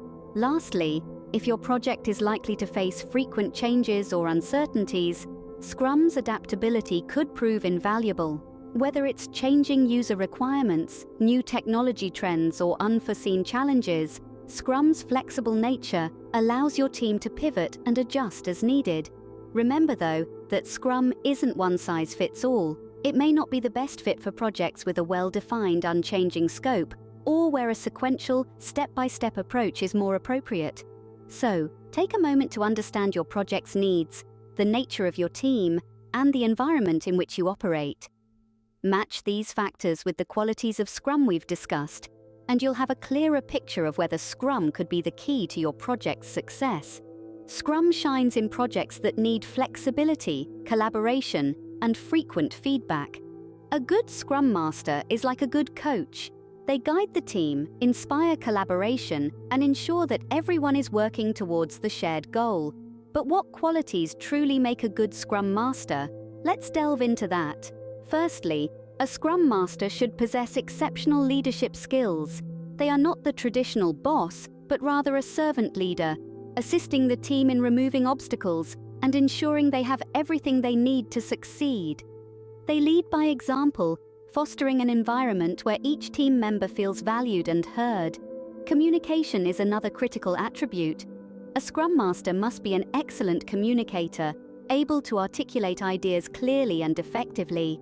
They need to facilitate open communication within the team, ensuring everyone is on the same page. They are also the team's spokesperson, representing their interests to stakeholders. Problem solving is another feather in a Scrum Master's cap. They must be adept at identifying issues and finding efficient solutions. If a team member is stuck or there's a bottleneck in the process, the Scrum Master steps in to resolve the issue, keeping the project on track. Adaptability is also crucial. In the world of Agile, change is the only constant. A Scrum Master must be flexible and responsive to change, helping the team adapt and thrive in a dynamic environment. They should also display a deep understanding of Scrum practices and principles. This knowledge enables them to guide the team effectively and uphold the integrity of the Scrum framework. Lastly, a good Scrum Master is empathetic. They understand that behind every task and every user story, there's a human being. They respect individual perspectives, promote a healthy work-life balance, and foster a positive and inclusive team culture. All these qualities blend together to create a Scrum Master who is not just a task overseer, but a mentor, a facilitator, and a team player. They don't just manage, they lead, inspire, and empower. A good Scrum Master guides the team towards the goal, just like a good coach. They are the heartbeat of the Scrum team, ensuring that everyone is moving in unison towards the shared goal. A good product owner is like a visionary. This is a statement that holds a lot of truth in the realm of Agile and Scrum. A product owner is the champion for his or her product, and their qualities can significantly influence the success of a project. First and foremost, a good product owner understands customer needs. They have a direct line of communication with the customer. They know their pains, their desires, and their expectations. They are able to translate these needs into product features, ensuring that the product will meet and exceed customer expectations. Another important quality is clear and effective communication. A product owner is the bridge between the customer and the development team. They need to articulate the customer's needs to the team in a way that is clear, concise, and actionable. They also need to communicate progress and updates back to the customer, managing their expectations throughout the project. Good decision-making skills are also crucial. A product owner needs to prioritize the work that is most valuable to the product and the customer. This involves making tough decisions on what to include and what to leave out, based on the available resources and the project timeline. A product owner must also be a good leader. They need to motivate and inspire the team, helping them to see the vision for the product and to understand the value of their work. They must be able to handle conflicts, guide the team through challenges, and keep everyone focused on the ultimate goal. Resilience is another key quality. Projects often face obstacles and setbacks, and it's the product owner's job to keep the project on track, to find solutions, and to keep moving forward, no matter what. Last but not least, a good product owner must be knowledgeable about the product, the market, and the industry. They need to stay updated on trends and changes to ensure that the product remains competitive and relevant. A good product owner can envision the final product and guide the team towards that vision. They are the driving force behind the product, and their qualities can make or break the success of a project. So, we've taken a journey through the world of project management and Agile. We've explored the foundations of project management and delved into the dynamic realm of Agile.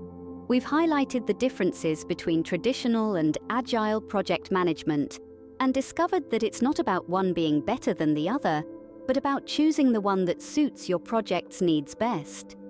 We've taken a look at various Agile methodologies and frameworks and learned about the companies that effectively utilize Agile. We've simplified Scrum and discussed how to determine if it's the right methodology for your project. We've also outlined the qualities of a great Scrum Master and product owner, highlighting the importance of leadership, communication, and a customer-focused mindset. Remember, whether it's traditional or Agile, the aim of project management is to steer your team towards achieving a set goal. So, equip yourself with the right tools and lead your project to success. I'm Todi. I share resources for experienced Agile practitioners, those who may never have heard about Agile project management or Scrum, and those who are thinking of a career in it. If you haven't already, please subscribe to my channel and click the notification bell to know when I upload new videos. Do like and share to help others learn for free as well. Also check out my other channel Todigem for icebreakers, stories, food, travel, exploration, and other life matters.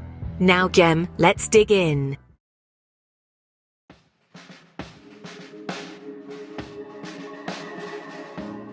Now, Gem, do you know delivering story points doesn't mean delivering value? Meet Rob Williams, an Agile coach in JLR. Hi, Rob. Hi, Todi. Hi, you can edit. Thanks for agreeing to this session. So, as usual, I'll be picking your brain. If you don't mind, could you please introduce yourself?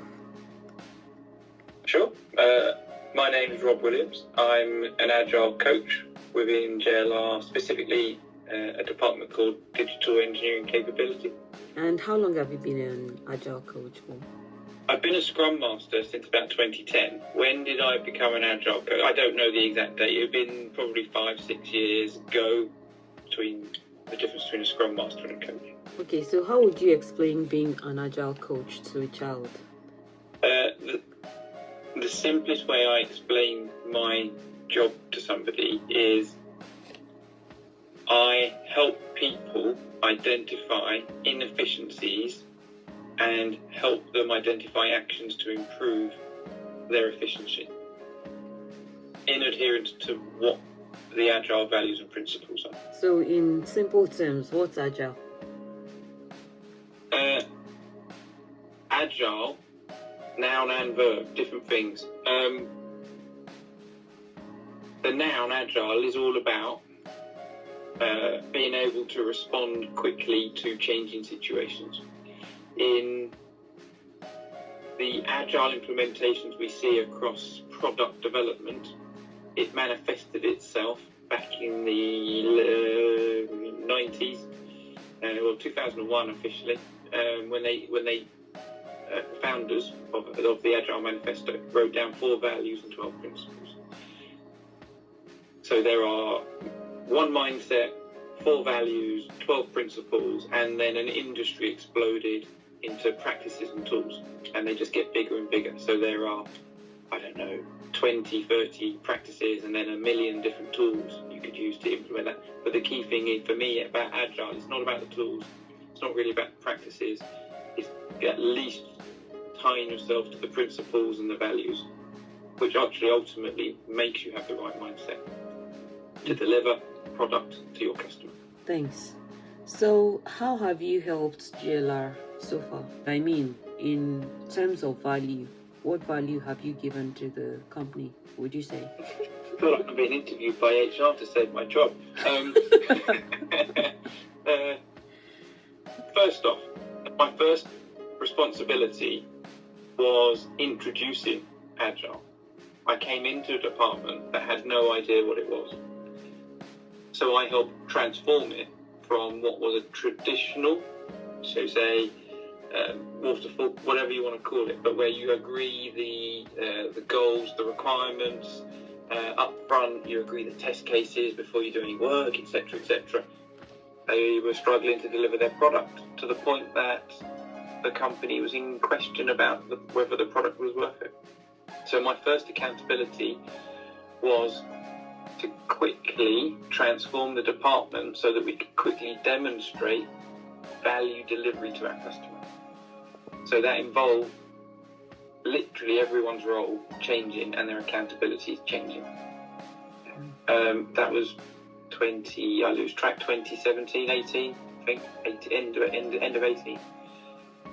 Since we've started that transformation, it's all now, my contributions are now about incremental improvements to the way we work. And we're constantly making those changes. So more recently, I've moved into a more, and this is more the coach side, that was more around Scrum Mastering, implementing Scrum, coaching people in Scrum, running Scrum, then at a bit at scale, but I was still a Scrum Master at scale. But now I've moved more into, I've run out of capacity myself, so I need to build capacity in the Agile coaching realm and Scrum Master realm. So I've been building a team over the last 3 or 4 years, and my job now, actually, contribution is building that team into a world-class team. So I'm even less needed, ultimately. That's the ambition. That's very good. And I think I would like to support you in that. So, well, basically, I also have caught a vision, and I'm thinking, I want to contribute actually to organizational learning. And, you know, I've gained so much from talking to you because I think you're a wonderful gem. So I thought it would be great to let other people share the knowledge. Apart from Agile, let's get to know you. Where in the UK are you from? Where am I from? Originally London. So I lived in London for about 20 years. So I was born and bred London. Well, where do you live now? In the Cotswolds. So not a city. Just about half an hour from work in the country. Can you tell me 5 fun facts about you? Okay. I am an avid winter sports fan. I like snowboarding, in plain English.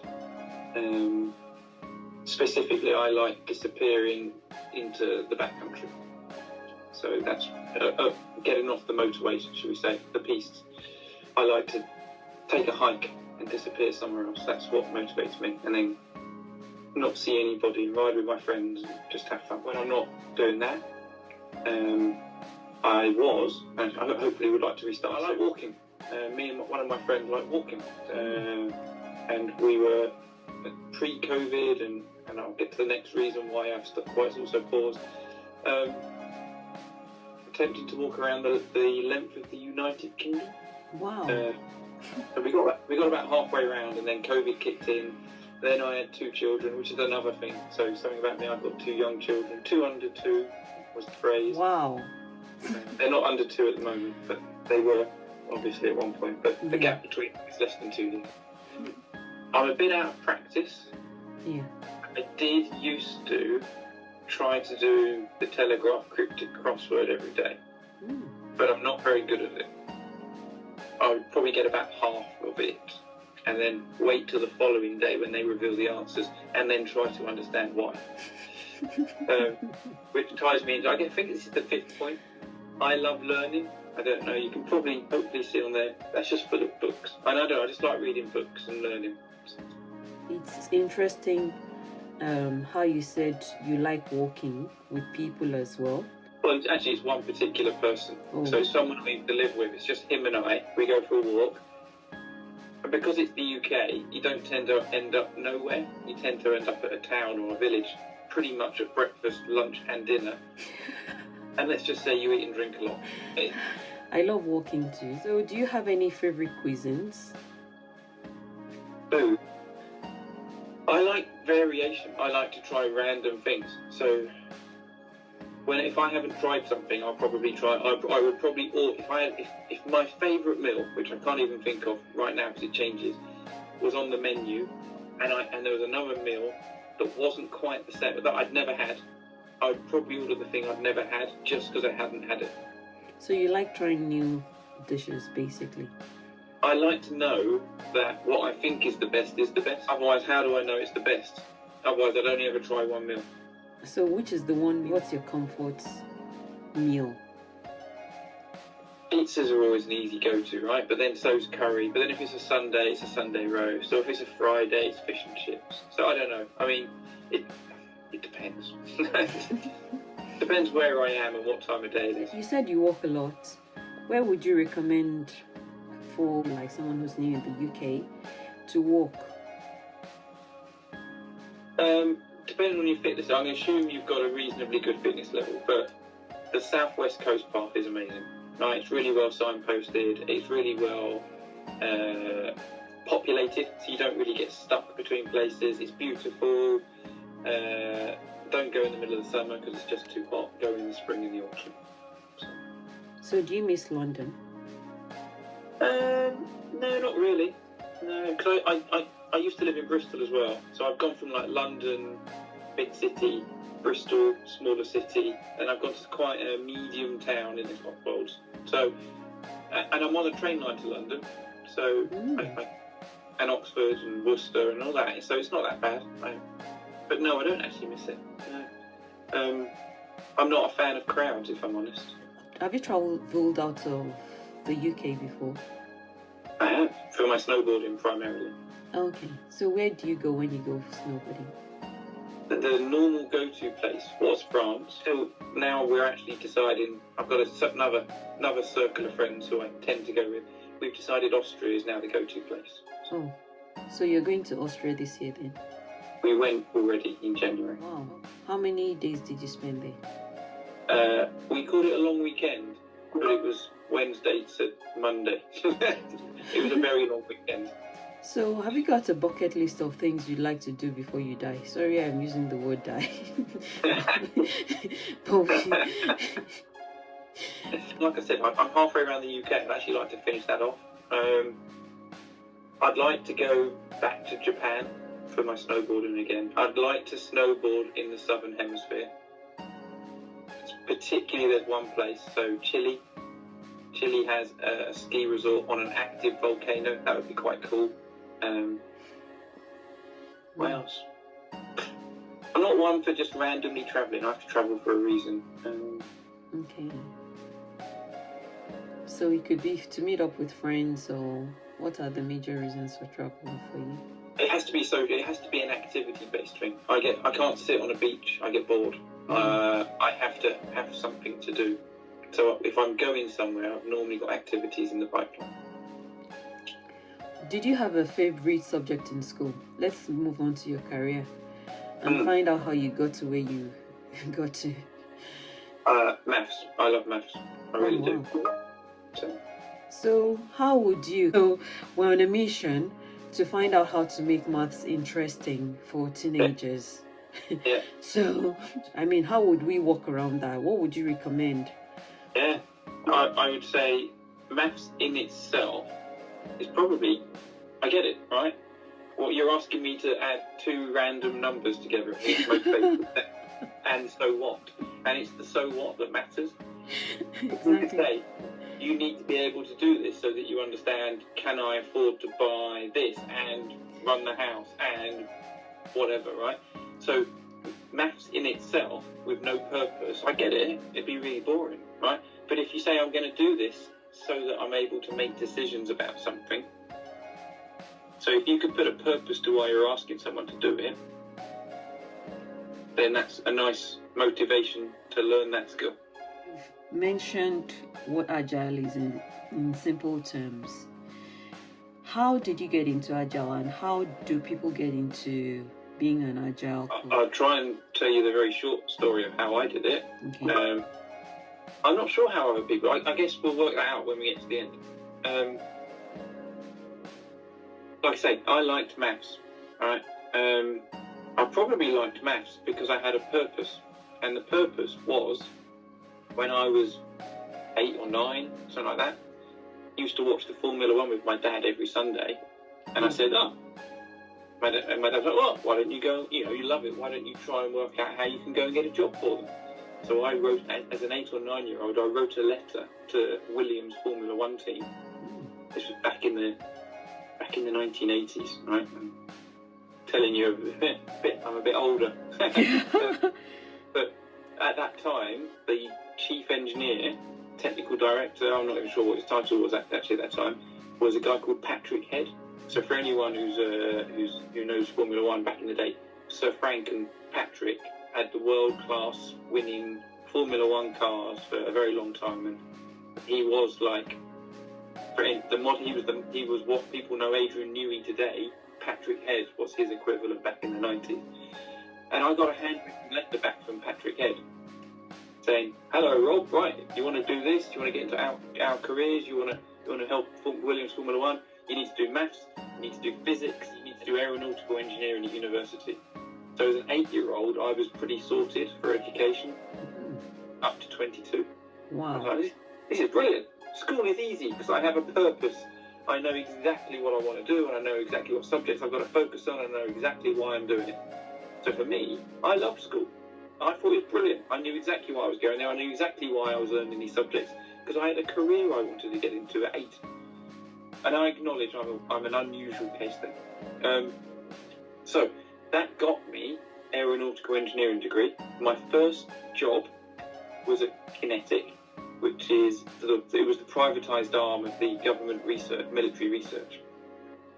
And my first job was running computational fluid dynamics, so for Airbus, analysing the Airbus wings and how efficient they flew. And it was manual. I had to mesh them up, create little meshes on them, and then run them through the computer to tell me how well they flew. And after about 4 times of doing this, I thought, this is repeating myself. I can get a computer to do it.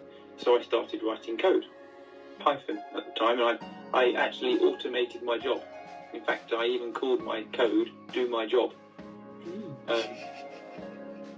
And that got me into software, and then as a lone software, then I became a software person on a team, and then what I realised was I was better at problem solving solving problems the team I was in was experiencing than I was at writing code. So I slowly realised that actually I wasn't in the team because I could write good software. I was in the team because I helped the team do their job as a unit. And you know what? There's a job for that in Agile. It's called Scrum Master. And I accidentally became Scrum Master, and that was about 2010 when I accidentally realised I was a Scrum Master. Oops. So you've been with JLR all the while? No, I joined JLR in 2018. Well done. You've always been in the automotive industry then?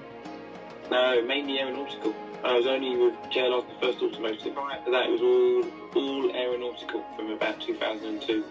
So what would you say are the prospects for a Scrum Master, when we think of career paths and growth? It depends on the company you're at, right? There's been a lot of negative headlines around, Capital One always gets brought up as the prime example. A lot of negative headlines around companies laying off or not seeing the value of agile and agile expertise. And this might make me really unpopular, but I sort of get it. It hasn't been the silver bullet that the entire agile industry has been rolling out. The metrics aren't backing up that there's massive improvements here. And that's a key one, metrics for me. Back to maths. I love analysing and data. Right? If the numbers don't stack up, they're not lying. You can't say, they're wrong. You need to understand why the numbers are the numbers. So, what are the prospects for a Scrum Master? It's not good enough to simply say, I've been on a Scrum Master training course, I've read the Scrum Guide. You need to understand it, because it's very brilliantly written, but very open to practical implementation. And it's the practical implementation where you earn your money, because there's a lot of flexibility in there. And you need to work out what's the intent of the Scrum Guide so you can apply it in the real world. It's not going to tell you what to do in the real world. You need to work it out. But there will be some boundaries that it tells that you must not cross. So prospects-wise, you need to learn that, you need to start, right? So you're going to need some kind of mentorship, right? Yes, of course, you'll start out by trying to implement it and understand it, and you need some support doing it. But you can't expect to be recognised as a good Scrum Master just by saying, I'm going to implement Scrum, and I'm not going to do anything but implement Scrum and not understand it. The Scrum Guide says da da da da da da. You need to say why. Why are they saying this? What's the benefit? What does it bring to you? I need to give you purpose behind my statement, and that's really quite important. The same desire I have for Scrum Masters is also the same for developers, by the way. A lot of people think the only way I'm going to get anywhere in this world is to become a developer and then move away by becoming some kind of architect, senior architect, and disappear up the tree. And you're as far removed from the actual developing of a product as you possibly can be. It's almost like most companies are set up, where you only get the money if you're as far away from the product as possible. And I actually have an aspiration to try and buck that trend. I want my best people where the product is. Now that's going to be very company dependent, but I want people who are brilliant being rewarded for being as close to the product as possible. So for me, I think there's two axes for me for a Scrum Master, right? Number one is you become world-class Scrum Master at the squad level. You make brilliant squads, brilliant teams, yeah? The other one is if you do choose to scale, then another axis is rewarding people for going up the scale as well, because as you go up the scale, guess what? You're speaking to more senior people with gravitas, with big money making decisions, maybe some old school mindsets, all that kind of stuff, right? You need gravitas, confidence, experience, great communication. So there's a double axis you need to reward, right? And I would want to reward both axes. Being world class where the work happens, and helping, if you have an at-scale setup, helping the at-scale organisation work as well. So what are the soft skills that have enhanced your growth as a Scrum Master and as an Agile coach? Soft skills. That's a tough one for me. And I'll be honest here. I personally think my soft skills are poor, because I'm so data-driven. I try and turn everything back into a number. I admit it. My brain will turn everything back into a 1 or a 0. It's good or it's bad, and it will. I can't stop it. But I guess the first thing about understanding a problem is knowing you've got a problem. And I've discovered that over the last few years, trying to build a team, it's not as simple as I'm going to go and measure this. Because do you know what? If you measure a certain thing, people will achieve it. I guarantee it. But what they'll do is they'll neglect all the other stuff. So then and you can't measure 100 things. So you need to give some kind of framework for people to understand their purpose, and that involves some soft skills, right? Understanding why they're struggling, helping them, getting to know them, right? Have they got the ability to do it? Have they got a short-term particular reason, a personal situation that you need to understand? And I've learned over the last few years some new skills in those areas, but I still think I'm very weak in soft skills. My personal critical assessment of myself. Maybe you're too critical of yourself. So what's your strategy for surviving in the workplace, ever-changing world, you know? I've never thought of the verb surviving, actually. Maybe thriving then? Well, maybe. I've got a very clear vision in my head of what I want to achieve. And when I joined JLR, I was promised by the person who hired me, I'd worked with them previously, it was a green field, it was going to be amazing, we're going to achieve great. We didn't turn up in a green field, we turned up in a brown, cloud, muddy field. But fine, that is the reality. But I still have the same vision of what I want to achieve. My worry is, I think the vision might be actually ultimately unachievable, but how close can I get to it, I guess, is the next thing I want to do. And so when you ask what surviving or thriving, every day I'm like, how am I going to achieve what I want to achieve?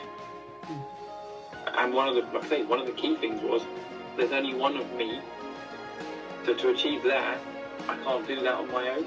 So I would then go on the network, scouring things for how do I get the right people around me for us to achieve that. Do they have the same vision? Are we aligned? If we're not aligned, maybe we're not a good mix of a team, or we need a further conversation, that kind of stuff. What help do I need from them? What help do they need from me to keep us going in that direction? You talked about metrics, and I know you're very good at them. What are the key metrics that a PO should know or have in his repertoire? So, I would say the role of the Scrum Master for the product owner is to coach them in agile techniques for product management, right? Yeah. So let's speak specifically about Scrum, because a product owner is a Scrum Master role at that point, okay? Yeah. There's two key accountabilities for a product owner. Number one is effective management of the product backlog. And I did that without looking at the screen with the crib notes, right? I'm not cheating, right? So let's answer that right now. What kind of support, coaching, should a Scrum Master give to a product owner around effective product backlog management? So number one, you've got to record the backlog in the tool of choice that your company uses, right? Yeah. 75% of the world use Jira. Let's talk Jira, okay?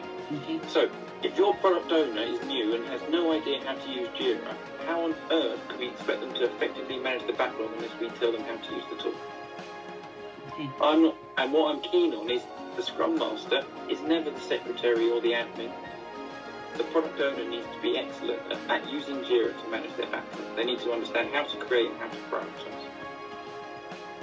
Okay?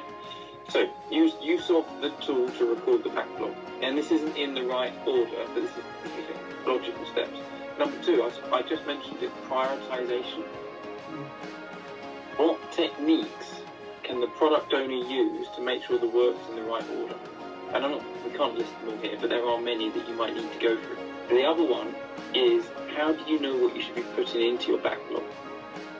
And this will tie into their second accountability. So here's the overlap, right? So effective backlog management means putting the right items on the backlog in the right order.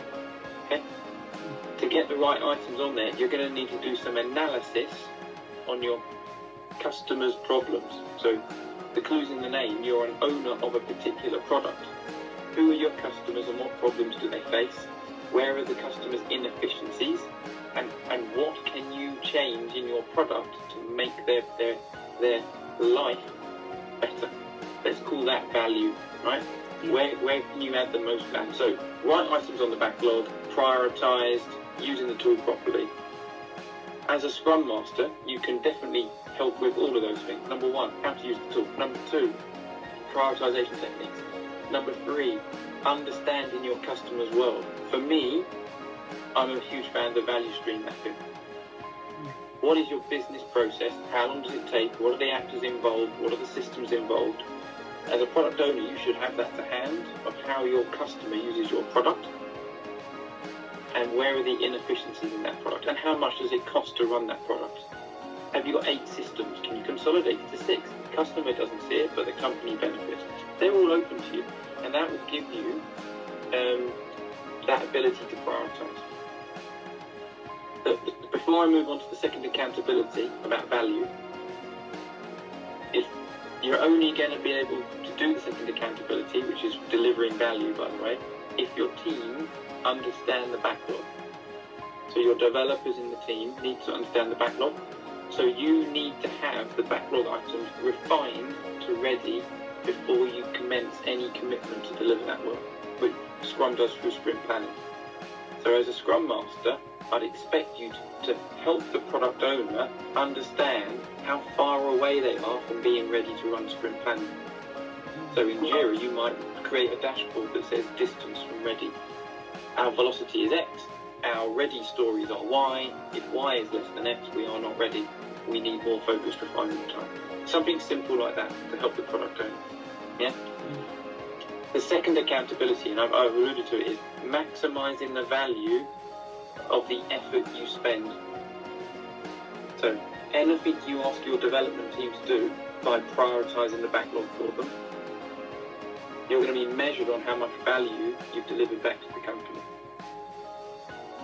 And I don't think I've seen a huge amount of greatness generally on this task. How often do we, after a product launch, measure the value we've returned? And I've alluded to how you might do it, the value stream map in my world, right? You do a value stream map, you say, this is our as is, I'm going to change A and B and C, right? And after I've changed them, I'm then going to go and measure the impact it actually has, because everything we do is a hypothesis. It's a guess, it's a best guess, it's an educated guess. But we have no idea if changing A, B and C actually speeds things up.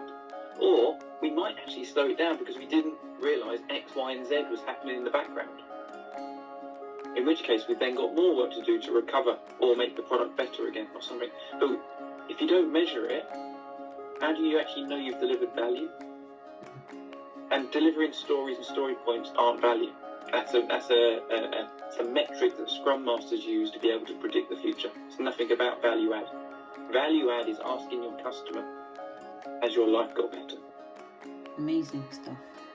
Thank you. As a Scrum Master, what are the metrics that are useful to effectively manage my team? There's only one thing that matters. And I'm going to keep the focus. I'm going to keep the conversation on Scrum for now. Scrum is a framework for delivering complex products, and it asks you to make commitments. One of those commitments is the sprint goal out of sprint planning. Okay, so the sprint backlog is your plan, realistic, feasible plan that allows you to make a commitment to the sprint goal, which is the single sentence that says why this sprint is value add. It's the sprint goal that you are committed to, not the items in the backlog. They are negotiable. As you learn something new, it can change, but the goal is pretty much immutable, except in extreme circumstances when you can restart the whole process. But let's not talk about that today. But so you ask, what should a Scrum Master measure? Number one, did you deliver your commitment this sprint? Yes or no? And it's on the premise that the sprint goal is valuable. So if the product owner's done their job and identified the value add, and the team as a whole have estimated and sized and roughly guessed that it fits and created a feasible commitment plan, then if you deliver the goal, you can be pretty certain that you're now in a position that you have hypothesized the value delivery. You're now going to go and measure it, by the way. So, number one, you need to measure, did you hit your commitment? The other one is, in Scrum Guide as well, it talks about it. And this is the developer. So you might hit your commitment, but you might hit it by cutting corners because the time gets a little bit tight. So there's something called the definition of done. And this is the commitment that developers make to the quality of the product. I won't cut these corners, right? Because I understand why it's important to have them, so I don't end up in a world of pain in a few sprints' time. I didn't automate my tests. I didn't write down the architecture diagram because I ran out of time. So when I came to do more work in the future, I didn't know if the product was broken or not, and I don't know how to change the architecture because no one wrote down what we did earlier. So another thing you need to measure is how much technical debt your developers are creating, because effectively that's a measure of a broken commitment against quality. So you're making a commitment against delivering something for the customer, and you're making a commitment against the quality, and you need to measure the two. If one is going above the other, you haven't got the balance right. So and for me, that should be two of the key things. Is your tech debt going up or down? Are you delivering reasonably consistently on your sprint commitment, on your commitments to the sprint goals? You won't always hit them, but aim for 80%. 4 out of 5 sprints, do you get a green tick or a red cross on your sprint goal? That's simple. So if you find out that that there's a discrepancy, like sometimes you have to change the sprint goal because maybe you were too ambitious, and some are like, well, we've delivered a part of this goal, but not the whole thing. What do you do in such circumstances? I'm very binary. You didn't deliver the goal. Internally, of course, we delivered some of it, right? Yeah. The moment you start marking any story as done, you're making progress towards delivering some of that goal. But the goal is the goal. It's a bit like saying, well, the ball hit the post. Did it cross the line? Well, no, half of it crossed the line. Okay, so what? So it's still not a goal, right? And I know that's unfair. It's not unfair. It might seem unfair in the very short term, but in the medium term and long term, it's massively beneficial because it's all about being predictable. Customers love nothing better than when you say you can commit to delivering something and you can, they love it. What they don't like is, oh, yes, customer, of course we'll do it. 6 months later, still haven't done it. Because I just said yes, but I knew we couldn't do it. But I delivered a bit of it. How would you support your team in that case to deliver a minimum viable product very quickly? And how would you, first of all, describe the MVP to a layman, someone who doesn't know about MVPs? It's a contentious term, actually, because I keep seeing terms like MVP1, MVP2, MVP3. What does minimum viable product is what it's for, right? Yes. And basically, in plain English, it means what's the minimum functionality I need to have developed to give this to my customer. Okay? Now, MVP1 is your first release, right? Everything after that is a subsequent release. So, the reason the acronym is quite important is because it's trying to enforce one of the agile principles, which is maximizing the amount of work not done. So, in other words, don't put functionality in there that isn't absolutely needed and agreed by the customer to solve their particular problem. A lot of developers fall into the trap of, while I've got the code base open, I might as well add extra functionality because I'm here in the first place. Don't do it. You weren't asked to do it. The danger is you might actually break something, and it might not be needed by the customer. Somewhere else might be fixing that problem in a different way. And as a developer, you might not have that bigger picture. So just do the minimum to achieve the sprint goal to the quality bar, right? Now that's from the developer point of view, but from the product owner point of view, they need to have done the work beforehand. And this is where the product owners need to not just say yes to customers. They need to truly understand what the customer actually needs. to do their job slightly better than today. Slightly better is good enough. Once we've got it launched, we can engage with you continuously to bring you rolling updates, right? But until we've got something in your hand, we're only guessing if it's going to be valuable.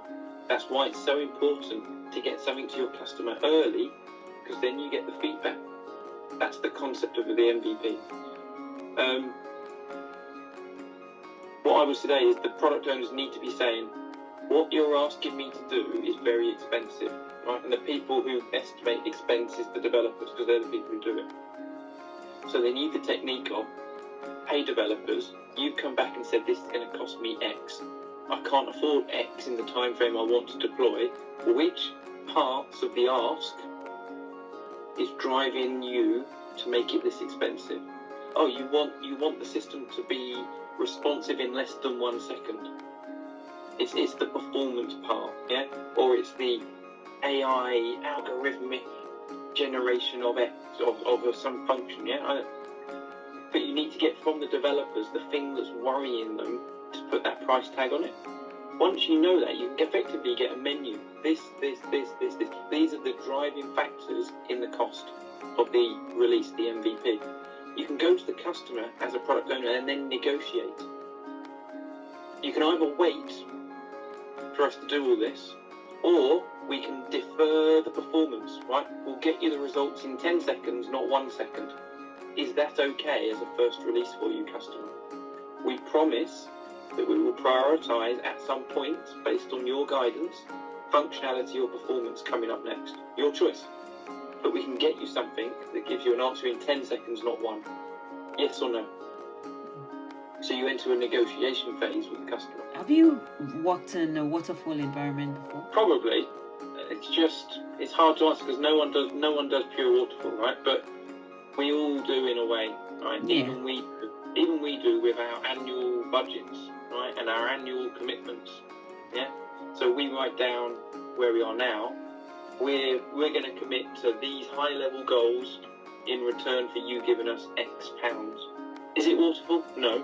Is it fully agile? No, but it's closer. Have I worked in a waterfall environment? Probably not where it's strictly like sign-off requirements, etc. The only time I have was in a safety-critical program in my old company, and it was around air traffic control, actually, where they did go through requirement sign-off before any development funding was released. But that was probably one of the lowest points of my career. It was incredibly dull. Okay, thanks very much. I was going to also ask you about ceremonies, like the events that we have. So, what would you call ceremonies in simple terms? I wouldn't call them ceremonies to start with. Okay. Let's just call them events or meetings. Yeah. Okay. They're not we're not some religious cult. We don't wear silly hats and have incense, right? So, in Scrum, again, staying on Scrum, we have certain meetings that happen during the framework, right? Yeah. During a time box, which Scrum calls a sprint, okay? There are 4 formal events that happen. In chronological order, you kick off the sprint with something called sprint planning. And in plain English, given a goal, what are the items from the backlog that the product owners prioritised and refined in advance? What are those items that we're going to put into the sprint backlog, which is a subset, right? Of these 100 items, we're going to take these 10. These 10 together should deliver that goal. We're then going to create a credible technical plan to deliver it and make a commitment to it, right? And there's guidance on Scrum Guide on how to do that, how long it takes, right? That's event number 1. Event number 2. This happens every single day for the rest of the sprint, and it's called the daily Scrum, sometimes called the daily stand-up. I think it's one of the most misunderstood meetings in the Scrum framework. Why do you say that?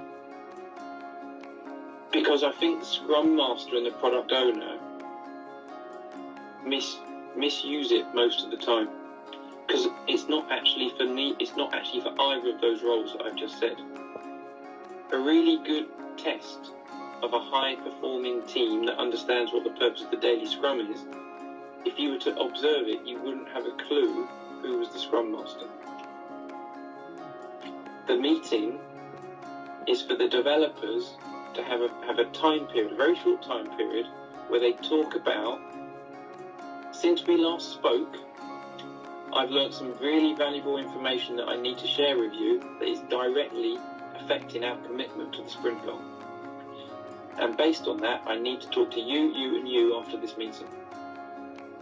Right? And I'm being ambiguous, but they would be specific on what the topic was. The next one is,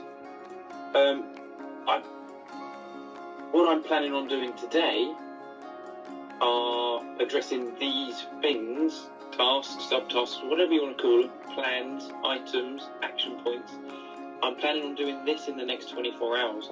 To do that, Toddy, I need to talk to you because I know you've got knowledge on how to do it more efficiently. So to save me some time, I'm going to pick your brains for 30 minutes about 2 o'clock this afternoon to tell me how to do it most efficiently. Okay? But what's going to happen is it's going to help us do this and do this and do this. And the whole conversation is around creating a plan amongst the developers, not for the developers, but amongst the developers, for how they can use the next 24 hours to take the biggest step towards delivering the sprint goal. The product owner is only there to observe, and if they get asked a question, hey product owner, because we don't write everything down in absolute minute detail before we commit to everything, we've got one query. Is it in or is it out? Scope clarifications at the point of query. It's out. Brilliant. Thank you. I won't bother doing it today then. Park it. Great. Makes my life easy. Scrum Master's there to listen for the team going, oh my God, we've all got stuck. The license server's down and no one knows who to contact to restart it. And Is it us that restarts it? Is it someone else? You might pick that up as a Scrum Master and go, I'm going to take this, crack on with all the other work you can do. I'm going to find out the contacts for who owns the license server. I'm going to find out where the processes might be written down. I'm going to put together the right people to solve this. I'm not going to solve it because I have no idea how to restart the server, but I'm going to find the people that can. So you can carry on doing valuable tech work. I'm going to go and do the boring, menial people chasing. Okay? So for me, that's the daily scrum, right? And it's not a status report, and it's not a point at Jira task boards, etc. It's not. It's a synchronization. What's the best use of our time before the next daily scrum to take the biggest step towards the sprint goal? Thanks. That's what it's got. The last two end the sprint, right? Sprint review. Now the sprint review is owned by the product owner. For me, there's some good patterns you can do. Out of sprint planning, you should have a committed goal that your team have given the thumbs up to say, yeah, we can do this, we think. And you should know who your customers are. So your product owner should immediately invite your customers to the sprint review 1 minute after the sprint has started. And this is going to be a bit mean, and maybe, by doing that, by sending the invite to the customers immediately, everyone in that squad is now a little bit like, we've gone public. So we can't wait till the last minute and say, shh, no one knew we didn't deliver. By going public, you're very much saying, this is the commitment we've made. And what it will drive is very focused decisions and conversations around all the work you do. Because who wants to sit there at the end of the sprint and go, yeah, we didn't achieve it. Did we work in the most efficient way? Well, no, but, what does it really matter? Of course it matters, because you've publicly made the commitment now, and no one likes to be publicly embarrassed. So there's a benefit there, right? Product owner owns the sprint review. They send an invite. At the sprint review, the product owner owns that meeting. They should kick it off by saying, welcome to everyone, set the context, what's the goal, what they're going to demo, what they're not going to demo, because some things might have fallen out of scope. Maybe you failed on your sprint goal, you've only got a bit of a product to show and not all of it. But outline what you're going to do. Then, show a working product. And I don't care who shows it, anyone in the team. The customer could drive the tool as far as I'm concerned, but what it is a working product with somebody driving it. And the purpose of that is to go, it's not how I thought it was going to be. I thought it was going to behave better than it does. So therefore, I think we've got some improvements to make. can we add these to the backlog? Sure. Where do you think they sit in the priority? Is it the new functionality, or do you want me to focus on improving the stuff you've just seen? Product owner asks those questions, right?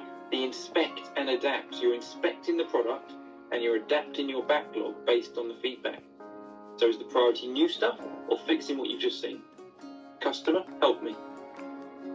To end the review off, you should outline what your proposed ambitions would be for the next time period as well. So the customer could sort of go, oh, I'm not quite sure that's the right thing. You know, it's a last minute point where the customer can steer you. Yeah? You end the sprint with what's called the retrospective, and that's the Scrum Masters meeting. It's the one that I think gets abandoned the easiest, which is the biggest anti-pattern. The Scrum Master needs to look at what's happened over the last sprint and ask some really powerful questions around what's happened and how well you worked and how efficient you delivered your goal. Remember, I haven't touched about this, right? The Scrum Master's accountabilities, there's 2 of them in the Scrum Guide. Number 1 is you will implement Scrum as per the Scrum Guide, right? We've spoken about how there's a bit of flexibility and you need to understand the Scrum Guide and what its intent is and how you actually apply it in the practical world. That's your first accountability. The second one is making sure that maximising the team's efficiency. That's your second accountability. Probably your most important one, actually. Right? Maximise the team's efficiency. And the only way you can do that is by measuring the team against their efficiency. And when can you agree with the team to make changes to the way they work at the retrospective? So you need to be able to measure your team qualitatively and quantitatively across the sprint, present it in the retro, drive a really powerful conversation, and let the team decide how they can make actionable improvements themselves. That's PO, Scrum Master and devs owning actions, not just the Scrum Master, to improve the efficiency of the team. And then you need to measure at the next retro whether it's actually made an impact. Thanks so much, Rob. Appreciate it. No worries. Smash It's NowGems. Subscribe to Todigold. Be smashing. Subscribe to todigem. And connect on social media. Follow us on Facebook. Join the conversation on NowGems. All life matters. Let's change our world one little heartbeat at a time, with every word and smile.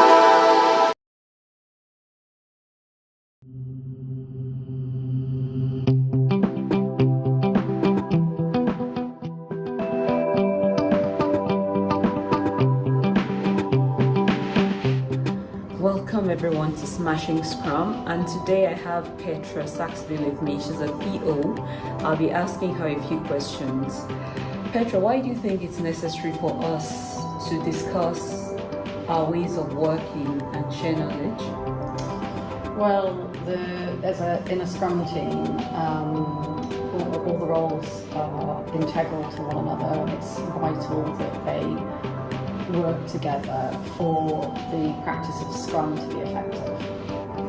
I totally agree, and then the fact is some of us have certain knowledge and it looks like people are working in silos, and if we're not careful, it's people are experts in certain areas, but knowledge sharing would be very useful.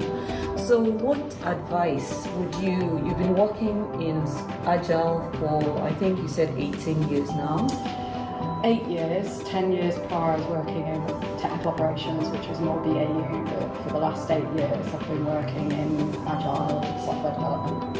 Okay, thanks. So what are the major differences and what are the things that you'd say, like I know you were recommending Kanban. Yeah, so why do you have that point of view as opposed to Scrum?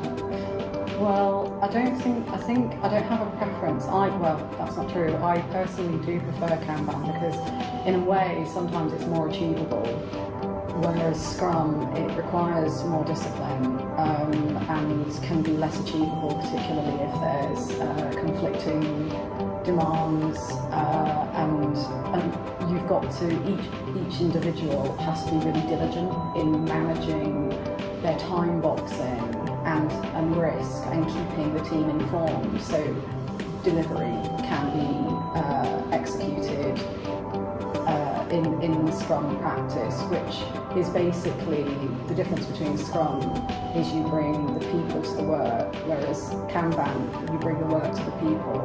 So there's more flexibility in Kanban, which makes it easier generally for a lot of people to adopt. But in Scrum, you bring the people and the skills that you need to the work, and you time box that work. The idea is that it's estimated, but you have to keep monitoring that time boxing, and that can be a task in itself, whereas people purely want to focus on the work that they're doing. Thanks for that. So the other thing I thought, since you've been working as a PO, what would you say has been issues you've encountered with the team, and what do you think they need to imbibe when it comes to Scrum adoption? I think it's the habit building. Sometimes it's a change of habits. So a lot of us, we're very used to acting on past habits. And sometimes if we've not done something new before, it just takes time to adjust. And it takes conscious, purposeful habit building in the first sort of weeks or months even, for it to become a habit itself. So you've got to consciously make that effort. You know, how are you going to make sure that you are following the practice of Scrum in your daily work? And then also when it comes to like estimation, task estimation, what advice would you give to developers, for instance, and what observations, based on your observations and experience, basically? Well, firstly, estimation is just estimation. It's not something that you're held to. But the more experienced you are in a particular thing, the closer your estimation will likely be. When it's something there's a lot of unknowns, it's expected it could be quite far off the actual, the true length of time or effort needed to complete something or to deliver something. So essentially in Scrum, you estimate the t-shirt size as closely as possible, and then as you go and you find new unknowns, you may have to then create a separate time box which you want to raise as an additional piece of work, so that the Scrum Master can actually manage this in terms of the capacity of the team and the ability for the team to deliver on the goals of that sprint. So you can either raise additional stories or spikes, but you can also increase or decrease the estimations based on how the work's going. Say you're halfway through and you're only expected to have only started, you can adjust the estimate, and that way the Scrum Master can see what the capacity is that the team has to deal with, and can also start reallocating any resource where that's needed. For instance, if someone in the team needs assistance on something that they're working on, that would reduce increased capacity would free up that support within the sprint. So yeah, thanks. So that's like buttressing the values of transparency and adaptability, basically. Yeah, and it's not transparency because people aren't trustworthy, and I think sometimes that's how it's taken, and it can be felt like it's micromanagement, but all it is simply what's the time.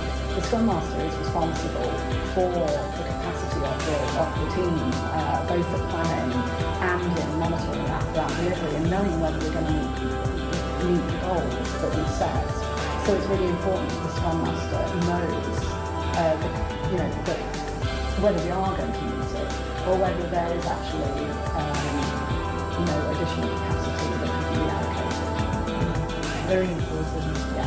Yeah. So I won't take too much of your time. The other thing I was going to ask is, you've been working with me as a Scrum Master. So what tips would you have for other Scrum Masters in the way? I would say, you are essentially the manager of the delivery. You are the Scrum Master. You are the master of that entire area. So, I think the best way I'll put it is take up that space. In the same way that the PO is responsible for the roadmap and has to know when new things, for instance, are being added to the roadmap. Is it right that it gets added to the roadmap? What's the value it's delivering? In the same way, the Scrum Master needs to know, are we delivering what we set out to do? Are the goals being met? And this is where the key results from those goals will be measured. The objective is this is the goal we set out to do this sprint, and the key results are meeting those goals. Or they can sometimes only be realised once it's actually implemented with stakeholders, for instance. But also, it's vital to you, but also as you're within your role, to actually reap the benefits as well in seeing those goals met. So it's really important you're able to track those. Absolutely. I totally agree with you on that. Then also, I know you're very good at stakeholder management. It's one of your strengths. What tips do you have for other people, like maybe developers?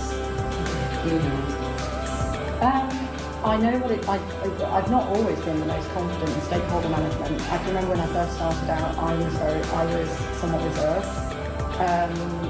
I think read up on anything you don't know and aren't confident about asking a stakeholder, but also it's okay not to know the answer and actually ask them, because they want to know that you are interested in what they know, and actually that feeds into what they need as well. So if you're really stuck and you need to speak to them, set up time, talk to them, ask them the questions that you need to understand. Most people are more than happy to impart their knowledge to help you do your work that helps them. Absolutely. Yeah. The other thing I was thinking about is that life is a university, like they say, so we are all learning, improving on ourselves. But as a PO, what would you say has helped you achieve the most? I would actually say leaders who coach rather than manage. Because I've had both, and I think it's really important to strike a balance. And actually, I asked this question myself in a recent lunch and learn I attended, and I asked the question: as a manager or a leader, when do you mentor and when do you coach, and why? I didn't actually get the answer because there must have been other people who were asking questions at the same time. But it's actually very much dependent on the individual and what the help is that they need. If you're a leader and you have very experienced people and they want to get your view on something, absolutely, I'm more than happy to give them my viewpoint if that helps them come to a conclusion. And also, I think reaching out to not just your manager or team lead, but reaching out to a number of people to get variety of views is always important on work, on people, etc. That's always really important. But in terms of my experience of being led, what's worked most for me is positive reinforcement and also empowerment, because it's proven that if someone focuses on the negatives, you repeat the negatives. Whereas if you focus on the positives in a person, they strive for what they're good at. And then while you can also work on the things that you're not so good at, without it feeling like it's a failure, which of course we all fail, but I think it's how it's focused on. Very true. So if you had a beginner, because people are at different levels of development, and like we're lucky we're in JLR, it's a learning environment. So how would you empower and help bring your new, someone who's not really up to speed? Okay, so I think in terms of learning new skills, it's really important that we all are able to manage our time and focus on the things that we need to do. I think when it comes to hard skills, if there's a hard skill upskilling needed, the JLR Academy exists, and there are so many courses on there, from soft skills to hard skills. And while I would direct somebody there in terms of hard skills, soft skills can often be learned well between people as well, and often you're more able to practice them. It's like learning a language. You learn it in text or you learn it on an app, but until you actually interact with somebody, you don't really internalise what you're doing. It doesn't really actually sink in, and you don't realise where the weaknesses are until you actually put it into practice. And soft skills are a lot like that. But the hard skills, I think if it's something that's quite simple, that's absolutely fine. If someone says, I don't know where to find this, or I don't know how to do this, could you show me? No problem at all. But I think if it's I don't know this program, I think the best thing to do is actually give that person, if you manage them, or schedule it into capacity for them in a sprint, to actually take that time out and be able to spend that doing a course. Also, when it comes to soft skills as well, say for instance you're working with somebody who dealing with stakeholders, it's the first time they may have done it. I think my approach to that is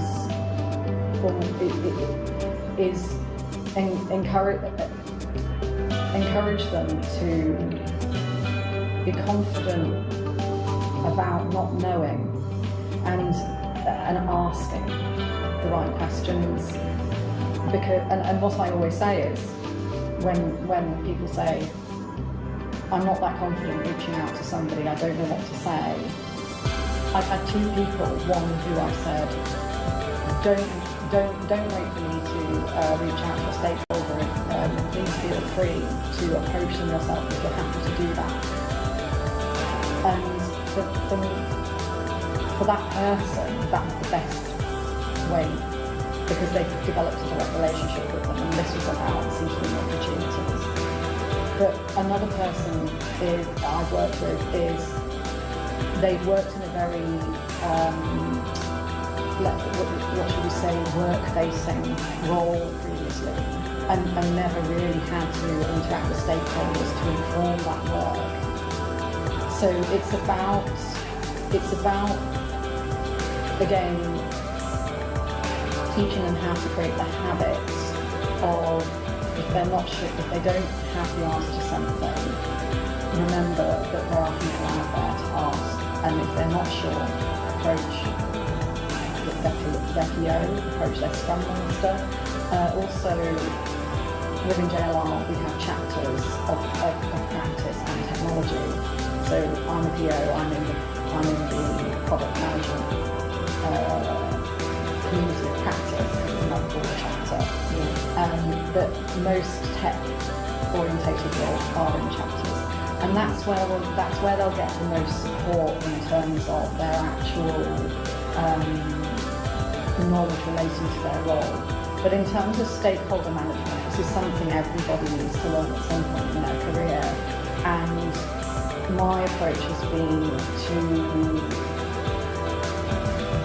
talk to the person about their feelings about approaching stakeholders, and acknowledging those feelings, not being afraid of them, and using their own voice and their own style of communication to reach out to stakeholders rather than feeling they have to pretend to be something that they're not.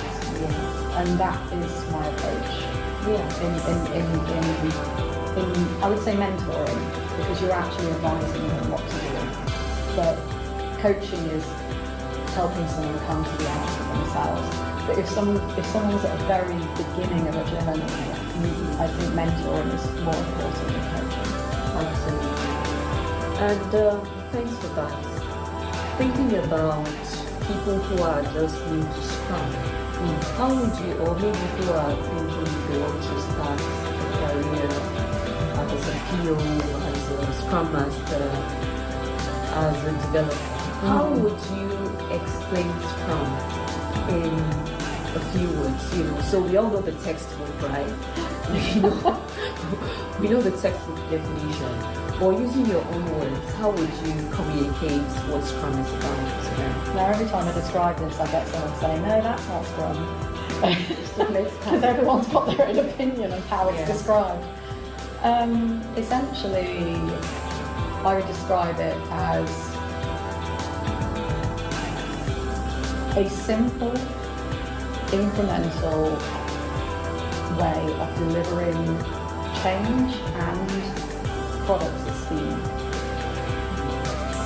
And it's a more measurable way, say for instance, than Kanban. And you tend to find it in industries where deadlines are more strict, so hard deadlines, for when you have to deliver a particular product. So for that reason, I've sometimes actually described it, and this will probably be, something that many people won't want to hear. It's like a micro version of waterfall, because you still have to plan, and you still have to deliver exactly what you said you were going to deliver, which is not Kanban. And you still have to manage your risks and dependencies. It's like a micro version of waterfall, and most people don't want to admit that. Or maybe don't realise it, but that's actually how I describe it. Because you're still following the life cycle. Yes, the same. You plan up front what you're going to deliver, which is exactly what you do in waterfall over a whole project. The thing is with Scrum is you basically cut up an entire project into blocks, and you can move those blocks. You can move an entire block of work. What you tend not to do is push planned work within a sprint into another sprint. If that's constantly happening, you might want to consider going Kanban. So that's what you want to avoid, but you can avoid that by managing the risk and managing the time boxing and adjusting it as you work, and learning from that, learning how you work on a particular type of work, and with its challenges and so on. So it's it's a little bit like Lean. So you're kind of applying some Lean practices to it as well, which is essential to making sure you're sticking to the framework. Absolutely. The other thing I like the fact that you mentioned the framework. So basically it's not a prescription, it's a guideline for everybody to follow. Yeah. And adapt. So I know some companies that practice Kanban. Yes. And you can adapt it accordingly. So I would say what we're doing is actually potentially Scrum. I think so. Which I don't think is the worst, because I think particularly with new